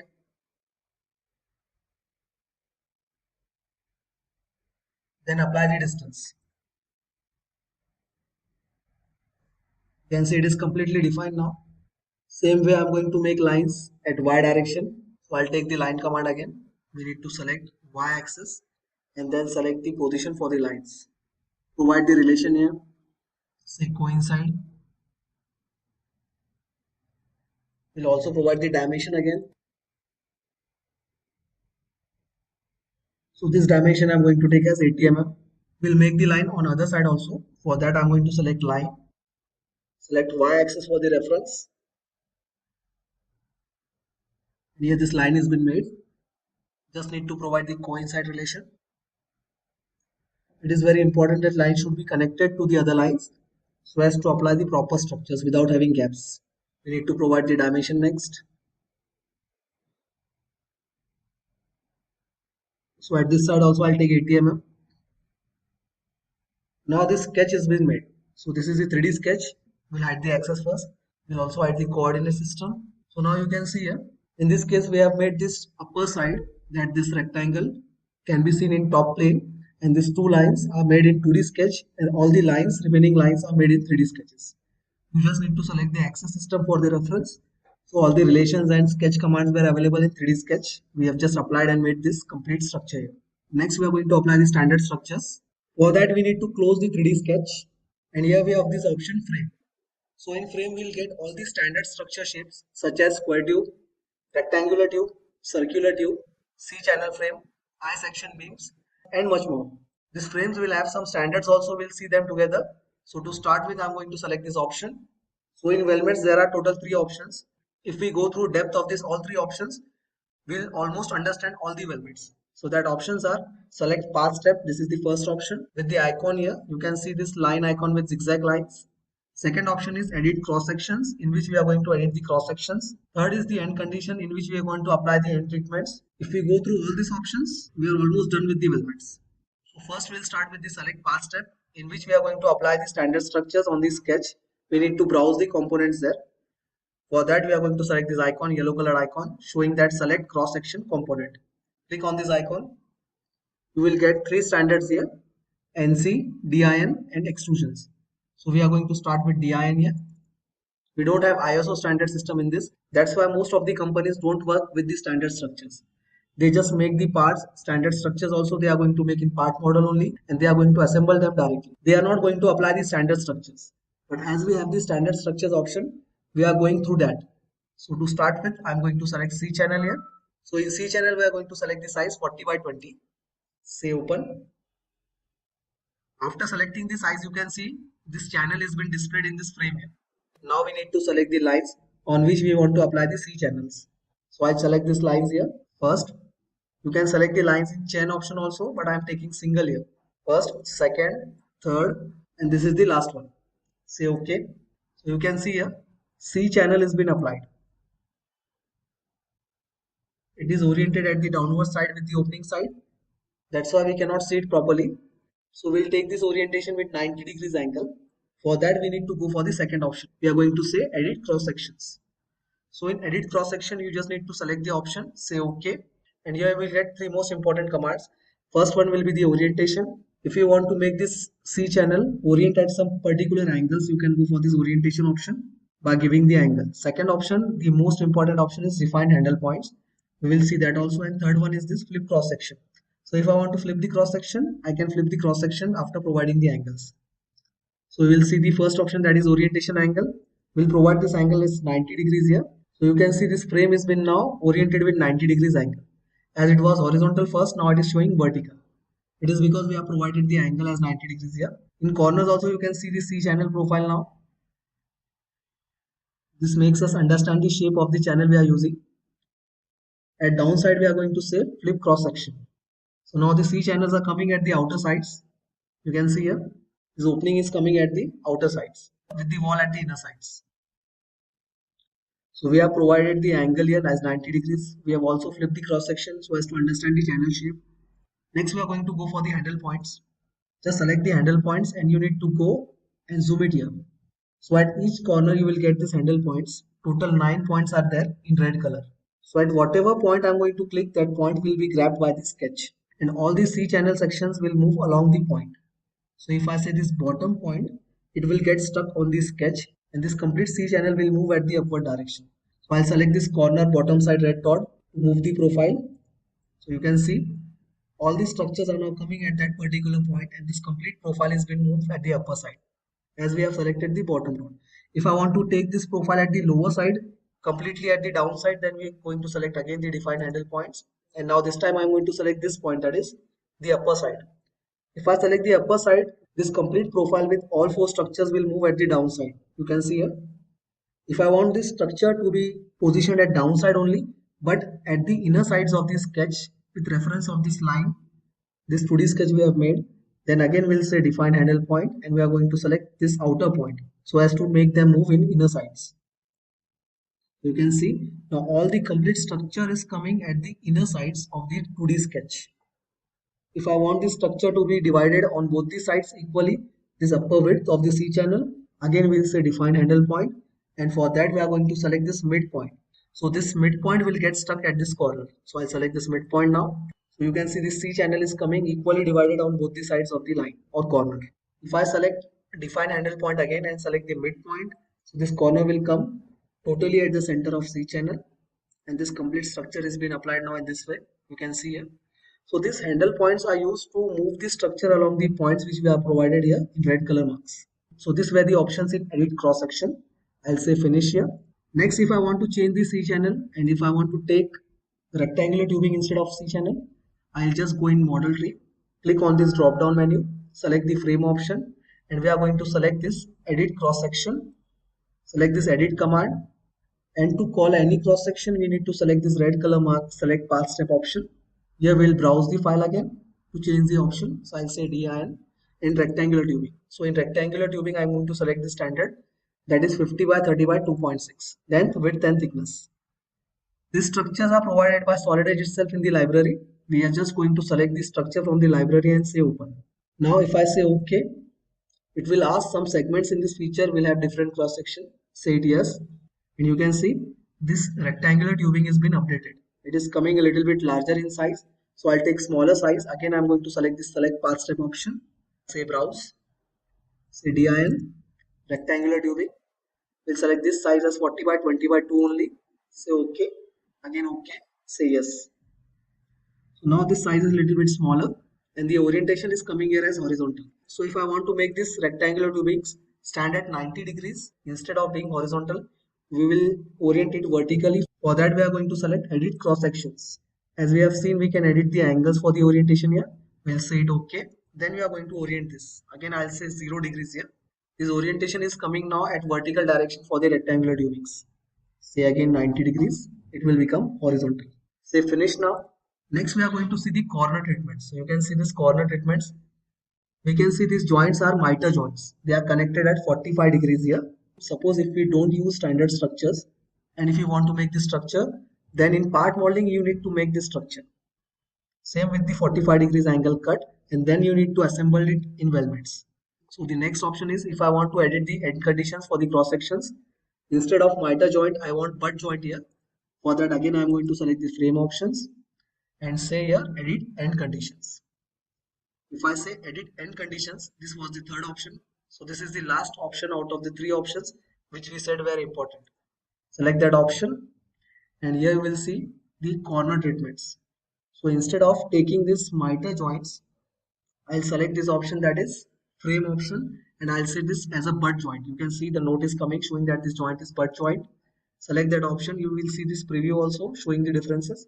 If I say mitre joint, you can see these corners are 45 degrees connected, and if I say butt joint, these corners are now connected with butt joints, overlapping and underlapping. 2 sides underlapping, 2 sides overlapping. Say apply and OK. So you can see here these 2 vertical tubings are now underlapped on both the sides at top side and bottom side, and these horizontal tubings are overlapping here. These 2 sides are underlapping and these 2 sides are overlapping. Say finish. If I want to change the end condition and reverse the conditions here, I want to make this vertical tubings overlap and this horizontal tubings underlap. We'll go for the option and select again the end conditions option. As soon as this frames option appear here, we are going to change the axis system. At present this axis system has been activated. You can see this blue colored icon. I'll click on this option. After clicking, you can see here the orientations are being changed. Again, if I say the first one, observe this preview. These green colored lines are overlapping and these white colored tubings are underlapping. If I say the second option, it will reverse the condition. These green colored lines will overlap and these white color lines will underlap. So here are the different end conditions in the axis systems. I'll change this and say apply and OK. You can see the change now. These vertical tubings are overlapping and the horizontal tubings are underlapping. Say finish and cancel. Now we need to see one more difference. Suppose if I select this frame option and go on this option for the end conditions and select this option, then this will select all the corners. But if I want to edit individual corners, I'll select this option and just say OK without making any changes. And if I want to go for individual edits of the corners, then after saying OK, these frame options will again appear for the second time. You can see this chart. And here I'll select the end condition. Instead of selecting the end condition from the frame directly, I'll say OK and then here I'll select the end edit conditions. You can see this red colored dot will appear here at all the 4 corners, representing each corners individually. So now if I want to edit only this right side two corners, I'll select both the corners. This color of the dots will change in green color. Say it OK, representing that only these two dots or these two ends will be edited. This will remain by default setting only as we have applied earlier. So I'll say OK, and we are going to edit only these two end conditions. So for that, I'll say miter joint. So you can see here, this miter joint end condition is applied only on those two corners, but not on these default corners as we have selected only these two dots here. If I say but again, it will take but. If I want to change the preferred condition of the axis, you will get that option. You will get that axis option here also. So I want x-axis or else I want y-axis. As soon as I click on this y-axis, you just need to observe here. This tubing will overlap and the horizontal tubings will get underlapped. So I'll select this y-axis. You can see that this is overlapped and these two are underlapped. Again, if I want to change the axis preference, I again go for x-axis. It will go as it was earlier. If I want to apply the weld gaps, I'll select on this option and you can see here this gaps option is coming. You want to apply the value for this gaps, you can apply the gaps value also here. So I'm taking 3 mm gap. If I want to put off the condition, I'll again select this but and put off this option. I'll say 0 without any gap. We'll see these options also later. We just say finish. So now these two end corners are individually customized. Now if I want to remove this override on the end condition and make them as default condition, same as left corner, then I'll select this option and go for this option end conditions. And now this time I don't say OK, I'll just say clear overrides. As soon as I say clear overrides, it will show that two corner overrides will be removed. Just click on this option. It will show the cleared over treatments of two end corners. I'll say it OK. And as we have cleared the end conditions of the overrides, these angles were also overridden, so they were also removed. And the orientation of tubing is coming vertical. So if I want to make this orientation default instead of overriding the angles, I'll select this orientation from this chart itself, that is from frame options. So earlier we have selected the orientation as customized for individual corners. This time I am selecting this condition from the frame options itself. So I'll apply this angle as 90 degrees from here only. Say apply. And you can see the end conditions are now making the pipes horizontal orientation. Again here we have some more options. Suppose if I want to go for the end treatment as radius, I'll select this option. You can add the value for the radius. I'll say it as 40 mm radius. Say apply and OK. So now you can see these corners are being treated with the end condition as radius. That's why these are showing as circular here. So this is the standard structure, straight structure from here till this edge, and then you have this separate part from this edge till this edge. You can see the partition lines here, and then again you will continue with this part, that is straight one, and continue with the arc portion on the all four sides. Say finish. If I want to again change the condition, select the frame option and select this option, that is edit cross sections. This chart will appear. We will say this condition now as overlapping condition, in which we can provide the overlapping treatment. I'll take it as 150 mm overlapped, apply and OK. So in this condition, the structures will overlap each other with extension dimension as 150 mm. Whatever dimension you put, you can overlap there. If I want to again change the end condition, then say finish and go for this frame option, and here you can change the end condition. Instead of that, I'm going to say no corner treatment, apply and OK. So here you can see corners are not being shown. The structures are coming only to the length of the line. You can see here. Now if I go for this option for editing, it will take individual customization. And if I say finish and then go for the same option by selecting the frame here, you can see all the three options again here. This will change the end condition and corner treatments default only. So you have both conditions. If you want to change the corner treatment by default, you select the frame option and then go for this option, or else you just select any one option, say OK, and here you can go for these three options again, but this time this will edit individually, not for all the default corners. I hope you understand both the differences here for the selection. We'll go for this end condition again and we'll change it and say apply corner treatment only and miter corner frames. Say apply and OK. Next we are going to apply structure for these two lines as well as for the vertical lines here. So to start with, again I'm going to select frame option. Say square tubing 30 by 30 by 2.6. If this option is not coming, we need to browse here. Select DIN folder In the end, I'm going to select square tubings, and here you will get that option. So I'll take this size here as 20 by 20 only now. Say open. Thickness is 1.6. We just need to click on the sketches where we want to apply the tubings. Say OK. And you can see the square tubes are being applied at the corners. Now, even if this sketch was connected from end to end, the square tubes are being getting by default trimmed and they are being adjusted within the gap of this structure according to the size of the gap. But if we observe from the top side, I'll orient it a little bit and I'll make this part transparent.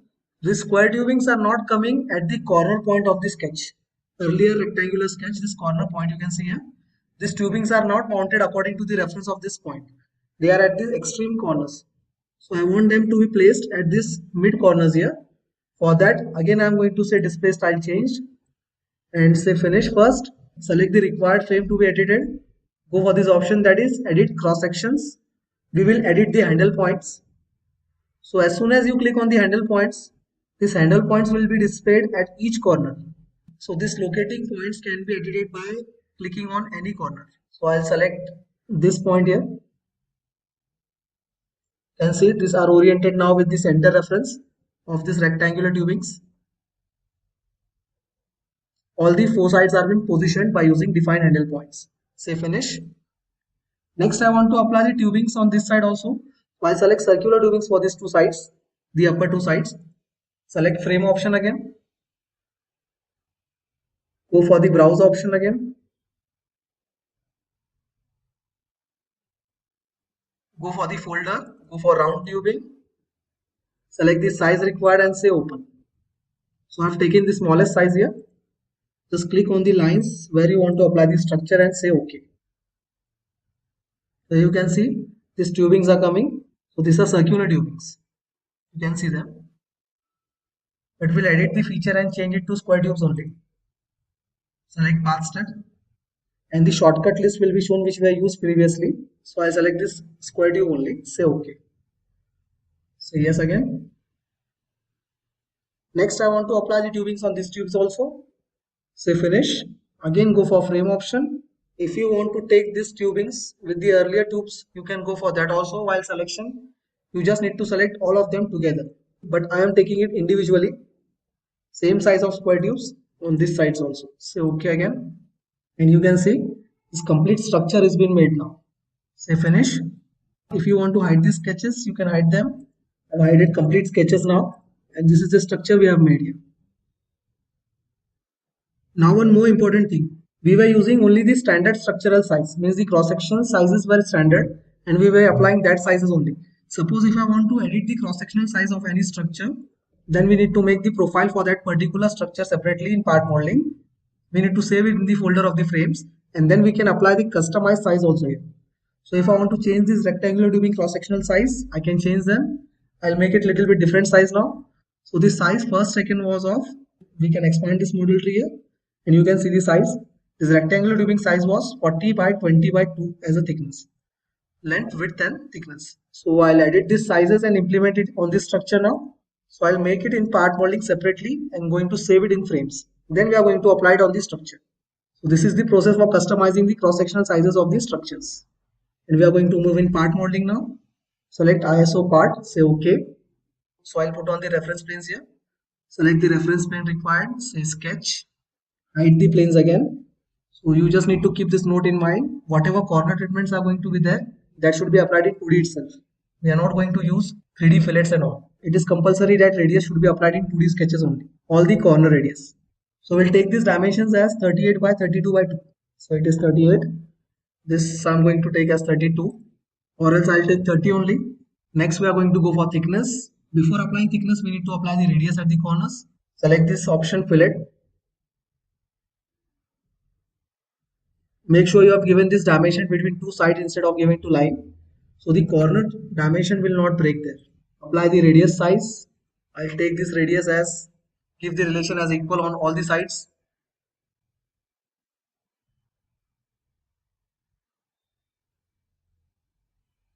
And now we need to make offset. Before that, we'll fully define this sketch again. Then we'll go for the offset. So the thickness I'm going to take here is 2 mm. So I think we should increase the radius here. I'll take it 4. And then we'll go for the thickness as 2. For that I'm going to select offset. We are going to select here select chain. And the offset distance I'm going to take here is 2 mm. Click on the selection. Say accept. And you need to show the direction. So I'll take it in the inner sides. Say finish.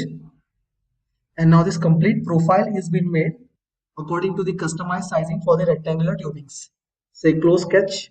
And just for formality we need to extrude it. Whatever size you extrude, it doesn't matter. So I'll select both these sketches here. Say this option as select from sketch. Select these sketches. Say OK. We need to drag it little bit. So at whatever direction you need to drag or whatever length you want, you can take it here. It is not going to matter at what length we have extruded. The structures will be applied according to the weldment sketch, not according to the size of the extrusions. Write this sketch and we are going to apply the material here itself. So I am going to take here this material as stainless steel. After applying stainless steel, we need to say save and we need to follow the path also here. So I'm going to select C drive and in C drive I'm going to select program files. So you can see the path is coming here. Just note down the path and here only you need to save the frames, customize frames. So after program files we are going to go for Siemens folder, SolidEdge 23 frames. So I'm going to select it in DIN only and I'm going to keep it at the upper side only. So whatever size I've customized, I'm going to directly name by the size only for the tubings. So the size was 38 by 32 by 2 and that was rectangular tubing. Say save. So after applying the name and taking the custom sizing, we'll move to the previous assembly, that is weldment structure. And here I need to change this frame, this upper horizontal frame of rectangular tubing. That was, I'll select this frame 1. So I'm replacing this frame 1 with the customized frame there, which we have made in part modeling. So I'm going to select it, say edit, next select path, next browse, and we have saved the customized size in DIN. We are going to browse that size. You can see here 38 by 32 by 2, which I have made just now. I'll select this and say open. It will give a note. If I say OK, it will ask all the segments are going to be changed. Say yes. It is getting updated there. And now you can see its size has been updated here. These rectangular tubings are being updated according to the custom size. So in this way you can update the structure sizes also. So whatever cross-section size of any structure, it may be circular tubing, rectangular tubing, C-channel, I-section beam, whatever standard tubings, you can update the cross-sectional size and apply it here in the weldment structure.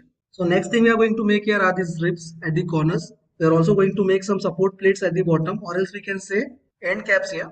And that part should be made in separate part molding module. And then we are going to assemble it in weldments. So to start with, I'm going to take new part here. I'll say control new, say isometric part and OK. So whatever manufacturing parts we require to apply on the weldment structure, we are going to make them in part molding and then we are going to weld it in assembly. So to start, I'm going to select sketch, say top plane. Next we are going to make it here. So I'll draw these 2 lines. We'll close the profile by the third line and going to give the dimensions here. I'm going to take this as 40 mm. So I'm taking 40 by 40 rib here. It is also known as gussets. Say close sketch and we are going to extrude it from the mid plane. Say extrude boss, select the profile to be extruded, say OK.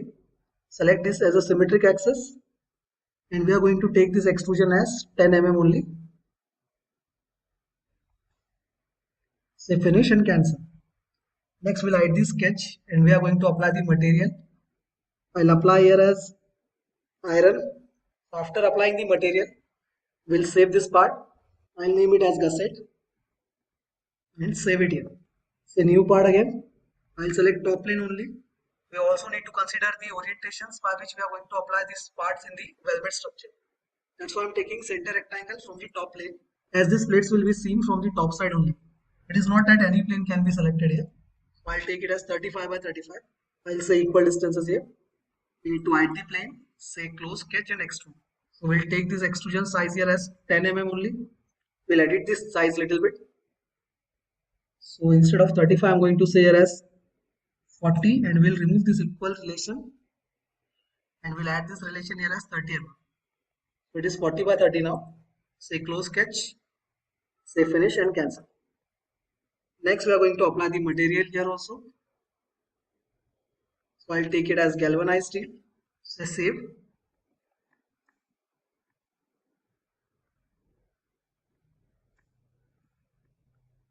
We'll add the name here as bottom support plate. So after making this gusset at bottom support plates, we are going to go in weldments and we are going to call these parts here for assembly. So before assembly, we need to close the frame as we were in close frame tab. So I'll select this option, close frame here, and we'll come out of this close frame tab and we are going to go for the home option. Here you will see the assembly options. I'll say insert components here and we'll call that part. I'll first call the gussets. We need to apply these gussets on these four corners. So for that, I'm going to select coincide mate first. This same, the mates we are going to apply are similar like assembly only, but the term we are going to use there is welding. So at present, we are welding this part on that particular position. After saying coincide, I'll say coincide from this side also. Next, we are going to say center plane mate. I'll keep the selection here as double only. You can see here, the selection mode I have kept here is double. You just need to select two faces of the part to be mounted and two faces of the reference part along the center which we want to mount. For the center alignment, this gusset has been placed here. We'll see if we can mirror it or not. For that, I'm going to put on the assembly planes. I'm going to select the mirror option. Select the components to mirror, say OK. Select the reference plane here. And you can see these gussets can be mirrored here. Say finish and cancel. We cannot pattern the gussets here. It is because the SolidEdge interface supports pattern only when the condition is that the patterns are made in part modeling also. That patterns can be reused here. So if we have made pattern in part modeling only, then we can pattern here. But we have made this assembly structure in weldments itself. So we have not earlier made any patterns in part modeling. That's why we cannot use pattern command here. We'll mirror these two gussets on these two other sides also. Again, we'll select the mirror command. Just need to select the gussets and say OK. Select the reference plane and say OK again. Say finish and cancel. So you can see here, these support gussets are been added here. Now after adding these gussets, we can do one more thing. We also need to provide supports here also. So for that, I'm not going to add any gusset. We are going to make a structure only here for the support.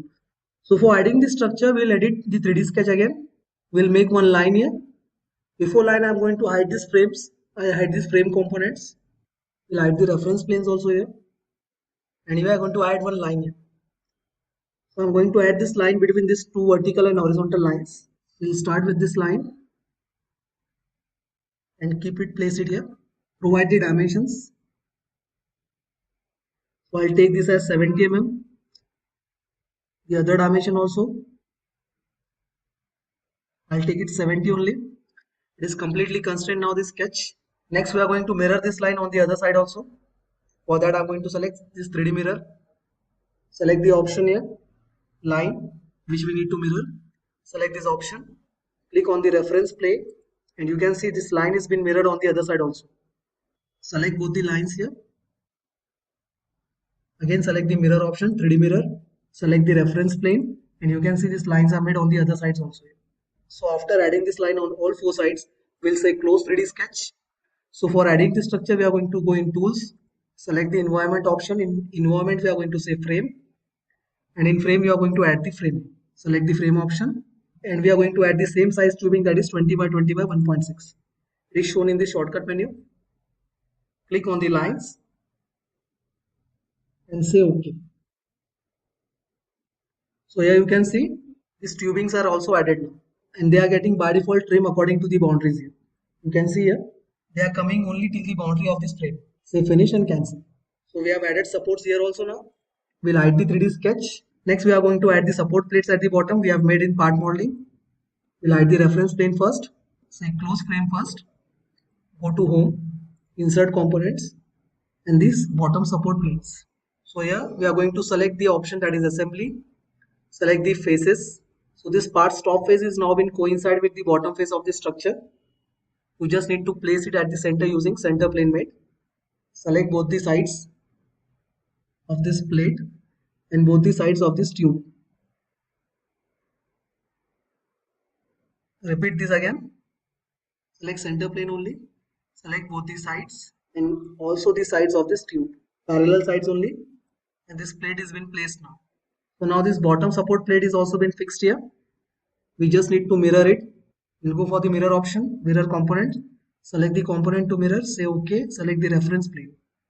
Say OK again. Say finish. And now we are going to select both the components here which are to be mirrored. Again go for mirror option. Select the reference plane. But before that say OK and then select the reference plane. Say OK again. And finally these parts are mirrored on the other side also. We need to hide this reference plane here. This complete structure is been made now. You can see here. So in this way we can use the weldment assembly for making particular type of structures here.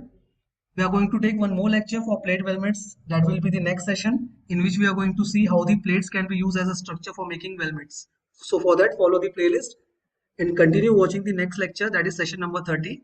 Do like, share and subscribe the channel and also comment us if any suggestions. Till then, thank you. Welcome back to our weldment series. In today's session, we are diving into powerful tools of SolidEdge that will transform your workflow. So in today's lecture, we are going to see how to make weldment plates by using correct manufacturing method. So to start with, we are going to make some plates that are going to be made in part molding and then we are going to assemble them in weldments. So to start with, I am going to make the plates here. So we are going to refer this drawing here. You can see we are going to make this simple plate weldments. There are total 3 plates, the bottom plate, this inclined plate and this rib. So we need to make it by manufacturing process and in weldments. They are not going to be bolted by fasteners and all. They are going to be welded with each other. So to start with, I am going to make this bottom plate here. So we'll refer these dimensions first. You can see here. So the dimensions given here are in coordinate form. This is the 0 reference and the hole is given at the 20 mm. And now till the other hole, the dimension is given as 120. So we'll consider this dimension as 20 only, as of above 20. So here the total dimension will be 0 to 120 and this 20 mm added then 140 mm. So vertically 140 and same as horizontally you can see here 0 till this hole it is given 120 horizontally. And the total distance by adding this 20 mm more will be 140 mm. So it is vertically 140 mm and horizontally also 140 mm. And here the thickness is given as 17 mm. Machining sign is also given here. So to start with, I am going to go in SolidEdge and here we are going to make that bottom plate part. So it is going to be visualized from the top side. We are going to select top plane here. Next we are going to go for center rectangle. Sizes we have counted, it is going to be 140 by 140 mm. So we'll give the dimensions between two sides here as 140 by 140 mm. Next we are going to say close sketch and we are going to extrude it. So the thickness here given was 17 mm.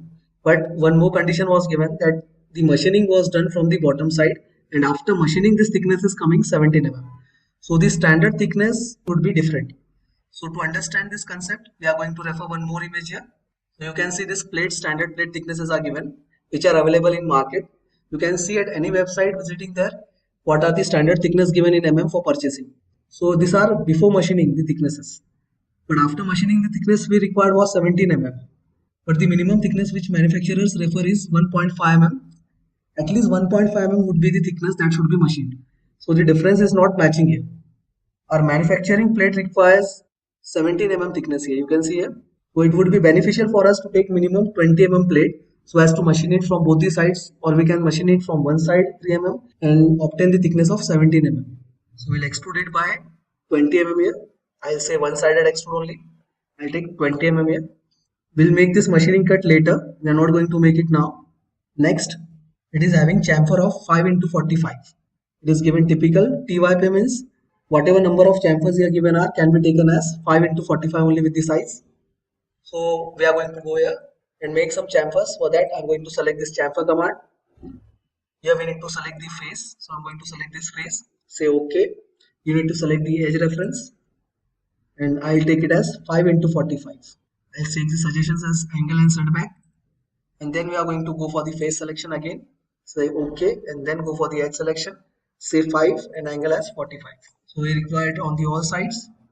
First say finish and then select the next edge also. Select the face. Say OK. Select next edge. Say OK again and finish. Two more chamfers required here. Select the face. Say OK. edge reference and say OK again. This is the last chamfer here. So now we are finished with chamfers also. Say cancel and finish. This bottom plate has been made here in part modeling. We have not taken thickness as 17 mm. This is after machining thickness. We have taken the original thickness as 20 mm, referring this chart here. And 20 mm because the minimum thickness should be 1.5. So the plate available before 20 was 18 mm, which was making difference of only 1 mm. That was not enough thickness for machining. That's why we have taken 20. Next, we are going to make this plate here, this upper plate. So whatever steps you are going to take in actual manufacturing, that should be highlighted here in model tree. That is the correct way of making the plate weldments. This is the key for this lecture, that we are going to see all the manufacturing process step by step, and then we are going to make or assemble these plates for making a weldments plates. So I'll save this part here.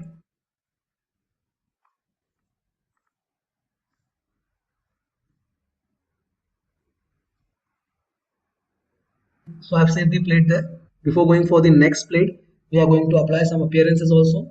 I'll say view, say part painter, and we are going to select a body here. We need to give one appearance. So I'm going to give here as weld bit appearance. Say close and save. We are going to go for the next plate now. Say isometric part and OK. So the next plate reference you can see here. It can be seen from the front view, this orientation. This vertical orientation can be seen in front view. So this is the plate we are going to make the next plate. For that we are going to start with the length. So here the length of this plate is given 523 from the bottom side, including this thickness of the 17 mm bottom plate. So we'll minus the 17 mm from this length. So here 523 minus 17 mm. So we'll calculate here minus 17. So this height is 506 mm. Next, the width of the plate is given here. You can see here. This is the zero ordinate. Horizontally from the left side is given as 140 mm. So from left side to right side it is given as 140. So the total width here is 140 mm. And here the machining is given only till this area. We can see here a step is coming. So this particular area of this continuous face is machined here. This is the step showing the machining. We can also see the symbol here also. This is the machining symbol. And the difference of the cut made by the machining is 2.05 mm. It is greater than 1.5, so it is okay for the machining now. And we will also refer this image here. This showing that mask the surfaces. So these two surfaces are going to be machined. This portion of this particular face, this vertical face, and the bottom side portion. It is in technical language, it is given that mask the surfaces. Means we have to machine these surfaces. So in this way you can read these drawings. So we are going to make the plate first. We have calculated the value. It is 506 mm by 140 mm. So the total thickness given here is 19.1 mm. You can see here this line, the arrow has been referred on the other side also. So the total thickness from this back face till the front face is given as 19.1 mm. It is shown in bracket as it is a reference dimension. We are going to make that plate, say home, say extrude. We are going to refer the front plane as the orientation of this plate is from the front side. Say hide the planes, and then we'll go for the rectangle that is by 2 points. I'm going to refer here as 2-point rectangle. The height we calculated here was 506 mm and the width was 140 mm. I'm going to take this height from face to face. This dimension should always be taken from face to face only. So it is 506 mm. Say over to scale, and the next dimension was 140 mm. This is 140 mm. Next thing we are going to do here is say close sketch, and then we are going to make extrude boss here. So extrude boss we are going to take here is of 19.1 mm. We can see here this total thickness was given 19.1. We are making this plate. This cutout we are going to make it later. So this is 19.1.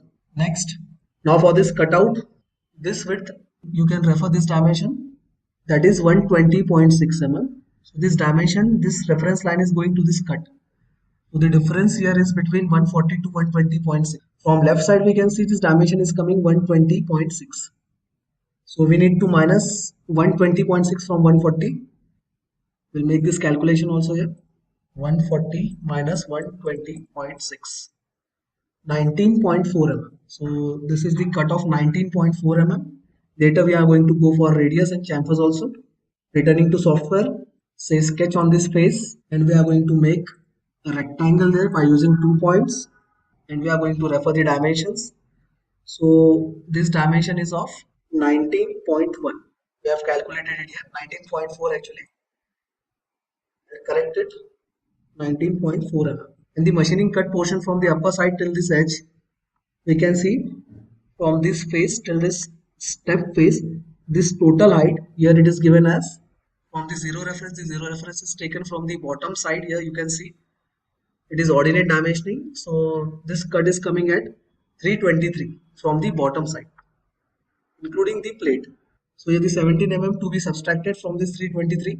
So I'll calculate here 323 minus 17 mm plate thickness of the bottom plate. So this height is coming from the bottom is 306 mm. You can see this ordinate given 0 till 323. So we'll return to part. From this face till this face it is 306. And we are going to make it extrude cut. We would have directly made the profile in this way, including the cut, but that is not the correct way of making the part in manufacturing.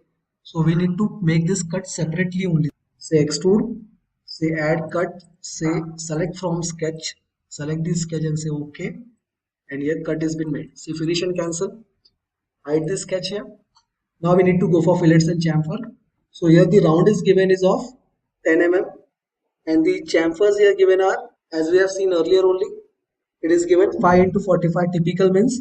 So we can refer that chamfer value on this plate corners also. So here the round radius is of 10. Say round. Select the reference edge. Go for this 10 value. Say preview and finish. Next we are going to make chamfer on these three corners. That is of 5 into 45. Select chamfer. Say chain. Select the face. Say OK. And select the edge and say OK again. Next edge. Select the edge reference, say OK and finish. The last edge, select the edge reference, say OK and finish. So in this way, these chamfers are also being provided here now. Now notice one more thing, that we are not going to make this machining cuts and the standard holes in part molding. These are going to be made after assembling this part in weldment interface. So this is the manufacturing method in design to be followed by designers. So these holes we are going to make it later. We are just making the plates with the actual thickness, not even the machining thickness, and then we are also making the chamfers here. Suppose if any weight reduction cutout is given, such as you can see here in these drawings. So here is also one more structure being given with the plates. So these cutouts you can see here, these are for weight reduction. They should also be made in part molding itself, not in assembly. But in this case there is no cut being given, so we have not taken the cut yet. But we can refer one cut here so as to understand. I'm going to make this cut for the weight reduction here only. I'll say sketch on this face. This is not given in part, but we are making this cut.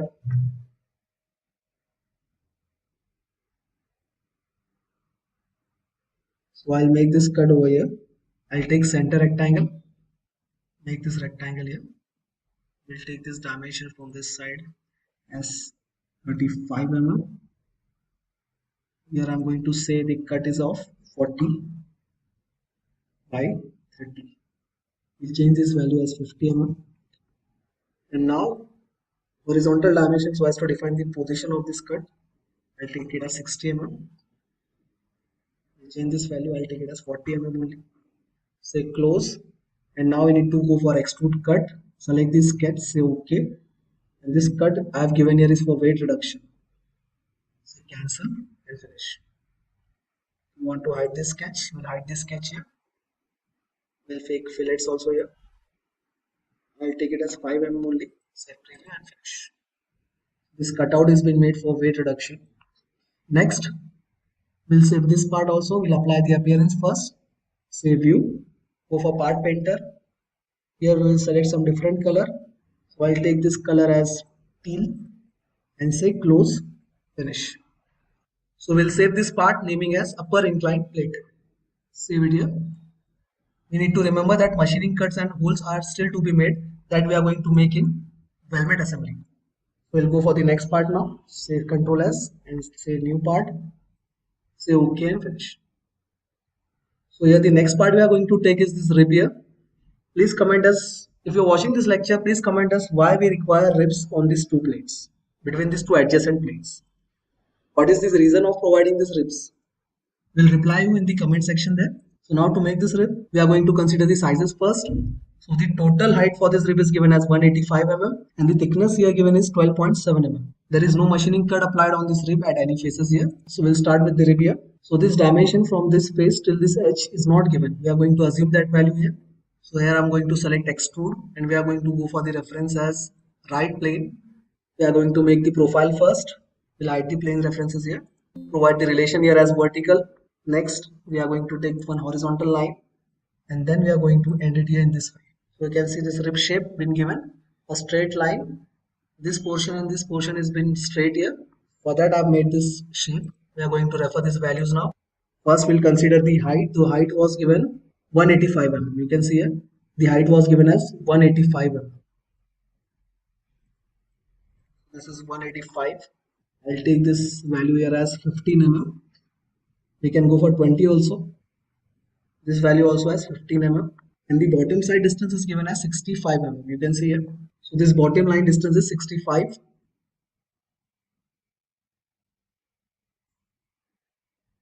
Say close sketch, mid plane, symmetric extent. The thickness for the rib is given 12.7, we can see here.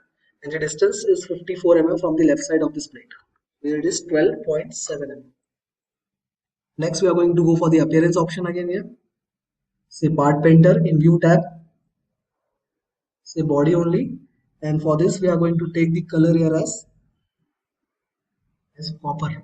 We'll take this appearance as copper here. Say close and finish. We'll save this part, naming this part as rib. Save. So now the parts are finished. We are going to go for the weldment assembly there and apply the remaining features such as machining cuts and standard rules. So let's get started with the weldment assembly now. As we have completed all the plates, we are going to assemble them in weldment interface. For that I'm going to say File, New, and we are going to select isometric weldment. Here we are going to call the plates one by one. I'll say insert component. First we are going to call this bottom plate here. We'll keep this plate grounded only. We can see here as we click on this part at the left side bottom, you can see the relationship being applied here is bottom plate as grounded. So this grounded relationship is by default applied by SolidEdge. We can remove this relation if we want, but we'll keep it as it is. We are going to call the second part here. That is the upper plate. So again I'll say insert components and go for upper inclined plate here. We just need to mount this plate on this upper face of this plate. So here this plate is mounted little bit tilted. You can see here the angle is given as 6.5 degrees. This is the top view and it is showing the angle for the front face here. From the bottom plate front face is given as 6.5 degrees. The locational dimensions are also given here as 9.3 horizontally and 56.6 vertically with this edge point reference, this vertex point reference. So we are going to place this plate in inclined orientation with 6.5 degrees on this bottom plate upper face. So we are going to select the bottom plate upper face. So we are going to select this bottom face of the vertical plate and this top face of the bottom plate. First we'll drag it here, click on this plate, say move. We are going to take this plate little bit this side. Next we are going to apply dimension between this vertex point of this upper plate and this face, that is bottom plate back face. So here the dimensions given were vertically 56.6 and horizontally from left side is 9.3. So for that we are going to select the mate is connect. The relationship we are going to use here is connect relationship, which is referred for the point, and then we'll go for the face reference. Before that we need to apply the distance here. So the distance given was 56.6. So I'll take this distance as 56.6 and then we are going to select the back face of the bottom plate. It is taking at the back side and we need to reverse it. So I'm going to select the plate again and here we need to say minus 56.60. So now it is coming at the proper orientation. You can see here this point is vertically placed. Next, this point orientation from this face, horizontal dimension is given 9.3. So this time also we are going to use connect mate. Select the vertex point of the plate and the side face of the bottom plate. So select the plate and later we can provide the distance. Selecting on the relationship, we need to provide the distance as 9.3. I'll take it minus 9.3. So here the position of plate is being placed with the reference of this vertex point. Now just remaining is the angle. So for angle we are going to refer here this angle mate, angle relationship. We need to select this face, this front face, and the angle was given here as 6.5 degrees. So we need to apply the perpendicular face also. I'm going to select this face, say close. Later I'm going to apply the angle. So I'm going to select this angle mate here and I'll say this angle as 6.3. You can see here it was actually 6.5. So you can see here this plate will move a little bit again. So I'll say 6.5 degrees. So here the plate is now positioned properly. This vertical plate is also been placed. On top side we can see it is coming at 6.5 degrees from this face till this face as inclined, and this position value has also been set by the vertex point horizontally and vertically. So after placing that plate we are going to go for the rib now. So this is the rib. So for this rib we are going to call the part first. Say insert components and go for the rib command. We have asked one question in the lecture that what is the use of this rib? Why these ribs are provided between two plates? I hope you comment the answers in the comment section there. So we'll make this rib orient first properly here so as to place it at the proper place. And say free move here, then rotate. This is the correct way. So in this way, if I orient it by using this drag component, it is going to be easy for me to apply the mate and position it at the proper place. Say assembly now, and we are going to select this bottom face and this upper face here. Next we need to say coincide with this back face of the rib and the front face of this plate. Finally we are going to position this rib. You can see here in top plate. So in side view the position of this rib is given as 54 mm from the left side of this upper plate. This would be the final position. I'll take this and say as assemble only. Select this face, apply the distance as 54 mm, select the other face, and here the position has been placed here properly. You can see the distance been applied as 54 mm. If you want to change, just click on the relation and you can update the distance here. So now all the plates are being positioned and all the parts are being properly placed here. I think one feature editing is required here. We have not made a chamfer here, but in drawing you can see chamfer was also given here. As we are going to weld this plate, this cutout is required there. So value for that chamfer is not given. We have forgotten to make this cutout in part molding. We are going to edit it here. We'll open the part directly. As you say edit, you just need to go and say home. We'll go for the chamfer. Select the face and edge reference. After saying OK, we need to select the edge reference here. So select this edge and I'll say 6, this time the size 6 by 45. Say save here. After saying we'll go to assembly again, it will be updated there. You can see here this cutout is coming now. Now only machining cuts and holes are remaining. So first we'll take the machining cuts. Now for machining cut we require the minimum thickness of 3 mm.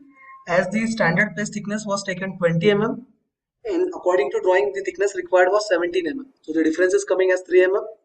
For that I'm going to go on software. We are going to select the plate. Make a sketch there. Select this plate. Go for project entity. Select the face. Say OK. Next close sketch. Say finish and cancel. We are going to go for cut. Say cut. It is asking whether you want to use assembly features. Just say OK. You need to select the option here as select from sketch. Select the sketch. Say OK. So we'll take this option here as finite extent and we are going to say the value here as 3 mm for the cut. Say OK and finish. So now one cut has been made. You can see in this assembly feature this cutout is being shown on this machining face representing the machining cut. Cut was of 3 mm. Next machining cut was given on this upper face here. For that I am going to select and say this face as sketch. You can see here this edge reference is given 323 from the bottom side including this plate thickness of 17 mm. Now this proper close profile is been made to make the cut. So the machining cut here was given as 2.05. So for cut I am going to select the cut feature. Say OK. Select the sketch. Say OK again. Select the side to be cut. So I am going to say this upper side. Now we are going to go for the cut as 2.05 value at the bottom side.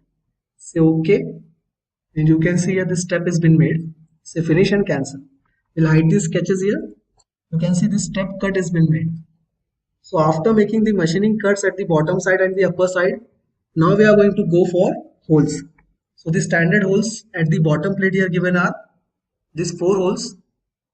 They are simple drill holes that is of diameter 16. Total quantity is 4 and the end condition is given through all. So here the hole dimensions, they are at 20 mm from the right side and 120 mm. Means the distance here for the hole is 20 to 120 means 100 mm horizontally and 100 mm vertically. So first we are going to make one hole and we are going to pattern the other holes. For that hole, we are going to select the hole feature here. And we are doing this in assembly features only, not in part molding. We just need to keep that in mind. Say options with hole size of 16 mm diameter. You can see here. End condition is through. So I'll take this size here as 16 mm. End condition is through all. Say OK. Select the face to be positioned. Here the dimension horizontally and vertically is given as 20 mm. So after placing this hole, say close sketch and finish. You need to show the direction of cut, say bottom side, then say OK and finish. Now we need to go for pattern. So in assembly features, we are going to pattern it here. Say patterns, select the required feature. So I'm going to select the feature here as this hole. Say OK. Next we need to select the coincide face. Select the type of pattern as rectangular. Take this reference of the center hole. Click it here. You just need to go and see the type as fixed. Now the x and y distance are 100 mm and 100 mm horizontally as well as vertically. Entities here are 2 on both sides in x and y direction. Finish and close sketch. So now all the 4 holes are being made here. You can see here. These holes are being completed now. So the next type of hole we are going to make on this upper machining cut are tap holes. The size for the tap hole here given is M8 1.25. There are total 6 number of tap holes having end condition as through hole. So to make this tap holes, we are going to start with the hole command. We'll select the hole command here. And we just need to say OK. Go for the type of hole. I'm going to select here threaded. I'm going to take standard thread. The size here given is M8 into 1.25. So for that size, I'm going to select M8 here. Here the pitch is coming. You can see at the lower side, pitch is coming as 1.25 by default only. So it is M8 into 1.25. Next, we are going to place the holes. Say OK. Before that, say tap drill and then say OK. The end condition of hole, it was finite extent. We are going to say to hole extent. And the end condition here as through hole. After putting up all the things here, say OK. Next, we need to go and select the face on which we want to apply the hole. And we need to place the holes here. So these 4 holes are been placed. The other 2 holes are at horizontal alignment. From the distance vertically taken from the bottom side is 508.95. So 2 more holes, 508.95. Somewhere here. In this way, the holes are also been placed here. We just need to say close sketch and the direction for the cuts. Say OK, say finish and cancel. So now these tap holes are also being provided. You can see here. Threaded length is taken as complete thread length through all. So this cutout was not been provided in the model. You can see here. This cutout we have just made for the understanding of the reference that how to deduct the material for weight reduction if we require. That should be done in part modeling itself, not in assembly features. In assembly features, only 2 features are to be added, that is machining cut and standard holes. Other than that, all the features are must to be added in part modeling itself. And then the plate should be called here for weldment assembly. So in this way, we have learned how to make plate weldments by applying and following the manufacturing method in the making of the structure. This was the lecture today. We have completed with the weldments now. Next, continuing the sessions of SolidEdge, we are going to go for drafting. Please like, share and follow the channel 4 Dimensions Infotech. For learning SolidEdge, follow the playlist. Please comment us if you want some more videos or if you want a specific video on any particular commands. Till then, thank you. Hey everyone, so welcome back to our SolidEdge series. Ever wondered how to make your CAD design stand out? Let's dive into the essential views you need to know. So today we are going to see SolidEdge essential views in drafting. In the next few minutes, you will learn the key views that can transform your drafting skills forever. By the end of this video, you will be able to choose the perfect view for any drafting project. So let's get started. We are going to start with one part. I'll open one part here. You can see this part. We are going to take this part for drafting. I'll say file, say new, and here you have the option drawing of active model. This option will directly take your part for drafting. So just click on this option here. So if you have any standard template of the company, you can use that or browse that, or else we can use this isometric template of SolidEdge itself. So I'll say OK here. We are using SolidEdge template now. Now we are in drafting mode. You can see the template here. Now this view wizard is asking you to place the views. So in case you want to place this view with some scale, you just need to scroll before clicking. So if you want to place this view in a proper scale, you just need to scroll here. And this scrolling should be done before clicking. If I click first and then scroll, then it will not scale the part. I'm just rotating the scroll of the mouse, and you can see the scale is been changing here. You can see the values also been changing here. As I scroll the mouse, these values are changing. So I'll keep the scale as 1:1. You can see here. You just need to click here and place the view. After placing the view, it will take the child views. As it was a parent view, it will take the child views here. So it is showing the top view and side view. The angle method here it has been used is first angle method by default.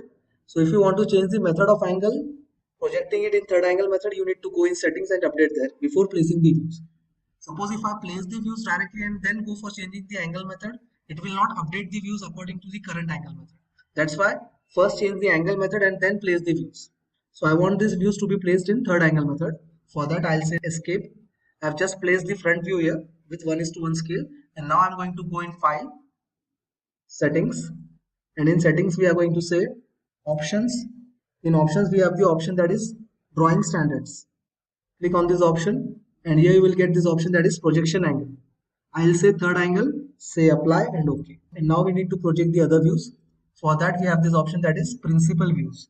So this option projects the different views other than the parent view. So I'll click on this view, just click on the parent view, and you can see it is projecting the views in third angle method. Now how to judge whether this part is projecting the views in third angle method or not? We are just going to click again the principal view, and we are going to project one more view at the downside. So if I take this isometric view also, I'll just click on the part and take the isometric view also here for the reference. Here you can see these holes are provided at the top of the face. So according to the third angle projection, they should be highlighted on the top only, and we can see them. They are highlighted here on the top view only. If I go at the bottom side, they are shown in this view also, but they are shown in hidden lines, highlighting that they are at the opposite side. In third angle methods, at whatever side we see the view, whatever the features are at that side will be projected in a solid state at that side only. But in first angle method, the views we observe are projected on the opposite side, not on the side from where we are observing. So this is the main difference. In third angle method, the views are presented in the same direction from where we are observing, and in first angle method, views are presented in the opposite direction from where we are observing. So we'll delete this view now. Now I want to highlight this isometric view in solid state. So I'll click on this view, say shading options, and here I'll say gray shaded with edges. Now this rectangle is appearing here. You can see this rectangle. So whenever this rectangle appears at any view, on any view, you just need to say update views.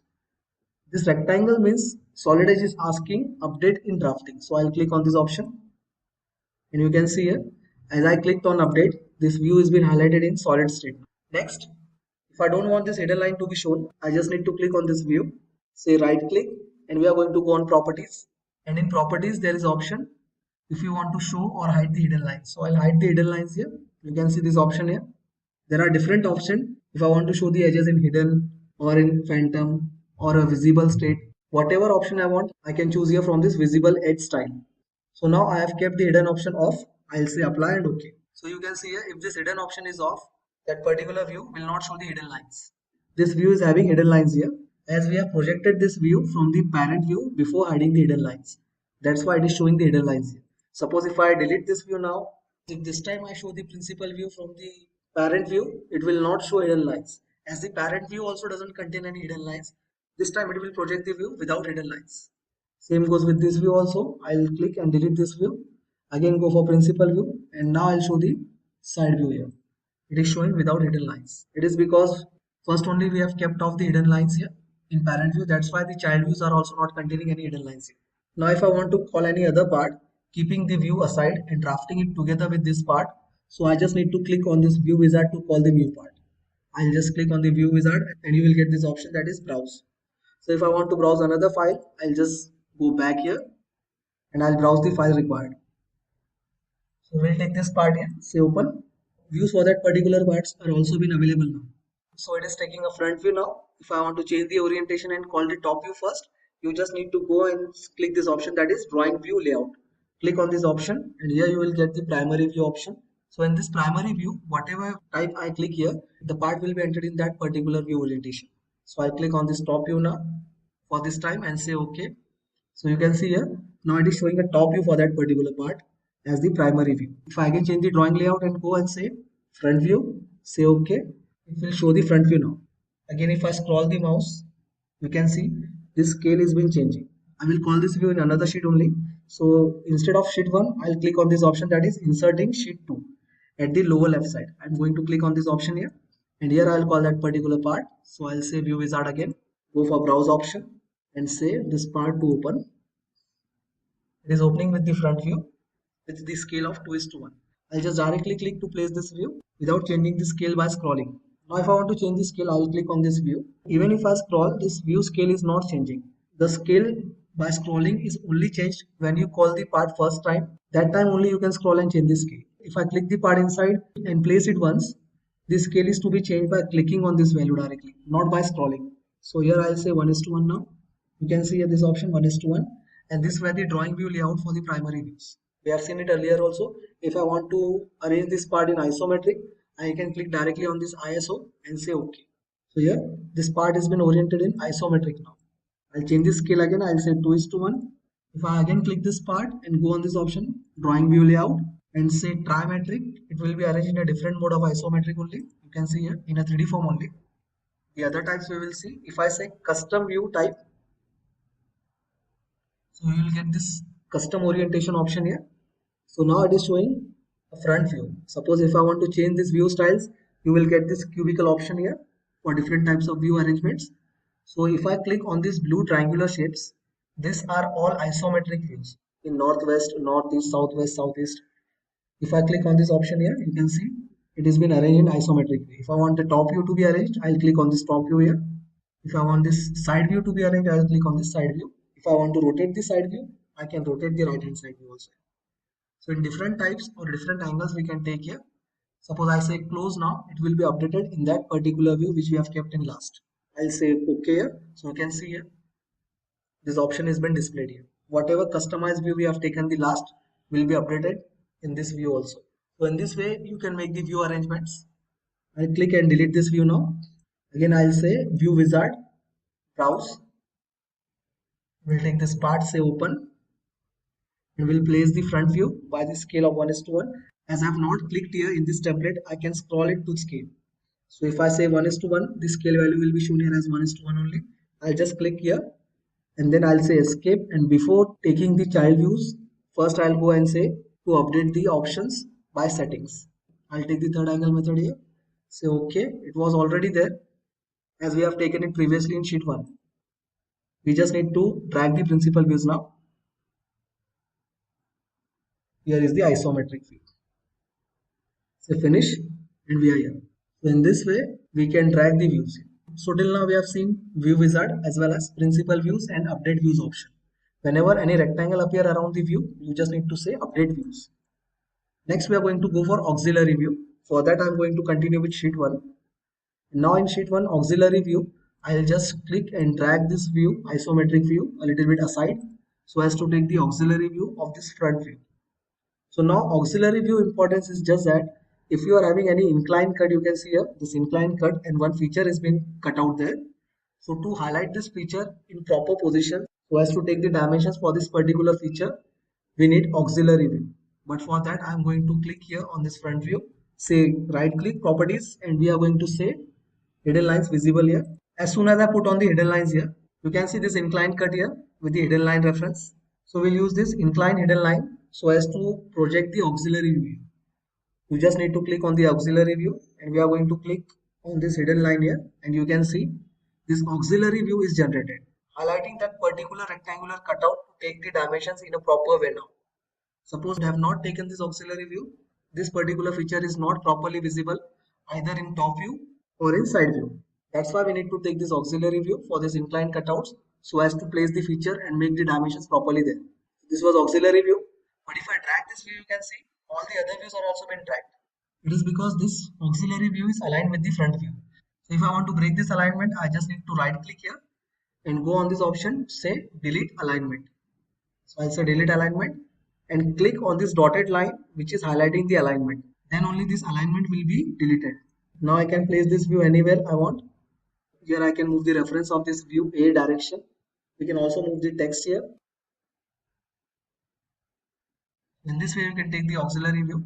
I delete this and show you one more time. You just need to say auxiliary view, and whatever inclined edge you need to show in hidden lines, or if it is visible directly, you can just click on this particular inclined line and it will show the perpendicular view from that position for that particular feature on that inclined face. Delete the alignment, click on this dotted line and delete. And if I want to create a new alignment with the side view here, I just click on this view, say right click, say create alignment, and I'm going to click on this view here, this top view, and this top view will be aligned with the auxiliary view. You can see here. So in this way you can break or create the alignments here.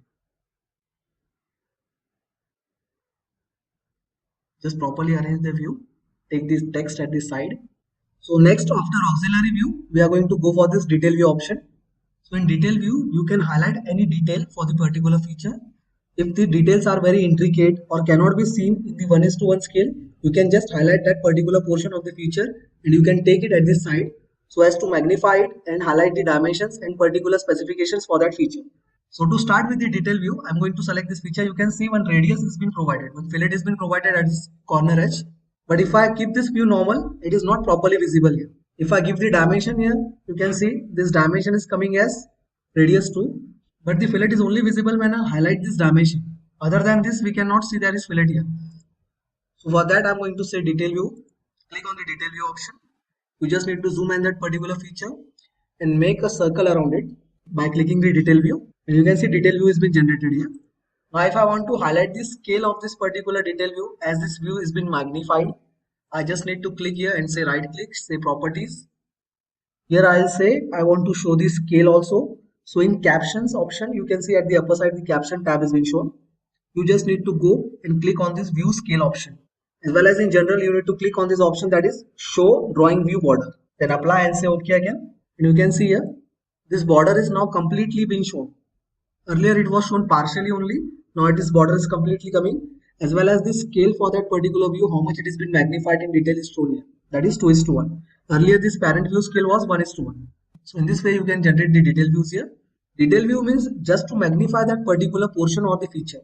It is not going to change the values of the feature here. Sometimes it is a misunderstanding that if this feature is being shown in 2:1, then the dimensions are also been doubled here. That is not the case. The dimensions will remain same. It is just for a particular viewer.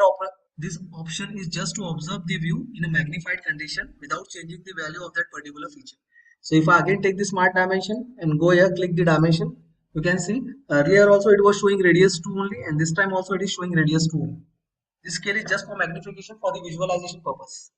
We'll go in sheet number 2 now. Here also you can see these fillets have been provided.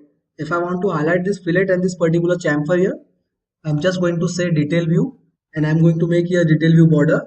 You can see this view border is coming partially only without showing the scale value. Again, I'll say right click, say properties, click on properties, and here in caption, I'm going to say view scale, this third number option. And then again, in general, I'm going to say show the drawing view border in complete manner. Say apply and OK. So here this particular view has been highlighted.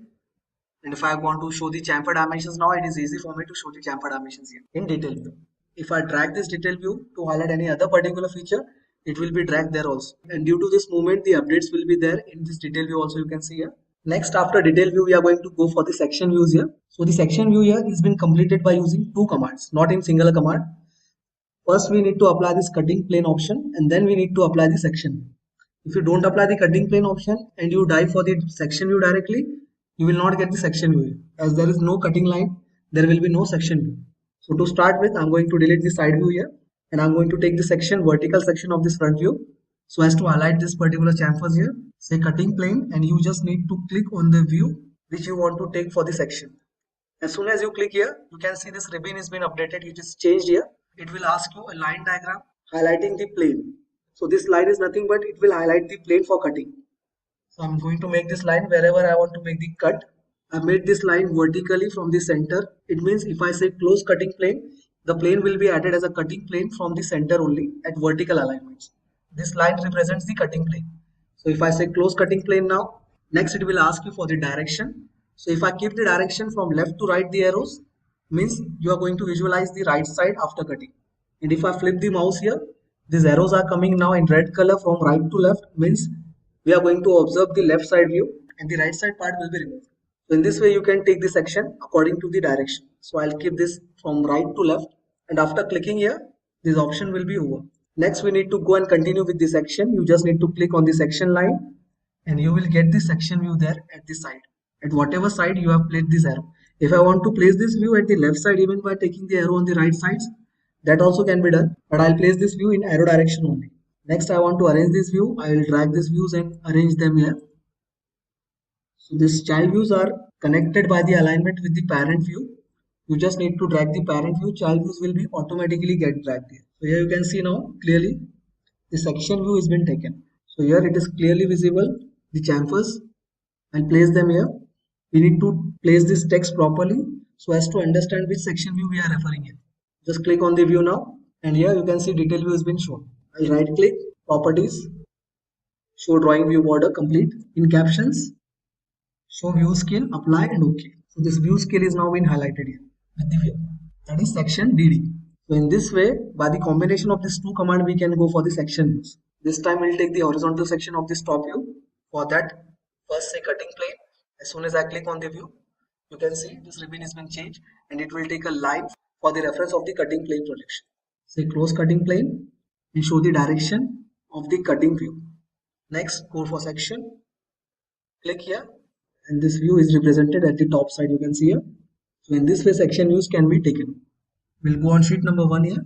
Now I'll delete this auxiliary view once again. Also the detail view. I want the section view of this 2 or 3 particular holes to be taken in one section only. As they are not in alignment, still we can do that.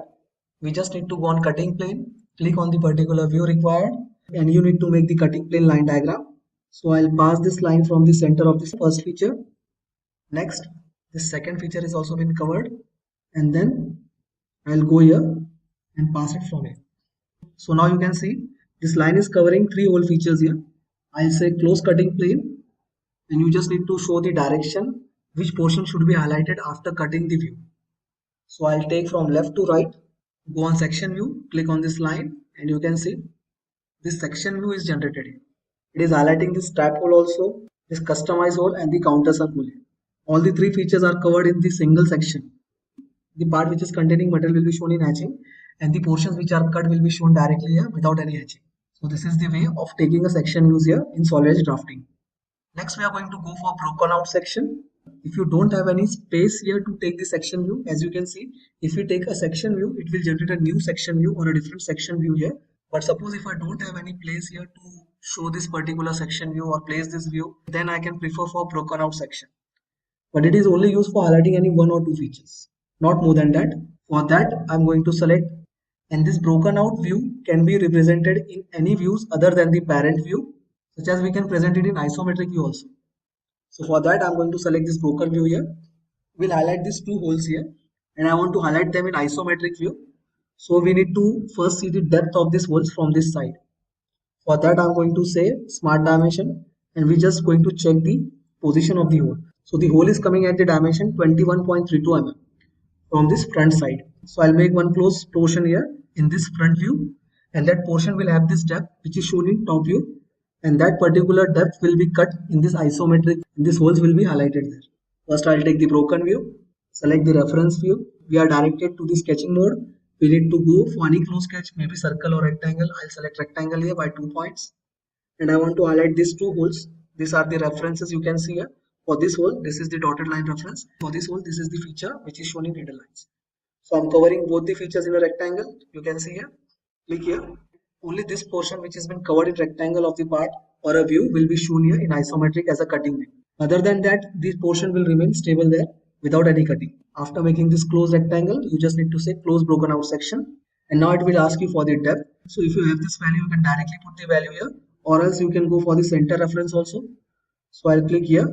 And after clicking once, you just need to click on any view where you want to highlight this feature as a cut section. So I'll click on the isometric view here, and you can see these 2 holes are now being shown here in isometric section, cutting only that particular rectangular portion which was being covered in this view, in the reference view. Only that portion has been cut here with the depth which was shown by writing the line. So in this way, you can go for this cutting sections. Again, if I want to go for this view option, I'll take one more principal view here as an auxiliary view only. I'll place it somewhere here. Now for that, I need one more view. I'll take a principal view, left side view of the top. I'll place it at the right side. Even it is a left side view, I'm placing it at the right side. Hidden lines are not visible, that's why it is showing a plain rectangle here. Now I'll click on this broken out section option. Click on the required view to be selected. Go for the rectangle option. Rectangle by 2 points. I'll make one rectangle here in this way. Only I want to highlight this much portion of this part. Then we are going to say close section. And here you can see it will ask you which features, till which feature you want the depth of the cut. I'm going to place the depth of the cut at the center of this cutout. This blue shade area is highlighting the depth of the cut. And you just need to show on this particular isometric view there. And you can see here this feature has been cut. So this was broken out section view. If I want to place it here somewhere here, I can place it here also. So in this way, broken out sections can be shown. Continue on this option also, broken out section. For that, you just need to select broken out section. Select the reference view. Click here and cover the section to be cut by a closed rectangle. I'll use 2-point rectangle and cover whole view, complete view here. Say close broken out section. And you need to show the section to be cut in that particular view. Say click. I'll click on the isometric view again, and you can see now this part, isometric part, is being shown in cut section here, half cut section. So in this way, broken out sections can be used. You can highlight this broken out section not only in isometric but in other views also. This was broken out section. Next and the last view type we are going to see here is broken view. For that, we are going to take one reference part here. Now for broken section, we have this part here. You can see it is having a U-type cross section. This part is completely one single structure which is having the length of 1400 mm. If you want to see and inspect it, you just need to go and inspect. Say smart measure, and you can see this length is coming here as 1400 mm. Now if I want to call this part in template, I'll shift to drafting here. And in drafting, I'll browse this part. I'll say view wizard, say browse. And here I'll click this part, say open. Now as you can see, the scale is coming 10:1. I will take the scale as 1:1 only. You can see here as I scroll the mouse, the scale is becoming smaller. So I'm going to take the scale as 1:1 only. I'll keep this view here. And when I drag this side view here, you can see the part length which is not suitable for fitting it in a template. So you can see in lengthwise it is going outside the template. We cannot place it here in a proper position. For that, I'm going to use broken view. So for broken view, as this view option is showing freezed here, you just need to click on the view first to be broken. Then this option will be unfreezed and highlighted there. You just click on the option. It will ask you for the type of broken to be selected. I'll say break line type here. I want the break line to be taken as short break, zigzag, and it will ask you for the gap to be made for the broken. So I'll take this gap as 10 mm. Here it is asking for the pitch and height for the zigzag portion. It doesn't matter whatever you take. You just need to click 2 cuts. So I'll click the first cut here. At the left side, you can see there at the cursor. In the second click, I'm going to click here at this end, right hand side, and say finish. And you can see this particular view is been broken now. You just need to place it here. I'll take both the views in drawing sheet here. So now they are adjustable and can be placed in a particular view position here without occupying much space in templates. But it doesn't mean this length is being changed. If I again go for smart dimension and click on the sides, you can see still it is showing the length as 1400 mm only.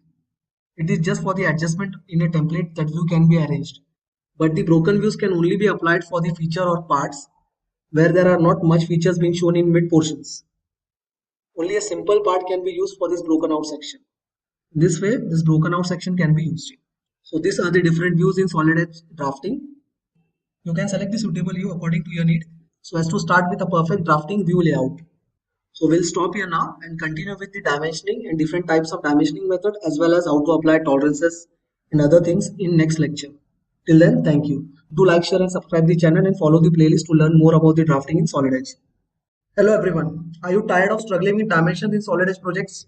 Today I'll show you how to use Smart Dimension tool to create precise drawings that will elevate your designs and impress your clients. So let's master the Smart Dimension tool together. And within the starting 10 minutes, we are also going to see how to edit the template and how to edit the backgrounds. Means how to edit the text over the template, how to add the scale, how to edit the names, how to remove any text or table and all. So template editing is also a very important topic which we are going to cover in the first 10 minutes. So to start with, I am having some drawings here, you can see.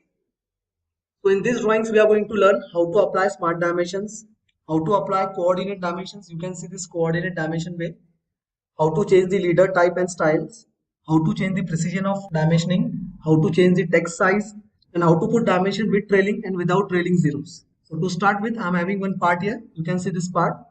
We'll go for dimensioning with this part only. I'm going to move this part to drafting now. So to start with, I'm going to say file, new, and we need to say drawing of active model. So as soon as you click on drawing of active model, it will ask you for the template setup. If you are having any company template, you can directly browse it, or else now we are going to use the SolidEdge template only, that is isometric drafting template. So I'll say OK here. After saying OK, you can see it is asking you to place the front view. If I want to scale, I will scroll it here.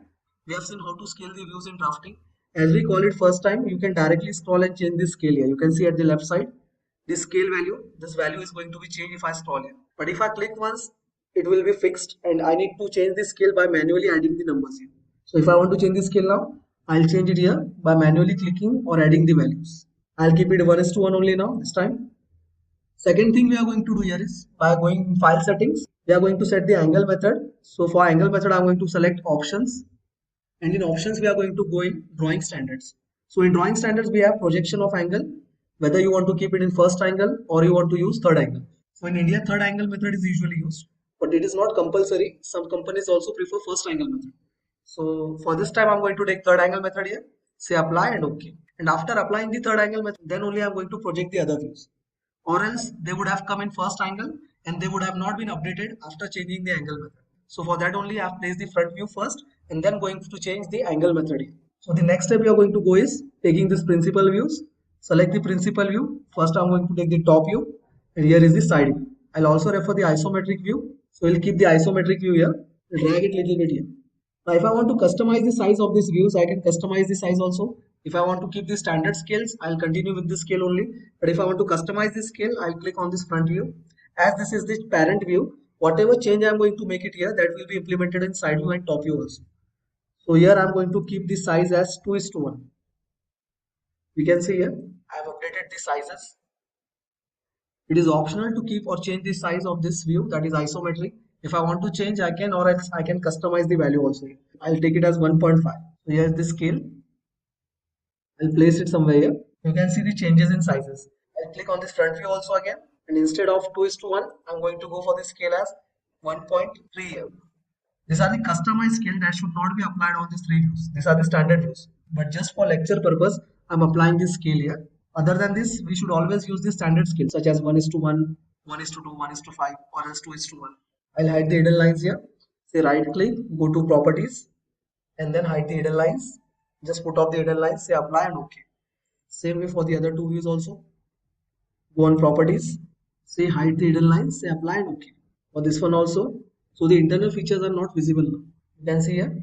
If we require, again we'll put on the hidden lines after that. Next thing we are going to learn is to adjust the template size here. So for adjusting the template size, we need to click on the sheet at the lower left side. You can see here at the lower left side. You just need to right click it here and go on this sheet setup option. So in sheet setup, the size we are referring here is A2. If I want to change it to A3, I'm just clicking on A3. Here also I'll confirm that the size is A3. If I want to change the name of that particular sheet, I can change the name or rename it also. I'll say it OK now. So after taking A3 size, as A3 is smaller than A2, you can see these views are looking that they are outside the sheet, but they are at their original positions only. Only the sheet size is updated. That's why they are looking outside the sheet. So if I again want to update the sheet size, again say right click, go on sheet setup, and here you need to change and say A2 size. Here also will confirm that it is A2 size only, and it is showing the sizes also here for A2. That is 594 horizontally and vertically it is 420. So it is in a landscape mode. You can see here.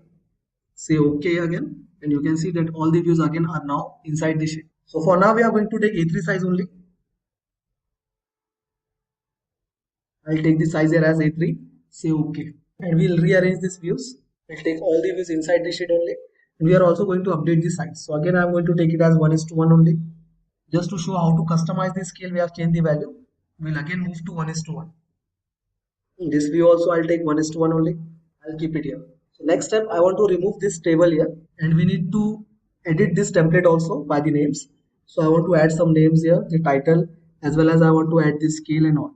So for template editing, you need to go on sheet again, say right click and go on this background option. After clicking on background, you can see at the lower left side, it is asking which size of sheet are you using for editing. So I'll say here I'm using as A3 size. So I'm going to click on this A3 sheet. Now only template will be seen for editing with having the watermark as background. We can update the title here. Wherever you see this envelope sign, you can directly double click and add the text there. I'm just going to double click and you need to add the text here. So I'll add it here as 4 dimensions infotech.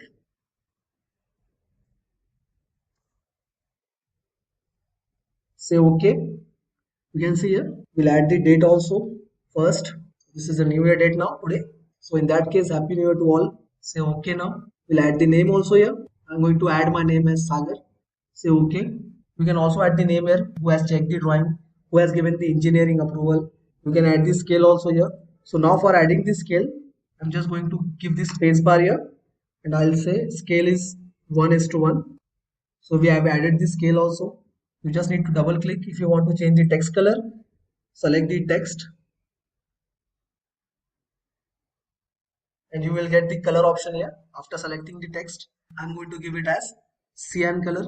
So now the color is also been updated here. You can see. You can also add drawing number here, revision, size, what is the weight of this particular part and all. So in this way, you can edit this table also here. If I want to add some rows and columns also, I just need to go on sketching and we need to add the line here. You can see here. It's very simple to edit the tables also. You just need to say extend. So I'm going to go on this command here. Say extend to next. So if I want to hide the relations, I'm going to go on this option that is relationship handles and you can show and hide the relations here. You can see this option. So after adding this line, I'm going to hide the relations here. And we also said that we need to delete this table also here. So I'll select this table completely and say delete. After deleting the table, we just need to go on view and here you have to put off this option that is background option off. And you can see that all the views are updated with the new template here. You can see the title is also coming, my name is also coming here. So today's date is also coming here. We have added the scale and changed the text color. So in this way you can edit the templates. Again, if you want to see how to go for editing the template, you just need to click on sheet, say background, and I'm going to select the size of sheet I'm using. So in this sky blue color tabs, you can see I'll select this A3. And after selecting A3, you can directly go on sketching and edit the table by adding the lines or trimming or extending. You can also add the text here. So if I want to add any text, I'll just go on this option that is text. I'll click here and whatever I need to type, I'm going to type it there. If I want to change the text size, I can change the text size also here itself. I'll say it as only 2. I'll just say OK and click it here. So wherever I want to move this text now, I'll just select it. First I'll change the color and then I can move it directly. Just need to click once and this cursor symbol will appear. You can see near cursor. This pen symbol is coming there. You just need to drag it wherever you want. So I'll keep it here. So in this way you can add the text also. After adding the text and editing the background, we just need to go again on this view tab and put off this background too. So this table is again now updated. So in this way you can edit the template and update the tables here. Now to start with dimensioning, first we need to add the center lines and center marks. So this is the protocol that all the center lines and center marks should be added here. And then after that only we should start the dimensioning.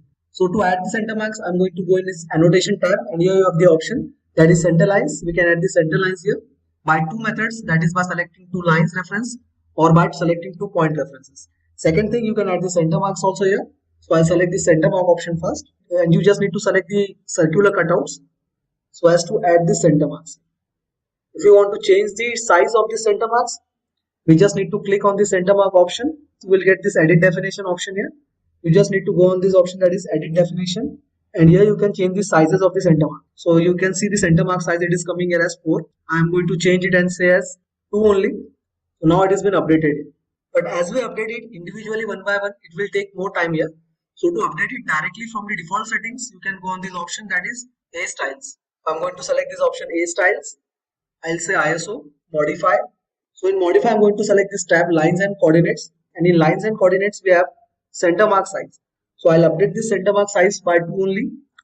So now the size is coming 2 into font size. That is whatever the standard font size is, it is going to multiply it by 2 times. So I'll say it OK, say apply and close. So you can see here, all the center mark size are been updated now. After updating that, we are going to add the center marks here also.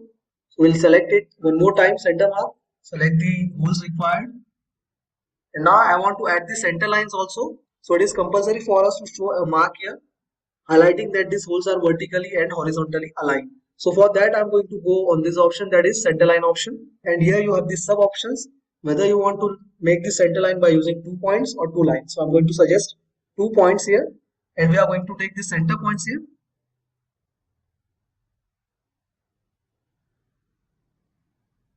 You can see I'm just clicking on the center marks and these lines are appearing, highlighting that vertically and horizontally all 4 holes are perfectly aligned. We are also going to add the alignment line here also. In this view, front view, select that option again, lines, select this sub option by 2 points, and after selecting 2 points, then go for this alignment.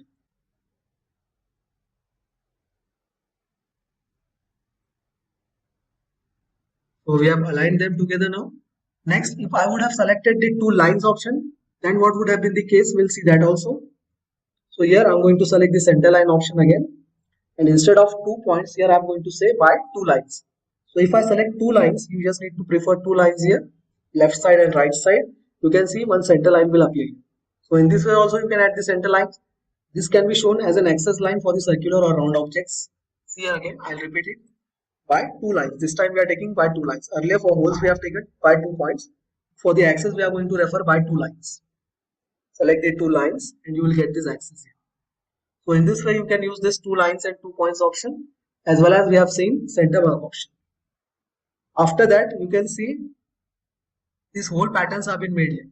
For that we need to go for this bolt hole option. So it will highlight the PCD or pitch circle diameter hole circle. So I'm going to select this option, bolt hole circle.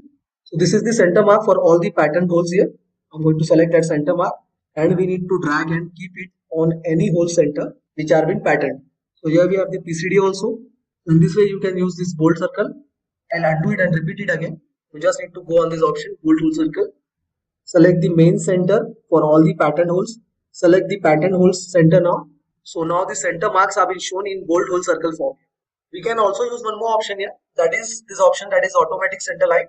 For that we'll select and delete all the center marks we have made earlier. And delete this one as well as this center mark also. Next we are going to select this option, automatic center lines, and just click on the view. So it will automatically add these lines as well as the center marks. It will automatically adjust the center mark sizes also. So this option is very convenient to use without having much time consumption. So here we have seen center lines, how to add center marks, how to edit the size of the center mark, how to use this bolt circle, and also how to use this automatic center lines option. So let's start with the dimensioning now. Select the smart dimension option. We'll start with the front view here. We'll take the dimension from the bottom side also.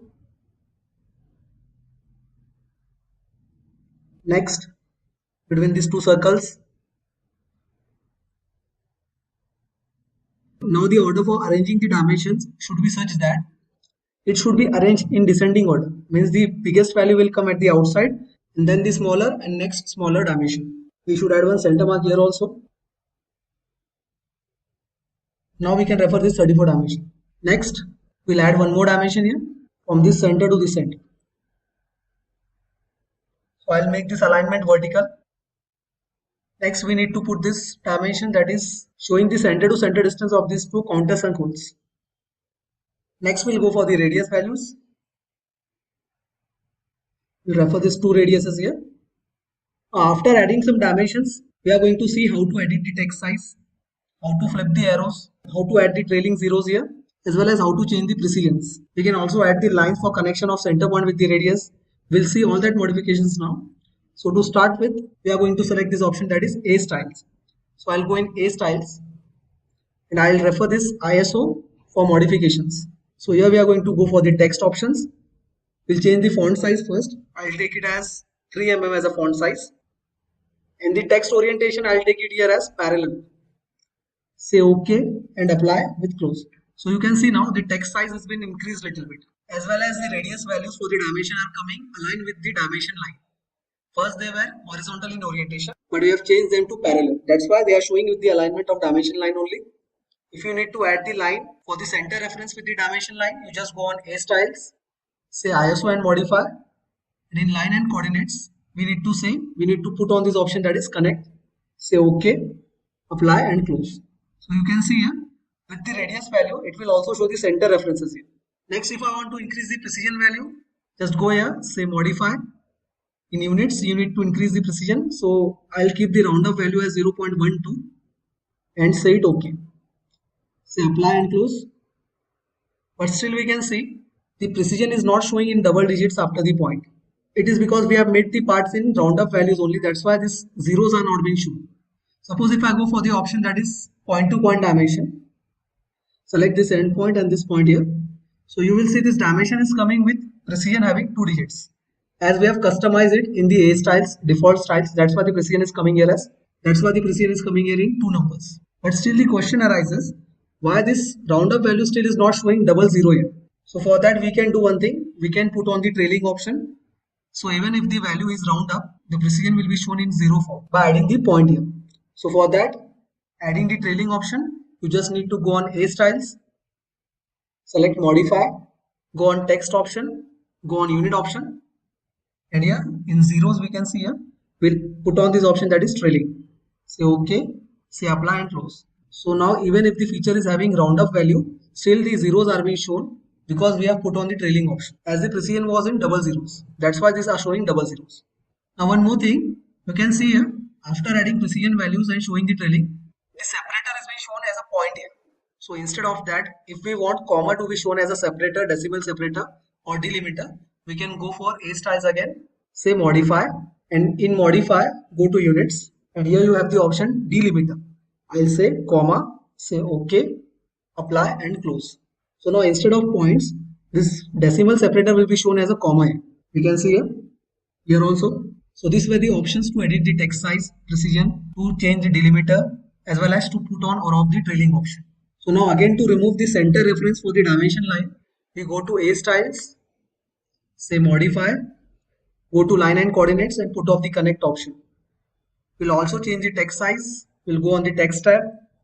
We'll say as 1.9, and for this radius orientation to be taken as horizontal, we're going to say orientation as horizontal here. Next we are going to go for units and put off the trailing option. Here I'll say the roundup unit as 0.1 only. Some more options like terminator and symbol. If you want to change the arrow type and size, you can change the arrow type and size here also. If I want to change the arrow type, I'll say dot here and say OK and apply. The changes you can see here. I've changed only one side arrow type. If I again want to modify, go to A styles, say ISO modify, terminator and symbol. I will change the other terminator symbol also as dot only. After changing, say OK, apply and close. So now every dimension is being shown with the dots here. Go to A styles, modify, terminator and symbols. And here again we'll go for the arrow as filled for all the types. Say OK, apply and close. So whatever default settings you want to change in the dimensioning, you just need to go on this option that is A styles and you can update them. Now what if I want to change this value, only the text size of this particular value? So for that we need to select on the dimension, and here also we'll get the properties. So you want to change the text size or thing, you just need to go here and say 2 times. So here you can see the text size has been updated here. We have scaled the text size. So in this way you can individually also edit the text sizes here, but the size will be changed here only for that particular single dimension, not for all the dimensions. Again, if you go for new dimension, it will show the default sizes only. So it is better to change the sizes from the default settings only instead of selecting and changing it from here. Next, if I want to add the text here, suppose in the form of suffix or prefix, we can add the text here. We'll take the example for this radius. Now we are having radius on both the sides here. This also we are having radius on both the sides. So if I want to add the text for the prefix, showing that we are having 2 radiuses, so I just need to select the dimension. Here we'll get the option that is edit definition prefix. With the pencil sign you need to click on this option here. We'll add the prefix, I'll say 2 times caps lock on an X. It means that we are having 2 radiuses on 2 opposite sides. Now if I want to copy this prefix here also, as it is also having 2 numbers, we can do that by using this command, that is copy attributes. You just need to select the dimension having the text, and second time you need to select the dimension which is not having the text, and that particular text or attribute will be copied here also. Next we are going to add the chamfer dimension here. So for chamfer dimension, separate option is given in dimension tab. You can see this option. Select the vertical line first and then the inclined line. You will get the chamfer here. I'll place it somewhere here. Now I want to add the prefix also, showing it as a chamfer on both the sides. So I'll click on the dimension and go on this option that is adding prefix or suffix. Here I'll say 2 2 into CHA, standing for chamfer. Say apply and OK. So here 2x means we are having two chamfers with the size of 3 into 45, distance and angle.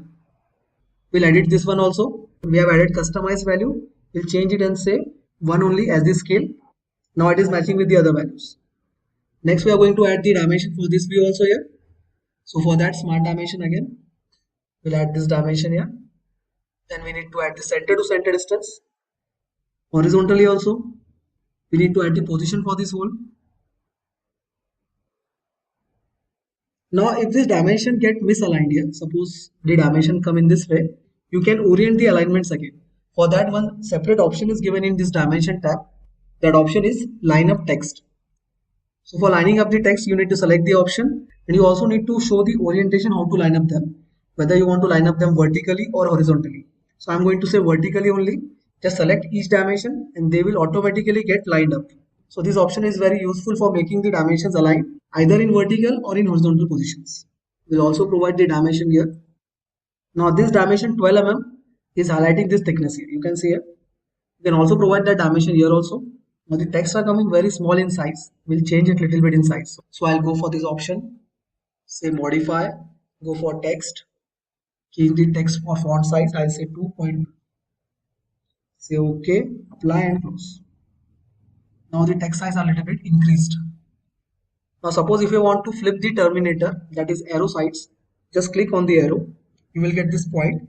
Click on that point and say flip terminator. So the arrows are now flipped. Again, if I click on that option, these arrows will be flipped again.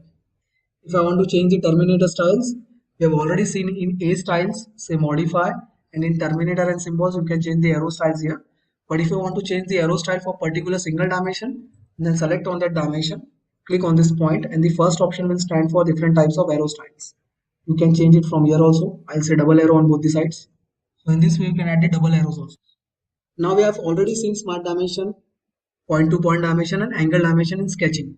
We will see one more dimensioning style, that is coordinate dimensioning.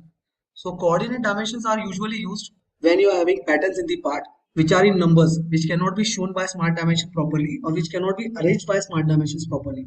So to understand coordinate dimensioning, I'll take copy of this view. If I want to copy this view, just select the view, say Control C and Control V. So wherever you want, you can take the copy for that particular view. I'll keep it here only. We'll place this isometric view a little bit aside, and we will delete the smart dimensions here. We'll keep it a little bit aside here. And now we are going to add ordinate dimensioning. So in ordinate dimensioning, just click on the option, go for this option, coordinate dimensions. I'll take this as a 0 reference. Second, next we need to go for this center for the circle third. So you can see all the ordinate dimensions are coming, having the common base as a 0 reference, and the vertical dimensions are added with the reference of this 0 as a base value. Now for horizontal values, again I'll go for these ordinate dimensions. Click this as 0 reference. Select this one, this line, same here, center reference also, and the last value. For alignments, we'll go for this option again. So I'll go for this option, center line. Here I'll select the option by 2 points, take the center points here. Now this 43 stands for both the holes. This line is showing the alignment between the holes. So this is the way to add the ordinate dimension. Suppose if I want to change the ordinate, I don't want the 0 reference from this base. Instead, I want the 0 reference from the upper side.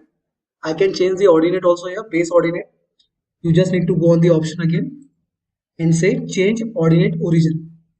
Click on this ordinate, click on this value, and you can see this is replaced by the other value. And here the 0 reference is added at the upper face now. So this will show the ordinate dimension on both sides now. The distance from this side to bottom is taking 10. And the above dimensions are also changed, taking the distance from the reference of above face. So by this way, we can change the ordinates also here. We'll see it one more time. Say change ordinate. Click on any value that should be replaced with the 0 reference. And here you can see this 35 value, the center reference has been changed and it is taken as 0 reference now. So here ordinate dimensions are coming on both the sides.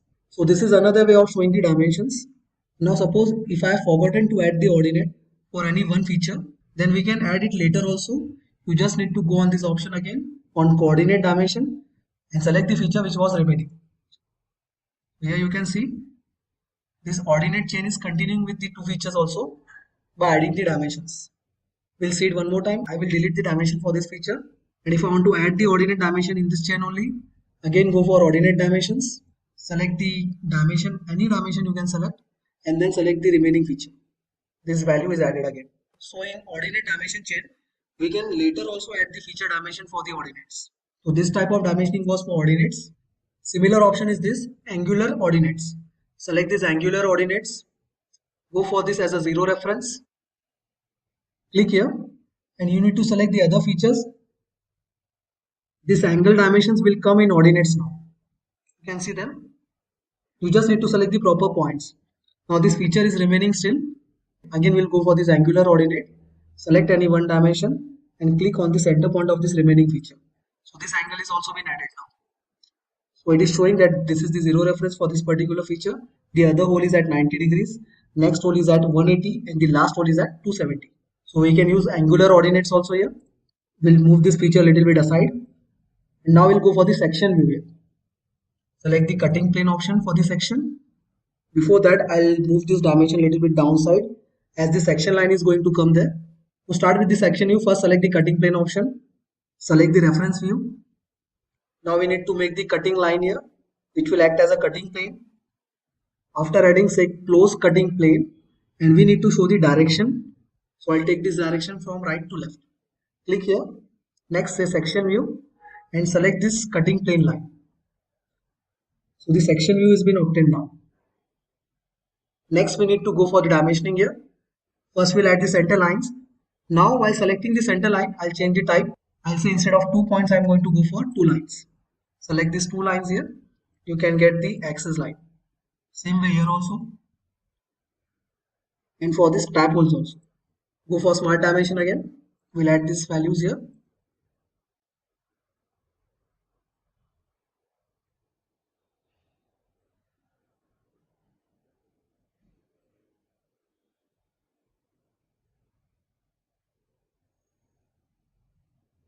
We'll continue with the axis to axis dimension, keeping them aligned vertically.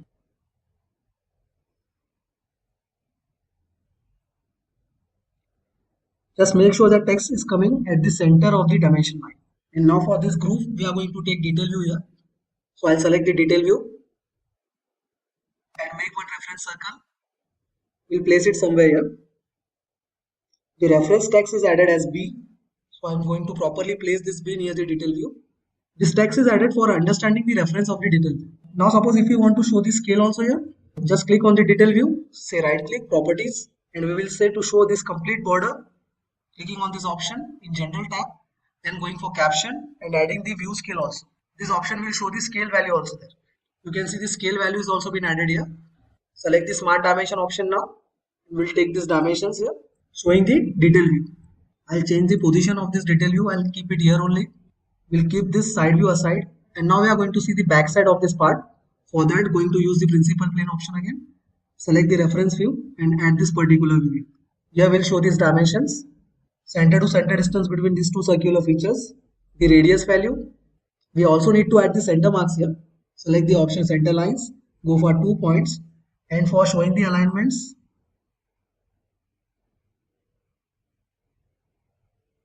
I'm adding these lines here by using references of points. Here also. So now the center marks are also added here. We'll add one more dimension in this view to show the start of this feature as well as this dimension, showing the difference between these steps. We'll arrange all the views properly again.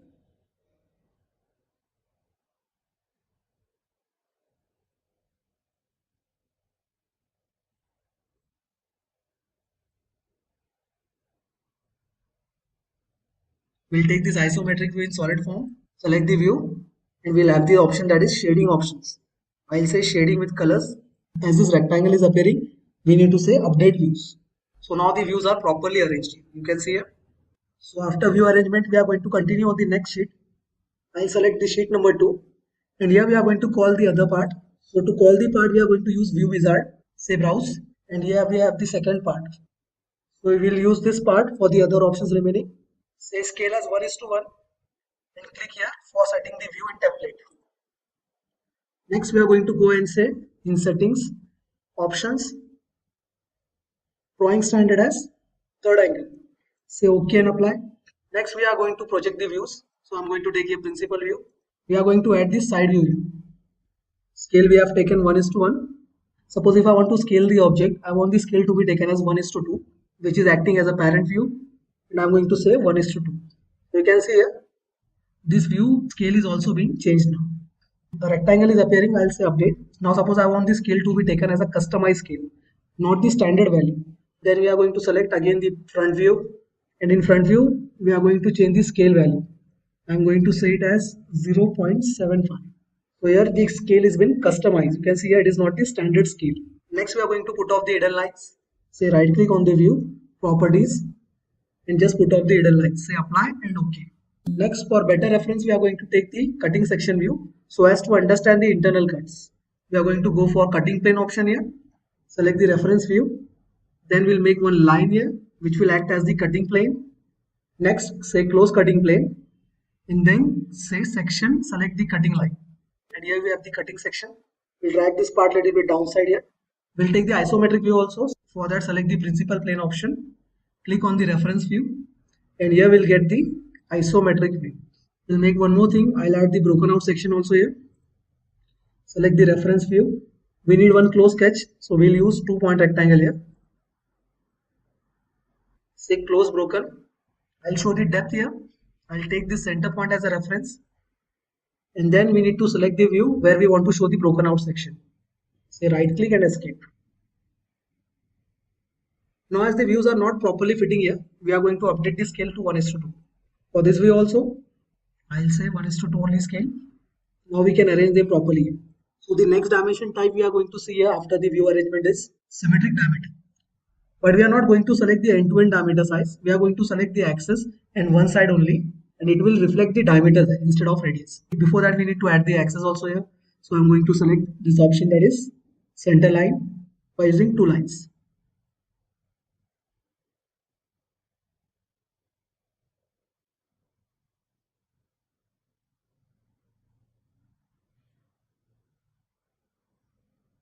So after axis, we are going to select the symmetric diameter option here.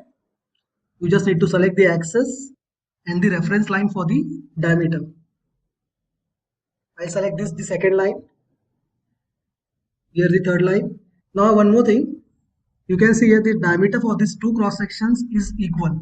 So if I click on this line here, it will show me the note dimension cannot be placed. So I'll just say OK, and I'll skip that edge, as already we have shown the reference diameter for this cross section. So both of them are same. So I'll skip this one and directly go for the other remaining diameters. So here we have all the diameters. We need to properly arrange them now. I'll take it a little bit inside only. So in this way you can use this option, that is symmetric diameter. It will not occupy much space. That is the plus point for using this kind of dimension. So after symmetric diameter, we are going to go for this option, that is retrieve dimensions. So I'll select this option, retrieve dimensions, and I'm going to select the view, and you can see here it will automatically display dimensions for that particular view. Not all the dimensions will be displayed, but maximum dimensions will be displayed here. We'll undo it again and again repeat the command, that is say retrieve dimensions, and click on the view. So here we have the dimensions again. It is kind of automatic dimensioning only. So to understand callout, we are going to go on sheet 1 again. Here we have the option that we have provided the countersinks here. We have also provided some tab holes here. And we have also seen counter bore holes here. You can see here at this bottom plate we have counter bore holes. So we'll apply this callout for each hole now. Select this option, that is callout. You must first know for which feature or which type of hole you are going to apply the callout. It is because when you go for this feature callout option, you need to copy the formula for that particular hole. So if I am applying the dimension for counter bore, I am going to select this counter bore formula here. Say copy, and in general I am going to say paste. After pasting this callout, say OK and select the required hole on which you want to apply the callout. You can see here this counter bore is being shown now. Suppose I want to add the number also here, that there are total 4 number of holes. You just need to select the callout, say right click and properties, and in properties at the extreme end or at the start we can add 4 caps lock on X and space. So you can see here this preview window will show how this text is going to be visualized there. Say OK, and here we have 4 into diameter 4.3 counter bore hole with the other diameter as 8 and depth as 3 mm. So for the first diameter, depth is not shown. So one new thing to be noted here, that if you are having a throughout hole, for that particular diameter, depth will not be shown here. If the hole condition is given throughout. After applying call out on counter bore, we are going to go for countersunk here. Select call out option and select the countersunk formula here. Say right click, copy, and in general tab, we are going to paste it. So now the formula has been changed. Instead of counter bore, we have taken countersunk here. Say OK and select the reference hole.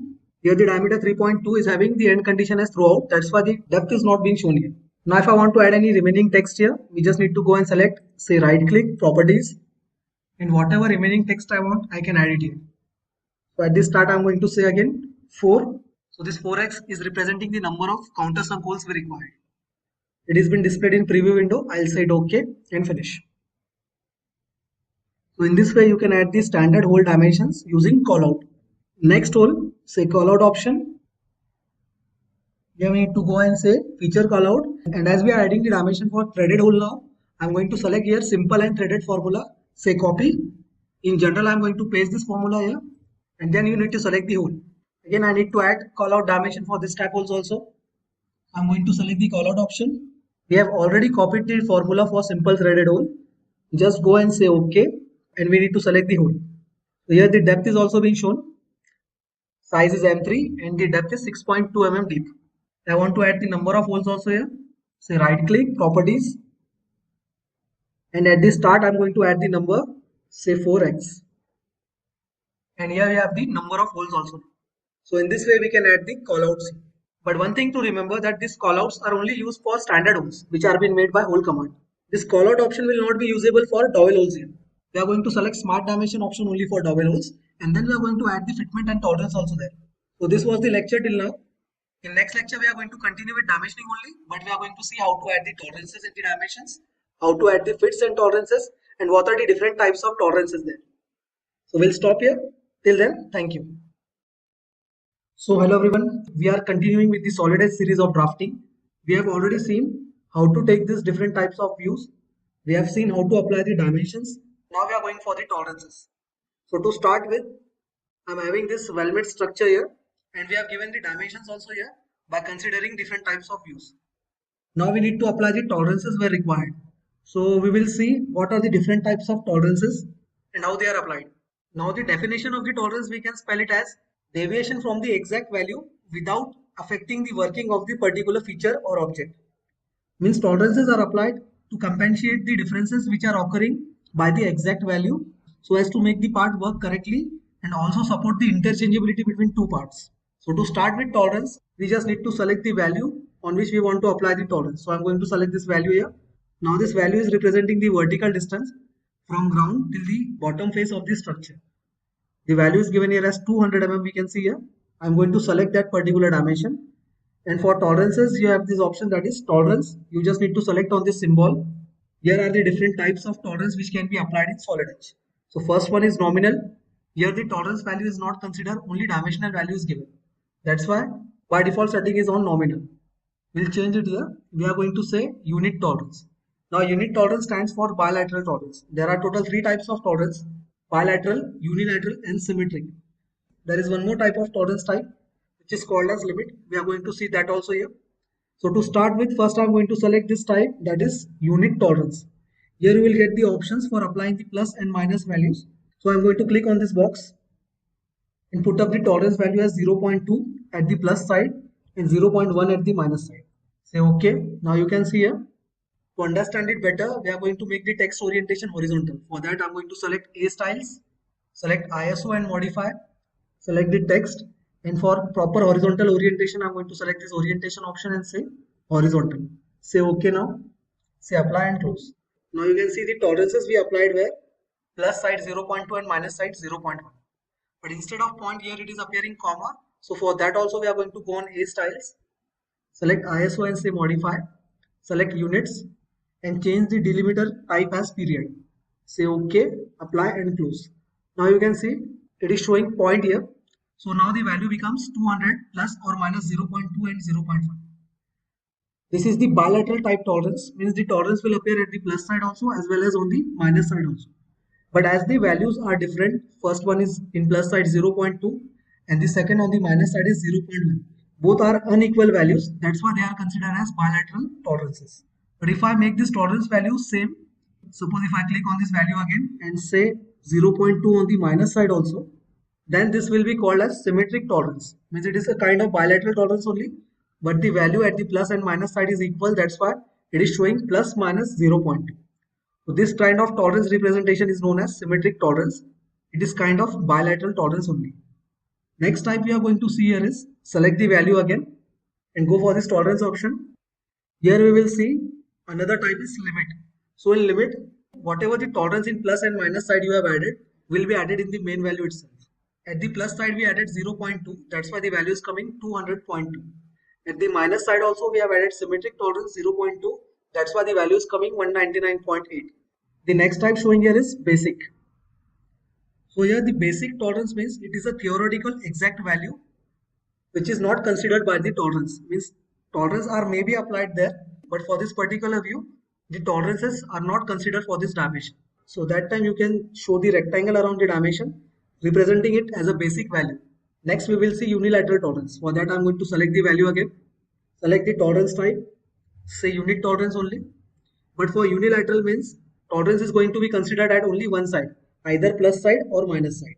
So suppose if I take here the value as 0.2 and 0.0, and if I go for both the symbols as plus only, for that you need to click on this minus negative sign, it will be changed to plus. Now both the values are coming at the plus side, you can see here 0.2 and 0. So this kind of tolerance is nothing but unilateral tolerance. If I want to take this values at the minus side, select the value again, go for this minus option. I'll select 0.00 and 0.30 at the minus sides.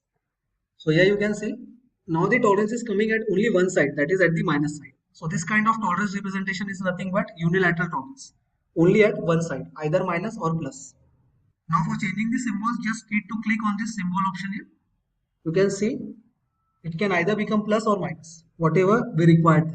Now the next type of tolerance we are going to see here is this S7 class tolerance. This tolerance stands for fits and tolerance. So wherever the dowel holes are applied or whatever hole we required fitment there, we can use this type of tolerance. So to start with, I am having one hole here. You can see on this plate we have taken the detail view. So here the detail view C is being considered for that particular view. So here is the detail view. We are going to go for the smart dimension option, and we have in between this hole, that is dowel hole. So I have given the value for the dowel hole by using smart dimension only. We don't use here the hole callout option, because if I select the hole callout option for showing the dimension of this hole, we may not be able to apply the fit tolerance there. That's why we have avoided hole callout, and instead of that we have taken smart dimension. Now to show the fits and tolerance here, we just need to select the value, go on this tolerance type, select H7 class. As soon as you select the H7 class, it will ask you for the subtype. That is, if you want to show only fit or you want to show fit with tolerance, you can also show fit with limits or user defined. So we will consider here as fit with tolerance here. After showing fit with tolerance as a type, you just need to select this whole option here. As we are applying tolerance for the whole, you are going to select the whole option, and you can see different types of fits are being shown.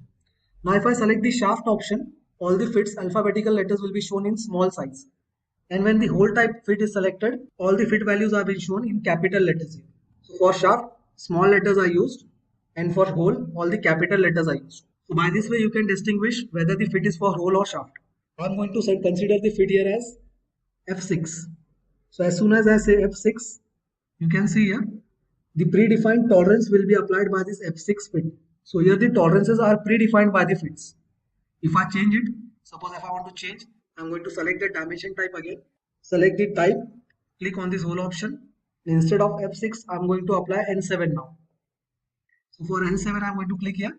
You can see it is a unilateral type of tolerance being showed here. So in this way, you can apply fit and tolerance. Now suppose if I want to show only fit here without showing the tolerance display. So you just need to select the value again. Select the type here as only fit. And you can see diameter 4 with fitment of N7. But as this N7 is predefined fit, manufacturer will by default take the tolerance value which is predefined for this N7 fit. So in this way, you can show the fits with tolerance. Again, if I want to control this position, select the dimension and go for the type of tolerance required. Select on this X mark, I'll say bilateral tolerance. At the plus and minus side, I'll consider as 0.01 and 0.02. You can see here, bilateral tolerance has been applied. The text size of this tolerance is coming smaller than the dimension size. It is because this setting is predefined, but still if you want to change, you can go here in A styles and select the modify option for ISO. Go on the text and here you will get the tolerance text. Now the tolerance text size is showing size equals to 0.5 times the font size. So by going on these A styles options, you can apply the tolerance text size as well as you can change the dimension text size also. So these were the tolerance and types and dimensions of SolidEdge. So after dimensioning and tolerances, we are going to continue with surface finish symbols and applying welding symbols. So first we need to ask a question here. Are you tired of your designs not meeting surface finish standards? I'll show you how to master surface finish in SolidEdge, ensuring your projects stand out and meet all specifications. So let's dive in. We are continuing with the previous lecture of dimensioning only. So for SolidEdge surface finish symbol, we have this icon here. In annotation tab, we have surface finish symbol option. So before applying the surface finish symbol, first we'll understand the types of surface finish symbols. For that reference, I have referred one image here. You can see. In this image, there are total 3 types of symbols being shown. First one is without horizontal line or without any circle. Only 2 lines are there. This symbol represents surface may be produced by any method. Means it may be material removal required or it may be material removal prohibited. Second one is material removal required, in which this line will be added, the horizontal line. And the third one will be material removal prohibited, in which the circle is included here. So these are the 3 basic types of symbols which you are going to see while applying the surface finish symbol. Now we will see the initials which are used in surface finish symbols. So at this left side line, at the lower side is machining allowance. You can see here. At the above side, we will show the roughness average values. Here will be the roughness sampling length below this line. And at the above side, if the machining removal is required, then it will show the machining process. Whatever will be the machining process will be highlighted here. This symbol will stand for lay symbol, means direction of lay, how the material is removed and what are the patterns made by removing the material on the surface. That is nothing but showing by the lay symbol. So to start with, we'll go on the software here. We'll select the surface finish symbol. First one is basic, which is shown by horizontal line. So we are going to see all the symbols which are shown by this horizontal term. So we'll start with the basic symbol. If I go for this basic symbol, it means manufacturer will decide which method to be selected will be appropriated. It may be material removal method or it may be non-material removal method. Second symbol we are going to see here is machining horizontal. Here the machining will be compulsory, means material removal will take place. And third one will be no material removal horizontal. In this symbol, compulsory machining will be prohibited. Means whatever the machining process will be, material will not be removed in that process. We will go for this machining horizontal. If I go for machining horizontal, it will ask you whether you want the machining to be done on whole complete surface or partially. If you are going for partial surface, we don't need to click on this icon. But if we hit on this icon, it means all around machining symbol will be added, which specifies that complete surface should be machined. The next thing will be surface finish values. So I'll go for this value as 0.07 maximum and 0.03 minimum. These values will be expressed in microns only. Here we will mention the machining process. So if you want to go for the machining processes, we'll refer one chart here. So here we have one chart. In machining process, for material removal, there are multiple ways of machining. So these are the categories and these are the subcategories we can see here. Traditional machining, in which cutting takes place. So for the circular shape, basic conventional machining processes are turning, boring and drilling. There are various types of different shapes also. For that we have milling, planing, shaping, broaching, sewing, filling, gear forming, gear generating, and more options such as milling, grinding, superfine grinding, etc. There are some non-traditional machining processes also, such as chemical machining, electrochemical machining, electrochemical grinding, EDM, electrical discharge machining, which is very much used for holes, laser beam machining, abrasive jet machining, water jet machining, plasma beam machining, and ultrasonic machining. So these are the machining process in which compulsory material will be removed. There are some processes in which machining is provided, still the surface finish can be obtained. We will see that processes also. For that, we have one more image here. So in this image, we can see here, this symbol with 2 lines and circle represents material removal will be prohibited. So for this machining prohibited, processes will be such as casting, forging, hot finishing, cold finishing, die casting, powder metallurgy or injection molding without subsequent removal of material. So material will not be removed here, but still surface finish will be maintained. So these are the processes used for surface finish with material removal or without material removal.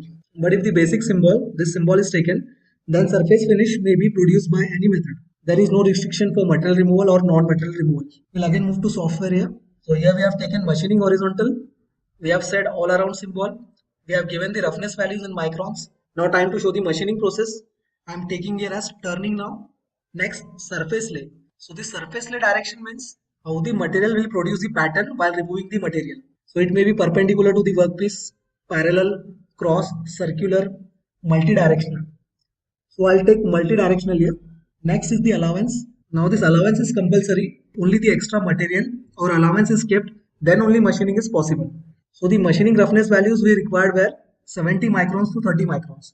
So for that I'm going to keep the allowance here as 0.2, means 200 microns. So here the allowance is 200 microns. By machining processes, we need to bring the surface roughness between 70 microns to 30 microns. Now if you are using machining process, you can also show the number of triangles. So maximum number triangles are showing here as 4. So if I take the number of triangles as 4, your machining surface finish will be very much high. If I go for one triangle, the surface finish or roughness will be high. Machining will not be that much smooth. So by showing these triangles also we can decide whatever type of machining surface we require. I'll say OK. You just need to say OK. Click on the surface and place the symbol where required. So in this way you can show the surface finish symbol here. This is the allowance value. This is maximum and minimum roughness value. Machining process is turning. All around means complete surface is to be machined. And the lay directional will be multi-direction. Means the pattern produced will be multi-directional on the surface while removal of material. So this is the explanation for this icon. Number of triangles are representing the surface finish. How smooth the surface finish should be. Lesser the triangles, surface finish will be less. More the triangle, surface finish will be more. Next we are going to go for the welding symbol. You just need to select the welding symbol here. In this welding symbol option where the properties are shown, you just need to go on this icon, select the required welding symbol. I'll say fillet weld. Need to give the size for the weld in radius. Then we are going to go for the finish required after welding. So I'll take it here as counter symbol. Next, length for welding. If you are going for partial welding, then we need to put up the length also. So I'll take here the length as 15 mm. We'll change the radius value as 5. Next, whether this welding is to be produced all around or only at particular edge. So I'm going to go for this symbol here as all around. Next is the field and side symbol. So if the welding is going to be done at the assembly location, not where the parts are produced, then we need to apply this symbol. That is, this welding is going to be done on field or site. Here we have the tail option. So in tail note, we can keep the notes for the manufacturer, such as if you are having any doubts regarding welding or what type of welding we require. So I'll say here as gas welding. So after filling tail note, we'll say it OK. And you just need to go and place the welding where required. So I'm going to place it here. You can see here. If I want symmetric weld, means on both the sides, then you just need to go and add the values here also. So I'll take it 5. Same surface finish as counter only. Next, I don't want this intermittent symbol to be taken. I'll keep it flat only. Intermittent welding means there will be a gap in between welding, and then welding will be continued by having some pitch and gap. So if you want intermittent welding, you can go for this option. If you just click on this option, this icon will be shown here. You can see here in preview window. But if I don't want intermittent, I want continuous welding without gaps, then I'll go for this weld symbol as flat. Next, we need to put the length here also. Whatever welding length required. After putting all the symbols, we just need to say OK here, and the symbol will be updated. If I want to go for the symbol for this weld also, again select the weld symbol here. Now we'll take butt weld here. Value as I'll say 3 mm. This will be the radius value for the weld. Type of finish required will be, I'll take here as convex. Here also the type will be single V butt. Finishing type will be convex. Size I'll take here 3 mm only. I'm putting this value on both the sides as I required symmetric weld on both the opposite edges. That's why. Said OK. Click where the weld is to be given. And here you can see. This welding is to be done on this side only as we have shown the flag here. And this is the all around symbol, means complete welding is to be done. So in this way, by using this weld symbol option in annotation tab, we can apply the weldings here. So these were the surface finish symbols and welding symbols in SolidEdge. How we can apply and what the symbol means. So in this lecture, we have seen how to apply tolerances to dimensions, how to apply the weld symbol, as well as how to apply the surface finish symbols, and what are the initials in all those symbols. We'll stop here and continue with different types of tables in SolidEdge in next lecture. We are continuing the playlist of SolidEdge drafting. So if you want to learn SolidEdge drafting, please watch the previous videos also and continue following the upcoming videos which we are going to upload. If you want us to make a video on any particular feature, you can comment us in comment section. So till then, thank you and continue learning with 4 Dimensions Infotech. So welcome back SolidEdge enthusiasts. Today we are going to dive into 4 game-changing tables used in SolidEdge. The tables are part list table, whole table, bend table and general table. These aren't just tables. They are your secret weapons for efficiency in complex assemblies. So stick around to learn how to leverage them for your next project. So to start with, we'll take this assembly for drafting. Say File, New, Drawing of Active Model, say OK. I'll keep the view as isometric view only. Just place the view. Now if you want to show this view in exploded view, it is necessary for us that the assembly must be exploded in the assembly stage, as well as the exploded view should be saved as a configuration. Then only you can explode it here.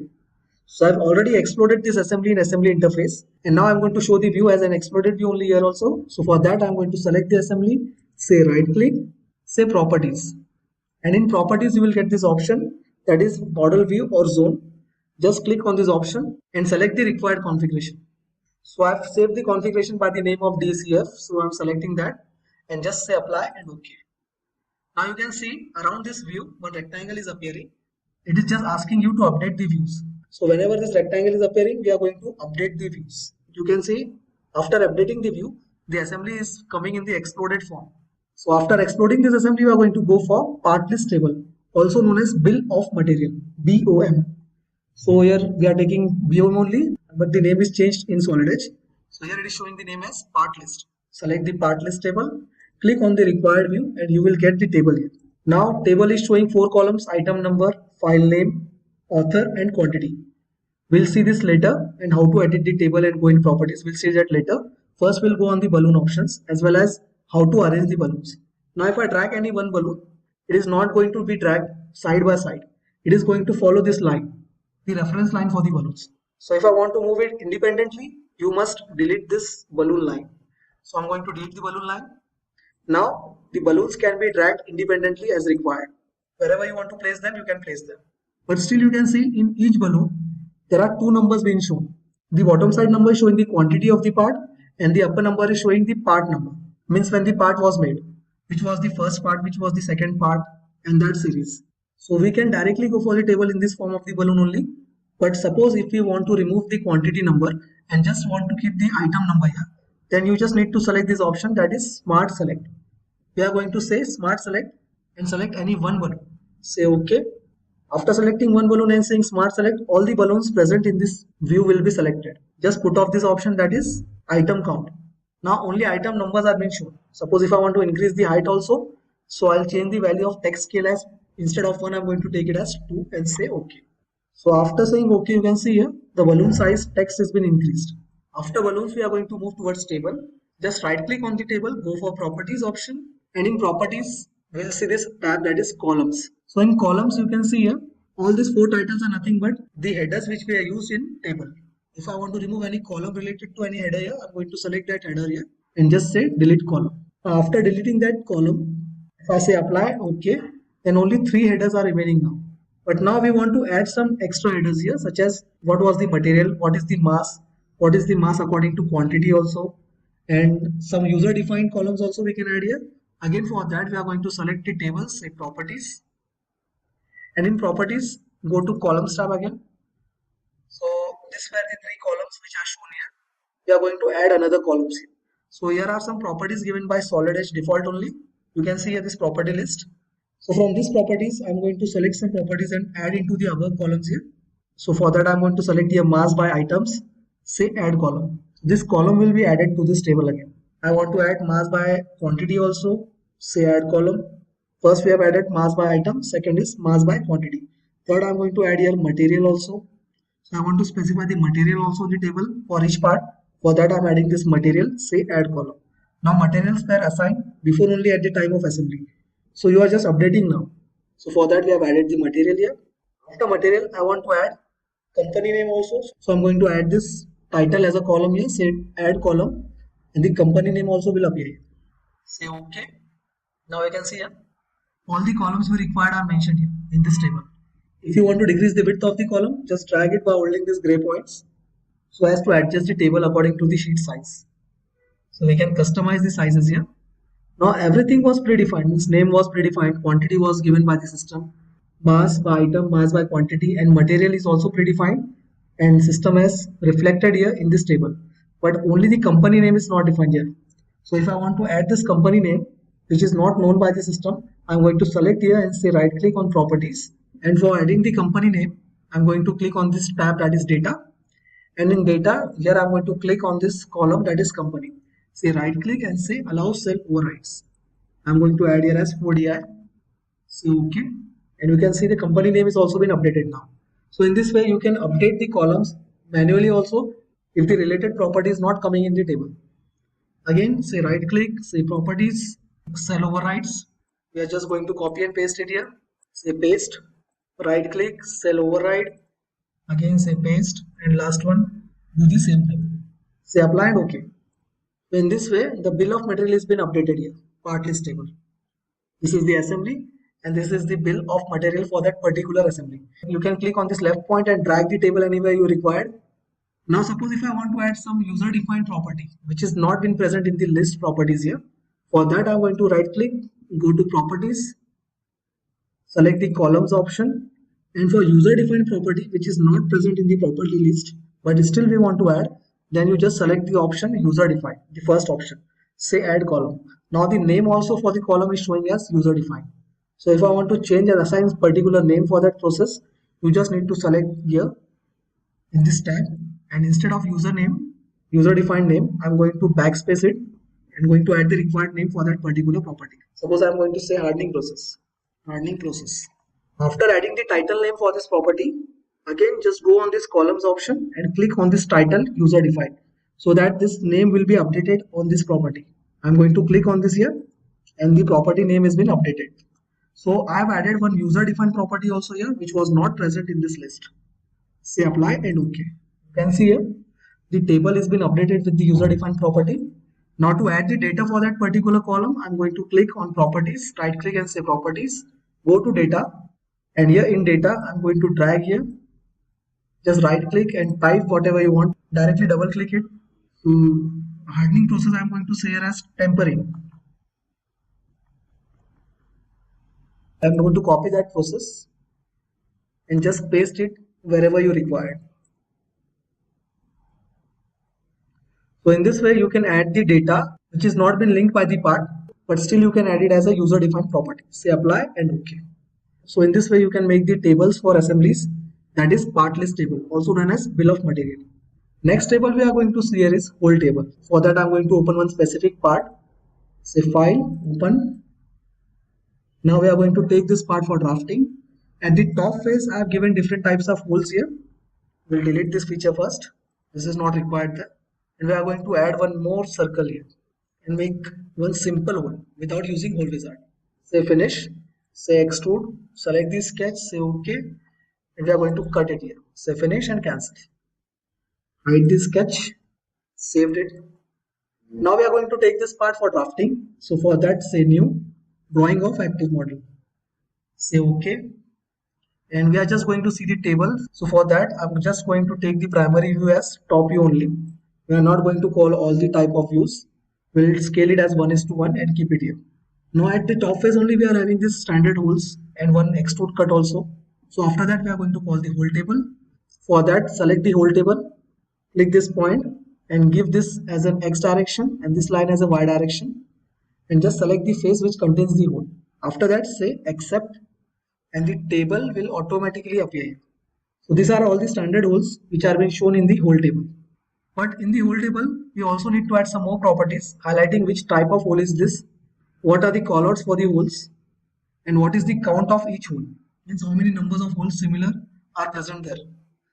For that, I'm going to select the table here, say right click and properties. In properties, again go to columns. Whatever the columns which were shown in the table at the outside, we can see here hole, X, Y, and size. These columns are also been highlighted here also. If you want to remove any column, just select the column and say delete column. But if you want to add the column, directly go to add columns.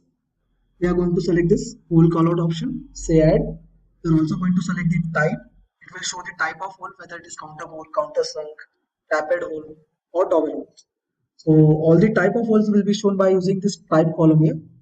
Say add column. And then lastly, we are going to add the count also here. So I'm going to add this count property, say add column. So all the columns are added here, but we don't want this user defined column. So I'm going to select that and say delete column. Now these are the columns which we want to reflect it in the table. So just say apply and OK. We can see here, these are the hole numbers, X and Y references for the positioning of the hole. These are the sizes of the hole and this is the callout. So this 1.1 hole is nothing but a simple hole having diameter 6 and depth as 35 mm.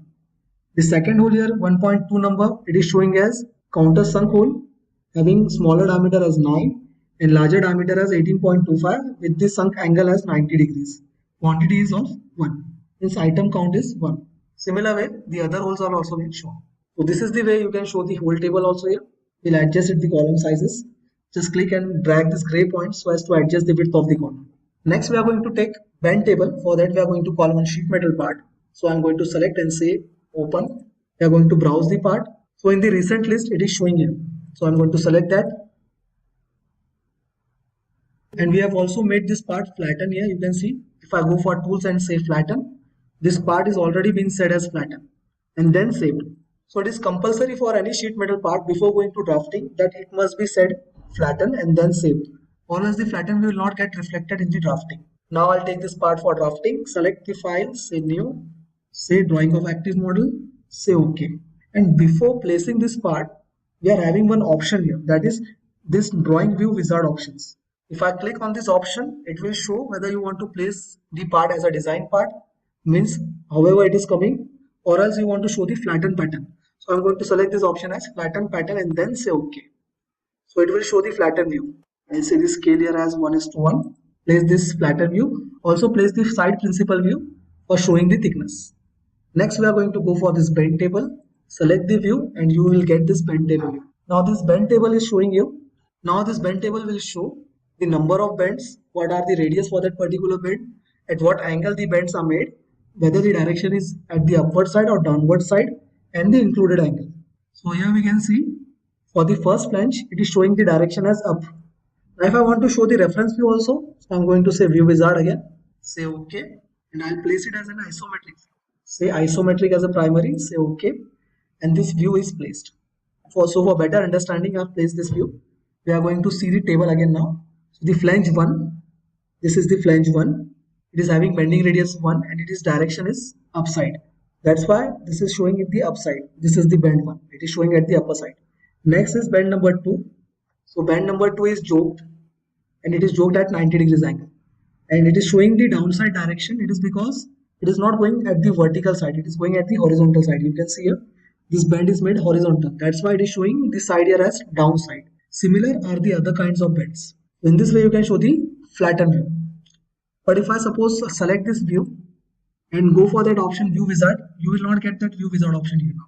That option view wizard for showing flatten view is only shown when you call the part for the first time. Suppose if I call this part again, say view wizard, browse the file and say OK. That time only you will get this option, that is drawing view wizard options. At that time only we need to say flatten view to be shown. Now for general table, that is 4th number type of table, we are going to select the general table option here. Select the table, go for columns. If I want to add the column, I am going to say add, say number 3, say OK. Now there are 3 columns. I'll place the table somewhere here. This is simple general table. So we are having 3 columns here and total 5 rows. So in this way you can place the general tables also. You just need to mention the number of rows and columns in properties. Go in properties, say columns as 3. If I want to increase the number of rows also, we can increase the number of rows here. If you want to fix the row data height, you can adjust the height. If you want to adjust the column width, you can adjust the column width also here. Say OK. And if I want to fill the data here, so right click, go to properties again, select the data option and you can fill the data here. Just you need to click and type it here, say apply and OK. So in this way you can take the general table also. So these are the 4 types of table. Now suppose if I open any weldment part, say open, and I'm going to take this table again here. And we'll take this table to drafting, say file, new, drafting of active model. say OK. Now the only difference between the regular assembly and this assembly is that this is the weldment assembly, and the first one we have seen for the press tool was a simple assembly. So I'm going to again go for the table here. We have taken the drafting view. Now we need to show the table for this assembly also, welded assembly also. It is similar to regular type of assembly part list table. The only difference is we are going to add one more column here. For that I'm going to scale it and make it a little bit smaller again. We are going to add the part list table, similar as we have added for the press tool assembly earlier. Here the table is appearing. We are going to delete this balloon line and say smart select any one balloon, say OK. You can see all the balloons are selected now using smart select. We are just going to put off the item count option and only item numbers are being shown. We are going to change the size for the balloon. I'm going to say as 2. The numbers are now properly been highlighted. As it is a welded table, we just need to add one more column, that is say right click, go for properties option, and in columns we need to remove this author option and we need to add this cutting length here. So this is the new column which is going to be uncommon between regular assembly and welded assembly. Then other properties or columns which we are going to add, such as mass by item, mass by quantity, then material. These were added in the earlier assembly also in press tool. The new thing is this cut length. This cut length is compulsory to be added in the columns as a property. Then only the welded parts, individual structures will be shown by the sizes. Say apply and OK. You can see here. So this is the table for welded assembly.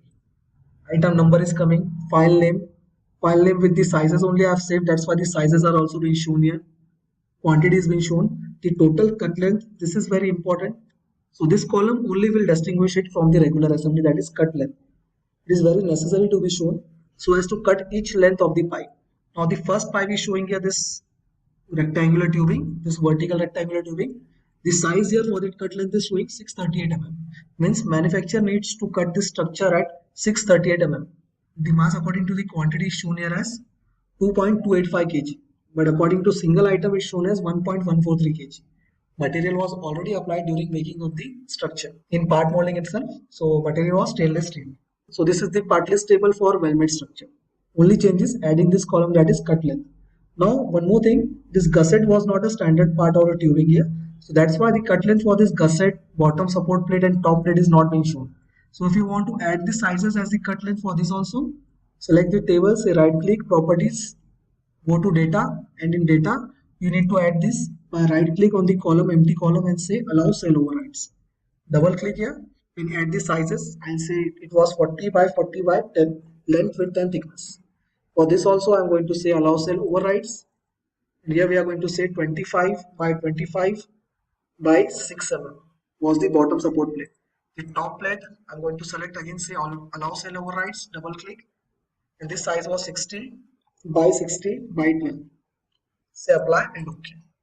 So now all the columns are fulfilled now with the cut length sizes, mass by item, material. Still you want to add some property, just right click, go to properties, go to this option, that is columns, and select the property you want and just say add column. That property will be added in the list and will be reflected in the table. Now one more important thing. Now if I don't want to display the first tube in the table, this tube will be present, but I don't want it to be displayed in the table here. So I can do one thing, that is go to this list control option. We'll minimize the columns first. I'll just say bottom support plate part, or else the frame 1, I want to remove the frame 1. Select the frame 1 option and say selected item as excluded. As you say excluded and say apply and OK, that particular set for the tubings is not being shown in the table now. The numbers are directly starting from 3, 4, 5, 6. 1, 2, 3 set has been gone now. You can see here the tables, it is showing here as NA instead of 1. Here also NA, as these 4 tubes were of same type and size, that's why. If I want to include them again, just click on the table, say right click, go properties, go on this list control, and you can see here this blue colored mark is showing that all these things are shown in table, but this frame option, it is appearing here in white color as it was hidden. So again I'll click on that particular option and say include the item into the table, say apply and OK. Same goes for the regular assembly part list also. So if I don't want to show this top plate here in this table, that is of item number 4, I'll click on this table, go to properties, say list control and say top plate, I want to exclude it, say apply and OK. Now this top plate is not being shown and the balloon instead of 1 it is showing NA as it is not present in the table. Say right click to include it again, go to properties, go to list control, select this icon. You can see all the icons are coming in yellow, but this is showing in white color. It is because it was excluded, so I'm going to select it and say include, say apply and OK. Now that particular plate is again included in the table. So if you want to include or exclude any part from the table, you can do it from the part list control. These were the different types of table to be shown in SolidEdge. The next thing we are going to see here is how to add the GD&T frame and symbols. So for that, we also need to add the references. So we are also going to see how to add the datum references here. So to start with, I'm having one PDF here. We are just going to go through the symbols and then we are going to see how to add the symbols and datum references. So to start with, we are going to refer this particular PDF. It is showing GD&T. So what is GD&T? GD&T, the full form is Geometrical Dimensioning and Tolerances. It is an international language used to describe the part accurately. It comprises of 14 symbols. Earlier it was 14 symbols actually, but now according to new standards, symmetricity is excluded from this list. So now there are only 13 symbols, but still we are going to see the symmetricity also here. So these are the symbols, that is straightness. We can see a single horizontal line is being shown. Second one is flatness, a rectangle is shown. Third is circularity, a circle is shown. And fourth one is cylindricity. So these 4 characters come under form category. So according to categories, there are total 5 categories that are form, profile, orientation, location and runout. So in form, straightness, flatness, circularity and cylindricity lies. In profile, there are total 2 characters, that is profile of line and profile of surface. These are the symbols you can see here. The third category is orientation, under which comes angularity, perpendicularity and parallelism. Fourth one is position, concentricity and symmetricity. And the last one is runout, that is circular runout and total runout. So these are the 14 symbols and 5 categories which comes under GD&T. Now regular dimensioning and GD&T, the difference is regular dimensioning tolerances only control particular one dimension with the tolerance, but GD&T controls the shape and size of the body. Means not only one particular dimension, it will control the shape as well as size of overall body. That is the main difference between GD&T and regular dimensioning. Now what are datums? Datums are nothing but a theoretical exact plane, maybe axis or point, that GD&T or dimensional tolerances are referred from. Means we can say datums are nothing but references. Now you can see one example here. For straightness, one frame has been added. Always in this frame, the first thing will come is the GD&T symbol. The second thing will be the tolerance value. Whatever will be the GD&T tolerance value will come at the second box. And suppose there are modifiers, then that modifiers will be added with the tolerance value we can see here. Now if we talk about references or datums, we can see here this example. Now if I have this capital letter as A here in this frame, it means the reference has been added as an angularity. This base is coming as a reference A and the angle for this particular face is taken from that base. So in this frame, first we'll have the GD&T symbol, then we have the tolerance and then we are going to add the reference here, means datum. So from which datum or reference we are going to apply the GD&T here. Now we will see how to apply GD&T with datums in SolidEdge. We'll move to software here. We have one part and we need to apply concentricity for this inner side one with reference to the outer one. So for that, first I'm going to add datum here. So I'm going to say the outer circle as a datum. We'll take this datum as datum A. If you want to make this datum with horizontal ladder, just click on that datum ladder and select this option, that is break line. So now this outer circle is being shown as a datum here. We'll keep it somewhere here. And now I want to apply the datum feature control frame on this inner circle showing concentricity. For that, just go on this option, select the concentricity symbol first. As soon as you select the symbol, the preview of the upcoming frame is being shown here. Then we need to add the divider symbol. After adding the divider, we need to add the tolerance value. So this is the tolerance we required. If I want to add the modifiers here, you can add the modifiers by going on this option, that is diameter. If I want to add the material condition, here it comes the material condition.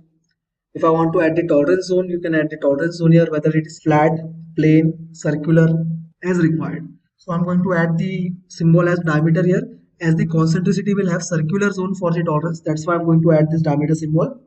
You can see in the preview window. Next we are going to add one divider line again, and in this last divider box I'm going to show the datum reference. So datum reference, we have taken the datum here as A. I'm going to add the datum here as A only. Say OK and select the feature where you want to apply the GD&T. So this is datum A, and with reference to datum A, we are showing that this circle is concentric with the first circle. Means both the circles are having similar center, but still if the center of the inner circle moves, in a circular diameter zone of 0.02, instead of coming at the exact position, it can be placed in this diameter zone. That is this tolerance zone, 0.02 mm diameter. So after adding the symbol, we can see the frame. So the first section of this frame is showing the GD&T symbol. Second one is showing the tolerance value as well as the zone type. It is circular zone, that's why I've taken the diameter symbol here. And the next section is showing the datum reference. So for adding the datum reference, we need to go here and add the datum reference. Again, I'll take this base as the datum reference now.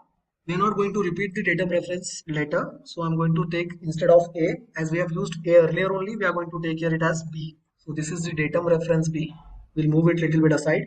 And I want to say that this face is coming perpendicular to this datum, this face. So we need to add the feature control frame here. Select the option, go for perpendicular option here. Add divider. We need to add the tolerance here. Again divider sign. And then we need to add the reference. So I'm going to take the reference B here, indicating that this particular face is perpendicular with the base reference B.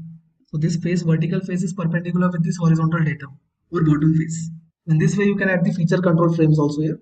Now what this frame means is, we'll go for this example. It is similar kind of example. Here the A reference is shown for this bottom face and the datum frame is added on this vertical face, indicating the symbol, the tolerance zone value and the reference datum. What it means is, suppose if this back surface on which the feature control frame is added, suppose if it is not manufactured as smooth as we required here and it has some deviations here, the deviation should come within the tolerance zone which is mentioned here. So this value we have added is nothing but the tolerance zone under which the surface must lie. We are imagining that there are two parallel planes under which the surface must lie, and the size of this tolerance zone is nothing but the value which is appearing here, that is 0.03. So within 0.03 this surface must lie. Then we can consider that this part is okay and can be taken for the further features. So all these things are shown by this control frame here. You can see this is the datum and this is the control frame. All the other GD&T features are also same only. Whatever feature you want to control, you just need to add the frame here. In first section you need to show the symbol, second you need to show the tolerance value, and if any datum reference is required, we need to add the third section also showing the datum references. So in this way you can add the GD&T frames here.